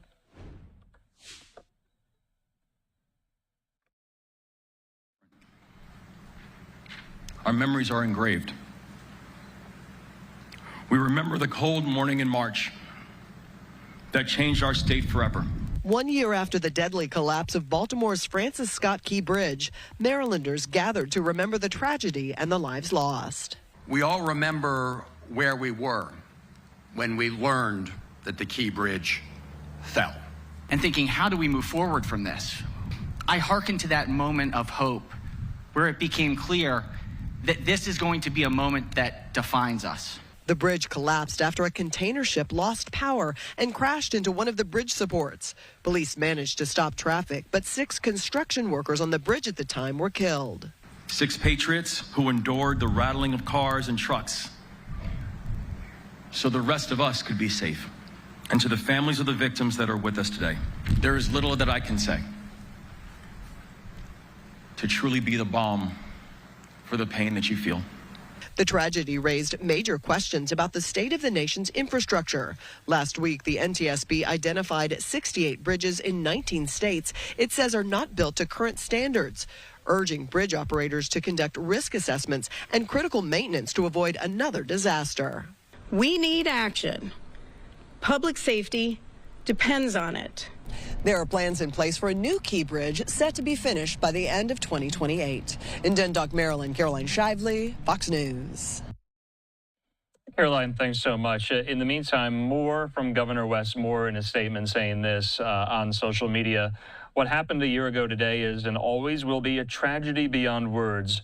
The victims of the Key Bridge collapse should be here right now. Today we remember Maynor Yasir Suazo Sandoval, Miguel Angel Luna Gonzalez, Jose Minor Lopez, Alejandro Hernandez Fuentes, Dorleon Ronial Castillo Cabrera, Carlos Daniel Hernandez. He says these 6 patriots worked while we slept and endured the rattling of cars and trucks so the rest of us could be safe, saying we continue to pray for them and those they loved here. Back out live there to Baltimore. Well, remember, I want to listen to a little bit more from Governor Moore today at this solemn remembrance there, 1 year on remembering who was lost. And remember that traffic, trade into the port of Baltimore was essentially shut down until at least May of last year. And they got that back up and running so quickly. We do have a vigil that is going to be starting live in about 5 minutes at a local church in Baltimore. While we wait for that to start, we're going to bring you some of that. We do, like I said, just want to hear from Governor Moore earlier today. This was his message to the people of Baltimore and the people of Maryland. Let's listen. I want to thank everyone for being here. From the families, to our elected officials, to our first responders, to our military personnel, to our labor leaders, to our esteemed guests, including the Mexican ambassador. Y Padre Dios, gracias por hoy y por esta mañana. Juntos estamos en conmemoración. This morning, we gather back to where we started, in the same place, at the same time. And even though the scene looks different, our memories are engraved. We remember the cold morning in March that changed our state forever. And we remember the tears that we shed and the uncertainty that we all felt. We remember looking out and seeing a deeply painful and unfamiliar sight, that a fixture of the Baltimore skyline and of Baltimore spirit, that parts of it were now laying on top of a ship, the length of 3 football fields. We remember the heartbreak that we felt to learn that 6 remarkable Marylanders who had been working while we slept, 6 patriots who endured the rattling of cars and trucks so the rest of us could be safe, that they were now unaccounted for. What happened on March 26, 2024 is and will always be a tragedy beyond words. And to the families of the victims that are with us today, there is little that I can say to truly be the balm for the pain that you feel. But I hope that you know that the prayers that we shared that morning, they were sincere. And I hope that you know that the promises that we made, we intend to keep. But the 6 victims of the Key Bridge collapse, they should be here right now. Menor Yasir Suazo Sandoval should be here. Miguel Angel Luna Gonzalez should be here. Jose Minor Lopez should be here. Alejandro Hernandez Fuentes should be here. Dorleon Ronial Castillo Cabrera should be here. Carlos Daniel Hernandez should be here. We continue to pray for them and their loved ones. No pasa un día sin que estemos pensando en todos ustedes. Los vemos, estamos con todos ustedes y cuentan con todo nuestro apoyo, ahora y siempre. But we don't just look back on March 26th and remember the horror. We also remember the heroism. Because in the face of one of the worst tragedies in our state's history, Marylanders did what we always do. Marylanders stepped up. Our first responders, who didn't ask who was on the bridge before they dove into the water. Our firefighters, who didn't demand specifics before they rushed to the scene. Our officers who didn't ask for instructions before they put their bodies in the way of traffic to keep drivers from meeting a fatal journey in the black of night.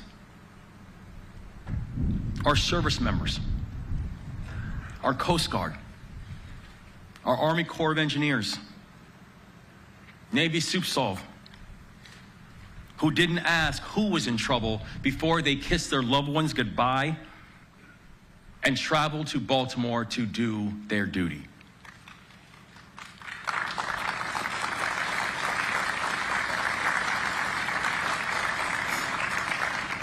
The private sector rallied. The General Assembly rallied. Leaders at local and state and federal levels rallied. Our unified command rallied. We laid out 4 objectives that morning. And together, and with God's grace, we brought closure to the families, supported our people, and cleared the channel in 11 weeks when people said it would take 11 months. There were no guarantees that we would succeed. But that was not going to stop us in getting the work done. The steel was so mangled that one small misstep could set us back weeks or months. The debris was so sharp and so difficult to navigate that every single rescue operation that took place ran the risk of incurring another casualty. The devastation was so vast that we didn't know whether we could ever reunite the families with the ones that they lost. The economic impacts were so wide-ranging that Marylanders might have not just seen their jobs disappear, but they might have seen their jobs never return. And one of the most important ports in this entire country had the risk of losing partners permanently. But we did not let the what ifs stop us from doing our work and from staying the course. We led with humanity. We set big goals, and we put together a plan to achieve them. And we stayed united, always, and led from the front. I believe that is what it means to be Maryland tough and Baltimore strong.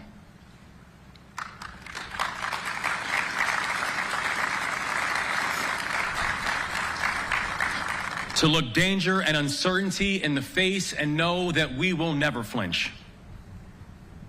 To answer a moment of crisis with genuine courage, to help each other when one of us gets knocked down. It's who we are. It's who we'll always be. And I know that soon, after accomplishing the first 3 objectives, we will accomplish the 4th, which is Marylanders of this generation and the next will look up and once again see the Francis Scott Key Bridge standing tall, and you have my word on that.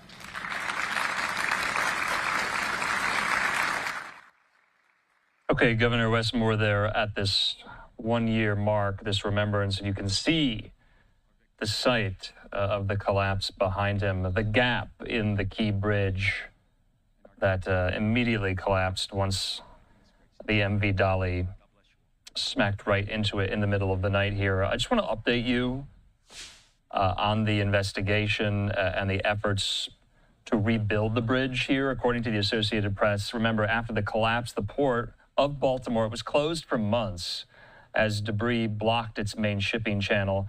and it made an impressive rebound during the second half of 2024. Just last week, though, remember, we brought you this news conference from the NTSB. Federal investigators criticized the Maryland Transportation Authority for failing to address the bridge's vulnerability to ship strikes, despite major changes in maritime shipping since the bridge first opened to traffic back in 1977. They called upon other bridge owners to learn from the example there. And so we heard from Governor Moore describing in those remarks, describing to the Associated Press when he first learned that the bridge had collapsed in the middle of the night from his chief of staff. Now today, city and state leaders invited the victims' families to visit the collapse site for a wreath-laying ceremony, and relatives boarded a boat that chugged steadily toward the mouth of the Patapsco River where the Key Bridge once stood. Now, remember, the 6 men who were working on the bridge at the time, they were all Latino immigrants who came to the United States seeking better wages and brighter futures. Now, officials say the new bridge should be finished sometime in 2028. They unveiled designs last month for what will become Maryland's first cable-stayed bridge. It could cost upwards of $1.7 billion, but Congress has agreed to cover the full price tag for rebuilding. Now, crews have been conducting soil testing and other work to finalize the designs, and they plan to demolish the remaining pieces of the bridge this spring. So in the meantime, like I said, all around Baltimore today, remembrances are taking place. Take a look at this. This is from Mount Olive Baptist Church there in Turner Station, holding a day of remembrance, they say, 1 year later. And so we're monitoring this live church service there in Baltimore as so many in the community are taking the opportunity, taking the time to remember these 6 lives that were so senselessly and randomly lost after this horrible, horrible accident there in Baltimore. Live picture there over the Baltimore skyline. We'll be back in 2 minutes.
And welcome back here to Live Now from Fox. I'm Andrew Kraft. Let's keep it moving with more of these top headlines and live events. We do have a live event going on right now there in the Big Easy in New Orleans. And speaking of another tragic tragic set of circumstances and stories. You remember on New Year's Eve into New Year's Day, that terror attack in New Orleans on Bourbon Street that killed 14 people. And remember, this individual who was inspired by the Islamic State drove that white pickup truck right through Bourbon Street at high speeds, killing multiple people. Well, now going on right now is a town hall about Bourbon Street safety. This is led by the New Orleans Police Superintendent and other law enforcement officials. They're hearing from residents there in the city. Live picture there over the city's skyline. Let's listen to this for just a little bit. Of artists with their work displayed on the thing. Now it's tarot card artists and circus acts and amplified music so loud,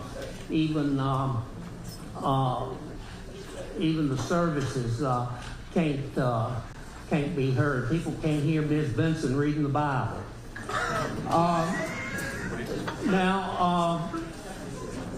There's I think a solution that's not been considered, and that's to have a congestion pricing in the quarter. Right now, if you go to New York City, you drive below 60th Street, they take a picture of your tag and you get charged.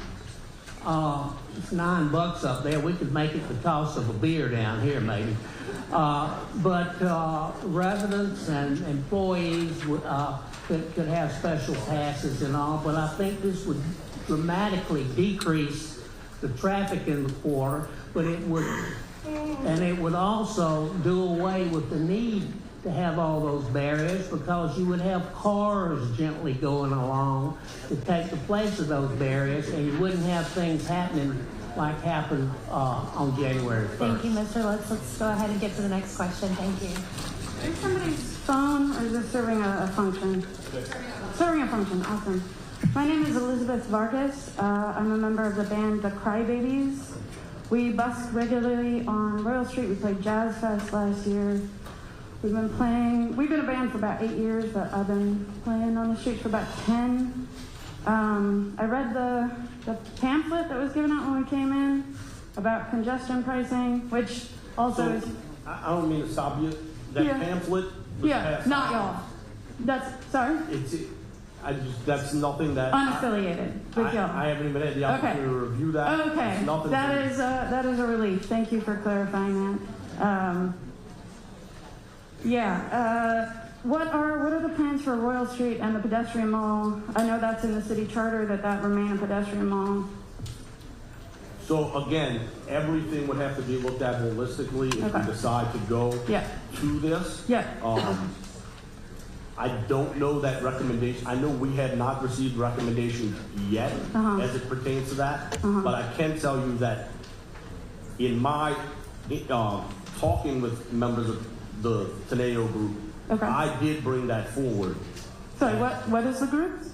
Teneo is the Teneo. Okay. Saying it right? I don't know.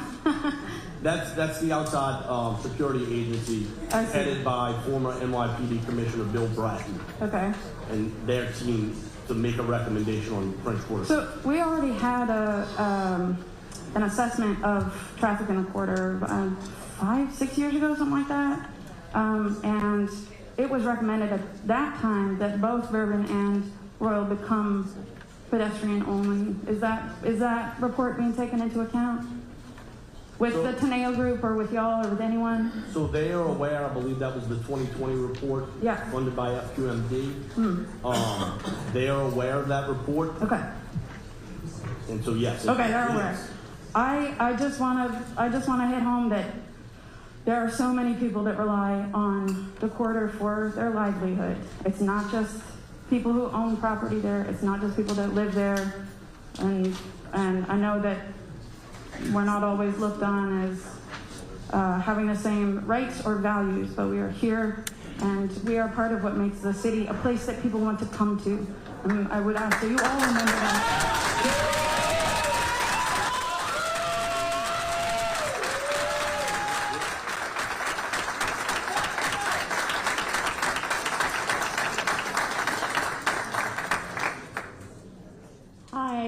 Mayor, homeowner, 824 Orleans. I am not in a band, but I wish I was. My concern, main concern, I mean, there's a lot of concerns, but mainly it's this whole generator and lights on Orleans, or all the intersections. I'm sure everybody in this room suffered from that.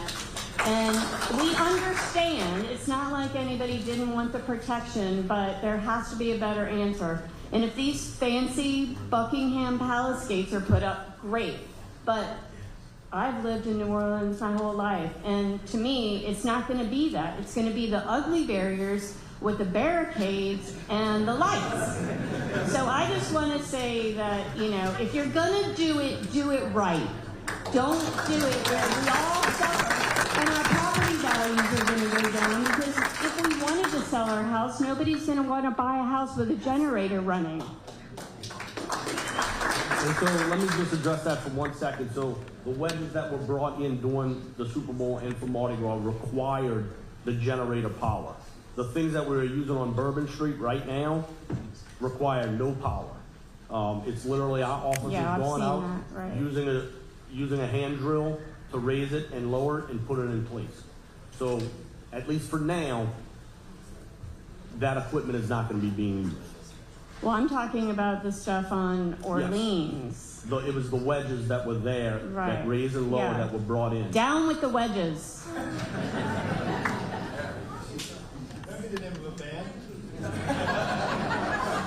How you doing today? Thank you for taking your time out, everyone here. Few things I've been thinking about. You know, there's simple things, and especially big events. It's this in Memphis where they just had a wand to see if you had any metal on you when you're walking through a certain section. You know, like a metal detector kind of thing. There's other things. You know, a lot of these bars put a lot of work into booking musicians, having them show up at their bar, doing these kind of things. People at the church, the congregation, they plan their events. And there's actually a DJ law that you're supposed to have a license to play people's music. That's an actual law. Anyways, maybe no pre-recorded music. I think music is important. A lot of the buskers are important, because from Louis Armstrong to maybe the modern band Hooray for the Riff Raff, they're all kind of defined by the street performers. All the street performers that haven't quite found their niche. They're not limited to what the corporate says they're allowed to do, what they're allowed to perform, and it's always been a pleasant experience. It's been a reason that people come to New Orleans. They're not restricted. They're not changing the rules when there's like a big Super Bowl about when these people can be out there, because that's the spirit of the city. That's what made the city the city. And so, sir, I will provide you with my contact information. I'm happy to talk about all that. Tonight, we're trying to keep it onto the bollards and the closure of Bourbon Street. Okay. Well, I've been noticing there's a lot of foot traffic that starts around 4 or 5 o'clock, and every business has the opportunity to have deliveries come early. So maybe pushing back the time would serve protection and safety for everybody. And I also kind of want to know who to turn to when an emergency happens. I've had my car broken into. Nobody shows up for 12 hours. I've fallen into a manhole. Nobody responded. I called about somebody kidnapping a baby, and it's been 5 years. Nobody responded about that. And I responded to the same person that's arranging to burglarize people. I think he murdered 2 people. But again, I feel like I don't get those resources. Like, who do I turn to? And again, Officer Bronson, if you could take the gentleman's information, my community liaison officer is right here. You can get with him, and he'll take those complaints. All right. Hey, my name's Mark Shetler. I'm the executive director of Shift Change. We're a local nonprofit that advocates for the service industry. Brief question and a very brief follow-up. Has there been any proactive outreach to talk to the workforce in the French Quarter, especially around Bourbon Street? So to the workforce in particular, no. Okay. Is there any appetite for that? Or is there any appetite for that or resources y'all are willing to expend to do that? Look, we're willing, and like I said, after tonight, I'm willing to talk to anybody who wants to talk. But we also believe that that's incumbent. We are meeting with businesses, and we would hope that the businesses are taking into account their workforce needs. Well, at any rate, I think we all live in reality. We know what, you know what I'm saying? Like, we can probably try to go a step beyond that, you know. I mean, that interaction is always there. Brief follow-up on that. So a few people have talked about, if we're going to do this, let's do it right. So we're talking about traffic. We're talking about closing streets and things. Something that's... Okay, so wanted to just kind of listen. We had our ear open to see whether or not some of these security and safety concerns stemming from the New Year's Day terror attack would be brought up in this community town hall. You heard there a lot about foot traffic, car traffic around Bourbon Street. And remember the bollards that are in place in places around and near Bourbon Street. But we're going to step away from this, back out live there over the New Orleans skyline here. I'm Andrew Kraft as we approach the bottom of the hour. Let's take a quick commercial break. When we come back, some major news on the illegal immigration front. We know DHS Secretary Kristi Noem traveling to El Salvador today. We'll bring you some of those images and messages from Secretary Noem. Also, a federal appeals court with a ruling about that really, really old law. Remember the Alien Enemies Act and its use in order to expedite some of these deportations of these very dangerous criminals and migrants, members of that TDA gang to El Salvador and Venezuela. We have a ruling on that front. We'll bring all of that to you in 2 minutes.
And welcome back here to Live Now from Fox. I'm Andrew Kraft here. Live picture there in Washington at the U.S. Capitol.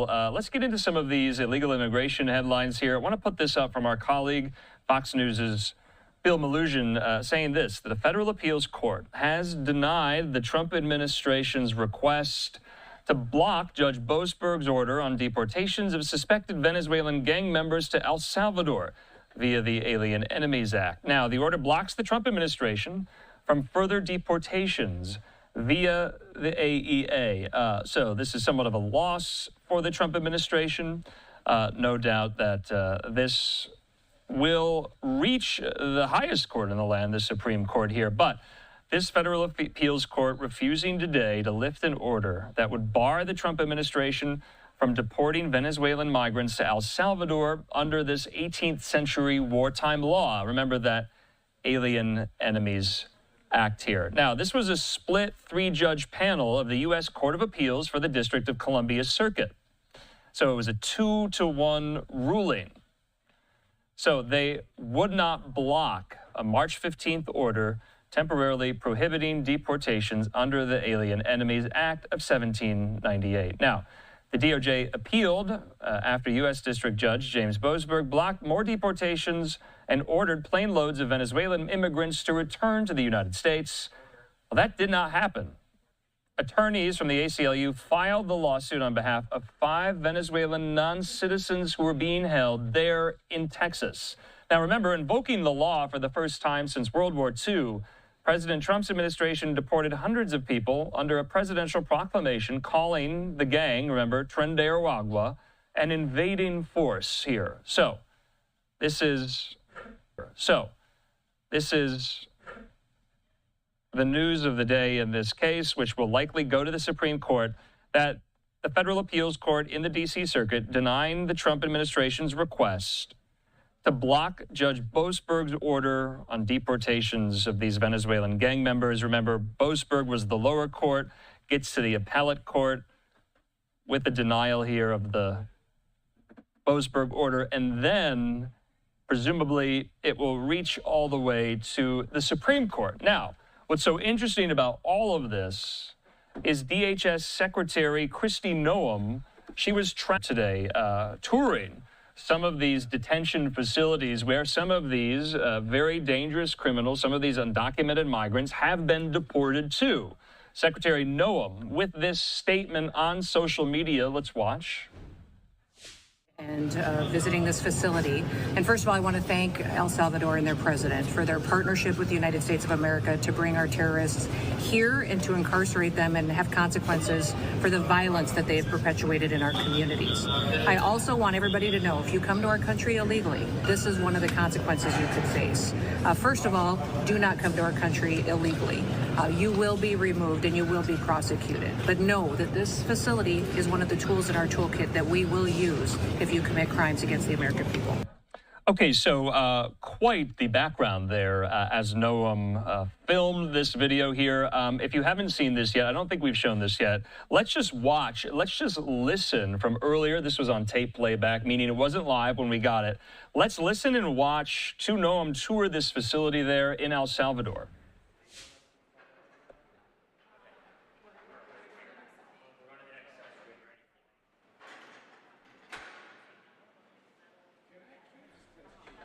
Okay, so Noem's trip to the prison there where inmates were packed into cells and never allowed outside. It comes, as you know, as the Trump administration seeks to show it is deporting people it describes are the, quote, worst of the worst. And bear with us, the pool reporter and the photographer traveling with Noem. They want to get the best shot. They want to steady the camera. So let's just watch this briefly here.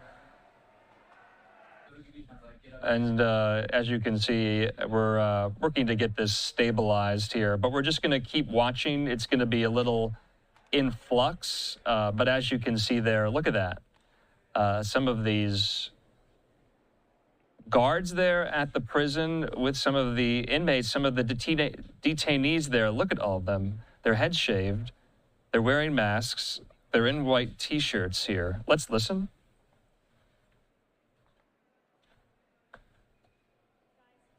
Now, remember, since taking office, Noem has frequently been front and center in these efforts to highlight the immigration crackdown. She took part in immigration enforcement operations. She rode horses with Border Patrol agents. She was the face of a TV campaign warning people in the country illegally to self-deport. Now, her visit today is part of a 3-day trip. She'll also travel to Colombia and Mexico. Now, the Venezuelans were removed from the United States this month after Trump invoked the Alien Enemies Act of 1798 and said the U.S. was being invaded by the TDA gang. And you can see here now, Kristi Noem is entering into this El Salvadoran prison where she will get a tour here. Let's listen to this, see if we can hear anything there. But as you can see, she's being guided there. You see her security around her. Now, according to the Associated Press, relatives of some of the deportees have categorically denied any gang affiliation. The Venezuelan government and a group called the Families of Immigrants Committee in Venezuela hired a lawyer to help free those held in El Salvador. A lawyer for the firm, which currently represents about 30 Venezuelans, said they're not gang members and have no criminal records. Now, the U.S. government has acknowledged that many do not have such records.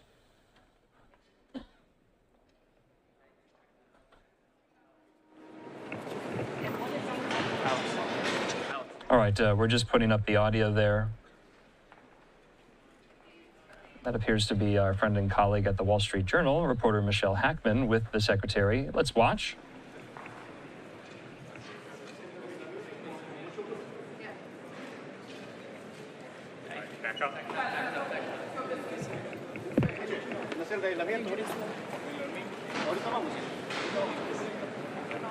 Ok, vamos a las 15 ahorita.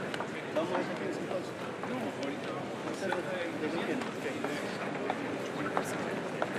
going to the isolation cell. There's a prisoner out at the death camp, so I'm getting closer to me. There's people there. I don't know if they're I'm sure the health secretary and we're way ahead. Harry, don't forget the video. We're going to film a video of the secretary. For soon.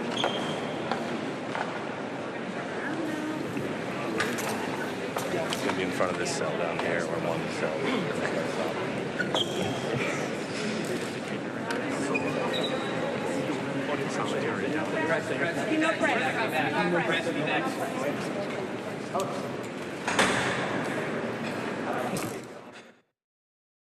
Okay, so that's what we wanted to show you there. Security obviously very, very tight when cabinet secretary of the U.S. president visits a high-profile detention facility like this in a different country, in El Salvador. Now, the Trump administration, remember, argued that the judge's verbal directions did not count, that only his written order needed to be followed, and that it couldn't apply to flights that had already left the United States.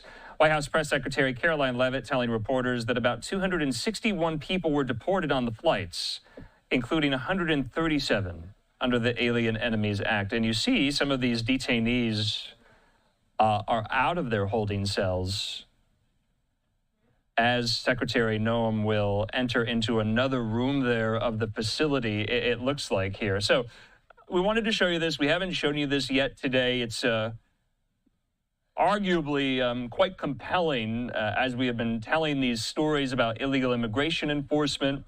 We've been showing you scenes of these deportation flights landing there in Venezuela and other locales. But Secretary Noem in El Salvador today. Let's keep listening.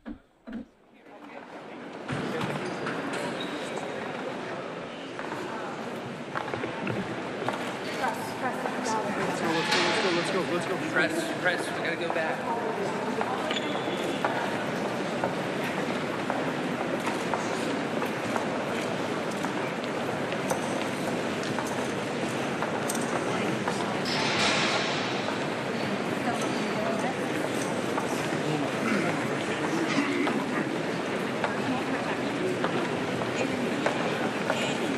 Keep going, Michelle.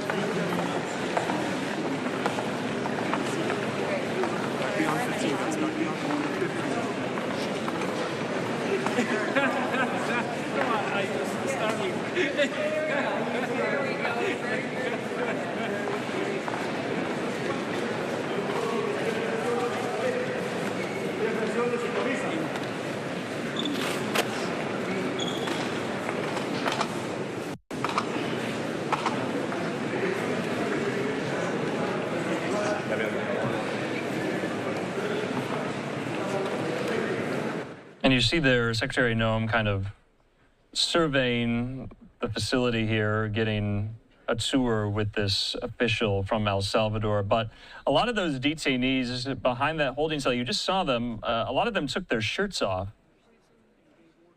They're all in like a uniform. They're wearing white T-shirts. They have COVID surgical masks on them. All of their heads are shaved here. Let's keep watching.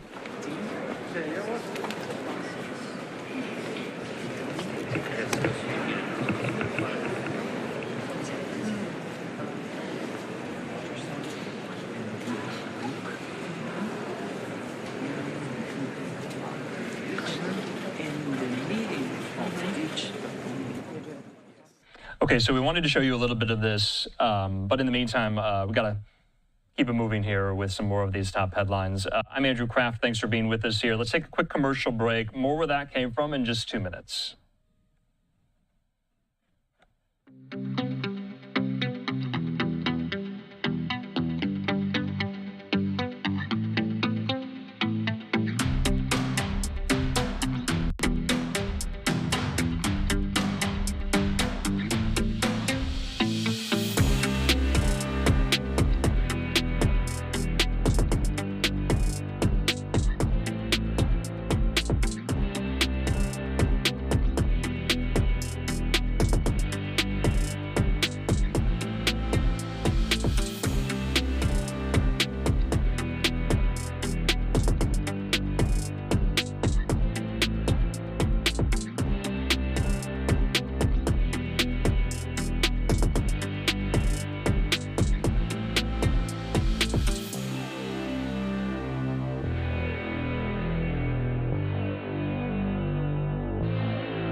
And welcome back here to Live Now from Fox. I'm Andrew Kraft, back out live there to New York City. Let's continue with these top stories.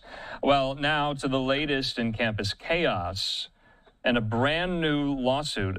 This time, professors at Columbia University, they're fighting back against the Trump administration. Well, let's be joined now by our friend there, Fox News multimedia reporter Caroline Elliott, outside the campus of Columbia University with the latest. Caroline, good to see you yet again here. What more do you know, and who have you spoken with? Yeah, Andrew. Well, this is a lawsuit with quite the backstory. This lawsuit today is a case that is described as a First Amendment issue, and it essentially accuses the Trump administration of overstepping on college campuses. So we'll take a look at this lawsuit right now here on your screen. The lawsuit says that the Trump administration is in part trying to carry out, quote, large-scale arrests, detentions, and deportations of non-citizen students and faculty who participate in pro-Palestinian protests. President Trump says this is not about the First Amendment. It's about cracking down on anti-Semitism. But in the lawsuit, the associations representing the professors say the feds are going after students and faculty for expressing political views. This is the greatest assault on the university, on freedom of autonomy of higher education, from political intrusion that we have ever seen since the McCarthy period, and possibly ever. Nobody voted to have Big Brother in our classrooms and in our labs telling us what we can research, teach, and write, and what our students can read, learn, and yes, sometimes shout. And we've seen this back and forth between the Trump administration and Columbia University for some time now. And it all heated up when the president cut $400 million in funding. Since then, Columbia University has started to comply with some of Trump's demands, including banning masks and hiring more security to crack down on campus protests. But now that Columbia is complying, we're seeing student protests start again. In fact, we've seen these protests here on campus every single day this week. Andrew. All right, Caroline Elliott there live for us on Columbia University's campus. Caroline, thanks for bringing us this story. We'll talk soon. All right, in the meantime here, we do want to get out to more of those comments from Columbia faculty going on the offense now against the Trump administration. Let's listen.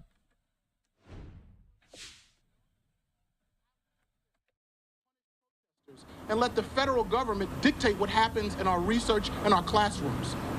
That's not just an attack on, that's not just like coercion, right? What we're talking about here is a direct attack on our research and on democracy. And what we're here to say today is that we're not going to take it. So today you're going to hear from leaders in higher education, leaders in public health, climate science, labor leaders, and we're all here to basically say we're taking a stand. And I want to kick it off by introducing someone who's been in this fight from the start, my colleague and friend, Dr. Todd Wolfson, the president of the American Association of University Professors and the vice president of the American Federation of Teachers. Todd, thank you. Good afternoon, everyone. It's good to be here. On this cold day, I was hoping it was going to be a little warmer. So I'm president of American Association of University Professors and a national vice president of American Federation of Teachers and faculty at Rutgers University. Over the last few weeks, Trump and his allies have launched an unprecedented attack on Columbia University. In response to this attack, yesterday, American Federation of Teachers, American Association of University Professors, and AUP Columbia filed a lawsuit against the Trump administration to challenge their illegal bullying tactics and encroachment on the autonomy of Columbia University. Unfortunately, the Columbia administration capitulated to Trump's reckless demands, but AUP and AFT and the higher ed labor movement and all the workers in this sector are stepping in to fill the breach. It's important to underline the cruel and cynical move of the Trump administration here. They threatened to cut $400 million in critical research on things like pediatrics and cancer in order to force radical changes in how Columbia University is run. Changes in how faculty teach and how faculty research and how the school supports, guides, and even disciplines college students when they protest the ongoing war in Gaza. This is the greatest assault on the university, on freedom of autonomy of higher education, from political intrusion that we have ever seen since the McCarthy period and possibly ever. Nobody voted to have Big Brother in our classrooms and in our labs telling us what we can research, teach, and write, and what our students can read, learn, and yes, sometimes shout. While the attempts to undermine the autonomy of Columbia University are largely taking place 40 blocks south on the main academic campus, the threats and the coercion have focused on Columbia Presbyterian. $400 million in cuts to this hospital that serves the communities of North Manhattan and Bronx. $400 million that will impact patient care, disproportionately hurting Black and brown communities that this hospital serves. And just as this hospital has touched the lives of many across New York, this hospital has touched my family's life. My sister's 3 children were all born right here. All born right here. I was here for many of those births. Sorry, my hands are a little cold. Forgive. And it's important to note that alongside patient care, Columbia Presbyterian is one of the premier research hospitals in the world. This is why the threatened cuts by Trump and his team are so dangerous. The cuts that they're threatening mean cancer patients left without hope, Alzheimer's stealing more loved ones, diabetes going untreated, and heart disease taking lives that could have been saved. It means doctors and scientists forced to abandon research that could cure the next deadly disease. It means students training to save lives will have their futures ripped away before they even begin.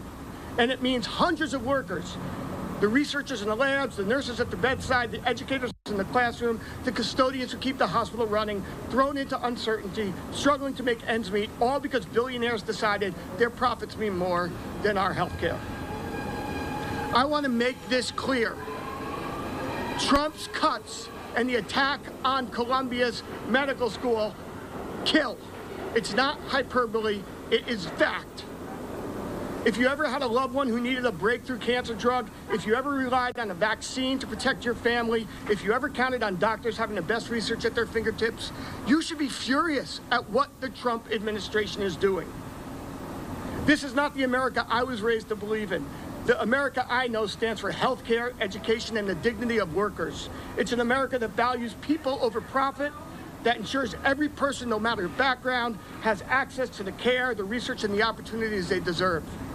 But the America Trump is trying to build is a cold, cruel place. It's an America where workers are laid off without severance, where funding for critical services is slashed, and where the most vulnerable among us are left behind. He wants to cut health care, AAA education, and attack the rights of women, immigrants, people of color, and the LGBTQ community. He wants to abduct students and faculty in the dead of night because he does not like what they say. These are the actions of weak, cruel people. But here's the good news. In response to their cruelty, I see something different here at Columbia and across the country. I see people who care for one another. I see people ready to fight for an America where everyone, regardless of their background, is treated with dignity and respect. So let me return where I started. AAUP and AFT and our Columbia leaders filed a lawsuit yesterday. We are standing up to the Trump administration, and we are calling on colleges and universities and leaders across this country to join us. We are asking the court to order the Trump administration to immediately reinstate all grants and contracts with Columbia that it announced were terminated on March 7th. We are drawing the line here at Columbia University because we will not allow Trump and his band of bullies to coerce any other universities without a fight from the working people and the students that make these institutions run. And I will remind Trump, we are in every city, we are on every campus, we are in every hospital and every lab, and we are not backing down. We are here today, we will be here tomorrow, and we will fight for as long as it takes. Because when we stand together, we win. Solidarity. Thank you. Really great to hear Todd breaking down what's at stake. And now we're going to hear from Dr. Melanie Wall, Professor of Biostatistics and Psychiatry at Columbia's Mailman School of Public Health and the Department of Psychiatry here at Columbia University Irving Medical Center. Thank you, and thank you for asking me to be here today. Yes, my name is Melanie Wall, and I work here on 168th Street at the Columbia University Irving Medical Center. Trump's termination of funding for health science research is an attack on your doctors and those who are training your doctors and nurses.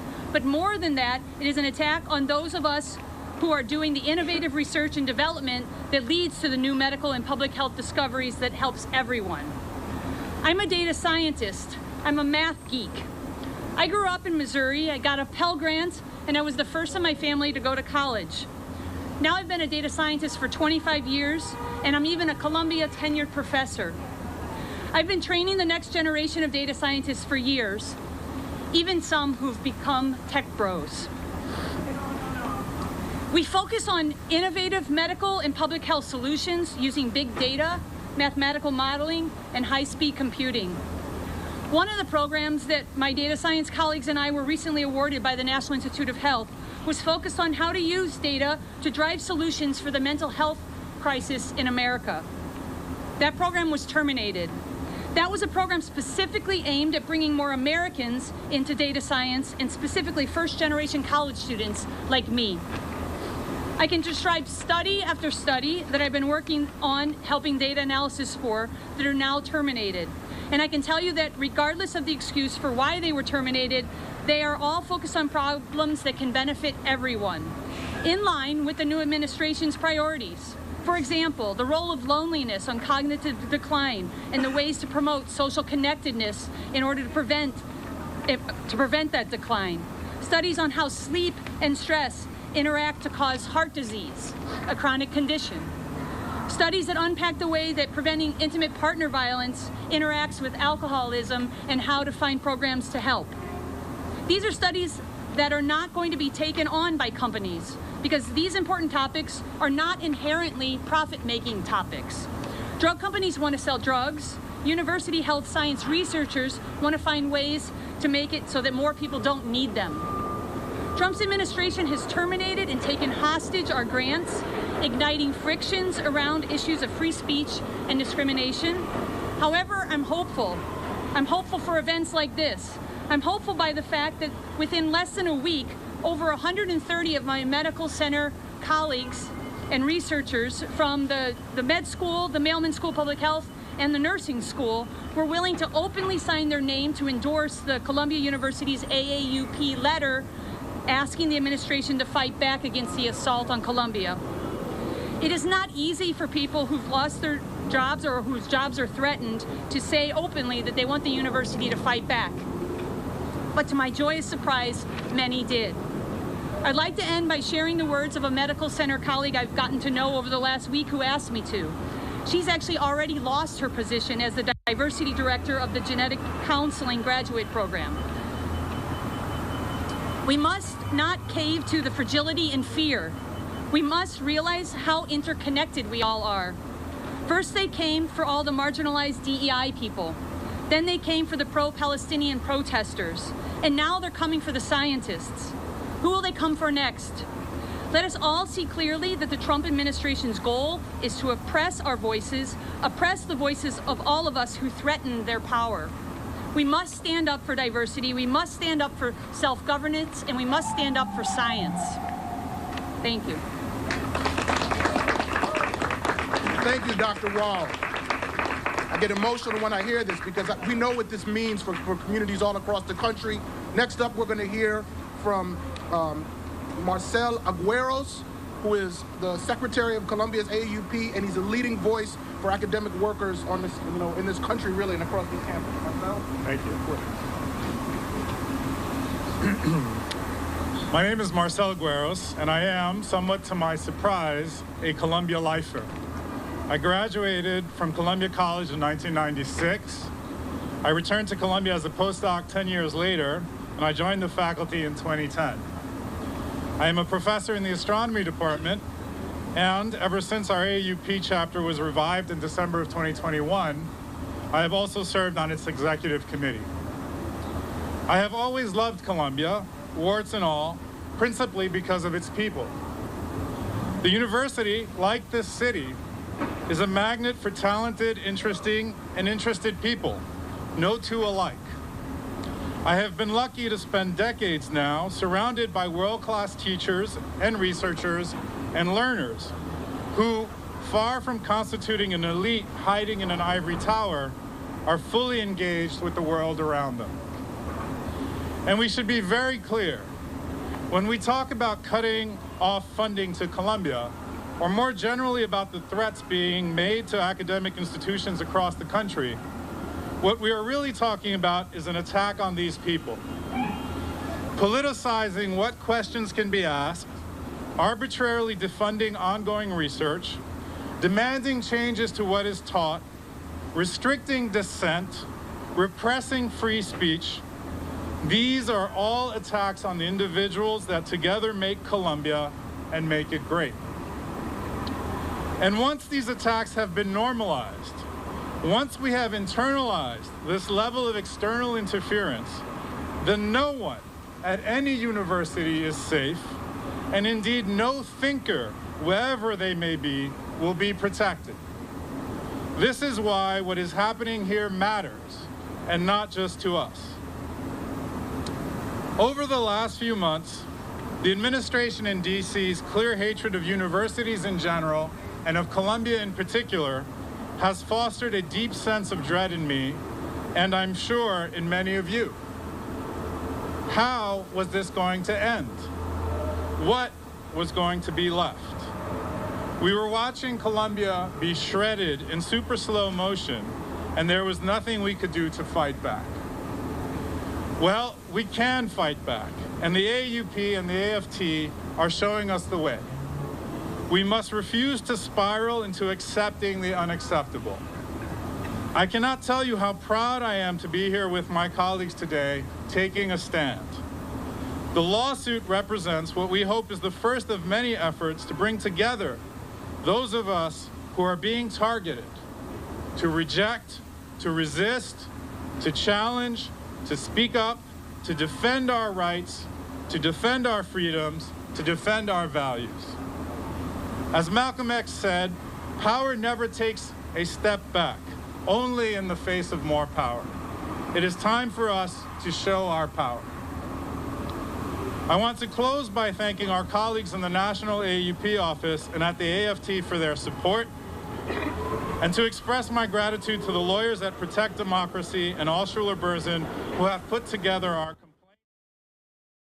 Okay, so you have some of these Columbia University faculty members there speaking out after they have filed a lawsuit against the Trump administration. As you know, the Trump administration has taken action against Columbia University, threatening to withhold or withdraw hundreds of millions of dollars of federal funding if Columbia University does not get on board, so to speak, or comply with some of the demands Trump administration officials are making of the Ivy League University there uptown in Manhattan. You recognize probably Randy Weingarten, the president of the American Federation of Teachers, behind them, also on hand for this event earlier today. So wanted to make sure we got that in. But like I said, I'm Andrew Kraft. We're in a new hour. We have a lot in store this hour. Want to take our first commercial break, though, this hour. When we come back, we'll be diving into a major Supreme Court ruling today regarding ghost guns. Well, what are they? And what does this portend and divine for a conservative court upholding a gun regulation from a Democratic presidential administration? Unique, yes, we'll be breaking all of that down when we come back.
And welcome back here to Live Now from Fox. I'm Andrew Kraft. Want to put up this tweet here from the Associated Press with this news. The Supreme Court upholding a Biden-era rule requiring serial numbers and background checks for nearly untraceable ghost gun kits here. So want to read from the Associated Press. They report this, that in a 7-2 decision written by Justice Neil Gorsuch, one of the court's conservatives. The justices left in place requirements enacted during the Biden administration as part of a broader effort to combat gun violence by placing restrictions on so-called ghost guns. Justice Gorsuch included photographs, which was unusual in court opinions, to illustrate how one of the gun kits, Polymer 80's Buy, Build, Shoot, came with, quote, all of the necessary components to build a Glock-style semi-automatic weapon. He wrote that it was, quote, so easy to assemble that it could be put together in about 20 minutes time here. Well, we want to talk about this even further. We're going to be joined right now by Dr. Joseph Sakrin. He's board chair and chief medical officer there at Brady United. He joins me. Dr. Sakrin, thanks for being with us here. And I have to ask, before we get into the particularities of the ruling itself, what is a ghost gun? And from my understanding of the ruling, this regulation is not a all-out ban on ghost guns, but regulations on the kits that could make them. Do I have that right? Yeah, that's exactly right. First of all, Andrew, thank you so much for having me. I think it's important to, break this down and make it very simple. Ghost guns are essentially firearms that can be assembled at home, usually from kits or 3D printed parts, and they lack serial numbers, making them essentially untraceable. These weapons can be purchased without background checks and are not subject to the same federal regulations as traditional firearms. So we have seen them become increasingly popular among gun traffickers, domestic abusers, and others who, in traditional sense, would be prohibited from owning guns. As a trauma surgeon, I can tell you that I've seen the devastation of gun violence up close, both in our trauma center, but also in the communities that we serve. And I think today's Supreme Court ruling is a major win for public safety. It essentially affirms what we've known all along, which is ghost guns are untraceable weapons that fuel violence, and regulating them is both constitutional and necessary. So, Dr. Sakrin, I have to ask, too, why was this upheld? What is Brady's view on this? This is a conservative court, 6-3. A lot of gun cases have come before it in the last few years here. On its face, you wouldn't necessarily assume that something like this, a Biden-era ghost gun regulation, would be upheld by the court here. Nonetheless, with Justice Gorsuch, a conservative, writing the opinion, this was 7-2 here. What do you make of it? Were you surprised? I actually was not surprised, and I'll tell you why, Andrew. Because I think something that often gets missed in this country is there are a lot more commonality than dissimilarity. When you look at this type of ruling and you talk to responsible gun owners, which I have all across this country, right? They're all about ensuring that people who are a danger to themselves or others are not able to purchase weapons. And the ability to purchase a ghost gun, right, in the traditional sense, essentially is a very dangerous loophole that bypasses, having to go through the Brady background check, having to have a serial number where these weapons were showing up on crime scenes and then essentially untraceable. So I actually was not surprised, and I think it shows that this is not a Democratic problem. It's not a Republican problem. It's a uniquely American problem, and I think we have commonality that we can work together to ensure the public is safe. Sometimes Supreme Court opinions and rulings usually are seen kind of in a vacuum as a one-off, but I think it's interesting to kind of divine or portend whether or not this means the court is moving in some type of direction on whatever XYZ policy in future cases when they take them up. Does Brady think that this is going to be a more expansive court when it comes to gun regulations, or no? Are you just looking at it as a one-off? Well, I think we have to look at each issue separately, right?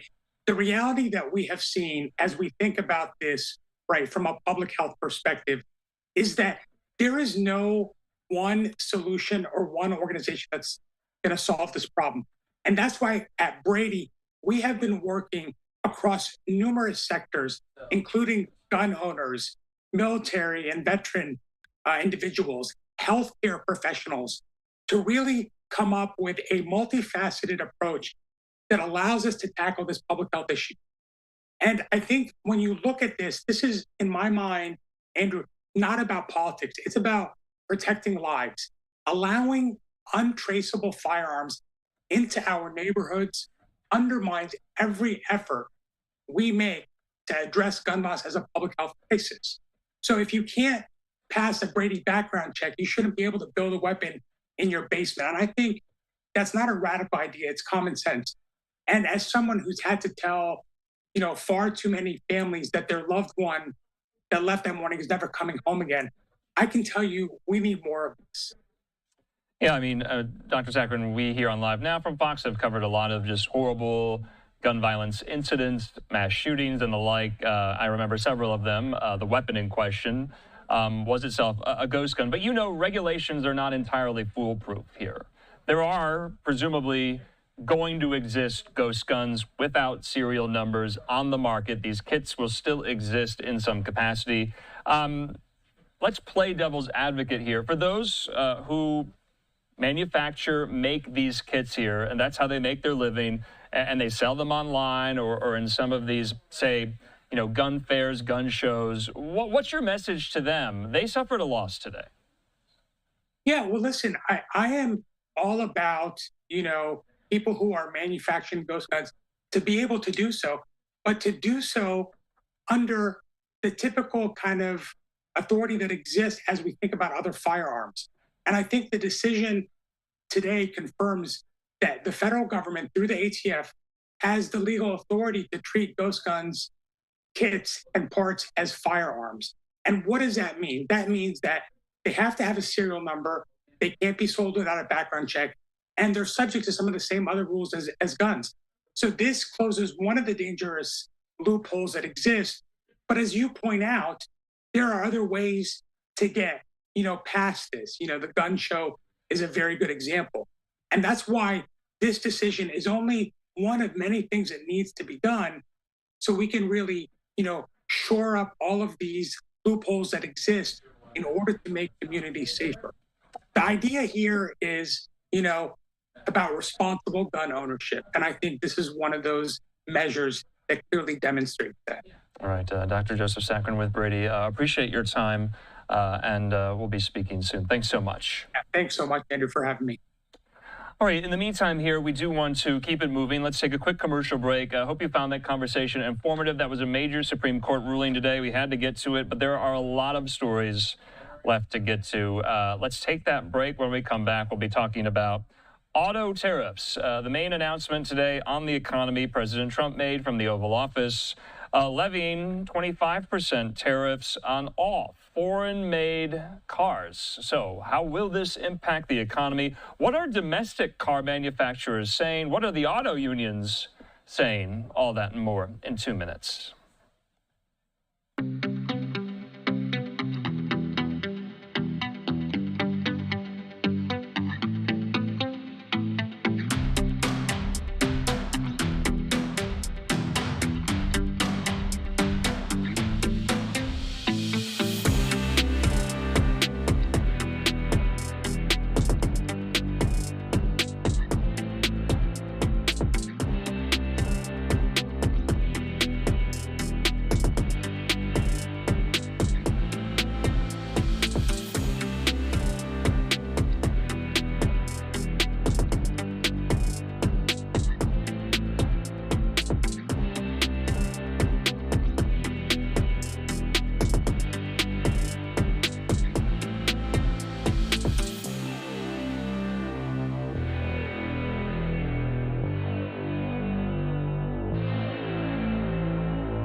And welcome back here to Live Now from Fox. I'm Andrew Kraft. Let's keep it moving here. A live picture there at the White House in Washington. Well, as you know, President Trump said today he was placing 25% tariffs on auto imports, a move the White House claims would foster domestic manufacturing, but could also put a financial squeeze on automakers that depend on global supply chains. Now, the tariffs could be complicated as even U.S. automakers source their components from around the world, meaning they could face higher costs and lower sales. Now, shares in GM have fallen roughly 3% in afternoon trading today.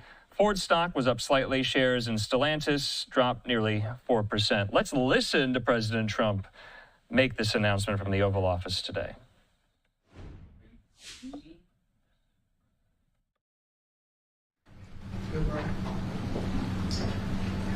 Thank you very much. It's an honor to be with you today. We just celebrated Women's Day at the White House. It was fantastic, attended by a lot of great women, All women are great. So this is the beginning of Liberation Day in America. We're going to take back just some of the money that has been taken from us by people sitting behind this desk or another desk that's not quite as nice, but they have their choice of 7, as you know. And we're going to charge countries for doing business in our country and taking our jobs, taking our wealth, taking a lot of things that they've been taking over the years. They've taken so much out of our country, friend and foe. And frankly, friend has been oftentimes much worse than foe. And this is very modest. And what we're going to be doing is a 25% tariff on all cars that are not made in the United States. If they're made in the United States, there's absolutely no tariff. We start off with a 2.5% base, which is what we were at. And we go to 25%. And basically, as you know, and as you've been seeing, not reporting as accurately as it should be reported because it's a massive story. Business is coming back to the United States so that they don't have to pay tariffs. And I think also because of November 5th, the election, they're very happy. AI is coming back to levels that nobody's ever seen before. It's a new, sort of a new business, I guess, when you think about it. But it's plants are going up all over the United States, and many of them have already been started. We're getting early electricity taken care of. We're getting permits very quickly for them. And we're going to make their life very happy. They're coming in with tens of billions of dollars. Individual plants will cost 10, 15, even $20 billion. We're going to let them build electricity generating plants along with their plant. And they can't even believe it. And we're going to get them very quick permits, as I've done always. I did that in Louisiana with 2 LNG plants. I got them one permit in 1 day after waiting 14 years and the other one in 1 week after waiting for 12 years.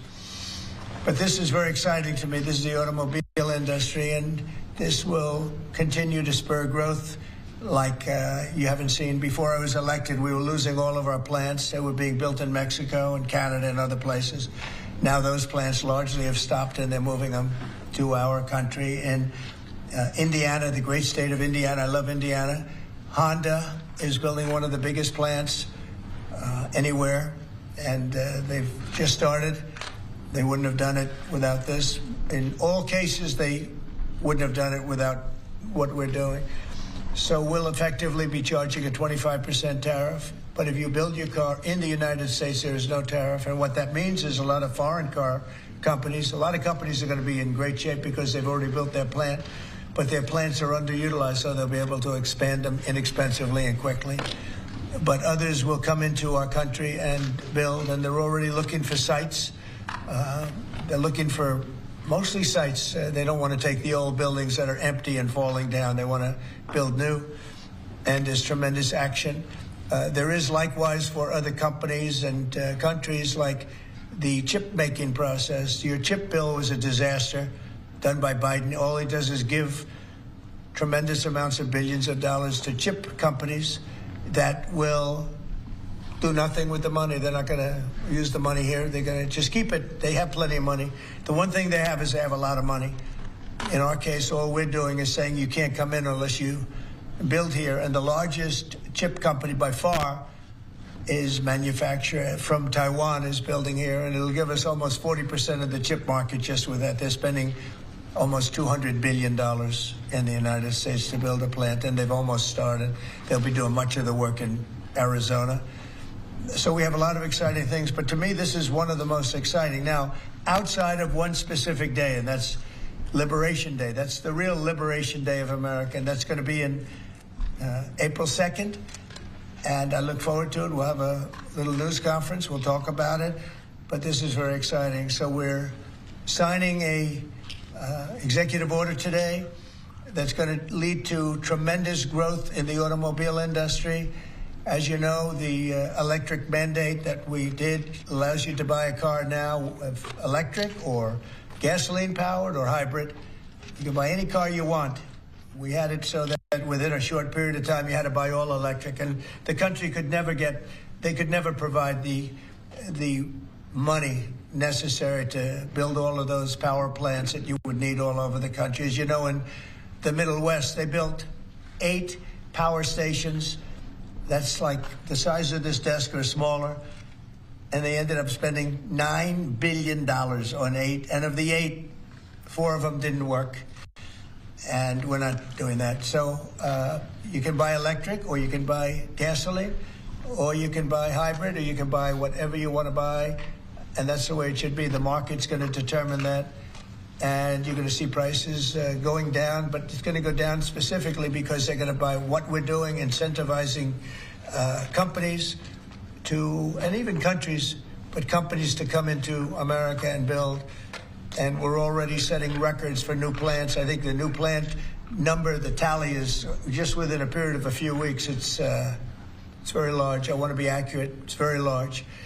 And I'd like to ask Will just to come and give some of the basics, and then I'll sign it, and it's off to the races. I think our automobile business will flourish like it's never flourished before. Yes, please, Will. Thank you, sir. As you stated, we've prepared for your attention a proclamation imposing a 25% tariff on foreign-made cars and light trucks. This is in addition to tariffs that are already in place on those goods. In addition to, as you said, spurring increased domestic manufacture of cars and trucks, we expect that these tariffs will result in over $100 billion of new annual revenue to the United States of America in tariff revenue. I think ultimately we could probably anywhere from $600 billion to $1 trillion will be taken in over the relatively short-term period, meaning a year from now, but starting right away. I think we'll go from 600 to $1 trillion within 2 years. And I think we'll be right from the beginning, we're going to be at a very high number, right from the beginning. And right from the beginning, you're going to have a lot of construction jobs, but you're also going to have a lot of automobile jobs. So this is very exciting, but it's also exciting because of what's happening with other aspects. We're going to be doing tariffs on pharmaceuticals in order to bring our pharmaceutical industry back. We don't make anything here in terms of drugs, medical drugs, different types of drugs that you need, medicines. It's in other countries, largely made in China, a lot of it made in Ireland. Ireland was very smart. We love Ireland. But we're going to have that. We're going to have lumber. We're going to free up some of our land. And you'll be able to meet a lot of other standards like fire cuts. If Los Angeles had fire cuts, which they didn't have, that's a gap of half a football field between areas. You wouldn't have had the fires. They would have been contained. But you have fire cuts. And by the way, you sell that wood for a lot of money, a lot of profit is made from that. But we're going to be doing lumber. We're freeing up our land so that we don't have to use outside sources of lumber. Energy, we're doing fantastically well at. The energy prices have been coming down rapidly as we increase supply, and we've already done that. We have Chris and Doug are doing a fantastic job in that. That's Department of Energy and Department of Interior. And they're working together hand in hand because Interior has the land and Energy has the ability to do the drilling and do what they have to do. Our coal areas are going to be opened up for clean, beautiful coal. Germany's opening up many coal plants now. They tried the wind and it didn't work. They almost went out of business. They almost went bankrupt. They tried wind, which is a disaster because it's too expensive and it doesn't look good, kills all the birds, a lot of problems. But Germany is now building a lot of coal plants. China is building one a week, think of that. And they're using coal, which is very powerful. Coal is a very powerful energy. And we're opening up our coal mines again, and we're going to do, I call it beautiful, clean coal. The technology is so good now that coal can give you tremendous power at the same time. It can be very clean. But we're also obviously doing oil and gas and various other things. You can do pretty much whatever you want. We don't like the wind because we think it ruins the landscapes, the plains, ruins them. And it's got a lot of problems. It's also by far the most expensive energy. It looks horrible in the oceans. It's dangerous in the oceans in terms of navigation. And if you look at what's happening with whales, in one area, they lost 2 whales, like in 20 years, washed ashore. And this year they had 17 wash ashore. So there's something happened out there. There's something driving the whales a little bit loco, but they lost 2 in 20 years. And now they lost 17 in a short period of time. So it's something wrong out there. So this is very exciting. This is going to lead to the construction of a lot of plants, and in this case, auto plants. And you're going to see numbers like you haven't seen, both in terms of employment. It takes a little while. You're going to have great construction numbers initially, and then ultimately you're going to have a lot of people making a lot of cars. And one other thing, we have the Speaker of the House with us who's doing a fantastic job. And where's Mike? And we're trying to get approved. Mike, thank you very much for being here. We're trying to get approved, if we can. If you borrow money to buy a car, you're allowed to deduct interest payments for purposes of income tax, but only if the car is made in America. So if the car is made in America, you get a loan, you can deduct the interest. That's a big saving. A lot of people in that part of the world, in terms of buying cars, a lot of them don't think in terms of deductions. People that think in terms of deductions are very wealthy people. But people are going to start understanding what a good deduction is all about. So when you get a loan to buy a car, and I think it's going to pay for itself. I don't think there's any cost. I think you're going to have so many cars built. But you're only going to get that deduction of interest if the car is made in the United States of America. So I'm going to sign this. And Mike, I hope you can get that, because I think it's going to be amazing in terms of the number of cars that are going to be made because of it. And I want to thank Howard Lutnick, our fabulous commerce chairman. That's what he is. He's a chairman. He's a very successful guy, a great guy. And we have a big day, Howard, coming up next week. It's going to be good. That's Liberation Day. That's going to be on the 2nd, and that's going to be reciprocal. And I think people will be impressed. We're going to be very fair. We're going to be very nice, actually. We have not been treated nicely by other countries, but we're going to be nice. So I think people will be pleasantly surprised, but it's going to make our country very rich, because we're the piggy bank that everybody steals from, and they've been doing it for many years, for decades, so we're not going to let it happen. So, but we're going to treat people very nicely. We're going to treat other countries very, very nicely, and I think it's going to have a very positive effect on everybody, including those other countries. So I'll sign this, and we will see you again on April the 2nd. In terms of this, it's going to be another round, and it's about making America great again, making it strong and prosperous again. Thank you very much. So, Mr. President, on tariffs. Mr. President, on the car tariffs, how do you... Okay, so President Trump there signing this 25% import tariff on foreign-made cars. We're going to get out of this. We're going to get to some of the Q&A from the president a little bit later on. He not only took questions, of course, about some of these tariffs, but also about really the most major story of the day, day 3 of this Signal War Leaks story there in that group chat. We'll be getting into that even further at the top of the next hour, diving into some of the national security implications with regard to that piece there in The Atlantic from Monday. And remember, they published a follow-up piece just this morning, kind of highlighting, showing all of us what else was included, what other messages were included in that group chat there on Signal ahead of some of these strikes against Houthi targets in Yemen that the United States was planning. Trump's national security team was planning, all on signal. So stay tuned for that. That's at the top of the next hour. In the meantime, though, we want to talk about these tariffs and also this date you keep hearing President Trump tout, April 2nd. He calls it Liberation Day. That's when these reciprocal tariffs will go into effect. But we're going to do that with our friend there at the American Institute for Economic Research, Dr. Peter Earle. He joins us. Peter, good to see you here. We've got a lot to get to. I think this is interesting because this just came down. I think it's an interesting part of this story that a group that maybe some of our viewers might not anticipate applauding this move today is doing just that. The UAW, they put out a statement saying this. Oh, yeah.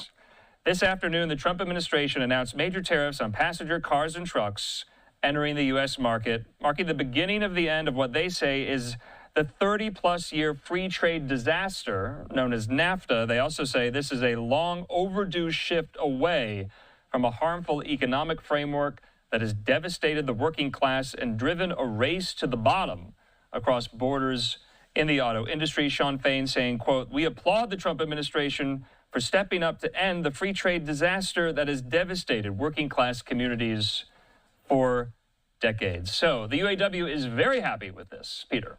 Yep. Yeah, I mean, there's really three groups that are going to be happy for these tariffs, and in particular the auto tariffs. First are domestic producers, because, you know, with tariffs, they get a lot of competition eliminated. You know, they don't have to compete against foreign firms. They don't have to innovate. They don't have to lower their prices. They don't have to accommodate consumer preferences the way they do when they're competing against foreign goods. And a lot of the same can be said for unions. They want to protect, right? They want to protect their mandate. They want to make sure that they don't have a lot of competition, and you know, they can demand higher wages and more benefits, you know, if they're not competing against foreign labor. And the third group are economists like me, because nobody cares about what we think until this kind of thing happens, and all of a sudden everybody wants to ask us how these tariffs are going to work. So those are the three interest groups that are benefiting the most from tariffs. So, Peter, I have to ask, though, I mean, has this ever been done before on just all foreign-made cars, 25% tariff slapped on it by a presidential administration? Can you think of that in recent memory? Has it? I mean, the only thing that comes close in my mind would be Smoot-Hawley back in 1930, which actually was one of the causes of the Great Depression. I mean, that was tariffs on a whole host of foreign goods at a very high level. I'm not saying this is going to cause a depression or recession, but I mean, I think these are the most sprawling and the highest tariffs that have been put on in some time. So, I mean, that's one reason why there's so much nervousness about it, is because we haven't seen this really with an economy as big as the U.S. and on the other side, for example, an economy as large as China in the modern world, in the modern financialized, service-oriented, economies that we have today.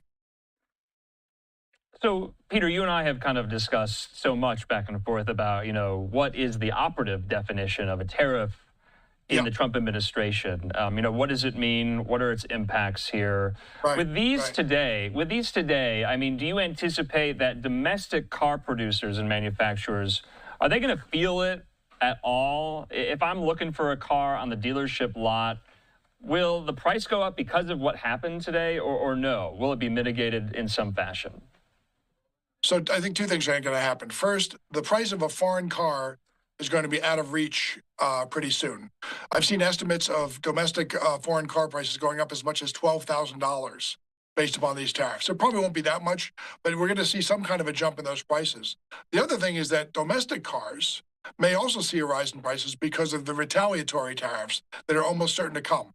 I mean, just earlier I was watching some headlines go by, and the Premier of Ontario said that their goal now is to inflict maximum pain trade-wise on the U.S. So, you know, the U.S. gets a lot of car parts from Canada, a lot of the inputs that go into making cars. So maybe the end price won't rise, but the cost of producing a car, the cost of the inputs is likely to go up, and that will eventually mean higher sticker prices. So I think there's going to be a very small window for prices to maybe stay where they are, but we're going to see, the longer this goes on for, the more likely we're going to see higher prices and some other knock-on effects, some of which we can't even anticipate at this time. Okay, but if you're GM and Stellantis and Ford here, and you hear this announcement today, how is that going to change their bottom line? So all of those stocks are down 4 to 6% right now on the anticipated retaliatory tariffs. They might see a brief burst of activity because there are some consumers out there who said, well, I was going to buy a Toyota, but instead I'm going to buy some other domestically made car. But I think that, with the kind of language we're hearing coming out of some of our trading partners, they're going to immediately slap tariffs on U.S. U.S. autos that are being exported and on any car parts that they're exporting to the U.S. So the retaliation always comes swift. There's never been a trade war in the history of the world where you haven't had retaliation. It always goes two ways. The question is, how long does it go on for? And does the U.S. have as big an economy as, do we have as big and diversified economy that we need to sort of ride out the waves in the short term? Yeah, I wanted to ask, this is kind of a rhetorical question, but are trade wars ever won? Is that too open-ended? I don't know. Yeah, to some extent, I guess if it turns out that Trump can extract terms as a result of these tariffs, I guess you would say that. But for consumers, no, you're going to suffer in terms of price. You're going to suffer in terms of choice. And I tend to think that the best market is that which is the less fettered, that we people trade voluntarily, but to the extent that one party believes that a trade deficit represents a theft and they want to sort of rig the market and say, I want this country to buy more or to pay higher prices, I guess that's a win in a political sense, but economically, there's a lot of deadweight loss. There's a lot of opportunity cost. So I would say politically, yes, economically, no. So from the Trump administration, this is their view that this move today would essentially shore up domestic production of cars here, that car manufacturers here would just make more cars now. Now, that is a long-term project. You don't see that overnight here. You have to shift production. You heard President Trump all the time saying that, with these actions, we're going to see production move back to the United States. It doesn't happen overnight here, but do you anticipate we could see some of that? Are the intended effects going to be borne out? So this whole idea of moving manufacturing and heavy industry back to the U.S., this is a multi-generational thing if it happens. Yes, there are some companies that are going to move certain types of manufacturing back to the U.S. We've seen some of that already. It's going to be that kind of manufacturing which is not very labor dependent because labor costs are very different. That's a major difference between producing here and the rest of the world. Some of it will come back, but this idea that we're suddenly going to have, all these huge manufacturing plants in Vietnam moving to Ohio again, that's very unlikely. There's two ways of looking at this, right?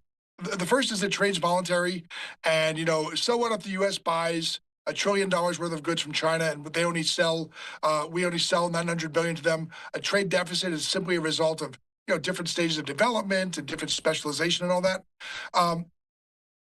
That's one way to look at it. The other is that difference is a theft and needs to be remedied. And that's certainly the way the Trump administration looks at it.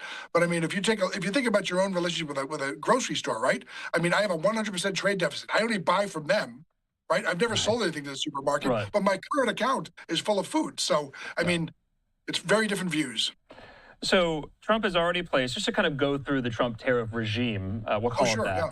Trump has already placed a 20% import tax on all imports from China for its role in the importation and production of fentanyl. He similarly placed 25% tariffs on Mexico and Canada with a lower 10% tax on Canadian energy products. Parts of the Mexico and Canada tariffs have been suspended, including the taxes on autos after automakers objected, and Trump responded by giving them a 30-day reprieve that is set to expire in April, which leads me to my question of what's happening April 2nd. Trump calls it Liberation Day, but that is when reciprocal tariffs go into effect. Now, correct me if I'm wrong, from how I understand this, any country that makes any good, whatever export tariff they levy on that good that we import in the United States, whether it's 10%, 15%, 25%, the United States is going to respond in kind to every good from every country reciprocally. Do I have that right? Was that complicated? That's exactly right. So how can you do that? That is a huge tariff architecture. It is, and it's going to be administratively difficult, but I don't think it's going to be impossible. It may take a little time, but for example, there's certain goods that the U.S. exports to India, and they have a 70% tariff on those goods. Our tariff on the same Indian good coming back in this direction is 3%. On April 2nd, we're going to move our tariff from 3% to 70% to match theirs. The idea is, and the hope is, that they will respond to that by either lowering theirs or eliminating them to make things more even. There are reasons why you don't necessarily want to do this, but I understand the motivation, and hopefully it leads to more even trade and maybe to more free trade. But for some of these smaller countries that are very export dependent, or they have very limited, they don't have as widely diversified economy as the U.S. Some of them may dig in their heels, and it also may result. One thing I can foresee is that sort of a one-upsmanship battle between different countries where they go to 2, we go to 2, they go to 4, and so on. So depending on what those goods are, we may or may not feel it. But that is the idea of the reciprocal tariff that's going to take place on April the 2nd. So I'm going to ask you this again. Has that ever been done before by a president? No, not by the U.S. I don't think so. Oh, I think previously the view has been that our economy is so huge that it doesn't really matter, or that we understand that small countries want to protect their industry because they're not as diversified as us. Some of them have, frankly, very sort of ossified economies where they can only make certain things. But I think that the view here is that any unevenness anywhere is injustice everywhere. So they're going to try to remedy that on the 2nd of April. All right, Dr. Peter Earle with the American Institute for Economic Research. Always a pleasure. Thanks for helping us digest that. And we'll probably talk on April 2nd. Peter, good to see you. All right. See you soon. Thanks. All right, in the meantime here, let's take another quick commercial break. Hope you found that conversation informative. We'll be back in 2 minutes.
And welcome back here to Live Now from Fox. I'm Andrew Kraft. Thanks for being with us. It's been a very busy Wednesday. But right now we want to hear from some Senate Democrats led by Leader Schumer talking about a number of things. Let's listen.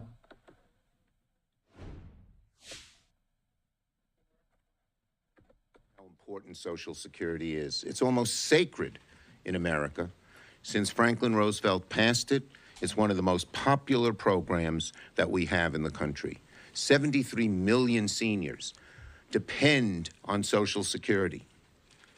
They pay, the check they get each month helps pay for their food, their medicine, their rent, their mortgage, if they still have a mortgage. And this administration is intent on slashing Social Security so that they can get more tax breaks for their billionaire buddies. I never thought I'd see the day, but that's what's happening. And if you don't believe us, listen to them. Musk says it's a Ponzi scheme. Tell the 78-year-old lady who needs it for medicine that it's a Ponzi scheme, that she shouldn't get her check. Trump spent 10 minutes lying about Social Security when he addressed the joint session.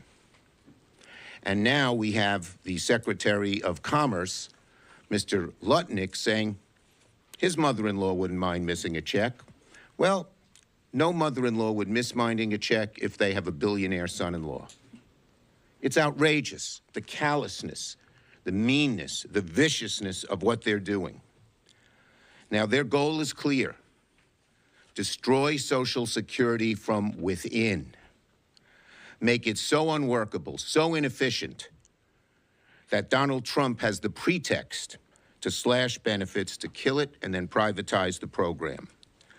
Because it's very clear what's happening right now. What they're doing is, in effect, a benefit cut. Seniors across America aren't getting the help they need to get their checks. They're closing offices. I believe they intend to close 60% of all the Social Security offices. The citizens in Chemung County in New York and Elmira, I just was speaking to them, were outraged that they're closing that office. They're closing the White Plains office, which 200,000 people come to every year. And what is the intent? Kill Social Security by strangling it, by not letting it work, by making it so that it's impossible for people to get their help and their benefits. 7,000 workers being laid off. You know what that means? Some people could wait up to 3 years to get their benefits. That's what they're doing. And it is simply, simply outrageous. The acting commissioner, handpicked by DOJ, said Musk's claims of fraud are false. And Musk, by the way, at one point said, let's eliminate it. They've revealed their true colors. Trump and Musk are just eroding the American dream. They're rigging the system for billionaires while stealing from the elderly, from the disabled, to cut taxes for their billionaire club. Senate Republicans, every Senate Republican should be demanding that Musk reverse the firings. If they say they believe in Social Security, then they ought to be telling Musk, stop. But Senate Republicans are just silent, letting it happen.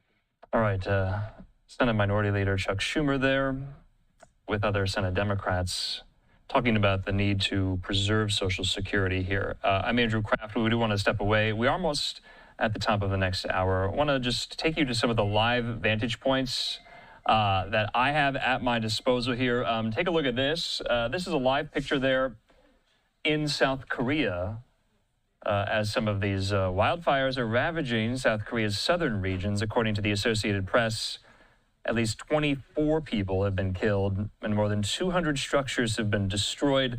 The wildfires have also forced 27,000 people to evacuate, and they have burned about 43,000 acres here. So in the meantime here, let's move from South Korea to the Los Angeles area. Right now, we do have evidence overhead of this police pursuit. Let's take this. You see this kind of white maintenance van. And you see there police pursuing him. This is a stolen car pursuit. And you see this van really weaving in and out of traffic. Very dangerous. Making turns very erratically. But police are far behind, not far behind, rather. And so this is quite congested. I mean, this looks... Oh, this is downtown. Okay, this is near the 3rd Street Promenade near Santa Monica Pier. So this is in very kind of dense congestion, urban atmosphere here, not on the highway. And so you see there this white van driving erratically, trying to, oh, wow. It is trying to divert away from traffic. This is a stolen car pursuit in Los Angeles, not abiding by any of these traffic laws, traffic rules here. This is very, very close, though, to the 3rd Street Promenade there in Santa Monica. This is right near Santa Monica Pier here. If you're familiar with the area, police, wow, this is very dangerous. A lot of pedestrians frequent and traffic this place here, if you're familiar with this part of Los Angeles. But this driver right now is no holds barred. Police are trying to get this under control here. We've been seeing this white van, this looks like this white maintenance van, weave in and out of traffic, not abide by traffic laws, with police not too far behind. So we'll just have to see whether or not this van does get on the highway or the interstate at some point. And so we're going to hopefully check in with Fox 11 in Los Angeles. Okay, so maybe I jinxed it here. It does look like possibly they're getting on the highway here, but this is a stolen car pursuit. Uh-oh, oh my. Okay, look at that. Wow. That is why these pursuits are so dangerous, because you never know how they might impact all the other drivers who are following the rules and being safe. That is what we just saw here. And so as we approach the top of the next hour, police are trying to do their best to get this under control, but it does seem like maybe they're going to attempt some type of pit maneuver here. Okay, watch for a pit maneuver. Remember, you can only do a pit maneuver when the car is going at a certain speed. You can't do it when the car is going too fast here. We're about to go out to Fox 11 in Los Angeles at the top of the next hour, but you can tell that the cruiser there behind is trying to attempt some type of pit maneuver, trying to get up parallel to the vehicle itself to attempt that pit maneuver here. But like I said, this is very close to Santa Monica, near the 3rd Street Promenade, near the Santa Monica Pier, and it doesn't seem like they're getting on the interstate at all, on the freeway. It seems like they're kind of going in some type of rotation around the same block, because we've seen this part of LA before.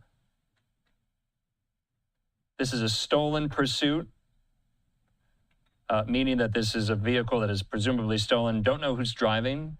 Don't know how many people are in that vehicle. They're running into some traffic here. Viewer discretion is advised.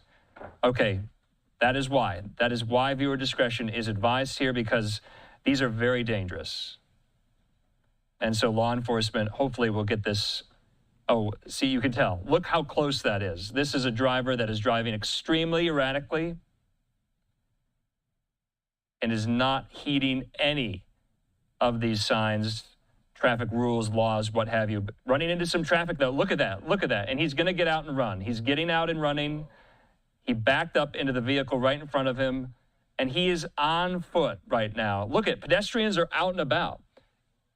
It's almost 6 o'clock there in Los Angeles on this Wednesday night. Law enforcement driving up onto the sidewalk near him. Look at that. Someone's on the roof. They want to get a visual of this.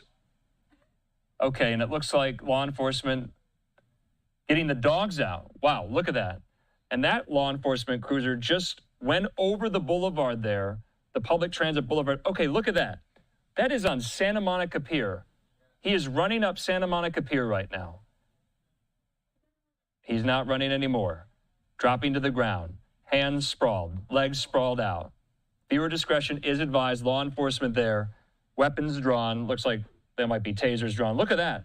Look at these bystanders here.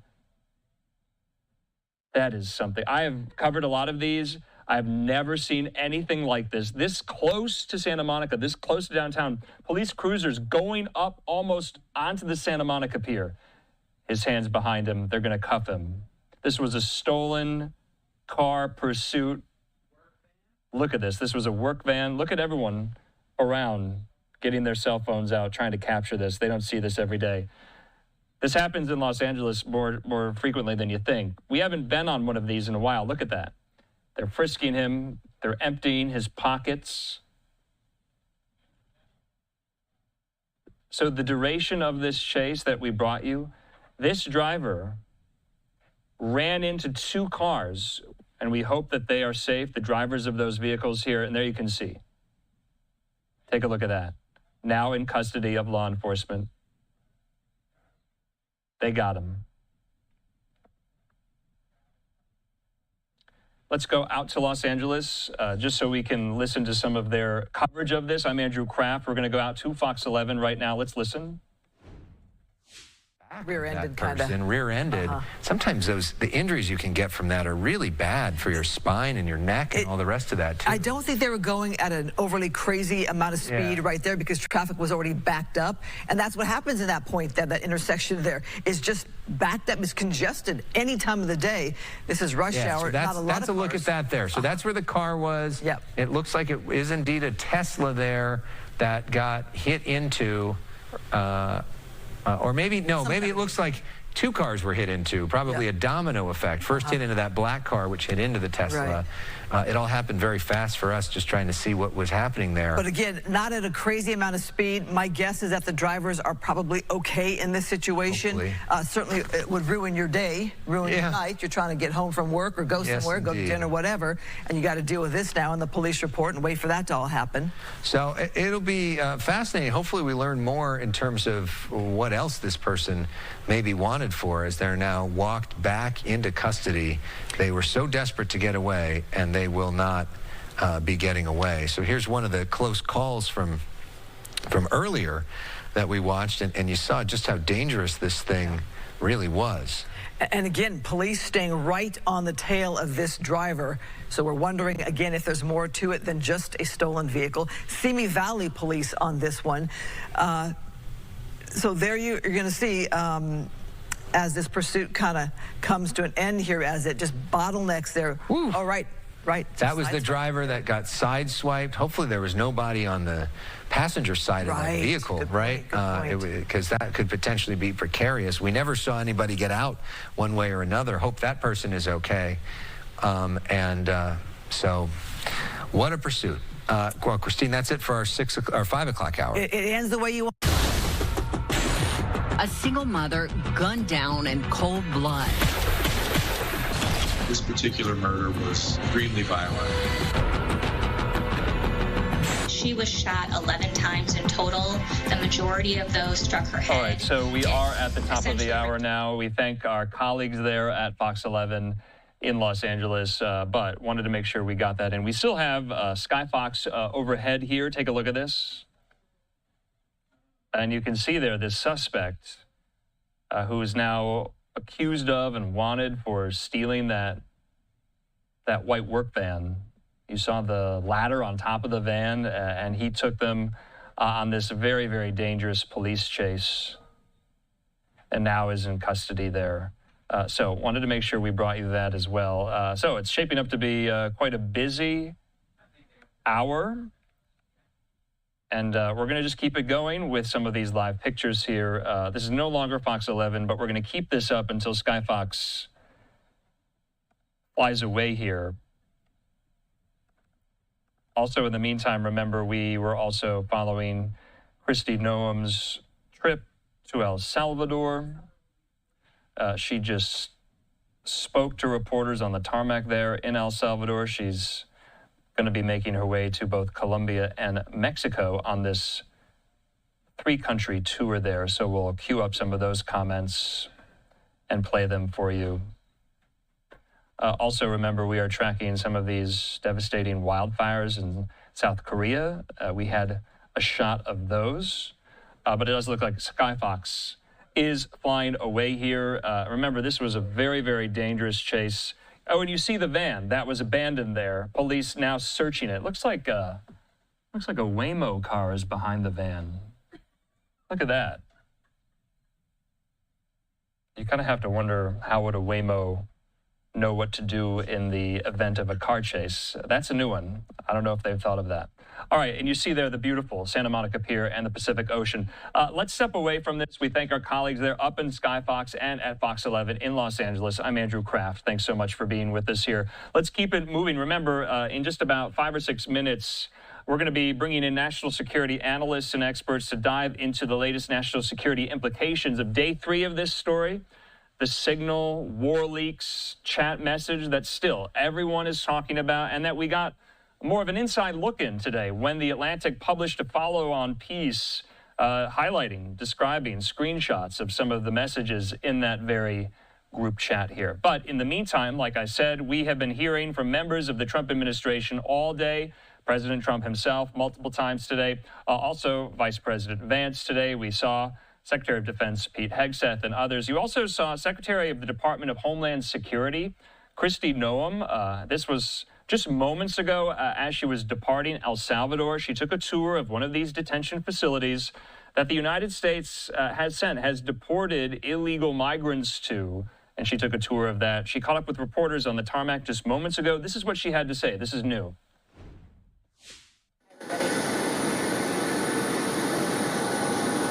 Ready? Wait 1 second, please, ma'am. Okay. Come up. Yep, come on up. There we go. Start. Yes, ma'am. Good job, Alex. Yep. Good evening, everybody. We had a fantastic meeting today here in El Salvador with President Bukele. We talked about our cooperation on getting the worst of the worst out of the United States and out of our communities, making people safer.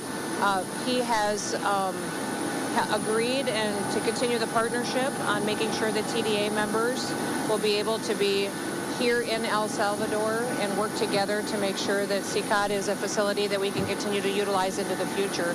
And then also very focused on MS-13 gang members, that we would bring them back and bring them to justice as well. So we talked extensively about migration and immigration issues, how we have such a strong partnership and an unprecedented opportunity to work together to do what we can to make our country strong and to bring public safety to our communities and make sure that our economies are doing well. It was a great day here, and I'm very grateful for the relationship that we have with the President. And I conveyed President Trump's thankfulness for his willingness to work with us to continue to build on the relationships that we have. Did you have any questions for me? Yeah, Secretary, do you guys have plans to send more TDA members to the prison we visited today, and how long are they going to stay there for? You know, I think that is one of the discussions we'll continue to have. The President today indicated that he would be open to working with us in the future on still continuing to receive TDA members and MS-13 members. And so we are grateful for that. We recognize that we still have thousands of these terrorist organization members in our country, and that we want to get the worst of the worst out so that we can bring more security to the American people. So he was very open to that, and this unprecedented relationship that we have with El Salvador is going to be a model to other countries on how they can work with America to not only help us make America strong and secure again, but also to help their countries as well, and to bring them more security and economic prosperity. What's the plan with the TDA members in the prison? I mean, are they there indefinitely? Is there some end date? Are they going to go back to Venezuela eventually?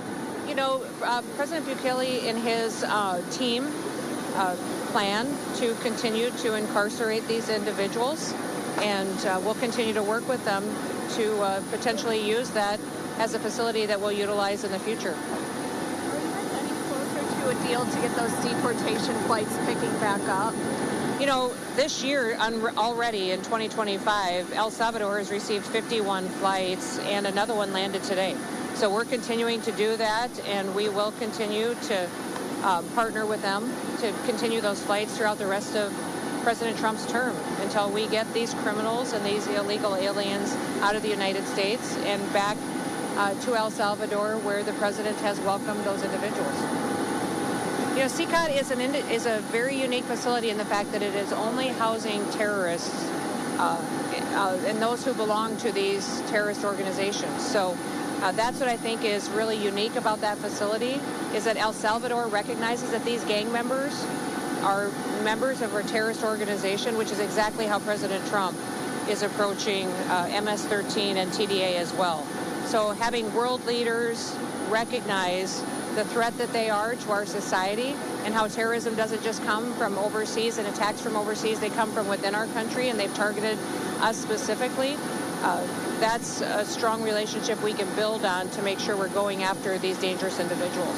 Secretary, is there any mechanism to bring back people if the court orders you to do so on the merits, say to give them full hearings on whether they are actually TDA members? You know, we're going to let the courts play out but we're going to continue to work to make sure that we're getting dangerous criminals out of America.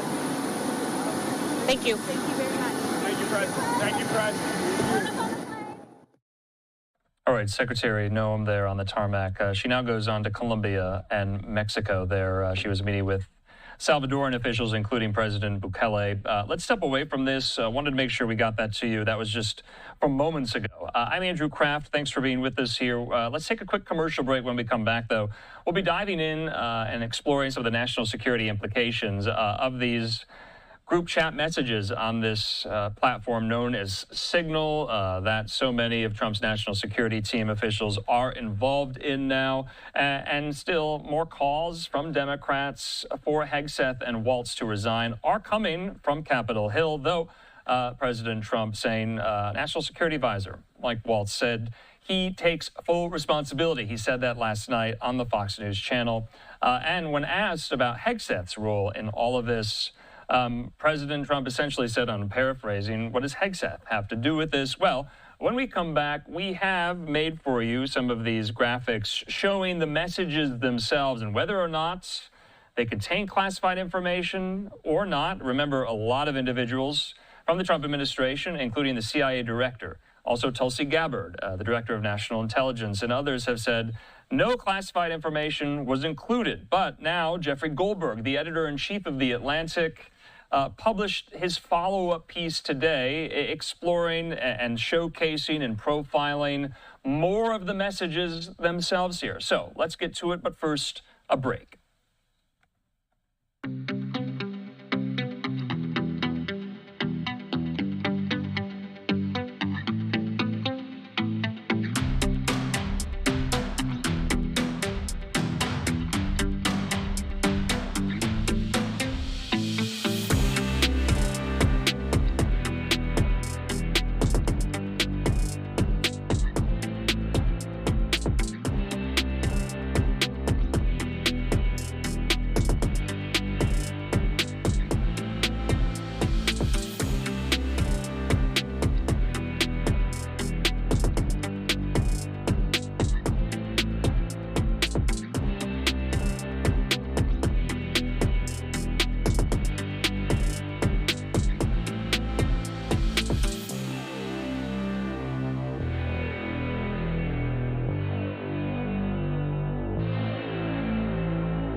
And welcome back here to Live Now from Fox. I'm Andrew Kraft. Live picture there at the White House. Well, President Trump standing by National Security Advisor Mike Waltz in relation to now day 3 of this story as the recriminations continue and the story continues. Editor-in-chief of The Atlantic magazine, Jeffrey Goldberg, publishing a follow-up piece today with more of the details that we can all see of this signal chat message that President Trump's national security team used in order to cooperate, conduct, and coordinate strikes against Houthi targets in Yemen. Fox News' Jennifer Griffin with more on this story. Let's listen.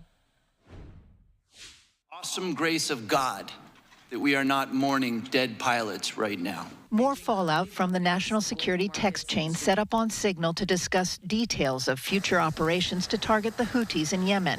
Defense Secretary Hegseth, who was visiting troops in Hawaii, spoke before departing for Guam. Nobody's texting war plans. There's no units, no locations, no routes, no flight paths, no sources, no methods, no classified information.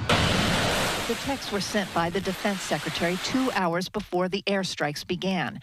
At 11:44 a.m. Eastern Time, Hegseth posted, "Weather is favorable, just confirmed with CENTCOM. We are a go for mission launch." Then he went on to outline the operation's future timeline. 12:15 Eastern, F-18s launch, first strike package. 14:15, strike drones on target. This is when the first bombs will definitely drop. 15:36, F-18 second strike starts. Also, first sea-based Tomahawks launched. Congressman Krishnamurti quoted from the DoD manual on classified information. Information shall be classified if its unauthorized disclosure could reasonably be expected to cause describable damage to national security. This includes military plans, weapon systems, or operations. That's also an accurate quote. What was shared in the Signal group chat goes beyond war plans because they included the timing of the operations. The Republican head of the Senate Armed Services Committee, Roger Wicker, has called for an investigation and further hearings. Quote, "The information as published recently appears to me to be of such a sensitive nature that based on my knowledge, I would have wanted it classified." Current and former senior defense officials say it was. At the Pentagon, Jennifer Griffin, Fox News. Jennifer, thanks so much. So the spokesperson there at the Pentagon, who is also traveling with Secretary Hegseth on this tour in Asia, his name, Sean Parnell, put out this statement this morning saying it's no surprise hoax peddlers at the Atlantic have already abandoned their quote-unquote war plans. Claim these additional Signal chat messages confirm there were no classified materials or war plans shared. The Secretary was merely updating the group on a plan that was underway and had already been briefed through official channels. The American people see through the Atlantic's pathetic attempts to distract from President Trump's national security agenda here. Also, Secretary Hegseth on the tarmac there in Hawaii before leaving for Guam. Let's listen. What a beautiful day. It's always a beautiful day when we're on the road talking to the troops and actually in real time reestablishing deterrence. You see, that's what President Trump has charged the Defense Department with doing. Reviving the warrior ethos, rebuilding the military, which we're doing in real time, and reestablishing deterrence. And that's why we're heading out into the Indo-Pacific to talk to our allies and partners and meet with the troops. And anybody that knows me for years and knows President Trump knows how much we love the warriors. That's what it's about. The men and women who serve, who do the tough, difficult, gritty, dirty work that most Americans will never know about, but we have the privilege of seeing and understanding the courage and skill of what they do. I'm going to go see that for the next couple of days. We also have seen it on full display in what's been done to the Houthi terrorists and what they're trying to do to close freedom of navigation. So you see, under the Biden administration, we let our troops and our ships and both warships and commercial ships get shot at to no consequence. What does that look like? That looks like weakness. And what President Trump has said is peace through strength is back. We will reestablish deterrence. That's not acceptable. And our ongoing campaign against the Houthis has been devastatingly effective. Now, as I said to this group a couple of times on this trip now, as we move to the Indo-Pacific to do our job, which is what we're here to do, nobody's texting war plans. Well, I noticed this morning out came something that doesn't look like war plans. And as a matter of fact, they even changed the title to attack plans because they know it's not war plans. There's no units, no locations, no routes, no flight paths, no sources, no methods, no classified information. You know who sees war plans? I see them every single day. I looked at them this morning. I looked at attack plans this morning. You know who does attack plans and war plans? Men like that admiral right there, Paparo, for the Indo-Pacific, or Eric Kurilla, our general in CENTCOM. They do attack plans. and war plans. And thank God we have those leaders who do it and do it well, and our enemies know it. My job, as it said at top of that, everybody's seen it now, team update is to provide updates in real time. General updates in real time, keep everybody informed. That's what I did. That's my job. The warfighters will take the fight to the enemy, and I love what they do. And with President Trump's leadership, our enemies are on notice. We will have peace through strength, and we'll keep putting our troops first. Thank you very much. We're heading off strike plans to the before they launched. Mr. Secretary, how do you square what you said with what your messages show? Mr. Secretary, did you share classified information? Mr. Secretary, did you declassify that information before you put it in the chat? Okay, so Secretary Hegseth there from earlier today not taking questions, but making a statement nonetheless about this story on day 3 of this story. Let's bring it to the conversation right now. National security analyst and expert and retired Marine intelligence officer Hal Kempfer, who joins me. Hal, good to see you here. We have to get to a lot, and we're going to do that. We're going to start, though, with this image that we made here at Live Now, highlighting one of the exchanges that Hegseth messaged in the group chat on the Signal platform here. I'm going to put this up. I know you can see it. It's a little small, Hal. But I'm going to read it, and I'm going to get you to respond. Because remember what both Sean Parnell at the Pentagon, the spokesperson, and Hegseth said, Hal. They said this: no names, no targets, no locations, no classified info, no war plans. So this is a message from Pete Hegseth in the group with team update with the time now, saying weather is favorable, just confirmed with CENTCOM, we are a go for mission launch. Then at 12:15 Eastern, F-18s launch first strike package. At 13:45 Eastern, trigger-based F-118 first strike window group starts. Target terrorist is at his known location, so should be on time. Also, strike drones launch MQ-9s. At 14:10, more F-18s launch, second strike package. At 14:15, strike drones on target. Hegseth says this is when the first bombs will definitely drop, pending earlier trigger-based targets. And then at 15:36, F-18 second strike starts. Also, first sea-based Tomahawks launched there. So Hal, does this strike you as unclassified or classified? Andrew, I have to tell you, this sort of stuff, if it was coming from within CENTCOM's U.S. Central Command channels, if it was from the task force itself, that would be something I'd expect to see coming through a secret communications, not an unclassified communications. You know, talking about the launch of weapon systems and things. One thing I'm sure some of them are looking at this and, well, it didn't say exactly where they're hitting. The group is called the Houthi PC chat group, or group. So if you're in that group by any means, you know you're talking about the Houthi areas. If you're talking about the Houthi areas, that is a set piece of terrain. It's in Yemen. It's got a lot of high ground where they've set up air defense systems because they can see out a very long way from where that is. So if I am there and I was, let's say hypothetically, that I'm Russia or China or Iran. If I'm Iran, I'm probably going to I could get a feed from Russia or China because I have arrangements with them to get intelligence. And again, of course, Iran is the #1 backer and supporter. They've been feeding targeting intelligence to the Houthis for forever. They got a ship sitting offshore that's essentially a big intelligence collector out there that feeds them intelligence all the time. So if I get this and I'm in Yemen, I'm in the Houthi areas, what could I do with that? Well, I could energize my air defense systems. They could be looking all around. There's only so many places they can hit. It's not like they're going to hit anywhere in the territory. Okay. So with that, potentially, yes, that could have resulted in an increased air defense posture, which could have brought down potentially U.S. aircraft, U.S. air crew, something along those lines. So Hal, yes. Jim Himes, the Democrat from Connecticut, he's ranking member on House Intelligence. He said today, we should be so lucky we're not mourning dead pilots. Is that overwrought? Is that hyperbolic? Or would you have made the same assertion? Well, I would say that there's a military value, and that's a little bit hyperbolic, a little bit overwrought, but that is the end state of this is if they get it, if they take defensive action, and if it results in them hitting an aircraft, yes, that would be the end state. But now, with that said, a couple things. Number one, that is not top secret information. I didn't see anything in that part what I would consider top secret.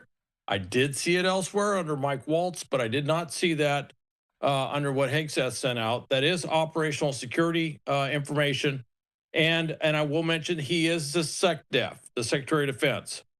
So technically, he could, in his own mind, declassify it and put this out on an unclassed system because he is the ultimate classification authority within the Defense Department. So he does have that authority to do that. Now, it didn't say routes, okay, so you wouldn't get that type of intelligence. It didn't say targets per se, so you wouldn't have that type of intelligence. Did talk about weapon systems, did talk about timing, did talk about when they launched, did talk about when they're hitting. So that was out there. So there is things that I would say from an intelligence standpoint has great value. And obviously, some of this could have only been gleaned via classified communications. I can't imagine any way he would have known about it. So I want to focus on this part of this message. At 14:15, he says, this is when the first bombs will definitely drop. At 13:45, he says, target terrorist is at his known location, so should be on time. Now, Barbara Starr, the longtime former Pentagon correspondent for CNN, Hal, she says this: Walls revealed in extraordinary detail when he said there was intel showing the top Houthi missile guy walked into a building. She says you only know that if you have overhead surveillance, communications intercepts, or an operative on the ground. She says it means the U.S. had quote-unquote pattern of life intelligence. What does that mean? And is that what they had, do you think? Well, that's exactly the point. And this goes to the other part where they said there was no sources and methods. Well, they didn't tell you exactly which source or what methodology, but if you have observation on a building, the girlfriend's building, where you see the target walking into the building, okay, that gets out there. All right, that means that something, it could be an overhead system, it could be an MQ-9 Reaper drone, it could be some other airborne system flying overhead. And here's the other part. It could be other things.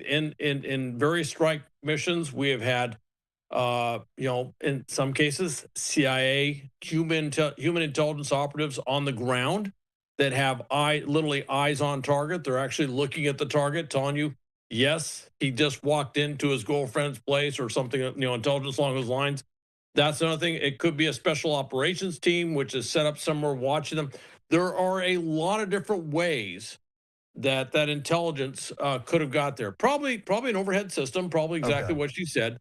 But that does give away a source and a method, because that is real-time data. There's only so many ways you can get real-time intelligence of that specificity, and that would tell them a lot just from that. So when they say there was no compromise of sources and methods, that's probably an overstatement. There wasn't a direct compromise of sources and methods, but there was enough there that you could glean some information regarding sources and methods of how they would have known that. So, Hal, the line yesterday and today was no classified information was included in these messages from the White House, Pentagon, and elsewhere. But in the intelligence community, it has been reported former intelligence officials, current intelligence officials say what was included was classified here. So it seems to be the splitting of the hairs here.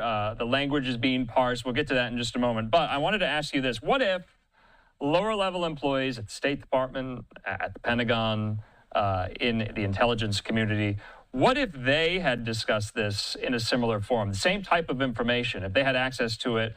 What if it wasn't Pete Hegseth or Mike Waltz or Marco Rubio on this group chat, but low-level airmen, first class, very low-ranking people within the military? What if they were discussing the same information in a similar format? What would happen to them? They'd be put in handcuffs, taken into a room, and have a very, very tough several hours trying to explain themselves. There really isn't any room on something like that. A friend of mine retired Marine colonel, worked intelligence for decades. He said, you know, he said today, he goes, if he or I had done something like that, we would have been behind bars before sunset. I mean, it's kind of open and shut. If something that is just, it's a gross error.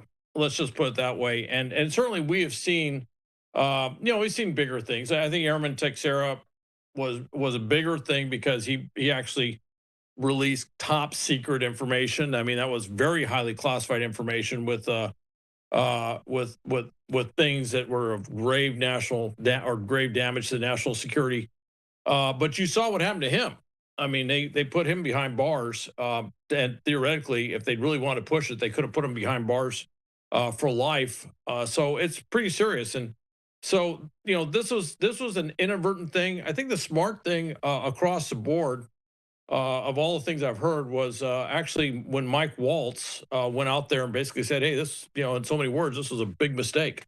Okay. We shouldn't have done this. And I think he's also said today that he's definitely not going to be using signal chat groups to communicate this type of information in the future. I don't know if he meant that tongue in cheek, but he looked pretty serious when he said it. So this was a big mistake. Now, if I could mention just one thing, and they are going to take a look at this, and I'm not saying there's any politics in Washington where anybody in the White House will point fingers at the Biden administration, but this actually was put out.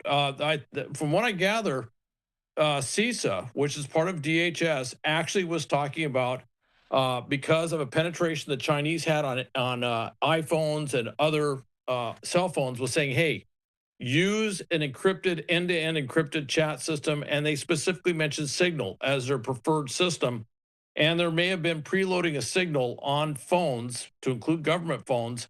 So there was actually direction by the government to use Signal. It's just what they communicated was too far. That was just too much. But there was actually direction to use Signal to do this type of communication. So in all fairness, it didn't come from nowhere. It wasn't some rogue thing they just set up. This was actually something that the government was doing under the Biden administration, and that was due to a specific threat of penetration by Chinese intelligence. Yeah, and Tulsi Gabbard brought that up today in this hearing before the House Intelligence Committee, alluding to the fact, confirming that, in her words, every government-issued device, phone, does have Signal already downloaded as an app on it. Those were Tulsi Gabbard's words here. Let's get back to the classification question, because I'm learning this. I'm learning each agency within the federal government, they can determine what they think is classified and not. And so things go under classification and declassification review. You heard there my friend Ellie Watson, traveling with Hegseth there from CBS News, asked to no avail, you know, whether or not Hegseth declassified all of this before he put it into the group message here. Now, I want to put this up. Jackie Heinrich has this reporting, Hal. Trump telling her he will ask Hegseth to review whether the contents of the Signal chat should have been classified. Also, she says today, DNI Gabbard testified under oath that information about attack plans by the U.S. or its allies should be classified as top secret. Hegseth has said the contents of the messages, which included launch times and attack sequencing, was not classified. POTUS is now planning to ask Hegseth for a classification review. Trump saying, sure, I'll ask him. I'd certainly ask him to take a look at it. Is that a good idea? I think that's a very good idea. They should be looking at it. I think Pete Hegseth's in a difficult situation making that determination, because he's actually, you know, under the spotlight as a person who may have, who basically under the spotlight with the accusation that he released what was classified information. Although I will say, and you just brought it up, he is the senior member of that department, and as such, he does have declassification authority. Although, if you have an attack underway, if you have military assets, you know, warplanes actually flying in to do a strike, and you release the information that this is happening while it's happening, that's a pretty grave mistake in terms of operational security. That's putting potentially air crews, U.S. military personnel at risk, at higher risk. So that's pretty unambiguous that you don't put stuff like that out there, because this is an ongoing operation. Yeah, that would be kind of like saying, you know, You know, we got a special operations team on the ground, and they're going out to take bad guys. Well, there's a special operations team on the ground. You don't let them know that they're out there. You know, as we used to say, you know, if you're running clandestine operations, it's kind of inferred that you want to keep them clandestine. Okay. And so that was a big mistake on his end to say that. But he does have that authority to declassify things, and that may eventually come up within the explanation. Now, I will say Tulsi Gabbard may have misspoke a little bit. Yeah, the big war plans, and I just say this as someone, hey, I know the top secret, I don't know all of them, but I know there are top secret war plans, all right? I know there's a lot of secret stuff. Everything I saw in there, with maybe Mike Waltz's comment about the girlfriend's house situation, that may have been from a top secret source, but everything else in there that was released were what I would call secret level at most. But I don't think everything needs to be top secret. That takes it up to a higher level. And by the way, and I would say some of those who are saying that this can only be said in the situation room or sensitive compartmented information facility or something like that, again, I think they're over speaking the level of information and discourse there. That literally, everything I saw there, you could literally go into an office in the Pentagon that's not a SCIF and talk about that, because I've seen people do that all the time. They do it in government offices all the time. You just make sure you're out of earshot. You try to keep your cell phones away, you know, put those in another room or something. But I have seen stuff like that spoken about, and that's just where you use common sense. I've seen it on tarmacs of airfields, all sorts of stuff. So it's not quite the level that some of them. There might be as you said, hyperbolic. There might be some hyperbolic rhetoric in terms of the level of classification. But yeah, that's just. I got to tell you, every time I look at this, I go, I'm going to use a military term. It looks really dumb. That you could say this in a Signal chat room. So Hal, one more thing. I want to put this tweet up from Vice President Vance responding to the newest iteration of the Atlantic story. He says it's very clear Goldberg oversold what he had. But one thing in particular really stands out. Vance says, remember when he was attacking Ratcliffe for blowing the cover for a CIA agent? He says, turns out Ratcliffe was simply naming his chief of staff. Now, from what I understand from the article published today, Goldberg still did not divulge this person's name, but it turned out to be Ratcliffe's chief of staff there at the CIA. Now, why would that name still need to be withheld? Well, that name, and I don't know who it is off the top of my head, but he might still be an operations officer. He's so senior that, you know, if you're the chief of staff of CIA, you're not going to be out there running field operations or probably running undercover operations. Those days are probably behind you. But because of who that person is and because of their background and things that they've done, you would want to keep their name and certainly their face and anything about them out of the news. You know, if, for example, if you release the name of someone who used to be a CIA operations officer, along with their face, Valerie Plame comes to mind. You know, if you remember Vice President Cheney, the chief of staff, released that. Well, this is what, for everywhere she's worked in the world, everybody she has talked to now comes under suspicion. Okay. So if she was meeting with someone, say in Moscow or something, and all of a sudden they go, wait a minute, so she was a CIA officer? They're going to go back and look at everybody that she talked to, and there could be some pretty dire consequences for anybody that they've dealt with. And actually, we could have active agents out there, and agents, I mean people who are working for us as sources of intelligence that could be put in harm's way simply because of association with that person whose name is now public. So that's why. And actually, I think Jeffrey Goldberg, he did the right thing. He went to all the different agencies, and CIA came back and said, hey, can you please leave his name out of this?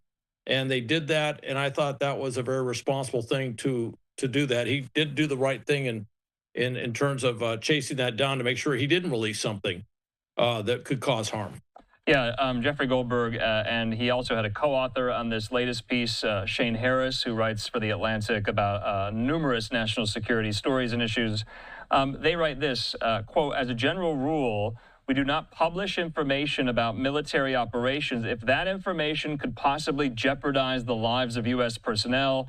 That is why we chose to characterize the nature of the information being shared not specific details about the attacks. They go on to say the statements by Hegseth, Gabbard, Ratcliffe, and Trump, combined with the assertions made by numerous administration officials that we are lying about the content of the signal texts, have led us to believe people should see the texts in order to reach their own conclusions, and that is what everyone has been doing throughout the course of the day. Hal, we're going to take a quick commercial break. There's one more story we want to get with you on, and it does refer tragically to the loss of 4 American soldiers in Lithuania amid some pretty murky, mysterious circumstances. We don't have a lot of details on this. We'll be covering that story when we come back.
And welcome back here to Live Now from Fox. I'm Andrew Kraft. I want to get in one more national security story here. This is how the Associated Press reports 4 American soldiers who went missing in Lithuania have died, according to NATO Secretary General Mark Rutte, saying 4 U.S. soldiers who went missing while training in Lithuania have died. He did not yet know the details. A U.S. official would say only that the 4 soldiers were involved in a training accident.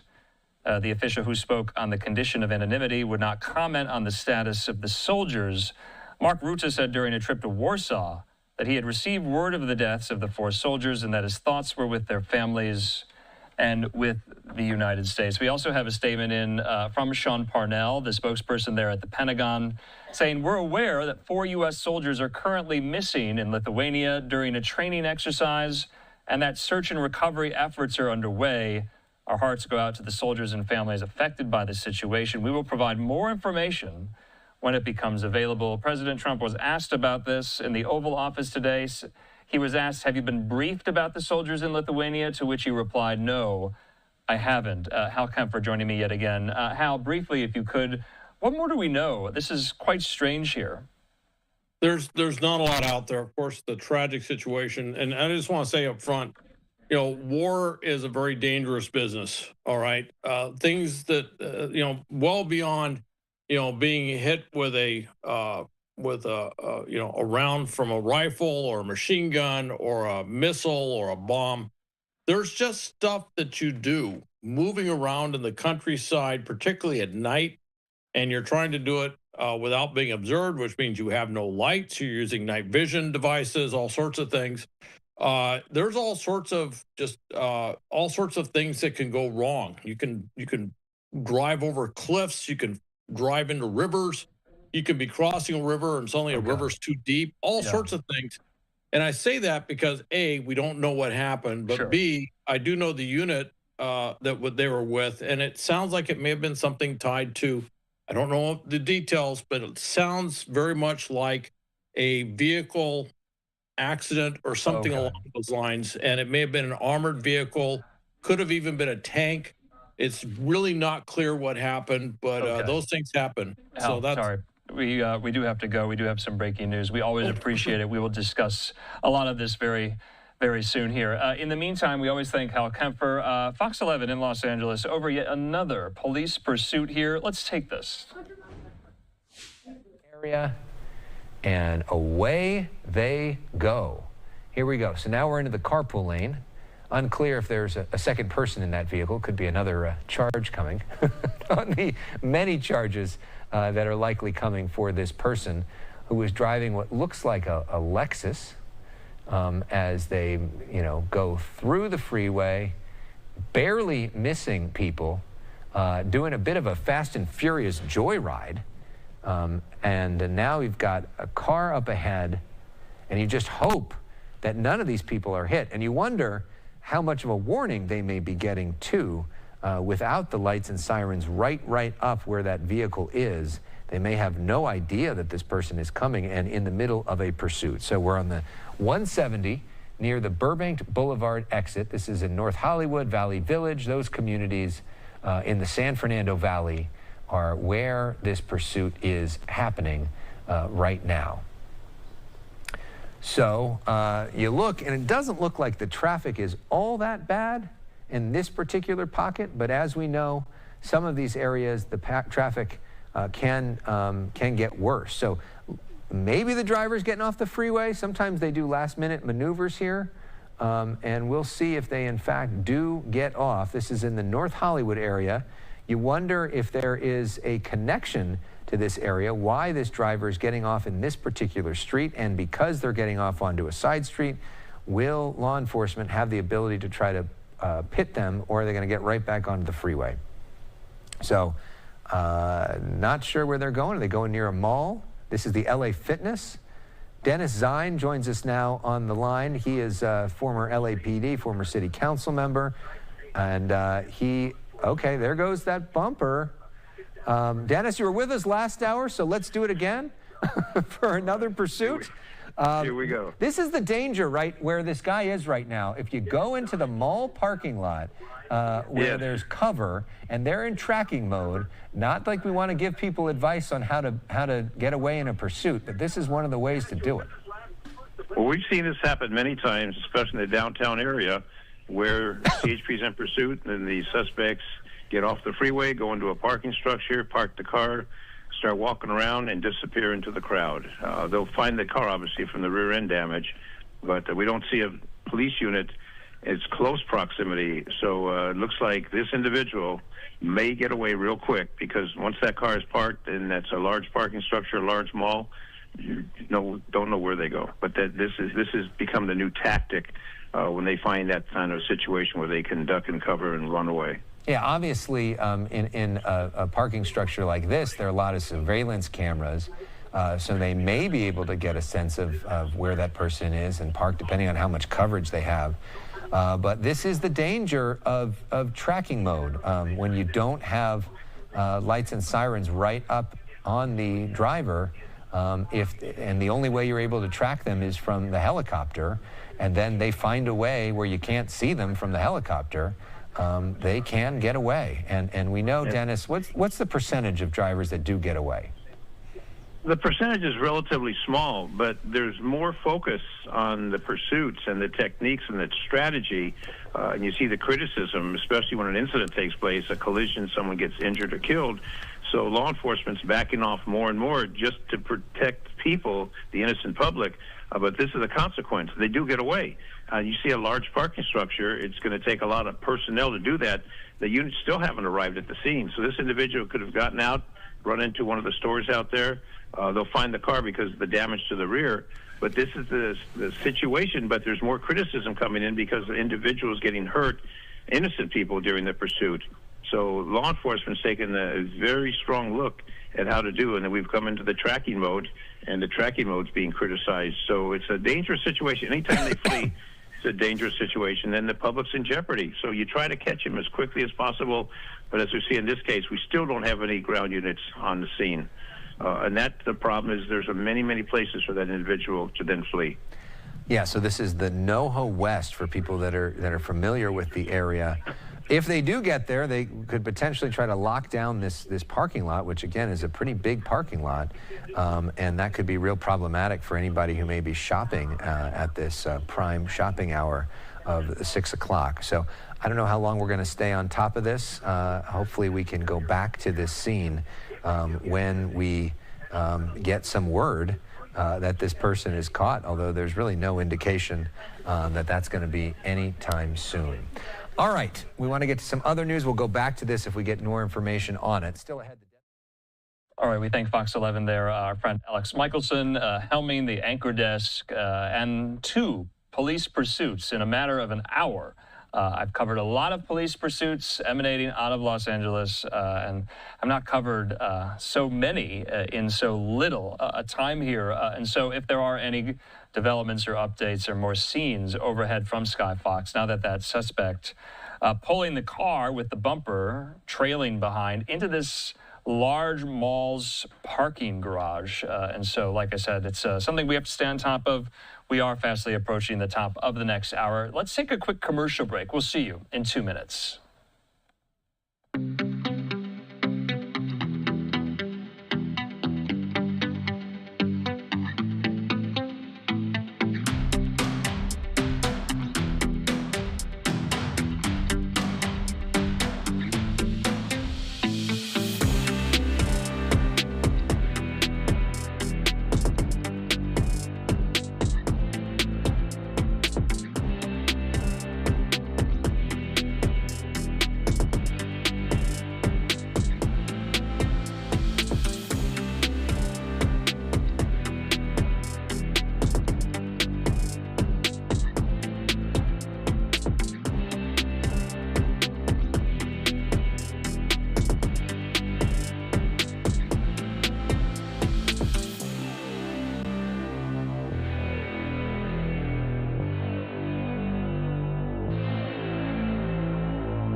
And welcome back here to Live Now from Fox. I'm Andrew Kraft. We still have Sky Fox overhead there of this mall in Los Angeles where this police pursuit essentially stopped. The suspect driving into this parking garage of this massive mall there. And so you don't really see any law enforcement officers on scene yet. Remember, they were in tracking mode, which means they keep quite a distance before they make any moves. But that car, that black sedan, got upwards of 100 miles per hour on the freeway. A very, very dangerous situation. Looks like Sky Fox might be zooming out and flying away. If they do, hopefully Fox 11 in Los Angeles will revisit this story at some point in some of their coverage later on tonight. And if they do, we'll make sure to bring it to you. So in the meantime here, we do have some of these other live vantage points. We were talking so much about some of these international stories. And so I want to just show you some of these international live looks. Take a look at this. We put this together for you. Live picture right there in Mecca, in Saudi Arabia, We've been showing you some of these scenes throughout the course of Ramadan. That is live from the Grand Mosque in Mecca. Muslims gathering for prayers, observing this holy month of Ramadan. Also in the upper right hand of your screen, St. Peter's Basilica, the dome of St. Peter's there in Vatican City. We now know the Pope is back home. Pope Francis is resting and recuperating at the Casa Santa Marta. He was discharged from Gemelli Hospital over the weekend after several weeks there in the hospital suffering from bilateral pneumonia. And it got pretty dicey. We brought you the news that his doctors did not think that Francis was going to make it in the early goings. And we saw Francis over the weekend in a wheelchair, his voice very hoarse. And then in the lower right hand of your screen there in Jerusalem, in Israel, in the Middle East, we've been covering also the fact that in the Gaza Strip, not too far from Jerusalem, Palestinians are taking to the streets there, protesting Hamas and Hamas governance, something we haven't seen on a wide scale or large scale since October 7th, 2023. So thought this was really interesting. Of course, would be remiss if I didn't bring up the three Abrahamic faiths, all represented on the screen right there: Islam, Christianity, and Judaism. All right, in the meantime, we also have a few more live vantage points. Let's stay international. Let's focus on East Asia. In southern South Korea, firefighters still battling many of these wildfires there in South Korea. Now, South Korean authorities tell us that around 24 people have been killed in relation to these fires. More than 40,000 acres have burned, and more than 20,000 people have had to be evacuated. So, wanted to just let you know we're monitoring some of these wildfires there in South Korea. You're taking a live look right now. This is in Zhuang Mountain National Park in Changsong. So more than 200 structures have also been destroyed. And about 4,650 firefighters, soldiers, and other personnel were working today to extinguish the wildfires. Well, speaking of fire, take a look at this. This is a really interesting vantage point here. Let's take it back stateside there on the Pacific. Take a look at that. This is a live picture right now at Kilauea on the Big Island in Hawaii. As you know, Kilauea is one of the world's most active volcanoes. It spews lava all the time, and it is doing so now. It's pouring out of one of these summit vents there. It looks like it's raining, but this is Kilauea volcano's sporadic eruption resuming there in Hawaii. So in the meantime here, let's keep it international. Remember, Secretary of State Marco Rubio is on a foreign trip to the Caribbean. He was meeting with Jamaican officials today. He was meeting with officials from the Barbados Islands as well. During a press conference, he also commented on the Signal war chat leaks, saying this, quote, "I've been assured by the Pentagon and everyone involved that none of the information that was on there, though not intended to be divulged, obviously that was a mistake and that shouldn't have happened. And the White House is looking at it," he says, "but that none of the information on there at any point threatened the operation or the lives of our servicemen there." So he contributed to the chat twice. Remember, he was on this chat group there, and he commented on this while at this press conference today with the Jamaican Prime Minister. Let's watch. Visit so early in your term confirms the strength of historic friendship and strategic partnership between Jamaica and the United States, one built on shared values, democratic ideals, and people-to-people ties. Our nations have long been united by a common commitment to freedom, prosperity, and security. And your visit today reaffirms this bond. Today, we engaged in productive and constructive discussions focused on strengthening this partnership and expanding opportunities for collaboration. During our meeting, we addressed several critical areas of cooperation. Security, one major area. We reaffirmed our commitment to enhancing cooperation in combating transnational crime, ensuring the collective safety of our citizens and mutually secured borders. We discussed a global war on gangs, and there is already significant policy alignment with both countries in this regard. The United States has been instrumental in supporting Jamaica's efforts to bolster its marine domain awareness and intelligence surveillance capabilities, which are crucial in our fight against organized criminal networks. We discussed expanded and repurposing development assistance towards our shared goals, including security. This will exponentially expand our cooperation in fighting lottery scammers, transnational organized crimes, trafficking in guns, and building safer communities. We are committed in ensuring our partnership delivers results in driving down criminality and trafficking in this hemisphere. On Haiti, we look forward to continued partnership with the United States as we seek to work with the Haitian leadership and stakeholders to address the ongoing crises in Haiti. The extraordinary humanitarian, civil, and national security challenges in Haiti pose an acute threat to Haitians, to regional stability, and indeed to its close neighbors, including Jamaica. We agreed that we must do everything we can to stabilize the security situation in Haiti so that they are better able to build capacity and address their political and humanitarian challenges. On trade, recognizing the United States as Jamaica's largest trading partner, with bilateral trade surpassing $3 billion in 2023, we explored avenues to further expand trade relations between our two countries. The renewal of the Caribbean Basin Economic Recovery Act was raised as a matter of critical importance to trade for ourselves and for all CARICOM member states. We also explored means to attract increased U.S. investment into Jamaica's emerging sectors. With our stable macroeconomic framework and positive growth trajectory, Jamaica is open for enhanced U.S. investment across multiple sectors, including energy and nearshoring.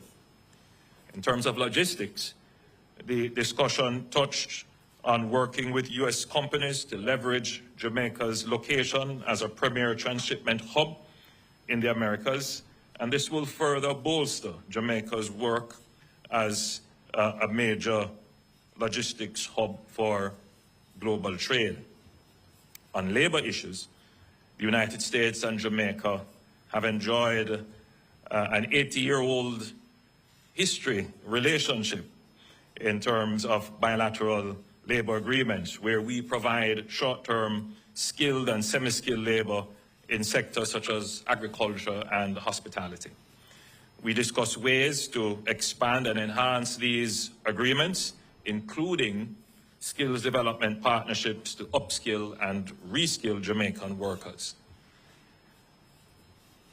On our travel advisory, we discussed significant progress that we're making in bringing down all major crimes, and that Jamaica today is safer than at any time in the last 2 decades. In fact, crimes against visitors represent less than 0.01% of the more than 3 million visitors to Jamaica annually.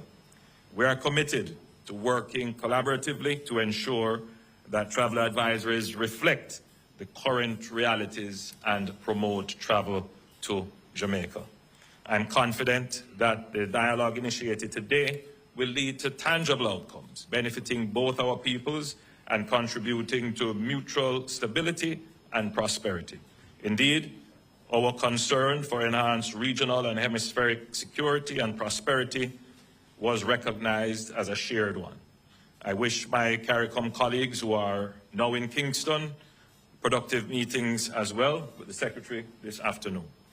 Jamaica remains committed to fostering a partnership with the United States, one grounded in mutual respect, shared values, and a collective ambition for stronger and a more resilient future. I extend my sincere gratitude to Secretary Rubio and his delegation for their visit and for the productive and forward-looking discussions we have had. We look forward to building upon this foundation, deepening our collaboration, and taking our partnership to new and greater heights for the lasting benefit of both our nations. Ladies and gentlemen, I thank you very much for joining us, and I now give the floor to Secretary Rubio for his press statement. Well, Mr. Prime Minister, first of all, thank you for the very warm welcome. On Tuesday was I completed my 9th week on the job, so I told you I'd be here early. I think that's pretty early, and I'm glad to be here so soon. Thank you to the Foreign Minister as well for welcoming me and all the work we do together, and to the people of Jamaica. The ties, I would say, between the United States and Jamaica don't need to be explained. They're incredibly strong. And in particular, my home state of Florida, we were commenting close, 800,000 to 1 million Jamaican expatriates who call the United States home. And I asked, was it just in Florida? Because it's a very vibrant community that's contributed so much to the place that I've called home for so long. And so we have a shared history that's tied together by people. I also would say that some substantial percentage of Americans have traveled here at some point in their lives. And that also binds countries together. Nothing binds countries and cultures more closely together than people. And we certainly have that in common. And we want to continue to make sure that we build on that. We did touch on a couple of topics. The first is trade. The world has been closely followed. The President is in the midst of realigning American global trade policy, primarily to reset global trade in a way that's fair to the U.S. after 20 or 30 years of what we believe is unfairness, not when it comes to Jamaica, but broader. And from that will come real opportunities to create new alignments and new trade arrangements and new trade opportunities. And I believe Jamaica is one of those places that together we both stand to benefit. In particular, we discussed supply chains. And we ask ourselves why, if so many of these products are destined for the North American market, why are so many of the productive capacities located halfway around the world? And there's a lot of different reasons why that's happened. But it makes all the sense in the world to see more productive capacity, more manufacturing, more industry relocated into our hemisphere. We certainly have the labor and the population and the desire to do so in our hemisphere. It's closer to the end markets. And so we want to pursue opportunities to make that possible. And clearly, I think Jamaica is one of those places that could benefit. And the Prime Minister has that vision for the country and the creation of not just jobs, but jobs that pay even better than the jobs that maybe some could find now. So it's an opportunity I think would be mutually beneficial. And we're going to actively seek and look for ways to make that possible. I also think there's extraordinary opportunities for investment. And we talked about it, whether it's particularly in energy. The United States is going to be producing a lot of liquefied natural gas, which is a very clean fuel that we have in abundance and that we seek to export. And it's also critical, by the way. You cannot have manufacturing without reliable and affordable energy. And so it's one of those things that I think potentially we could continue to partner along with other things, whether it's mining opportunities off the seabed. In essence, to utilize all of the resources of the country in a responsible way that protects your environment, that protects your natural beauty, but at the same time is generating income and opportunity of employment for the people. Ultimately, governments have two prime responsibilities: the safety and the prosperity of their people. And your Prime Minister and his government is very focused on those two priorities. We did talk about tourism because obviously it's a significant part of your economy, and we pledged we were going to go back and reevaluate the travel advisories as they currently stand to ensure that they do reflect the reality of the new numbers and what the numbers show, because you've made very impressive progress in your general numbers overall when it comes to the murder rate and so forth. But in particular, those travel advisories are designed to American travelers.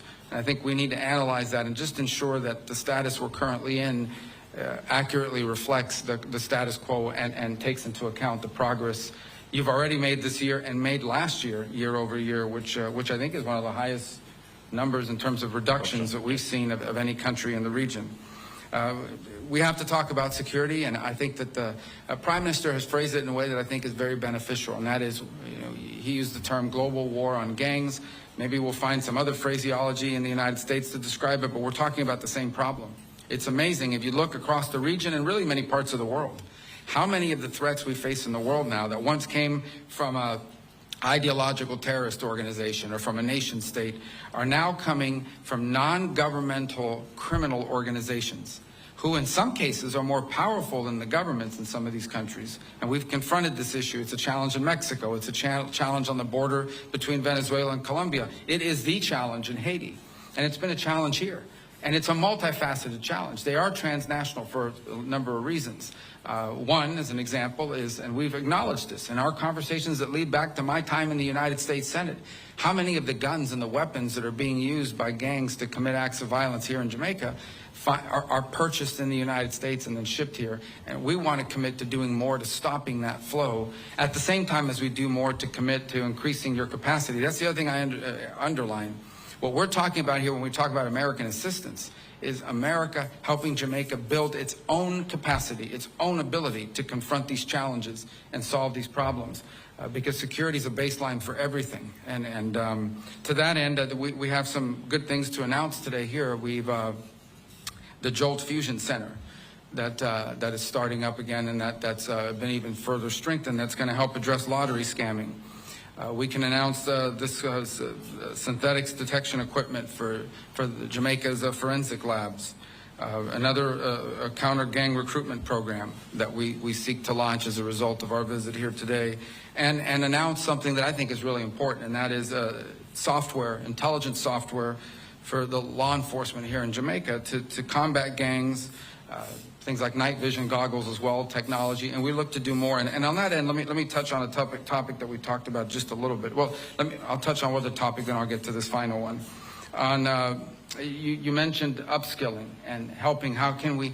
It's a topic we hadn't touched on directly, extensively before. We talked about it today. We seek to go back and find ways that we can partner to create opportunities for skills training, so that if those companies, and we can attract those companies, if we can attract, whether it's a logistics center or manufacturing, to come to Jamaica, there's a workforce that's been equipped with the skills needed. Now, we face this challenge domestically as well. We need to do that ourselves, but there may be things that we can do in collaboration with one another.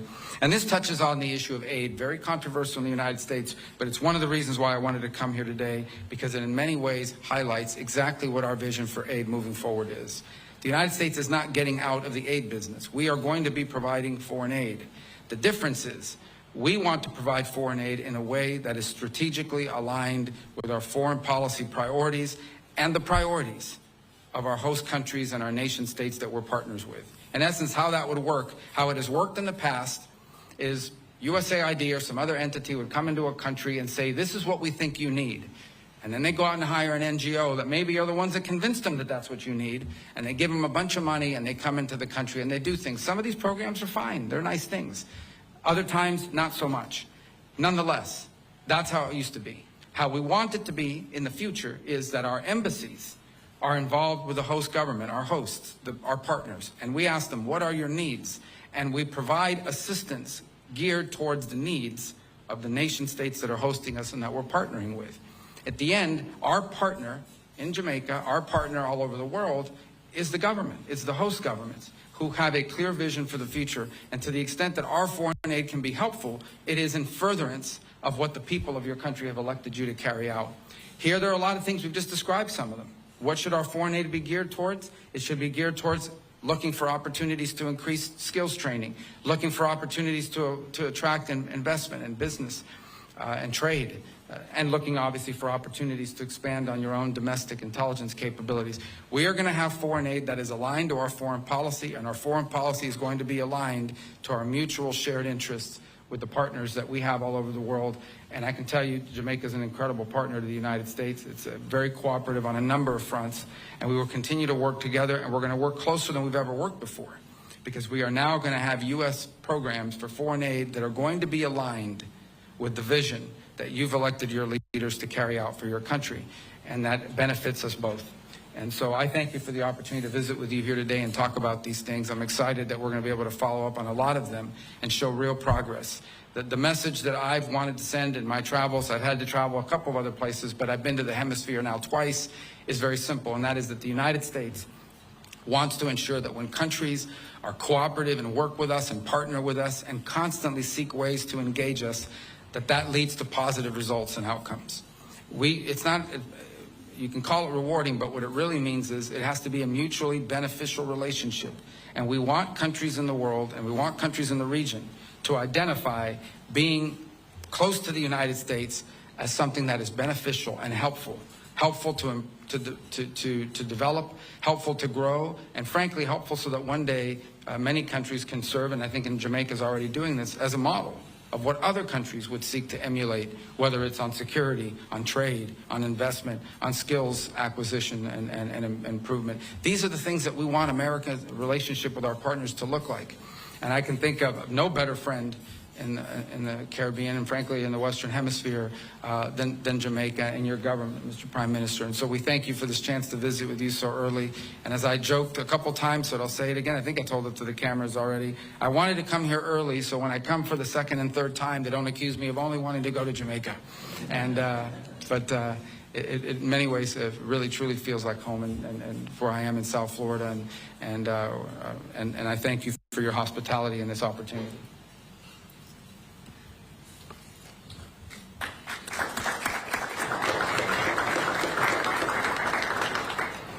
Good afternoon, Prime Minister Holness and Secretary Rubio. Thank you both for your remarks just now. We have several members of the media from Jamaica and the United States in the room with us this afternoon, but we will only be taking 4 questions. And I ask that those who have been selected, that you please stand as you ask your question. And our first question is going to be from John Hudson of the Washington Post.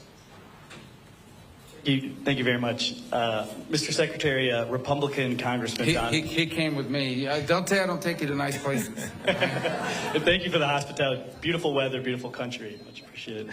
I'm sorry. Yeah. Mr. Secretary, Republican Congressman Don Bacon weighed in on the Signal chat breach, saying the White House is, quote, in denial that this was not classified or sensitive data.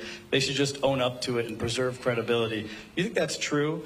Also, here in Jamaica, there are USAID employees at our embassy, like so many others around the world, on administrative leave, not carrying out the work of the American people. Do you worry that the DOGE effort won't ultimately end up benefiting U.S. taxpayers? And Prime Minister, violence and instability remains in Haiti. What would you like to see from the United States in terms of being a productive force? And a State Department envoy yesterday called the presence of Cuban doctors in Jamaica and elsewhere human trafficking. Do you agree with that? Thank you. Let me take the first. I've already addressed the aid one, but let me address it again. This is not about getting rid of aid. This is about restructuring how we're going to do aid. And when you restructure, there's some disruption, but it has to happen. By the way, this is not an idea. This is an idea Condoleezza Rice wanted. This is an idea multiple secretaries of state throughout time have tried to achieve. And we intend to achieve it because we think it makes all the sense in the world. So I recognize that there's... All right, as you see there, we've been listening in to Secretary of State Marco Rubio talking there in Jamaica. This was a major press conference that happened a bit earlier today, where the State Department said that they are now going to reevaluate its travel warnings for Jamaica and other countries to ensure that they reflect real conditions there on the ground. This is all a part of the tour that Rubio is currently doing right now in the Caribbean. Wanted to bring you just a few moments of that event that aired a bit earlier today here on Live Now from Fox. I'm your host, Christina Evans. I'm going to be with you for the next few hours. My thanks to my colleague, Andrew Kraft, who is here to help you guide you through some of today's top stories. And that's what we're going to continue to do for the next few hours. Stay with us, though. On the other side of our 2-minute break, we're going to be talking about one of the biggest stories and headlines of the day, showing you a live look that we have there at the White House. We're going to be talking Trump tariffs. Stay here with us.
Thanks for staying with us here on Live Now from Fox. I'm your host, Christina Evans.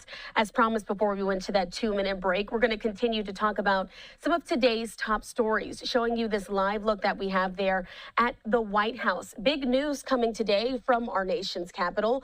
President Trump says that there will be a 25% tariff on imported cars. This is now targeting the auto industry, affecting several states around our nation. Also want to show you this live look that we have there in Michigan and Detroit. So we do know that companies like Ford and General Motors have already expressed concern over the president's economic plans and the damage that it could potentially do to the auto industry. So I now want to get a perspective there from Fox 2 and Detroit with Dave Kinchin. Thank you so much for being with us here on Live Now from Fox. Dave, what are folks saying there in Michigan as these Trump tariffs have now been announced? Well, good evening. It's good to be with you. We're coming to you from really the heart of the American auto industry. The Detroit Three, or Big Three as they're known. Ford, of course, General Motors, as you alluded to, and Stellantis, which is the parent company of the Chrysler brands, all watching this move very carefully as they work to adjust a very delicate industry, still dealing with the EV space, electric vehicles, and so much more. Now, this news is also being watched by the UAW, and as they continue to try to keep as many jobs and many people employed as possible in the always rapidly changing auto industry. So we'll lay out what this new tariff program means from President Trump, and then we have some analysis, and then we'll tell you what the UAW says about it as well. But first, here's the latest on this 25% tariff announced today for vehicles that are made overseas and brought into the United States. So we'll effectively be charging a 25% tariff. But if you build your car in the United States, there is no tariff. The next round of the tariff wars starts up April 2nd. And this time, the Trump administration is focusing on imported vehicles and parts. And that means sticker shock likely coming to a dealership near you. You're going to see higher prices, and it's going to have a chilling effect, in my opinion. George Glassman is one of the many auto dealers who will be grappling with the new tariffs, and he says the entire industry will feel it. With half of all vehicles that are sold in the United States coming from overseas, it can't do anything other than create major disruption across the automotive industry. Analysts say the move is part of a strategy for the Trump administration to get auto companies to increase their amount of car and truck production in America. A lot of companies are going to be in great shape because they've already built their plant, but their plants are underutilized, so they'll be able to expand them inexpensively and quickly. But others will come into our country and build, and they're already looking for sites. So that would be German vehicles that are produced in Germany, Japanese vehicles that are produced in Japan, British vehicles, Range Rover, Land Rover, for example, produced in the UK. All of those vehicles will have a 25% tariff. But that doesn't automatically give the Detroit Three the advantage, according to Jan Griffiths, a former auto supplier executive. At first, you might think, well, this is great news. Well, everybody's going to buy U.S.-made vehicles. The catch is a significant amount of the vehicles sold in the U.S. by the Big Three are actually made in Mexico and Canada. And as far as we know, they will be subject to the 25% tax. What's more, if the tariffs stay in place for several months, just as some economists see a recession on the horizon, that could mean bad news for auto workers in our area. Then I think that the combined effect of those two things could be significant on auto jobs in the United States, and you could see some sizable layoffs across all three companies. And that was Merrick Masters, a business professor at the university, the Wayne State University in Detroit. We are hearing from the UAW about all of this. They actually issued a statement that might seem surprising to people who have followed that often tense relationship between President Trump and the UAW. Certainly, UAW President Shawn Fain has not been a fan of President Trump, at least going back to the campaign. But the UAW says this tariff move, the 25% on imports, is actually a win for the American worker. They issued a very lengthy statement, the United Auto Workers, essentially saying that this marks a finally a policy shift, a long overdue shift from the policies that have devastated the working class and have really caused harm to the auto industry. Meantime, we do know that executives with the big three, Ford, General Motors, and Stellantis, the parent company of Chrysler and the Jeep brands and such, they're set to meet with the Trump administration to perhaps work out some deals that might see the Trump administration roll back on some of those tariffs, particularly if the administration can get some gains and some promises to do more auto manufacturing in the United States as opposed to elsewhere. So we'll keep on watching this all for you from Detroit. Reporting live, Dave Kinchin, back to you.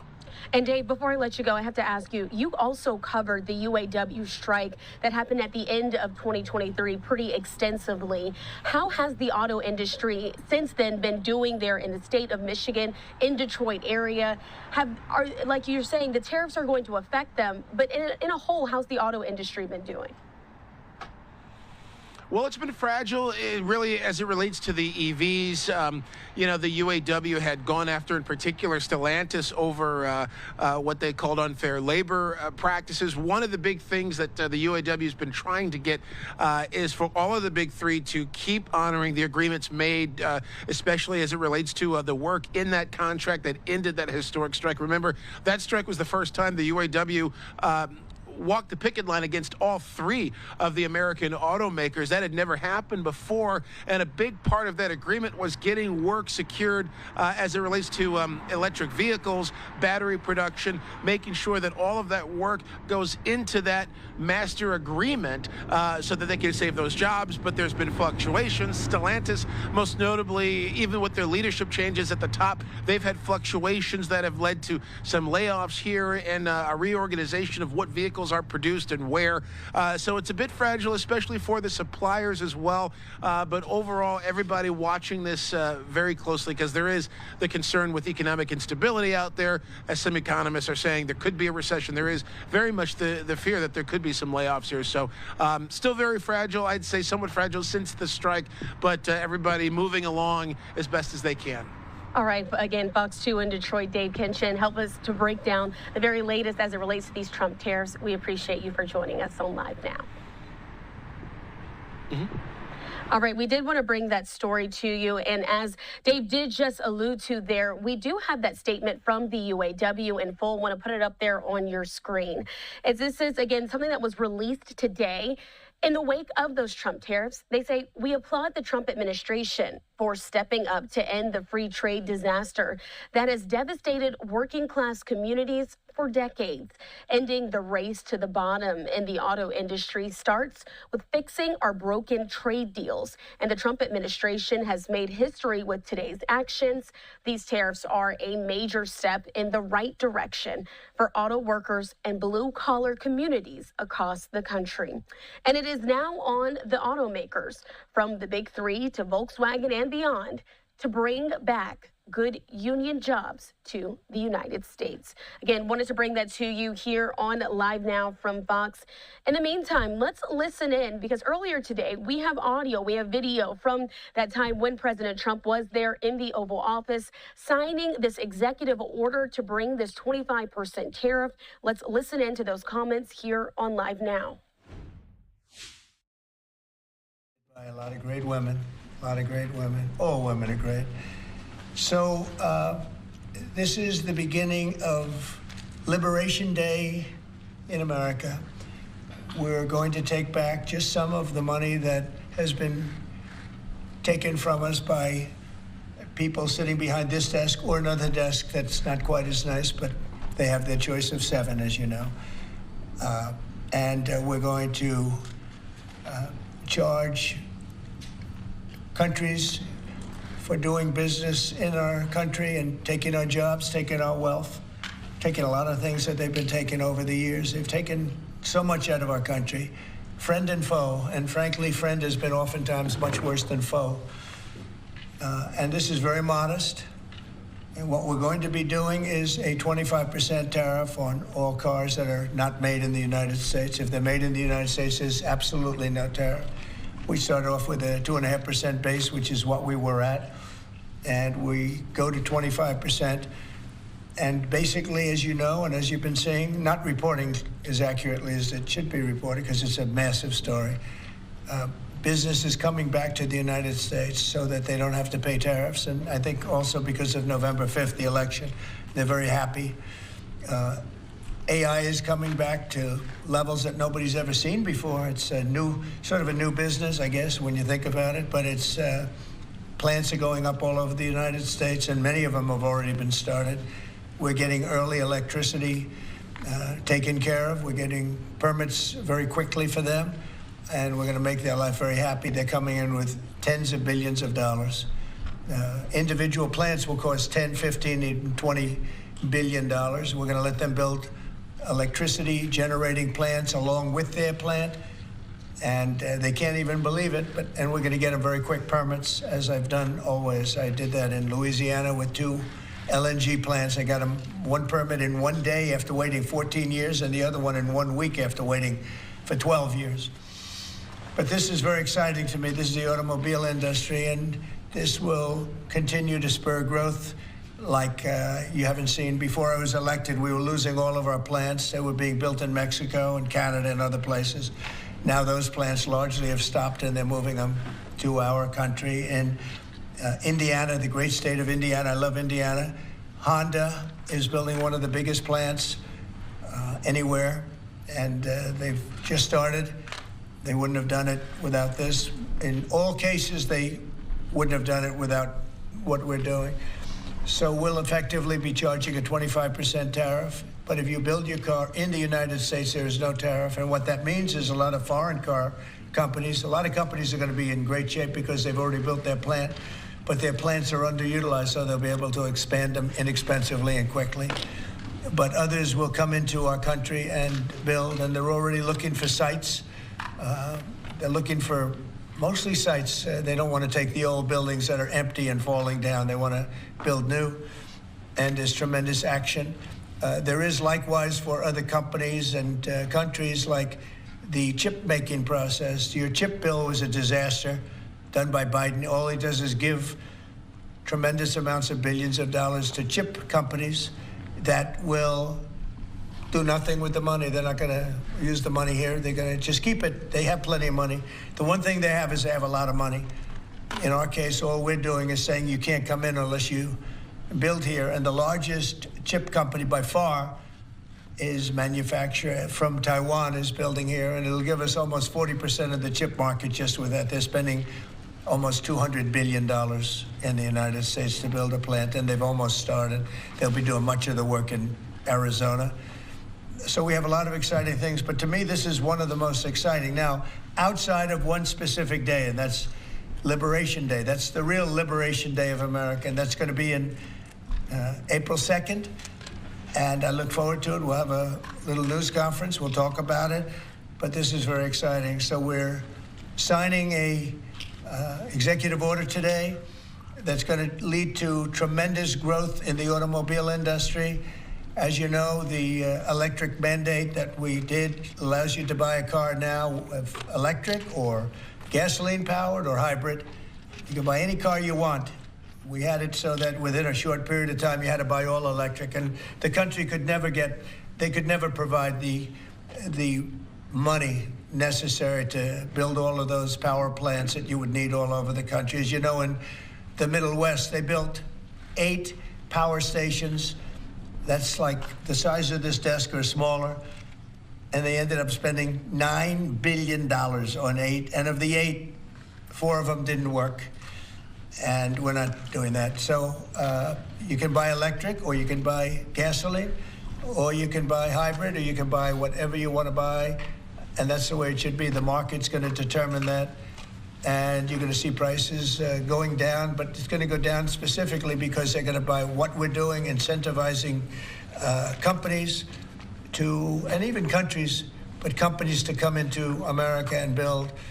And we're already setting records for new plants. I think the new plant number, the tally is just within a period of a few weeks. It's very large. I want to be accurate. It's very large. And I'd like to ask Will just to come and give some of the basics, and then I'll sign it, and it's off to the races. I think our automobile business will flourish like it's never flourished before. Yes, please, Will. Thank you, sir. As you stated, we've prepared for your attention a proclamation imposing a 25% tariff on foreign-made cars and light trucks. This is in addition to tariffs that are already in place on those goods.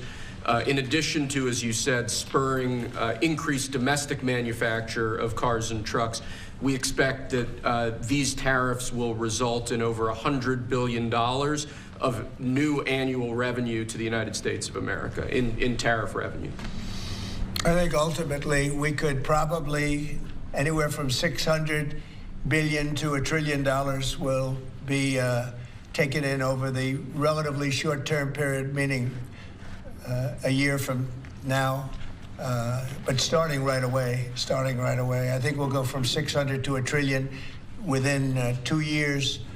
And I think we'll be right from the beginning, we're going to be at a very high number, right from the beginning. And right from the beginning, you're going to have a lot of construction jobs, but you're also going to have a lot of automobile jobs. So this is very exciting, but it's also exciting because of what's happening with other aspects. We're going to be doing tariffs on pharmaceuticals in order to bring our pharmaceutical industry back. We don't make anything here in terms of drugs, medical drugs, different types of drugs that you need, medicines. It's in other countries, largely made in China, a lot of it made in Ireland. Ireland was very smart. We love Ireland. But we're going to have that. We're going to have lumber. We're going to free up some of our land. And you'll be able to meet a lot of other standards like fire cuts. If Los Angeles had fire cuts, which they didn't have, that's a gap of half a football field between areas. You wouldn't have had the fires. They would have been contained. But you have fire cuts. And by the way, you sell that wood for a lot of money, a lot of profit is made from that. But we're going to be doing lumber. We're freeing up our land so that so that we don't have to use outside sources of lumber. Energy, we're doing fantastically well at. You know, the energy prices have been coming down rapidly as we increase supply, and we've already done that. We have Chris and Doug are doing a fantastic job in that. That's Department of Energy and Department of Interior. And they're working together hand in hand because Interior has the land and Energy has the ability to do the drilling and do what they have to do. Our coal areas are going to be opened up for clean, beautiful coal. Germany's opening up mini coal plants now. You know, they tried the wind and it didn't work. They almost went out of business. They almost went bankrupt. They tried wind, which is a disaster because it's too expensive and it doesn't look good, kills all the birds, a lot of problems. But Germany is now building a lot of coal plants. China is building one a week. Think of that. And they're using coal, which is very powerful. Coal is a very powerful energy. And we're opening up our coal mines again, and we're going to do, I call it beautiful, clean coal. The technology is so good now that coal can give you tremendous power at the same time. It can be very clean. But we're also obviously doing oil and gas and various other things. You can do pretty much whatever you want. We don't like the wind because we think it ruins the landscapes, the plains, ruins them. And it's got a lot of problems. It's also by far the most expensive energy. It looks horrible in the oceans. It's dangerous in the oceans in terms of navigation. And if you look at what's happening with whales, you know, in one area, they lost 2 whales, like in 20 years, washed ashore. And this year they had 17 wash ashore. So there's something happened out there. There's something driving the whales a little bit loco, but they lost 2 in 20 years. And now they lost 17 in a short period of time. So it's something wrong out there. So this is very exciting. This is going to lead to the construction of a lot of plants, and in this case, auto plants. And you're going to see numbers like you haven't seen, both in terms of employment. Takes a little while. You're going to have great construction numbers initially, and then ultimately you're going to have a lot of people making a lot of cars. And one other thing, we have the Speaker of the House with us who's doing a fantastic job. And where's Mike? And we're trying to get approved. Mike, thank you very much for being here. We're trying to get approved, if we can. If you borrow money to buy a car, you're allowed to deduct interest payments for purposes of income tax. but only if the car is made in America. So if the car is made in America, you get a loan, you can deduct the interest. That's a big saving. A lot of people in that part of the world, in terms of buying cars, a lot of them don't think in terms of deductions.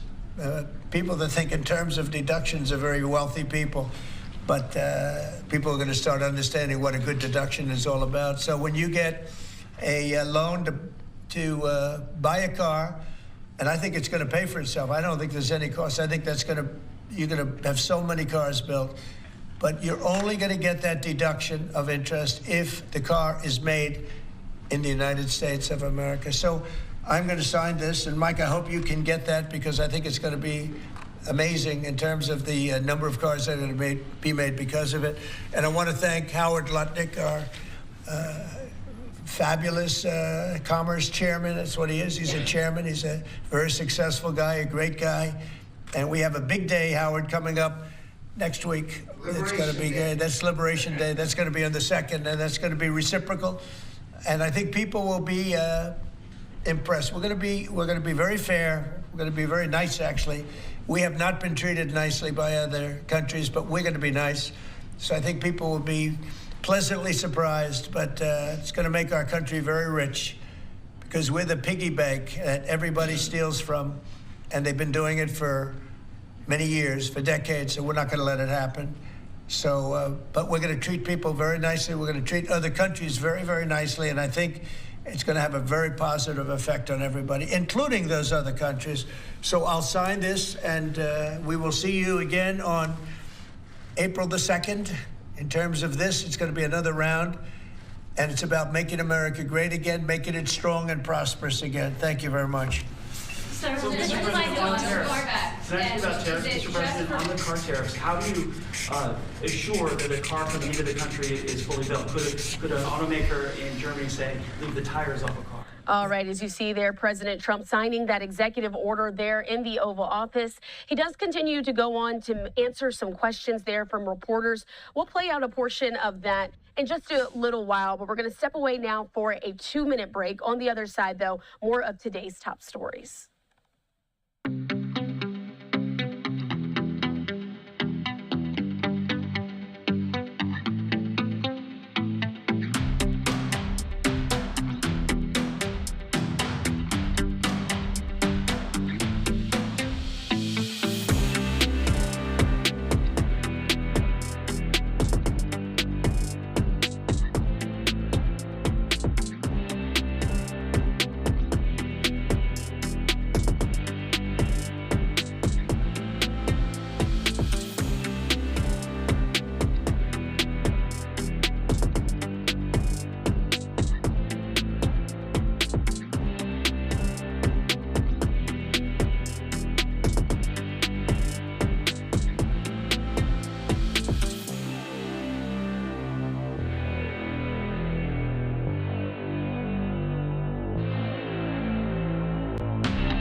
Thanks for staying with us here on Live Now from Fox. I'm your host, Christina Evans. Let's continue on with some of those top stories. I want to continue to show you this live look that we have there at the White House. Again, we've been talking about a lot of the economic news that's coming out of Washington, D.C., with President Trump announcing 25% tariffs today on imported cars. But also this week, we have noticed a change in egg prices. We've been covering this story extensively here on Live Now from Fox.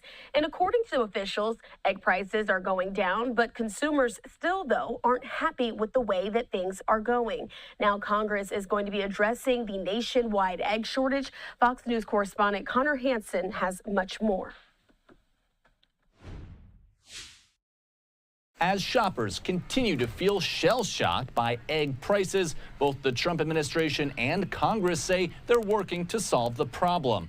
Bird flu has forced farmers to cull millions of chickens, limiting supply.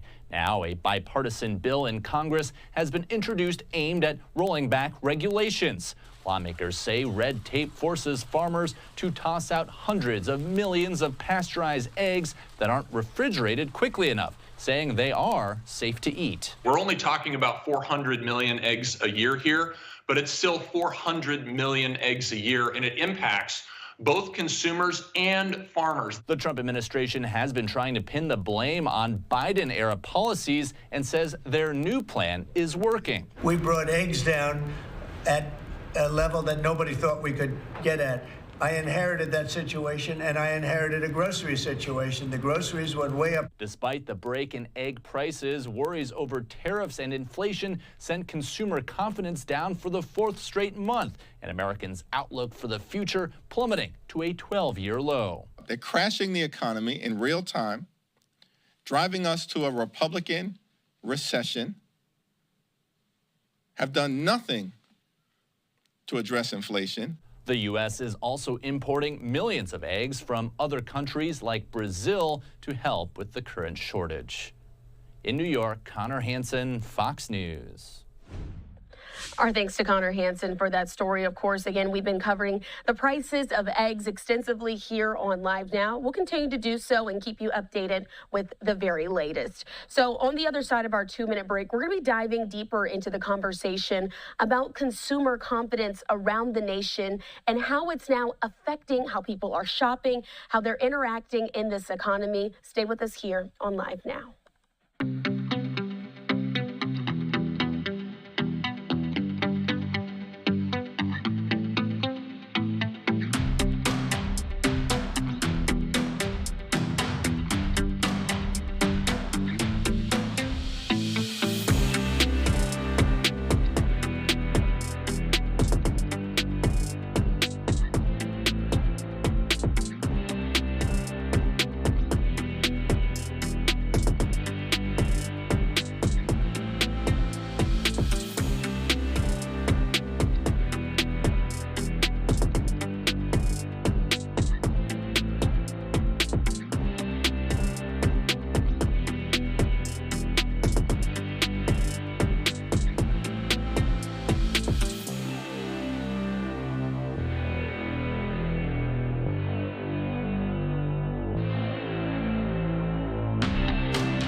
here on Live Now from Fox. I'm your host, Christina Evans. We do want to continue on with some of our top stories, now turning our attention to the economy. When I put up this tweet that we have from the conference board, this is as the U.S. consumer confidence has dropped in March for the fourth straight month and to the lowest level in 4 years. This is all according to a report by the conference board. Americans' views on their financial future tumbled to a 12-year low. It comes amid rising uncertainty related to tariffs outlined by the Trump administration and inflation concerns as well. And joining us now to discuss these findings is Alex Heil. He's the senior economist there with the Conference Bureau. Alex, thanks so much for joining us here on Live Now from Fox. Let's just get a sense here of what this report that you all have put out provides and where we're now headed and sitting in this economy as consumers. Again, their confidence is now tumbling to new lows. Right. Thanks so much for having me, Christina. I think we can summarize this report with one word, and that is uncertainty. The Consumer Confidence Index has declined 4 months in a row. We are now dealing with an American household that is, a group of households, 300 plus million Americans that are growing more concerned about their respective financial and economic future.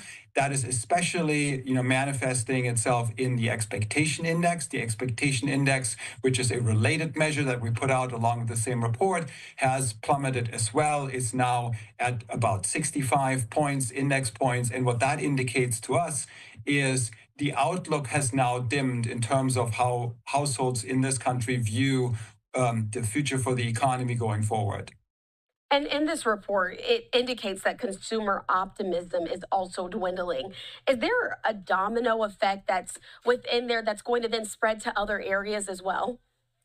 Well, I think it's important to recognize that, the American consumer makes up 70% of total overall economic output. So even small changes within confidence, within the outlook for the future, and then modifications that people make on purchases, on buying large ticket items, but even just buying groceries and buying all these things that are part of everyday life, that does reflect then later on in retail sales. It's going to take a little bit more time until we have more reliable data when it comes to retail sales, when it comes to overall economic data that describe how the economy is doing. So it's a little early to draw the perfect conclusion about what this means going forward, but it's certainly a warning sign about what the economy might enter into come the summer of 2025.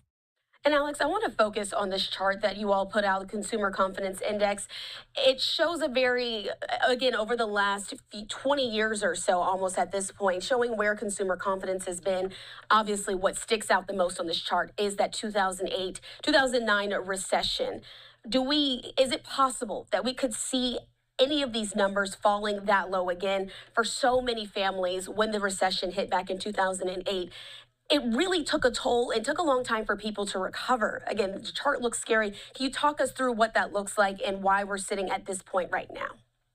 Well, I think if we go back to 2008 and 2009, the financial crisis, those were really unique and dramatic economic conditions. Where everybody was experiencing what it meant when the housing sector all of a sudden entered a real contraction. And then not only that in the very short term, but also that then turned into a very, very long, protracted recovery on the employment side. So students that were graduating at the time took them much, much longer than under other circumstances to find a job. It was much more uncertain for people to change jobs, to realize wage gains.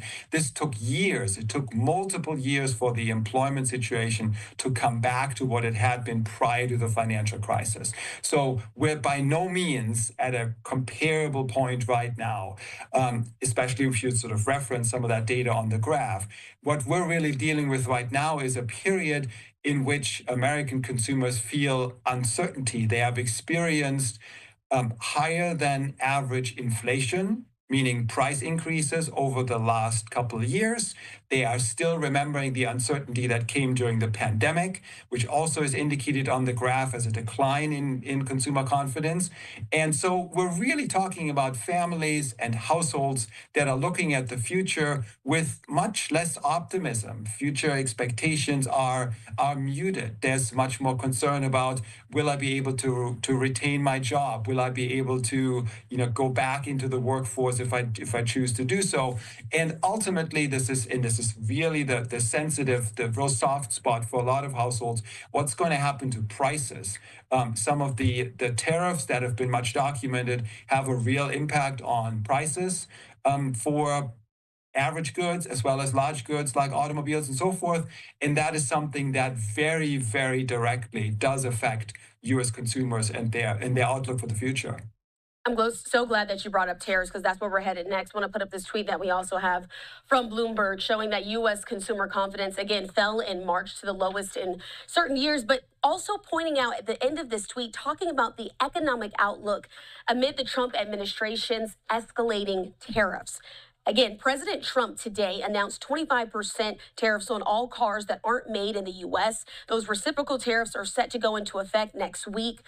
What does the average consumer at this point need to know about tariffs and how it could potentially, again, affect their confidence when they're going out there into the world to buy certain things? Is the confidence level going to then fall more due to these tariffs? Well, I think it is important to realize that tariffs, in many cases, they're really just taxes that are imposed on particular types of goods that we're talking about. It is too simple to say that a 25% tariff is just going to increase prices by the equivalent 25% rate, because it depends on the supply chains. It depends a little bit on the economic relationships that exist between buyers and sellers. But suffice it to say, it is certainly true that tariffs have the effect ultimately of driving up prices. And as a result of that, consumers will have to be they will have to realize that for the goods that they're buying on an everyday basis, that is going to be affected by the overall tariff rate. And in addition to these tariffs, we've also seen some big movement on Wall Street as well. In the recent weeks, earlier this month, the Federal Reserve held interest rates steady, but then indicated reductions may be coming later this year. What other factors, though, do consumers use to form their expectations as it pertains to their financial future and what their outlook looks like as well? Yeah, I think that's the policy on interest rates is an important one, because a lot of consumers, they carry mortgages, they carry consumer loans, they buy cars and finance them. So the level of interest rates in an economy is super important for a lot of households, and that also then implies with it that the real prices that people pay, including some of the financing costs, that is going to indicate to them, how they feel about being able to afford purchases, how they're being able to afford large and small ticket items. That's certainly true. In addition to that, this is you mentioned the stock market. There is, and that came out in our report that we published as well, there is less of an expectation that stock prices are going to be increasing by the end of the year compared to where they are now. And I think that's, while it is true that not every, it's not the case that every American household owns a large stock portfolio, but it is an indicator that a lot of people see. It's very visual. It's something that is reported in the news all the time. And as a result of that, it's just another one of those puzzle pieces that ultimately tells the story of uncertainty that is experienced by households now. And as you're telling that story of uncertainty, some economists might push back and say that soft data like this isn't as important as hard data like jobs reports. And in essence, though, can you sort of talk about the difference between the two and how an economist like yourself would use both of these reports to show an outlook of what we're expected to be heading into in the next few months? Yeah, I can sympathize with that point of view. I think it's certainly true that we're all looking for hard data, right? We're all looking for the GDP report, for the monthly jobs report. We're trying to piece together what the best outlook is for an economy, and then talk to, in the Conference Board's case, to our member organizations and just tell that narrative of what is likely to happen over the next 6 to 12 months. So the index that we put out, consumer confidence, is really an early indicator, if you will, that has been for decades now collected with a lot of data, with a lot of sort of comparison points, that is an indication of where American households might go with their purchase decisions, with their level of optimism. We would expect that some of these early indications are then picked up in the more hard data, if you want to call it that is going to be published later on. There's a lag in this, so the more you can get a read on current economic conditions using consumer confidence, among other things, that's one way to get an early indicator of where the economy is headed. And Alex, before I let you go, of course, we know you're going to continue to be monitoring these numbers very closely and where consumer confidence. What else are you looking for in the next few months to determine how things are looking for the economy, and what should anything else, I should say, should folks be looking out for as well? Well, I think the two sensitive things, and the Federal Reserve is very, very tuned in on this. I think that's on the one hand, the price level. That's one area that households are very much paying attention to. May that be the price of cars after the introduction or the proposal of additional tariffs on vehicles, or even the very sensitive issue of the price of eggs. I think that's certainly something that is playing very prominently in people's minds as well. But it's not only prices and it's not only incomes, how they grow, but it's also the employment situation. I think we've been very fortunate over the last years that we've had a very, very strong jobs market in the United States. The employment situation has been very favorable for a lot of workers. And we've even seen wage gains that were absent for many years. We've even seen those materialize. So that's great news. What we're hoping now with the outlook over the next 12 months or so is that the job market is going to continue in a positive direction, because usually what we're finding is that jobs, that the employment situation, that's a lagging indicator of where the economy is going. So if we're trying to assess this, it's probably going to be the case that some of the spending indicators are going to change first, and that some of the employment indicators, they take a while until they get trickled in. Now, I think the other part that is part of this conversation is also what's happening to the federal workforce and the extent to which there's additional uncertainties that have now been brought up in terms of how people feel about the security of their jobs and their incomes, and certainly what some of the additional trickle-down effects are potentially from any kind of reduction in workforce on the federal level. Well, Alex, we certainly appreciate you for breaking all of this down for us here on Live Now from Fox. Again, senior economist with the Conference Board, Alex Heil, here to help us understand these numbers and these reports as they come out. We appreciate you for being with us. Thanks so much for having me. All right, we certainly did appreciate Alex for being with us to help us understand some of those headlines that are coming out about consumer confidence. All right, do want to show you now a live shot that we have just now coming into our newsroom as well. This is the shot that we have there of the plane that's carrying Defense Secretary Pete Hegseth. It has just landed in Guam. Of course, we know that currently Pete Hegseth is there on a tour of those Indo-Pacific countries, meeting with certain leaders, visiting military bases as well, all in the interest of the United States and its military operations. So again, this is a live look there of the plane landing. We've only seen about a couple of people come out down those stairs so far. And again, if the secretary decides to step off the plane and walk up and talk to some of those reporters, we'll certainly bring you his comments live here. But as you can see there on your screen, coming down the stairs, what we've been waiting for, again, this is there in Guam. Let's pump up the audio and see if we can hear anything.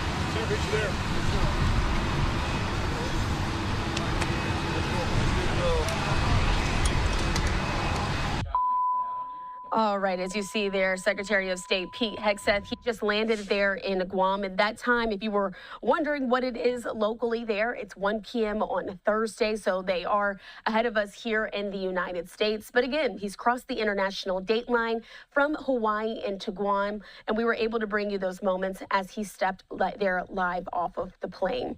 We're going to continue to follow a lot of those events. We've been getting these shots over the last few days as he's on his tour there in the Indo-Pacific. Of course, as I mentioned, meeting and visiting several military bases and devising that strategy that the United States is going to take underneath this Trump administration.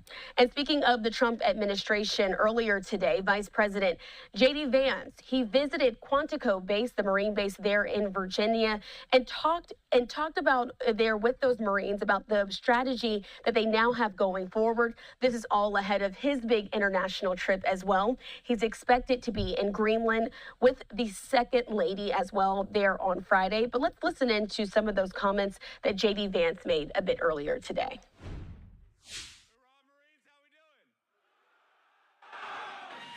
It's great to be here. It's great to be in Quantico. You know, as a proud member of the E4 Mafia, I had never made it to Quantico myself, but, you know, it's one of the reasons why I wanted to run for vice president. I thought maybe it was time for the colonels and generals to listen to the corporals for a change. How's that sound? So you all know how big of a part of the Marine Corps was of my life and how important it was for me. And I just wanted to say from the bottom of my heart, from one Marine to another, thank you for your service. We're proud of you, and I'm proud to be here with my fellow Marines. God bless you guys. Now, some of you may know that the Marine Corps actually, there are a lot of good things the Marine Corps did for me. When I joined the Marines back in 2003, you know, I was just a kind of directionless kid. I didn't know what I wanted to do with my life. And as you all know, the Marine Corps is good at giving direction to 18-year-old kids. But it also saved me from making one of the worst financial decisions that I have ever made. And as you guys probably appreciate, there are often these used car dealerships outside of Marine Corps bases. You know what I'm talking about? And I remember when I was probably a 19-year-old kid, I was going to buy a used Honda Civic at one of those used car dealerships. And the dealership was kind enough to offer me the low interest rate of 21% to buy that used car. And it was a Marine Corps gunnery sergeant, Gunny Arledge, who said, you know what? Why don't you stop being an idiot? Go to Navy Federal Credit Union and get a better deal. And Gunny Arledge saved me from making a terrible mistake. And that's what the Marine Corps does. That's what you all do, from the NCOs to the officers here. You guys help form our young people into United States Marines. And that is, I think, the best thing the Marine Corps does for the United States of America. I'm proud of all of you. As General Chuck Krulak said, the Marine Corps does two things. It wins battles, it wins wars, and it makes Marines. And that's a pretty good damn thing to do for the United States of America. So I'm proud of you guys. I'm proud to be here. I'm proud of what you do. And most of all today, I'm proud that I think under new leadership, the Marine Corps and the entire United States military is headed in the right direction. And that's why I'm here today, to talk a little bit about what we're going to do, talk a little bit about President Trump's vision for the United States military. And importantly, after I do that and I serve some chow at the chow hall, I'm going to go shoot some guns, right? So here's the thing. Under President Trump's leadership, we believe in a very simple principle. We don't care who you are, where you came from. We don't care what skin color you are. We care about excellence, and we care about patriotism. And if you are awesome and you are a patriotic young Marine, then we are going to do everything that we can to make you the most lethal fighting force the world has ever seen. And that is what we're doing every single day. No more quotas. No more ridiculous mumbo jumbo, no more diversity trainings. We believe the real strength and the real diversity in the United States Marine Corps is that you all come from every walk of life, come from every corner of America, and you have got the strength and the purpose to win the nation's wars. And that is what the Marine Corps is going to do, just like it's done for damn near 250 years. Now, speaking of that, as my dear friends, and as a lot of you know, well, maybe you don't, because a lot of young faces out here. That's the thing. You know, I'm 40 years old now, and I realize that compared to when I joined the Marine Corps, I'm an old-ass man now. But here's the thing.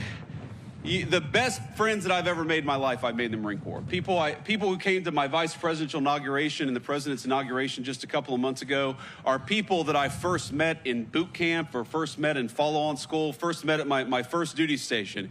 People who have held my children when they were little babies.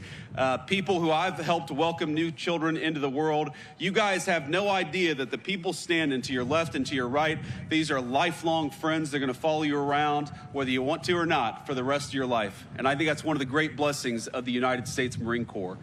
And one of the things I learned from my great Marine friends, they remind me, is that this November, of course, our great Corps is going to celebrate 250 proud years. And as I know, because I've been to a few Marine Corps birthday balls myself, I'm sure it'll be a total sober, no alcohol celebration for the Marine Corps' 250th birthday. But from one Marine to another, let me just say that we are excited to celebrate the Marine Corps' 250th anniversary, 250 years of winning wars, 250 years of kicking ass and taking names. So here's the basic plan. Here's what we're going to do. We're going to invest in the Marine Corps and the entire United States military like we never have before.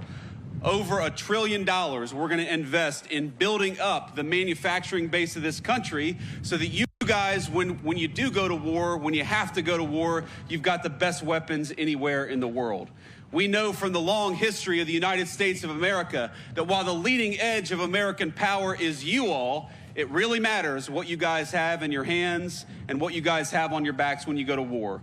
And so I promised you, from the President of the United States, we are going to send you, if we have to send you to war, with the best equipment, the best ammunition, the best weapons, and we are going to empower you guys to win when you have to. That's the purpose of the United States Marine Corps, am I right? So that's what we're going to do. And of course, I got some good news. You know, over the last few years, some of the military branches had some recruitment problems. Not the Marine Corps, actually. The Marine Corps was the one branch that consistently met its recruitment goals. And that probably has something to do with the fact that the Marine Corps is a little bit smaller, as you all know. But this year, now, we have got every single branch of the United States military for the past 2 months has been meeting its recruitment goals, because I think I see in your faces what we're seeing all across the country, a renewed sense of patriotism, a renewed commitment to excellence, and that is what is going to make the United States military the strongest fighting force anywhere in the world. So thank you all. Thank you for being part of it. Thank you for being part of 250 years of great American tradition. Thanks to you guys for being willing to put on the uniform and serve your country. Yeah, I always say that the most important thing that we have in this country, the most valuable natural resource, we got plenty of oil, we got plenty of natural gas, we got great mines and minerals, but the most valuable resource that we have in the United States of America is you all. It's young people who are patriotic and dedicated, who are willing to put on the uniform of the United States and risk your lives to defend your fellow citizens. That's an amazing thing. I know it's easy to forget when you go about doing your jobs and you're just worried about getting through the day, worried about, getting to the next week, worried about doing the good job that all of you do, that what you're doing is an amazing thing. And it's easy to forget that because, you don't always have the vice president dropping in to say thank you. But I want you to remember that whether you serve another couple years in the United States Marine Corps, whether you're at the beginning of a 20 or 30-year career, that we respect you, we thank you, and this vice president and the president of the United States know that you guys are the most important resource that we have in the United States Marine Corps, in the United States of America. So thank you all, and God bless you. And the final thing I want to say here is I was actually, and I know I was late. It's funny. That is not Marine Corps time, my friends. I remember Gunny Arledge always told me, if you're 5 minutes early or 10 minutes late. I'm sure you guys have heard that phrase. Well, what does it mean when the vice president is 2 hours late? I guess I'm on time, because who the hell is going to get me in trouble, right? But here's the thing, my friends, is I left, the reason I was a little bit late is because I was in the Oval Office talking to the president. And I stood up and I said, sir, I know we're in the middle of something, but the Marines at Quantico are waiting on me. And he said, oh, I didn't realize that. You got to get out of here. You got to get out there. And I said, do you have a message you want me to deliver? And the President of the United States said he wanted me to tell you two things. First of all, that he loves you. And second of all, that he's proud of you. So let me echo the president. Let me echo a grateful nation. You guys just keep on doing what you're doing. We love you. We're proud of you. And we're going to support you every single step of the way. God bless you, Marines. Semper Fidelis.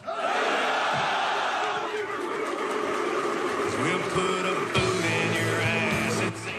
All right, as you see there, that was Vice President JD Vance speaking to the Marines ahead of his big Greenland trip. He was there, though, at the Marine Corps base in Quantico, Virginia, talking about some of the several policies that the Trump administration does plan to enact, while also just connecting with those servicemen as well. Wanted to bring that to you here on Live Now from Fox. We are in a new hour here. Your time now on the West Coast, 8 p.m., just after 11 p.m. there on the East Coast. Let's take this opportunity to step away for our first 2-minute break of the hour. On the other side, though, more of today's top stories.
Thanks for staying with us here on Live Now from Fox. I'm your host, Christina Evans. We do want to continue on with some of the live events that are coming into our newsroom. We just showed you that shot of Secretary of State Pete Hegseth as he got off the plane there in Guam.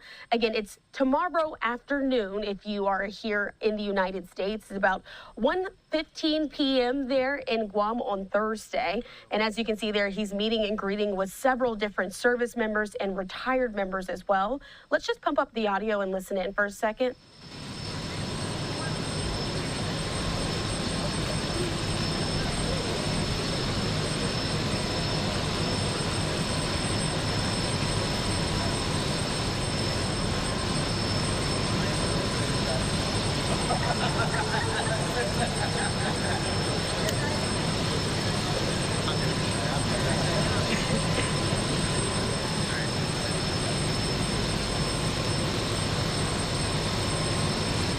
All right, as you see, not the best audio there at this point, as you can still hear some of the noise from the planes, but we did want to give you just a bit more context on where the Secretary of State is at. Does sound like this program is starting. Let's listen in. This is at the Anderson Air Force Base there in Guam. Let's listen. Here at historic Anderson Air Force Base. Today, we have the honor of welcoming our distinguished guest, and in his role, he oversees the entire Department of Defense and acts as the primary advisor to the President on defense policy and strategy. Ladies and gentlemen, please rise. It's with great pleasure, Defense, the Honorable Pete Hegseth.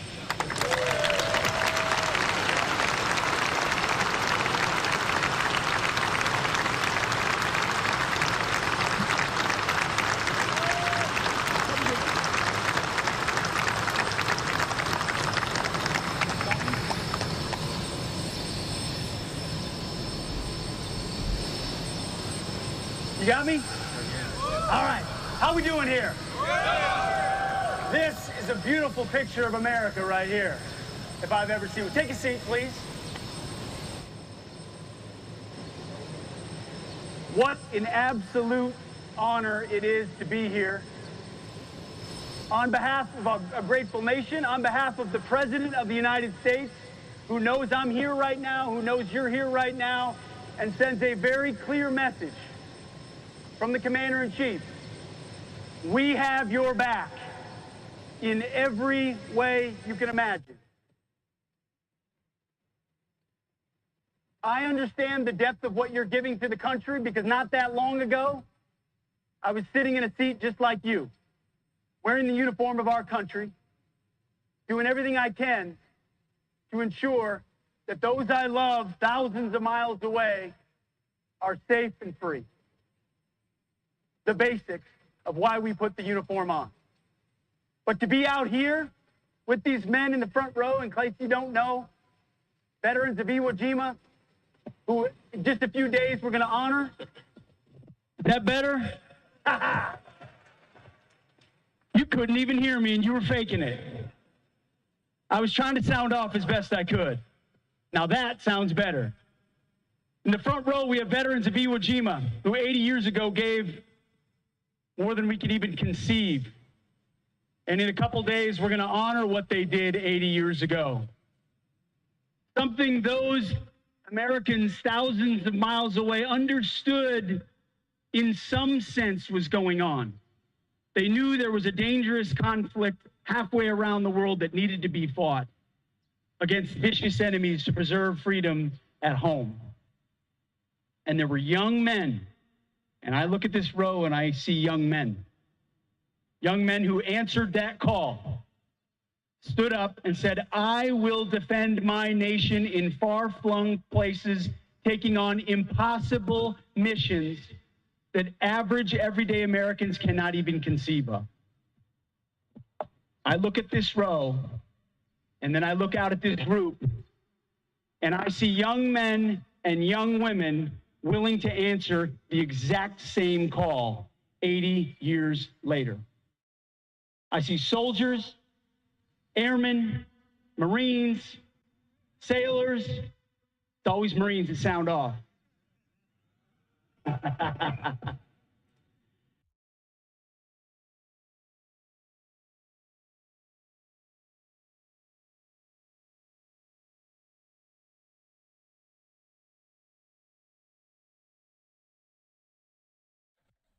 All right, thanks for being with us here on Live Now. As you can see, we were carrying this event live of Secretary of Defense Pete Hegseth as he's speaking now to those veterans in Guam. This event is live and it's ongoing there. This is a Thursday afternoon for those. As you can see, unfortunately, it looks like our pool camera has frozen. It's back. Let's listen in. He said, Pete, you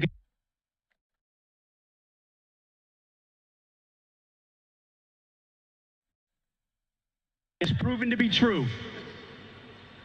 But number two, he said, I need you, I want you to restore the warrior ethos to our military. Get it back to basics. Warfighting, lethality, accountability, readiness, standards. Across our formations, ensuring that we get back to the basics and that our unity is our strength. It's not where we come from. It's not what we look like. It's not what race we are or what gender we are. What unites us is who we are in shared purpose as Americans. Full stop, end of story. That's what my formation looked like when I was a young platoon leader. And I know that's what your formation looks like. And that's our only expectation, is that we set the standard and we meet the standard. We train as we fight, and we cultivate the warrior ethos in everything that we do as we train and prepare. We will be prepared. So we're doing three key things. We're restoring the warrior ethos. And we've seen that response in the recruiting numbers in just the first few months since President Trump took office. Record-breaking numbers of young Americans just like you going to their recruiting office saying, sign me up, I want to be a part of that. And that's a reflection of the president's leadership. We're also committed to rebuilding the military. You will have the most lethal, capable platforms on earth to close with and destroy the enemy. That's a promise we have to make to you. That's a fight we engage in Washington, D.C., is to make sure any fight you're in is never a fair fight. We're not sending our men and women home in body bags. If we have to fight, we're sending the other guy home in body bags. We are in the business of warfighting. No other business. Don't get us confused with other professions. You are warfighters on behalf of our nation. And we're going to make sure you have a military built and prepared for that fight. In fact, I was in the Oval Office with the president just a week ago when he announced the new 6th-generation fighter, the F-47. It'll be the most lethal, the most stealth, have the longest range of any U.S. fighter jet the world has ever seen. So at the biggest, most strategic level, we're making those investments. But also inside your formations, our job is to make sure from ships to planes to rifles, you have what you need and we're doing that with a generational investment.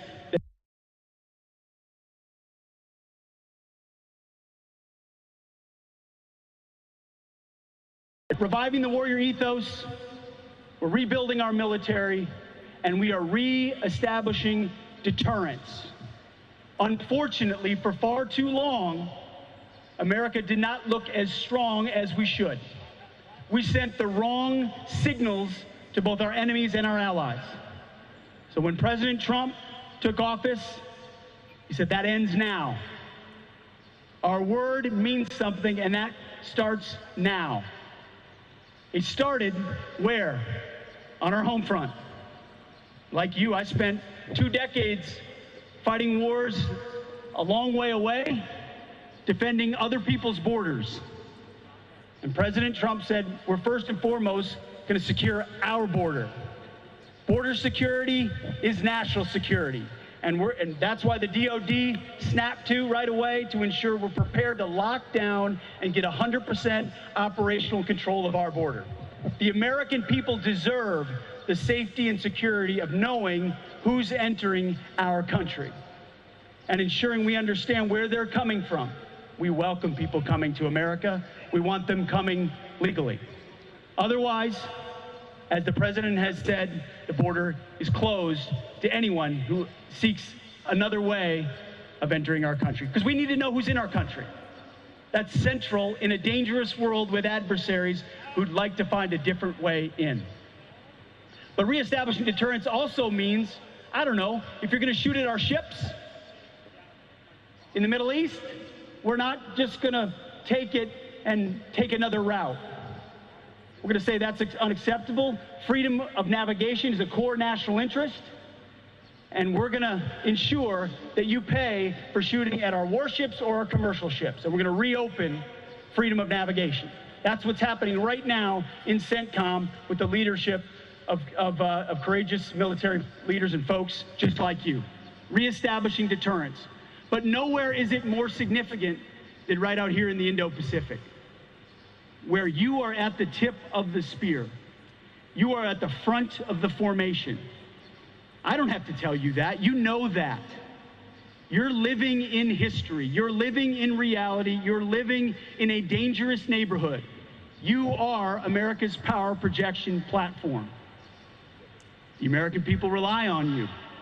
I rely on you. Admiral Paparo relies on you. The Commander-in-Chief relies on you as you step forward and say, we're not here to start war, but we're going to be strong so that we are able to deter war.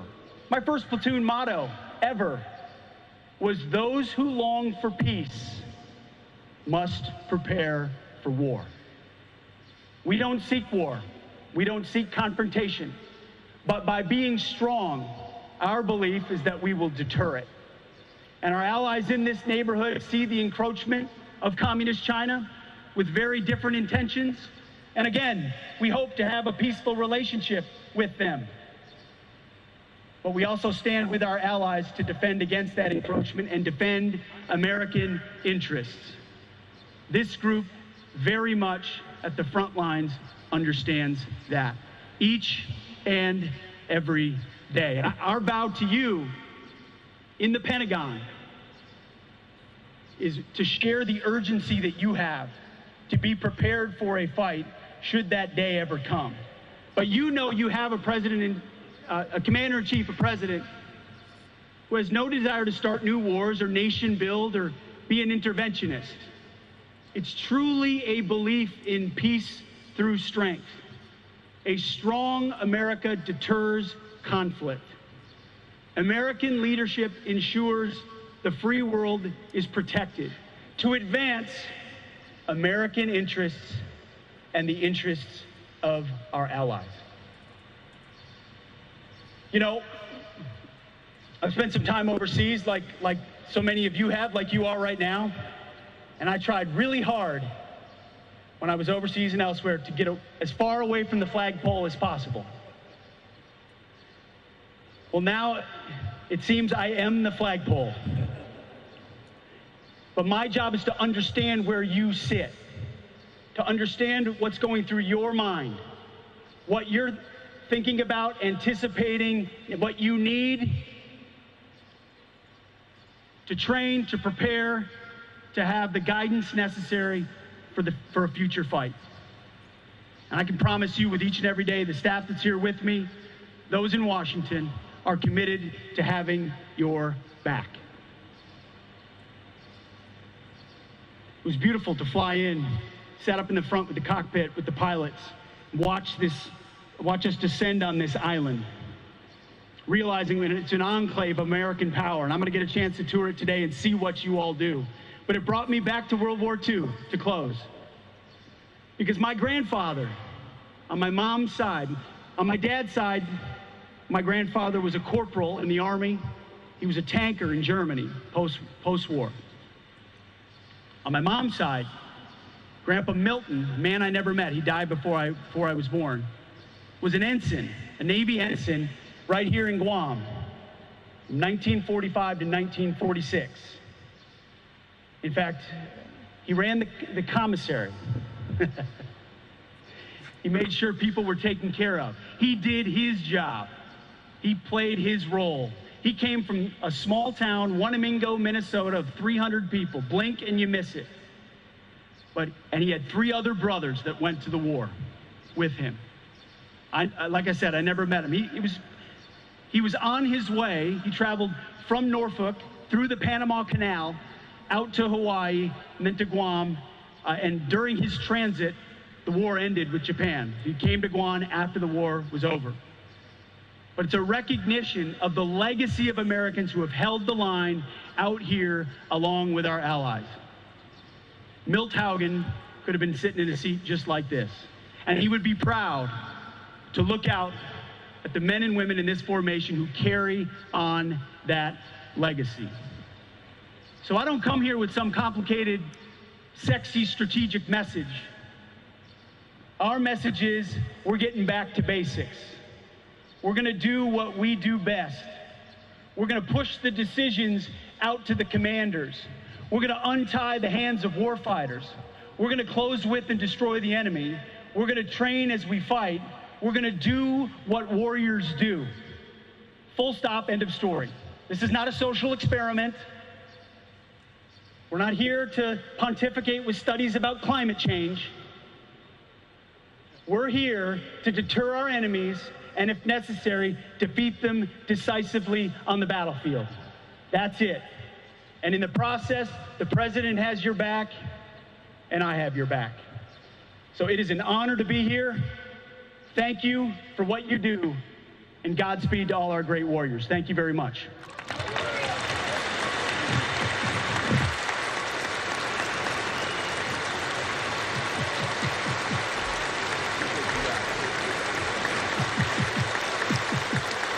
Test.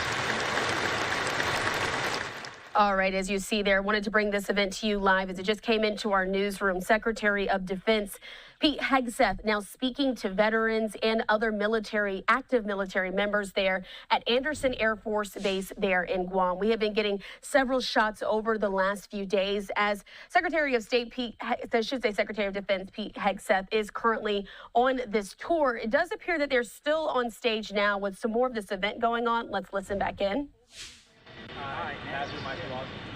Do solemnly swear that I will support and defend the Constitution of the United States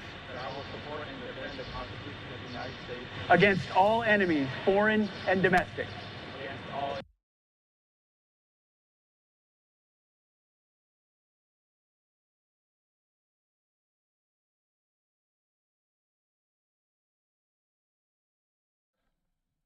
All right, as you see there, it does seem like our feed has frozen once again. We've been having some of these issues sometimes when these feeds are going out. Of course, we're grabbing this one all the way from Guam to bring it to you live. But that's Defense Secretary Pete Hegseth swearing in a few members there at this military base in Guam. We were going to try to stick with it to see if it's not going to unfreeze. It's been doing that throughout the duration of it so far this evening. May not get it. If it is something that's pertinent to bring back to you, we'll do that here on Live Now from Fox. But again, some of the bigger details now coming out of this trip that Secretary of Defense Pete Hegseth has been on. This is all in the wake of the fallout from the Signal text chat that was published there by The Atlantic, as a journalist was mistakenly put in it as they discussed things pertaining to the Houthis and the attacks that were labeled. I do want to put this up on your screen there as well. This is from Sean Parnell. He's the chief Pentagon spokesperson. Put this out on X a bit earlier today. This is in response to some of the fallout there from that event. It says no targets, no locations, no units, no routes, no sources, no methods, no classified information. Just another hoax by The Atlantic, foisted on the American people, meant to undermine Secretary of Defense Hegseth's leadership and President Trump's national security agenda. They're saying there, it's kind of covered there on your screen, but saying it won't work. So, of course, we do know, again, this fallout has continued over the last few days since information first came out from The Atlantic publishing some of those texts, and today from that Signal group chat that contained several high-ranking officials there within the Trump administration as they discussed, again, the attack that was made on the Houthis in Yemen. So earlier today, we do know that President Trump was also asked if Defense Secretary Pete Hegseth would be able to review the sort of information that will be and should be classified. President Trump agreed, saying that he's going to speak to the Secretary of Defense to figure out what kinds of information should be classified, especially flight times, after they were included in that Signal group chat. But overall, again, it's important to acknowledge here that the White House says that no classified information was shared during that chat. And also during that same press conference, President Trump did praise Pete Hegseth for his work there at the Pentagon. Wanted to bring that to you here on Live Now from Fox. We are going to take this opportunity to step away for a 2-minute break, but on the other side, much more of today's top stories.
Thanks for staying with us here on Live Now from Fox. I'm your host, Christina Evans. We do want to continue on with some of today's top stories.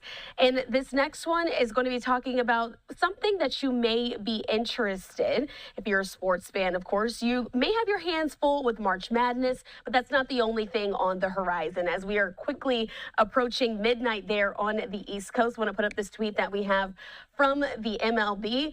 Says the journey begins tomorrow, opening day, and a picture there and a graphic showing all of those baseball teams. The first of 162 games in this next season are set to kick off in just a matter of hours. And also want to show you this live look that we have there in New York City as the Yankees are gearing up to play. They're going to be playing at 3:05 p.m. against the Brewers local time. And earlier today, to preview the games that the Yankees are going to be playing, but also just talking about New York sports overall. New York City Mayor Eric Adams saying that this year, more than $900 million in economic impact will come to the city from regular season home games.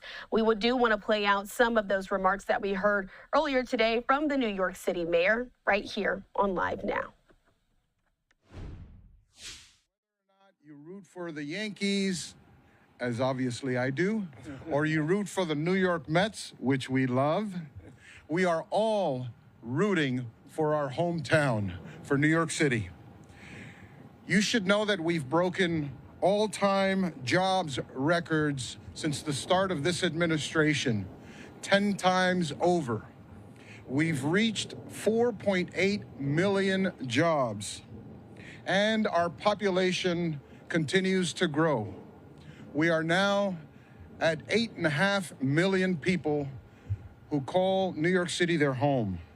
These two Major League Baseball teams, these two institutions contribute a great deal to the New York City economy.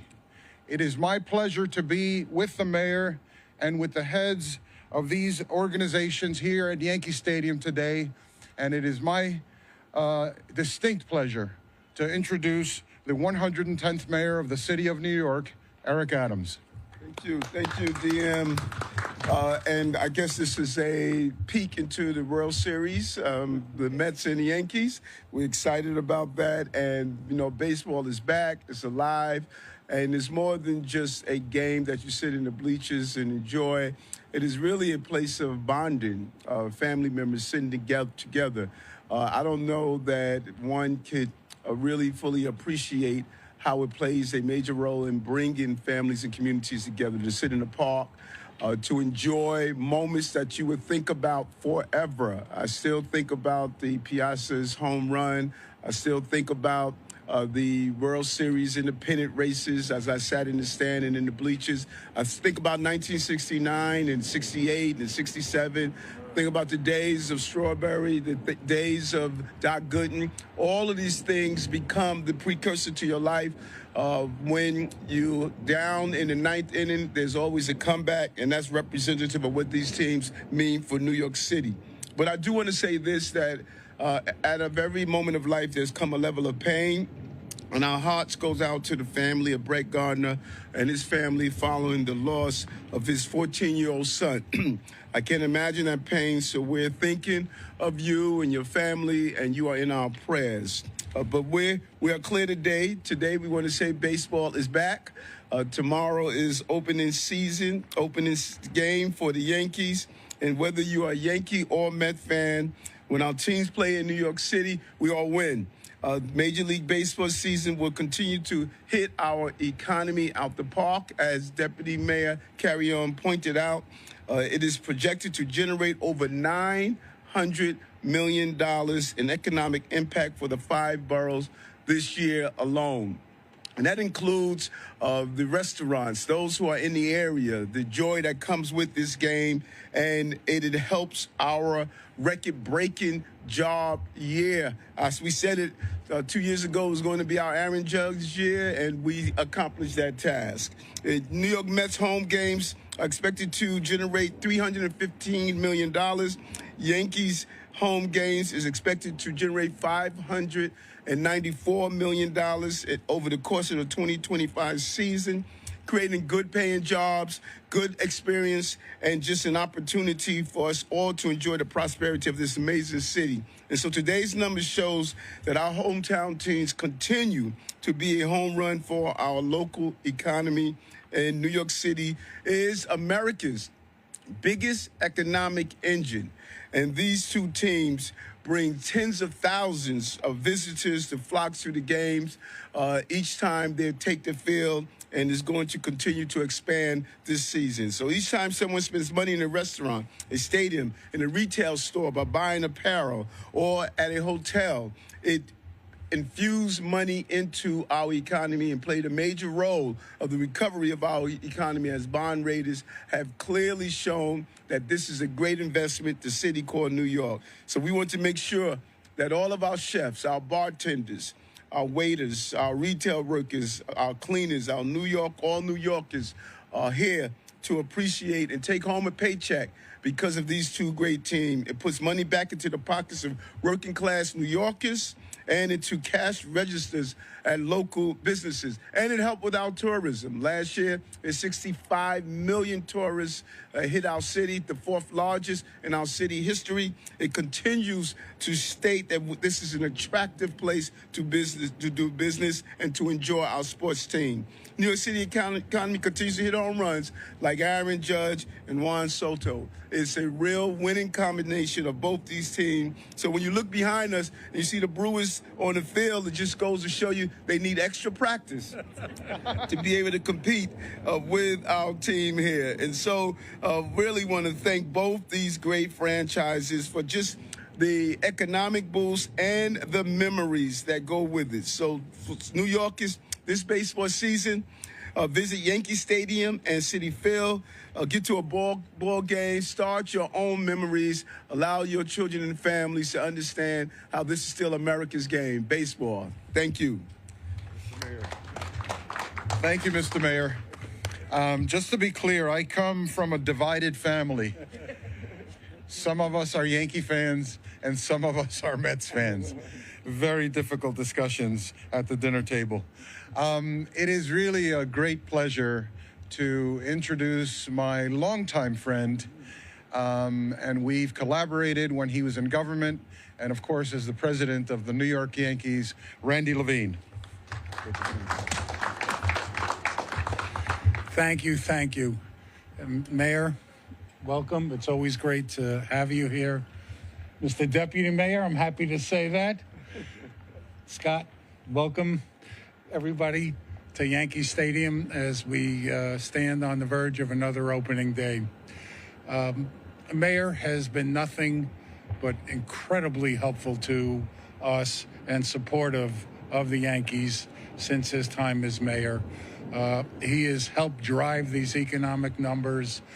He's been there through some really hard times like COVID and the recovery from COVID. So I want to thank you for that.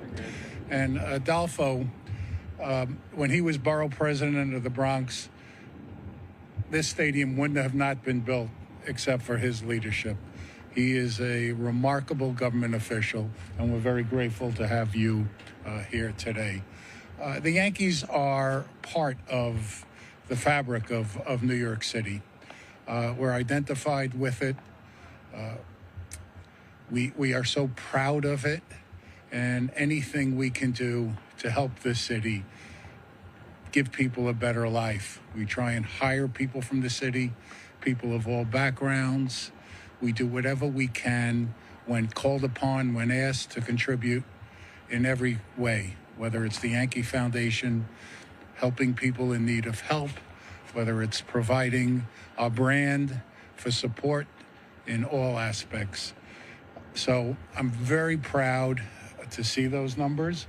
I'm very proud on behalf of the Steinbrenner family and the whole Yankee organization that we contribute, and hopefully we can even do better than those numbers.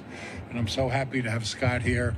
You know, the Yankees and Mets are fierce competitors on the field, and that's the way it should be. But when it comes to doing right by the city and doing things to help people of the city, we're shoulder to shoulder, and I always believe it'll stay that way. Thank you, guys. Thank you, Randy. Thank you very much, Randy. And now it's my pleasure to introduce the president of business operations for the New York Mets, Scott Havens. Thank you. Thank you, Deputy Mayor. Good morning, everyone. Generally, I'm more comfortable in Queens, but I appreciate the warm introduction from Randy here at Yankee Stadium. A special thanks to Mayor Adams and his staff for organizing today's event. As Randy said, we are rivals on the field, and but we are shoulder to shoulder off the field, and we're part of Team New York City for sure. New York is obviously a sports town, and our fans are incredibly knowledgeable, and it's also deeply, deeply woven into the culture, and it brings us together around shared moments. I was happy to hear Mayor Adams share many moments that I also have from the 1980s and beyond. But also it is an incredible factor in driving economic development for the city, as noted. The game itself is only really part of the story. Obviously, we both play 80 or 81 games in our respective stadiums, and hopefully 10, 12 more perhaps in the postseason. But the revenue derived from ticket sales and merchandise and food and beverage and the bars and restaurants filled up to watch our games is significant. But it's a 365-day impact from our teams. We hire hundreds of full-time employees that live, many of which live in New York City. We also hire thousands of seasonal workers, working closely with unions to staff electricians and plumbers and guest experience folks. So the impact is tremendous. We also, as the mayor noted, we think of ourselves as a magnet for tourism. A lot of people do from around the world increasingly come to New York City, which doesn't really need baseball necessarily to get people to come. It's one of the world's great destinations, but they come here in part to watch baseball.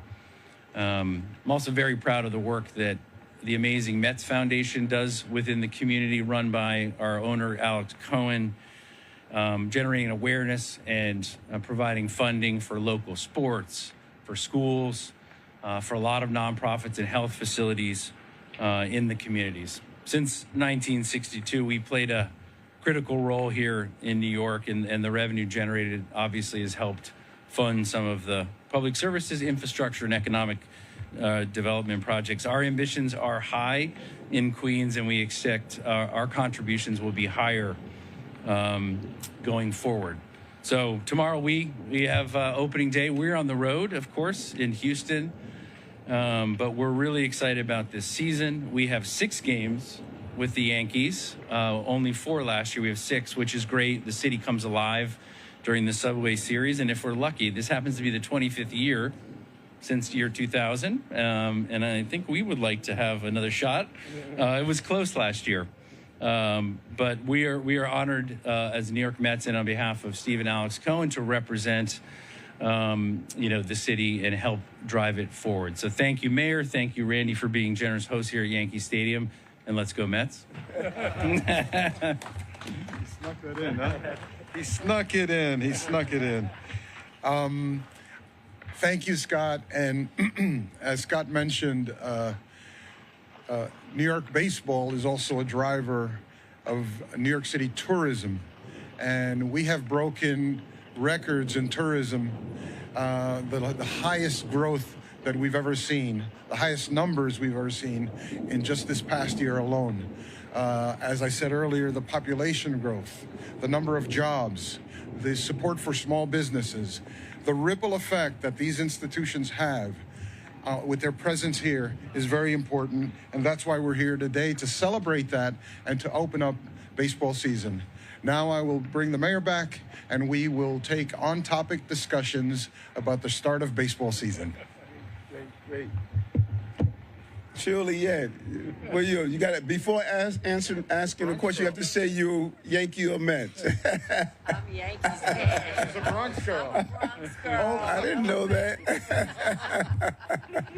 So actually my question is, Yes. you made reference to this. Are there any sort of numbers that you project if there was a Yankees and Mets World Series? It's happened before. We don't jinx any of that, you know. Just one thing to point out. Last year, the Yankees and Mets in the playoffs with the women's WNBA Liberty brought over $200 million in playoff to our city. So if the Yankees and Mets, it would definitely be significantly more than that. Yes. Okay. Yeah, I'm Adams. I'm a cricket fan, but baseball's America's closest sport to cricket, so I'm a Yankees fan. I love to come to Yankee Stadium, have a beer, al fresco down the street. How's the backlog going in terms of bars and restaurants getting licenses to have outdoor dining? I know we put something, was mentioned on our briefing today. There's something coming on in the city council today, I believe. But listen, I'm a fan of outdoor dining. We have pushed it through. It was an amazing concept that was put in place under the former mayor, saved 100,000 jobs. The industry is booming. You can't get reservations now in the city. The economy has reversed in such a rapid fashion. I'm the nightlife mayor, and I knew that by keeping these establishments going, the bartenders, the waiters, the waitresses, everyday people were employed. And so we want to get it done. We want to make sure that the changes we made under the proposed bill, that we're able to get it done. I believe something is taking place in the city council today, but we're pushing it forward.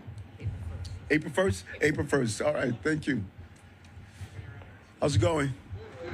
Question for you or anyone who wants to answer, but All right, as you see there, we were listening to the New York City mayor speak there at Yankee Stadium ahead of opening day. Wanted to bring that to you here on Live Now from Fox. We're going to take this time to step away for our final 2-minute commercial break of the hour. On the other side, more of today's top stories.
Thanks for staying with us here on Live Now from Fox. I'm your host, Christina Evans. We do want to continue on with some more of today's top stories. Now, let's focus on some of those weather alerts that are coming into our newsroom. I want to show you this live look that we have there in Houston, Texas. Things are looking relatively calm for right now, but we do know that a flood watch is set to go into effect for Brazoria, Matagorda, Wharton, Jackson, and Calhoun counties Thursday morning. It's going to last throughout Friday afternoon as well. And we were going to rely a lot on our partners there at Fox 26 there in Houston. But again, this flood watch is set to begin in the early morning hours for those Southeast Texas residents. The flood watch begins at 7 a.m. and is set to remain in effect for 36 hours until Friday afternoon. During that window of time, according to some of the meteorologists there at Fox 26 in Houston, there are waves of heavy storms with 4 to 6 inches of rain and a few strong, again, other severe storms as well. Let's go ahead and check in as well now with some of our partners there at Fox 26 and get the story from closer on the ground as the city is preparing for the severe weather. Get ready, Houston. The rain is coming. And do you know what that means? Potential flooding. Here in Houston proper, we're not under a flood watch. We're only expecting about 2 to 4 inches of rain. But for high-risk areas like 5th Street here in the Heights, that could mean potential flooding. This is video with Harris County Precinct 4, making sure the roadways are ready for water. Looking for any kind of blockage we might have at a curb inlet, debris in a ditch, someone that may have left a trash can out, a trash can lid. Clearing out these draining systems, it's key. It allows the water to flow through and then into the bayous where we want it. Now we're seeing the storm showing a little further south, but we know in Houston fashion that stuff can always drift north. As for our neighbors to the south, like Matagorda, Brazoria, and Wharton counties, they are under a flood watch and they could be seeing 6 or even more inches. You park your vehicle on the curb in your neighborhood, be cautious of what that water may be doing overnight, and also be cautious that you're not blocking an inlet that would slow down the water from draining into your neighborhood. So don't park your car on a curb like this if you are in a high-risk area. How do you know you're in a high-risk area? Well, I found a couple of interactive maps that are very useful. One is from the National Water Prediction Service, the other from the Harris County Flood Control District. They show you hot spots and useful information about flooding. Both of these are linked on this story on fox26houston.com. And please make sure that you download the Fox Local app so you can stay up to date with this weather. You don't want to be caught in this storm unprepared. For Fox 26 News, I'm Abigail Dye. Our thanks to Abigail Guy for giving us that update on what things are looking like down there in Texas. We also have this tweet from our partners there at Fox 26 saying that Texas Governor Greg Abbott has announced that he's directed the Texas Department of Emergency Management, also known as TDEM, to activate state emergency resources, this ahead of the increased threats of severe weather.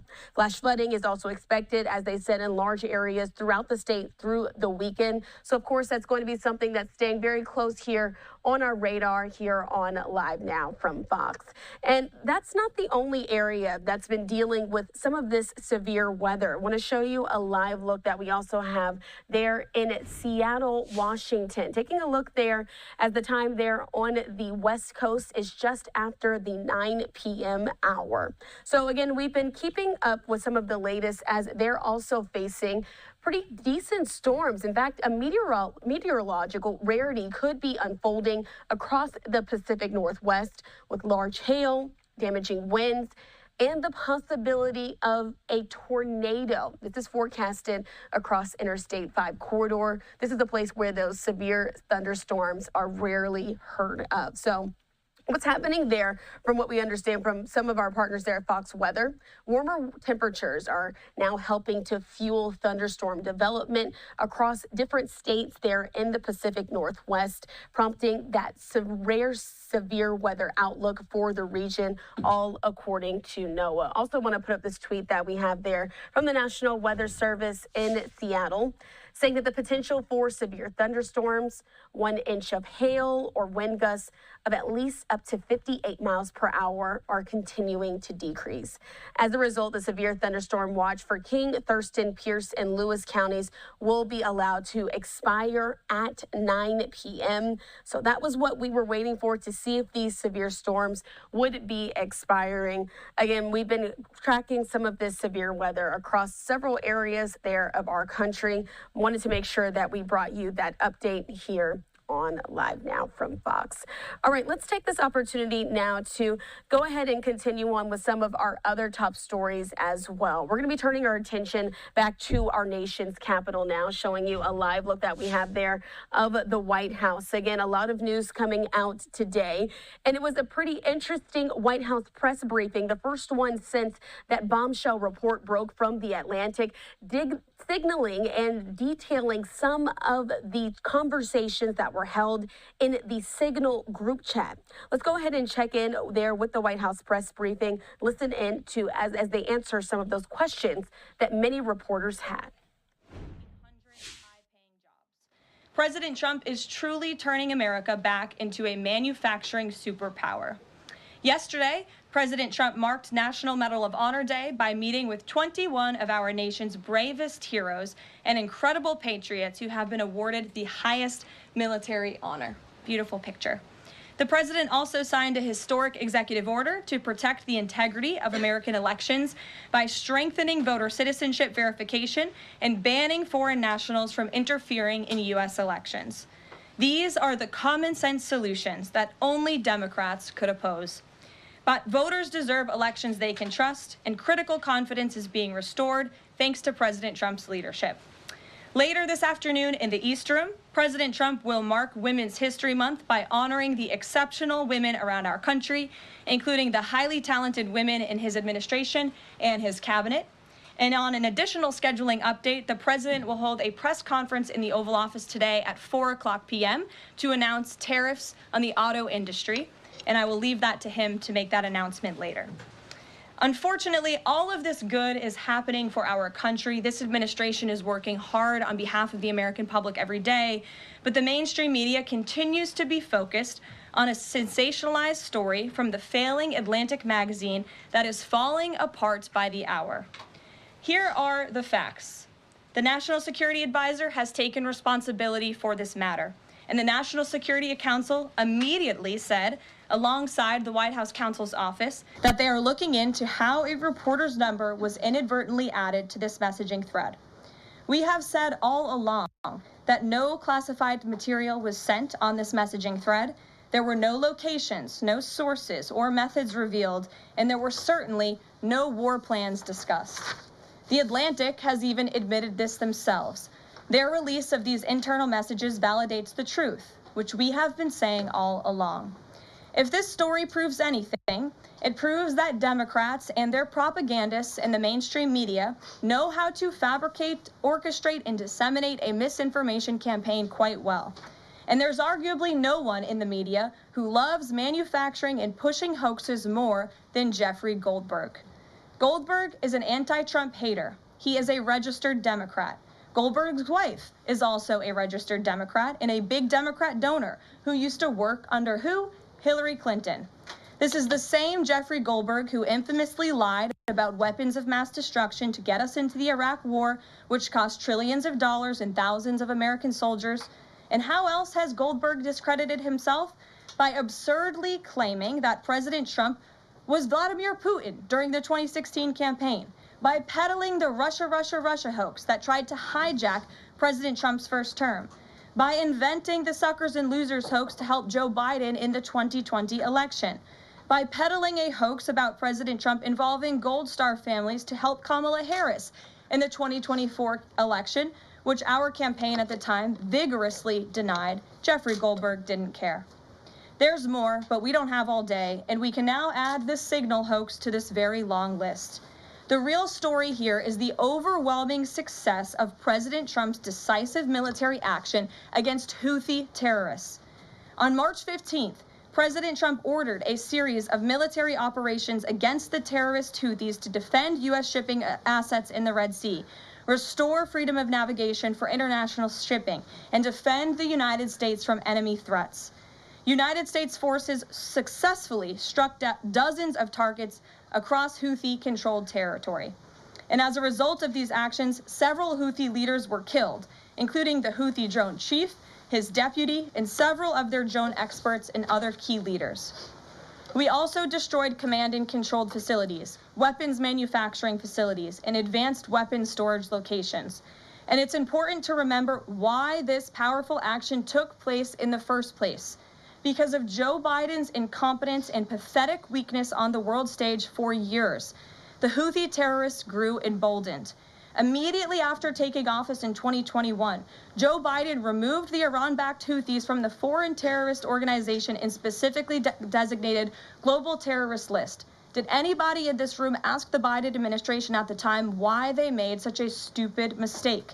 This reckless action undid the designation put in place by President Trump during his first term, and what followed was predictable and devastating. The Houthis targeted U.S. military ships and aircraft, hit commercial ships, including U.S.-flagged vessels, threatened our personnel overseas, and attacked our allies in the region. This resulted in more than a year of U.S.-flagged commercial ships being prevented from safely sailing through the Suez Canal, the Red Sea, and the Gulf of Aden. This had a massive negative impact on global trade of the economic security of the United States. Joe Biden was the commander-in-chief, and he sat on his hands while the United States of America was bullied and embarrassed by terrorists. President Trump and his team are putting a stop to these threats and restoring American strength around the world. The Trump peace through strength approach means no terrorist force will stop American commercial and naval vessels from freely sailing the waterways of the world. But unfortunately, this is not what the Democrats and the media want to talk about. They are focused on a coordinated campaign to try and sow chaos in this White House. And this has been the most successful first 2 months of any administration ever, which is exactly why they are doing this. We are not going to bend in the face of this insincere outrage. And here's just one example of how bad faith the Democrats' criticisms are. Democrat Senator Mark Warner is hysterical over the use of Signal, which is an approved decrypted app, and the killing of Houthi terrorists. But Senator Warner himself used Signal to work with a lobbyist for a Russian oligarch to connect with the disgraced Steele dossier author who started the Russia hoax, which Jeffrey Goldberg later reported on. How ironic. We're not going to lose focus of the bottom line, which is that Joe Biden's weakness enabled and emboldened Houthi terrorists, and President Trump's strength and resolve eliminated those terrorists. Here in our new media seat today, we have Lindsay Keith. She is the managing editor for Merit TV and serves as their White House correspondent. Merit TV launched 1 year ago and creates and distributes content across diverse platforms. We're glad to have you with us, Lindsay. Please kick us off. Thank you, Caroline. I appreciate it and this opportunity for Merit TV. 2 questions, if I may. One on Signal, one on the economy. Sure. On Signal, how comfortable is the president with what was shared so far now that the chain has been released? The president's view on all of this remains the same today as it did yesterday. And I think it speaks volumes about the leadership of this president that he went directly to all of you, members of the press corps. He was asked, do you want someone else to go out and do a briefing? And he said, no, I will tackle this story. I will discuss it. The people need to hear from me about the situation. And so his thoughts on this remained the same today. He has placed great trust in his national security team. And as for the usage of Signal, as the president said yesterday, as the CIA director has testified under oath, this is an approved app. It's an encrypted app. The Department of Defense, the Department of State, the CIA has it loaded onto government phones because it is the most secure and efficient way to communicate. As for, again, the original situation in this messaging thread, the National Security Council, the White House counsel's office continues to look in to how this mistake, which the National Security Advisor has owned, occurred, and the president has ensured they are doing that. On the economy, consumer confidence hit a 4-year low this month.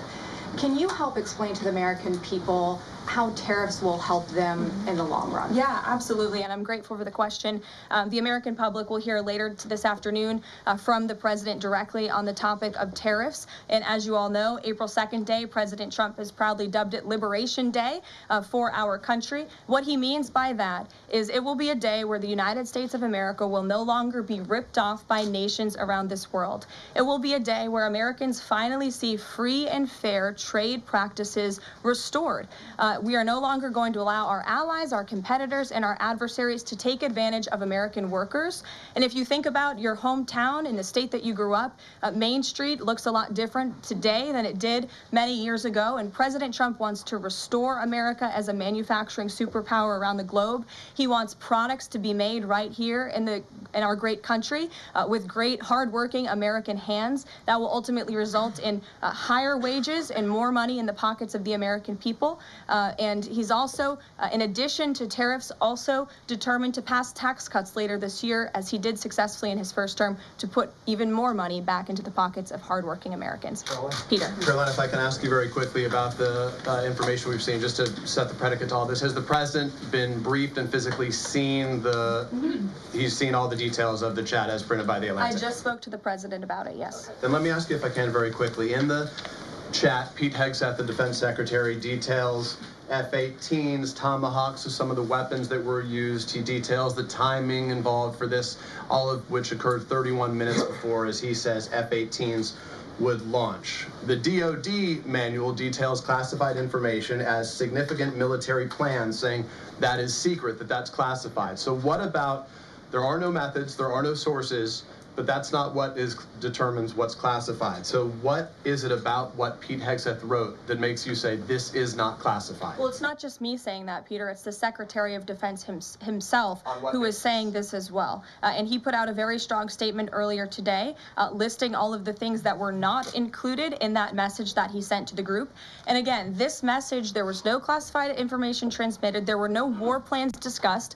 Why did the Atlantic downgrade their allegation about war plans to attack plans? They're now playing word games because they know this was sensationalist spin from a reporter who is well known for doing this. We have said all along no war plans were discussed, no classified material was sent. You have the Secretary of Defense saying that. You have the director of the CIA, the director of National Intelligence, the FBI director, all testifying to that under oath, and they should be trusted with that. To be clear, Americans can make the decision for themselves, but whether is the you said it's not war plans.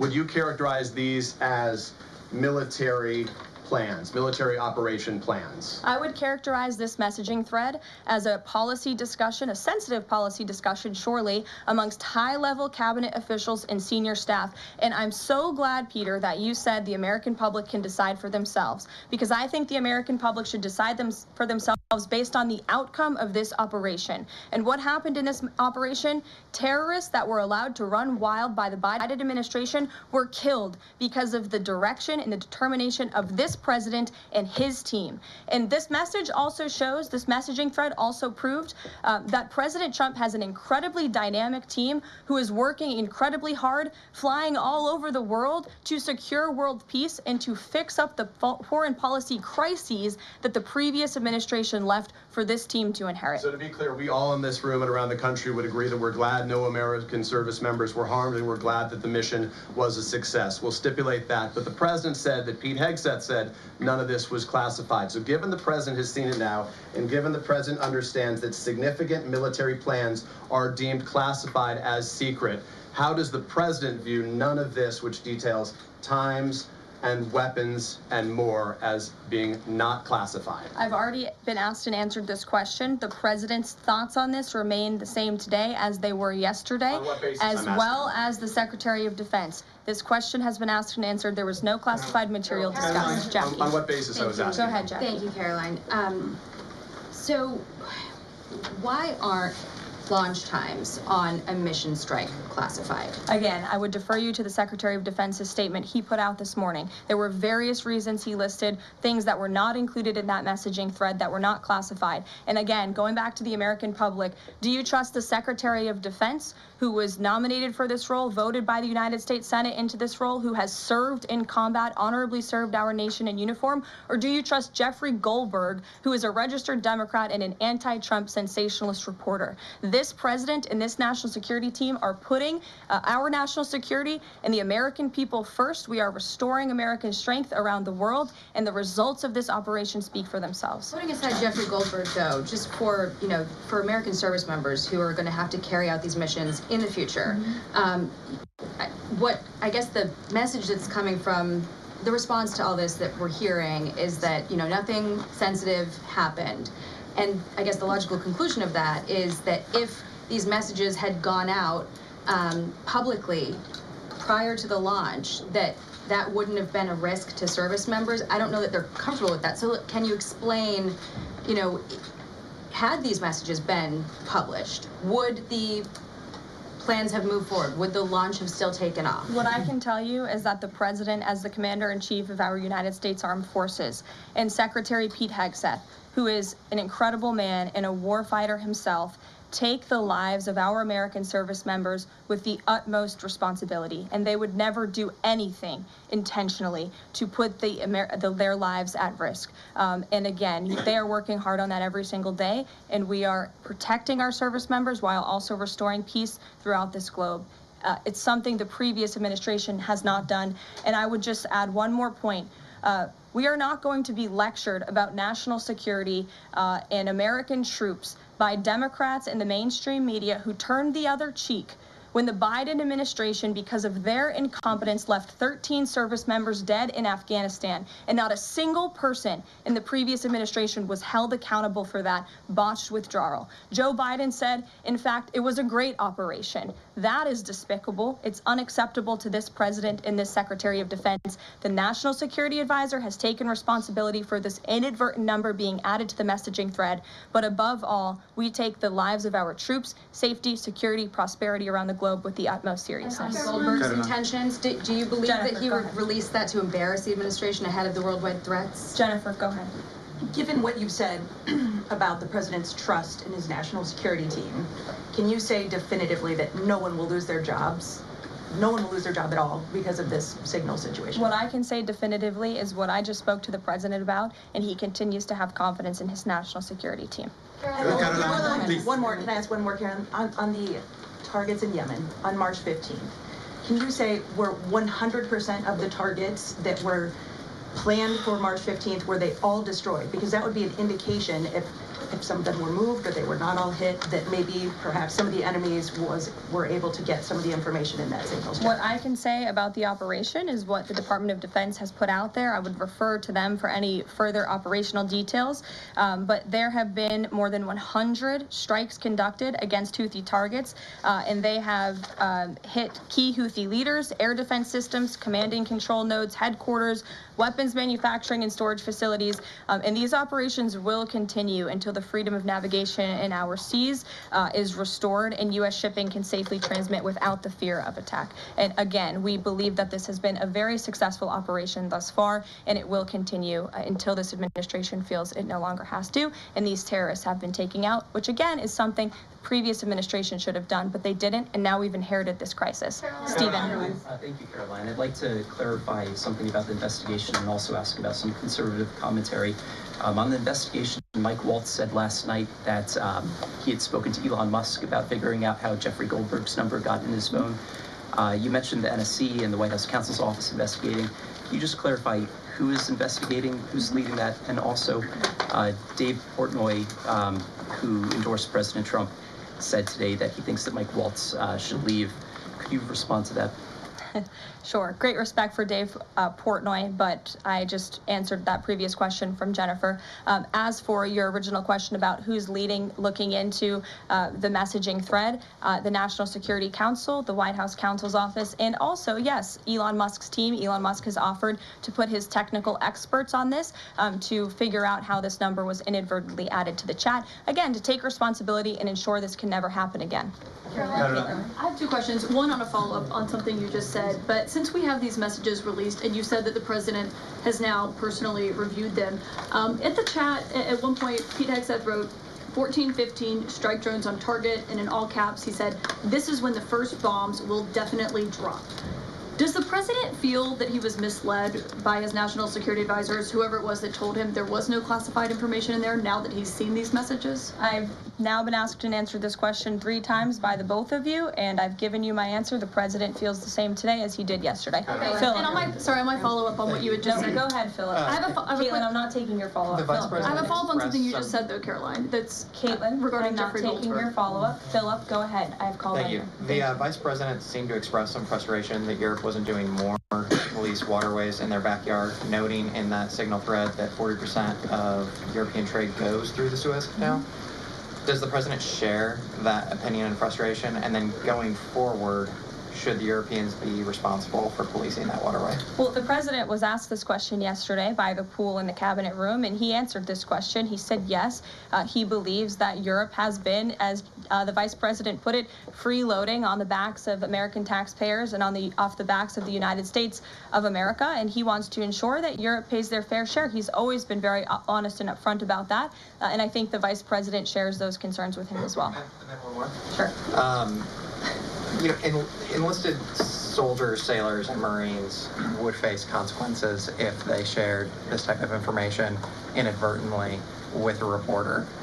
Can you tell us more why the president is so willing to give Mike Waltz a mulligan here?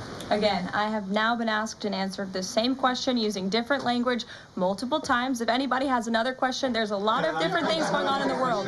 We have tariffs possibly being implemented later today. The president is going to talk about that at 4 o'clock this afternoon. Okay, thank you for taking my question. I wanted to first and foremost thank the administration for the election integrity executive order, because so many journalists for 4 years were banned from talking about this very subject. So thank you to the administration for that. My question is, yesterday President Trump, when signing the order, said that there is more to come when it comes to election integrity. Would that include same-day voting and hand-counted paper ballots?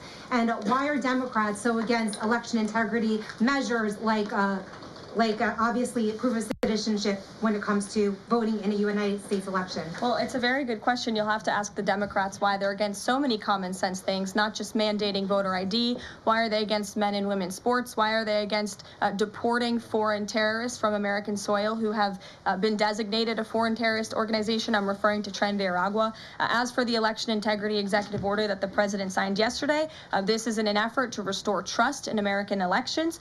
There were more than 10 steps taken, 10 executive actions taken throughout this one order. It directs the department, or the attorney general rather, in Homeland Security to prevent non-citizens from any involvement in administering elections. There's also another host of actions. We can provide the fact sheet for you, but it's a very strong election integrity executive order, and the president would also like to see Congress do something about this very important issue. And about Judge Goldberg.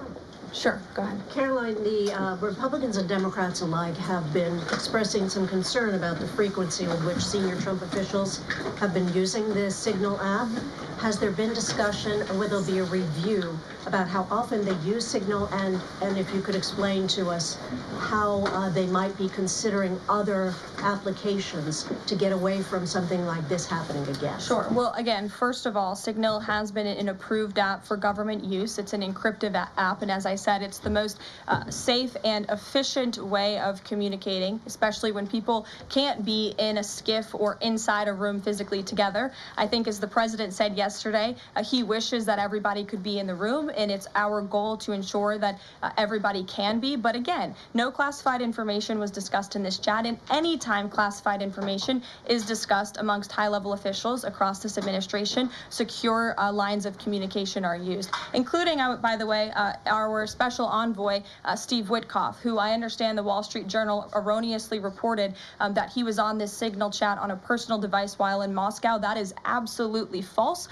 Steve Witkoff did not have his personal device, nor did he have his government device with him. He was given a classified, protected server by the United States government, and he was very careful about his communications when he was in Russia. So rest assured to the American public, this administration is taking every precaution when it comes to protecting our national security. And that's why the American people reelected this president, because they know that our national security is in good hands with the President of the United States. Speaking of the Vice President, I understand he's going to be speaking any moment now. I would hate to counter-program the Vice President of the United States. You'll also hear from the President at 3 o'clock. He will be honoring women's history at the Women's History Month celebration. We have a lot of great women across our cabinet who will be in attendance, so we'll see you all there. And then you'll also hear from the President again at 4 o'clock when he talks about tariffs. So plenty of time for more questions. Sorry it's a bit shorter today, guys. We'll see you later. Jeffrey Goldberg's number and Michael.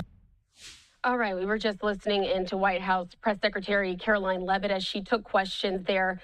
in the White House, there in the briefing room, obviously taking a lot of questions there about the Signal chat leak and the fallout that has ensued in the aftermath. Of course, the White House has said several times that no sensitive information was released there during that chat, no confidential information to be specific. But there's a different story that's being told again by The Atlantic. This is the publication that did post those messages that were in that Signal account. Jeffrey Goldberg, he's the journalist who was added to the chat inadvertently. This is a statement that he said earlier today that The Atlantic put on X. The Atlantic has published the attack plans that Donald Trump's advisors shared on Signal, saying people should see the text in order to reach their own conclusions. That was what the journalists Jeffrey Goldberg and Shane Harris wrote as well.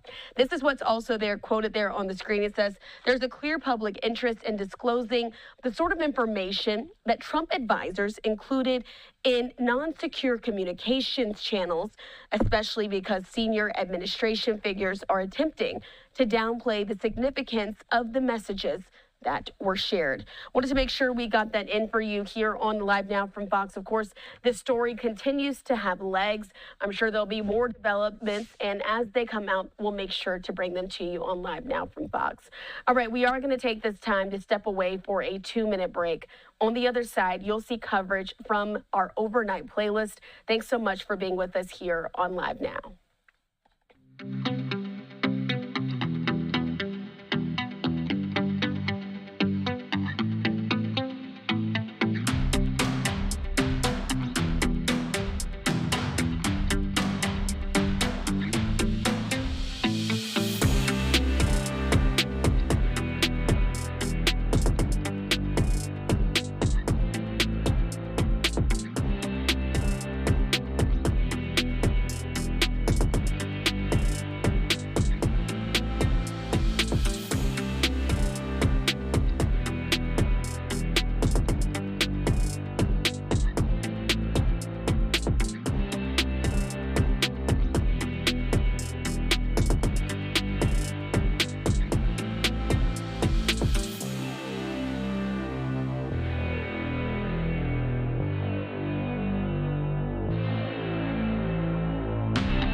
Welcome back into Live Now from Fox. I'm Andy Mack, and this is an opening day of a different kind as the UFL will kick off their second season on Friday, and of course, plenty of big matchups, including the Arlington Renegades taking on their own Texas foe there in San Antonio, and of course, they plan on coming out swinging, and you can see this, a hype video. Bob Stoops, the head coach of the Renegades, putting on the old boxing gloves, and just kind of a moment of what we're expecting for this season, the second season of the UFL. We're going to be joined right now by Bob Stoops, the head coach of the Arlington Renegades, obviously a name a lot of people recognize. Bob, thank you so much for joining us here on Live Now from Fox. What can we expect from the UFL, and more so, what can we expect from the Renegades this season?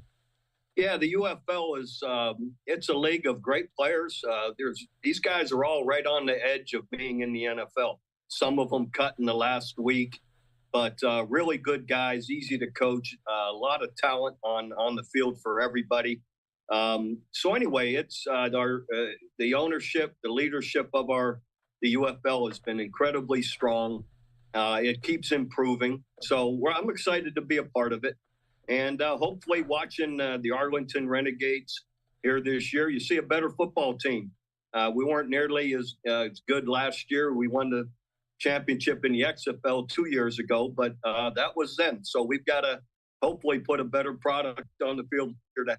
Yeah, and of course, last year, in the first year of the NFL, we heard from Russ Brandon, it was a sprint out of the gate with the XFL and the USFL. Obviously, it was a slow start for the Renegades. How important is it to getting off to a quick start, getting some wins under your belt right away? Well, it's always important to get a good start because of the momentum and the excitement it creates. So we're hopeful that we will get off to a good start and win. And then 4 of our first 5 games are at home. So it will be it would really be positive to get off to a fast start.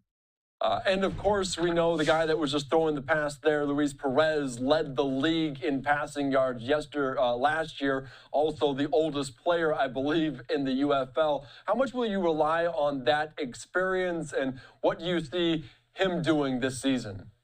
Yeah, Luis, quarterback's always important. You look at any league, any level, quarterback's the main guy. You know, when you have a really strong, great one, you have a better chance to win. And Luis is an excellent quarterback. He led the league last year in every single defensive category and every single passing category there was. So Luis is like a coach on the field, and we're really hopeful and expecting him to have a really big year. Yeah, given some defenses, some headaches there. You also mentioned on social media, I believe, about the wide receiver crew that Luis is throwing to. Can you break down some of this and why you feel they are going to excel this season? Yeah, they're all back really from a year ago, just about all of them. And they're big play guys, you know, with Tyler Bonds and Javonte Payton and, you know, even our tight end, Sal Cannella. And then some other guys, Zay Winningham has really been strong this year, and it was a good player last year, but really believe he's going to make a bigger impact this year as well. Yeah, it's going to be so very fun to see all of these guys stand out and potentially try to make an NFL roster. I do want to ask you, because the UFL is a league of opportunity, and there's another quarterback on the roster, Luke Lennon, 2-time Gagliardi Trophy, which is basically the Heisman of the D3. Are we expecting to see him on the field this year, and what have you seen from him so far in camp? Yeah, Luke's doing a great job. Love him. Like you said, a 2-time Heisman winner at the Division III level. So he's been incredible to work with. You know, he's not quite ready to play this week, but we'll see where it goes through the year. But Luke's doing a great job. Yeah, and this is maybe the kind of fitting moment of the league, because you can get guys from college. How pivotal it is for you, because you've seen it at the highest level of college football, and now college football is in a very different place with NIL, with the transfers. How good is the UFL to give these guys that maybe didn't shine so much in college or overlooked in college to try to make a name for themselves and really reach their full potential? Well, it's really not true. Most of these guys had stellar college careers. They're just not in a position to be in the NFL just yet. But they're really good football players. They've had really strong college careers. And for instance, Jalen Redmond was a player for OU, played for me last year. He ends up making the Vikings team after our season. And not only makes it, he's active through the year and ends up starting in the last 3-4 games of the year, and signed a multi-year contract just recently to move on. So that's what we're about, is these guys giving them a platform to continue to play and show that they have an opportunity. They could, you know, hopefully make an NFL roster. Yeah, it's so very cool to see some of those success stories. Any other names, Bob, that you can point out on your roster that might have a chance to really stand out this year and get an opportunity in the NFL? Yeah, there's a few. You know, I look at our running back, Kalen Ballage, is a really big, strong, fast guy that, you know, hopefully can make something happen. And then you know, a few of our, trying to think of, we've got our, one of our defensive ends, you know, he's got an opportunity. These guys are all just so new. Curtis, no, it's Chris Odom. Chris Odom is a guy number 93 that really has an opportunity as a D end to make something happen. And then there's quite a few guys really that we're hoping are going to have big years. Yeah, it's so very cool. And of course, the UFL made such a good first impression last year. These guys trying to really show out for the fans as obviously opening weekend for the UFL in their second season. Arlington taking on San Antonio in an all-Texas matchup. Bob Stoops, thank you so much for joining us here on Live Now from Fox. Good luck this season. Thank you very much. Thanks for having us.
Welcome back in to Live Now from Fox. I'm Andy Mack. President Trump hosting a Women's History Month event. Let's listen in to his speech. A lot of good-looking people there.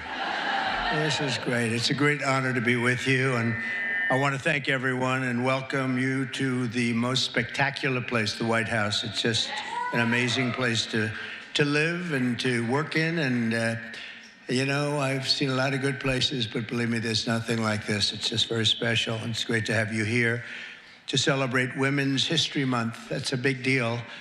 And today we honor the legacy of incredible women like Betsy Ross, Harriet Tubman, Susan B. Anthony, Clara Barton, and Amelia Earhart, all legends. And their extraordinary courage and patriotism and devotion propelled our nation to glory and to greatness. They are great women, many great women. And thank you for the vote. You were very nice to me. The women, we set every record. We loved it. We loved that vote. But we're delighted to be joined by some of the pioneering women who are making history in our own time. A woman that's just absolutely incredible. I can't tell you enough about her. She ran my campaign. We kept winning. And then we did well where she won Florida by record numbers. And I said, you know, the second time I said, well, just keep running Florida. And the big one was stolen from us, you know. So I said, we better get her for number 3. And we won in records. We won every swing state. We won by millions of votes, the popular vote. We won everything. We won the districts, 2,750 to 507 or something like that. And we just won so big. And her name is Susie Wiles. And Where are you, Susie? And she was just named by one of the very prominent media groups. I won't mention it because I cannot stand the people, but she was just named as, and it's true, the most powerful woman in the world. Susie, that is crazy, huh? That's a big, her father was a great, Pat Summerall, a great announcer, really great football player and announcer for the NFL for like 27 years. He really got the NFL. He did pretty well with the NFL. He got him off to a very good start, didn't he? But he was great. But she's got those same traits. So thank you very much, Susie. Great job.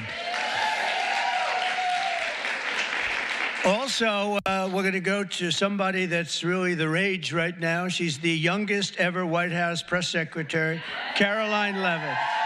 Caroline, look at you, huh? They said, sir, she's just too young. And I said, I don't know about that. She did awfully good because she did it during the campaign and she was awfully good. And she's been amazing. She just did another one just a little while ago. She looked at Susie and looked at me. I don't know. I think I'm ready, sir. How old are you? 27, right? 27. And I said, you're not too young. And she's knocking them dead. Everyone's talking about you. Thank you very much. Great job. And we have somebody else who's like a rocket ship, the counselor to the president. She served me well. I'm going to miss her, but we'll see a lot of her anyway. I hope it's on friendly basis because I've got to be very concerned because she's going to be the new U.S. Attorney for the District of New Jersey. Alina, where's Alina Habba? Alina Habba. Thanks, Alina. She's going to be great. I'll tell you, she's going to be great. She's a great lawyer and lives in New Jersey. And I said, that sounds like a good combination. Everybody wanted that job. They're all looking for the job. I said, wait a minute, doesn't Alina live in New Jersey? Yeah, I think Alina's going to get that job. So congratulations, Alina. It's fantastic. I'm also thrilled to say that we have more women in our cabinet than any Republican president in the history of our country.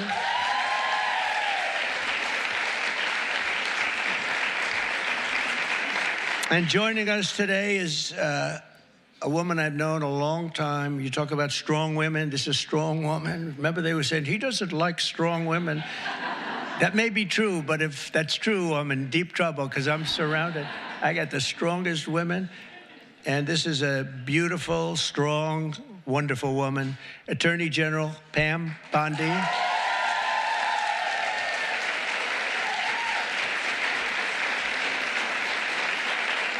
But yesterday, you know, she was talking about these guys that like burning down cars and plants and everything else. And I was watching her on television. She said, I'm going to get you. We're going to find you. And you're going to suffer. And I say, man, I don't want her after me. And, you know,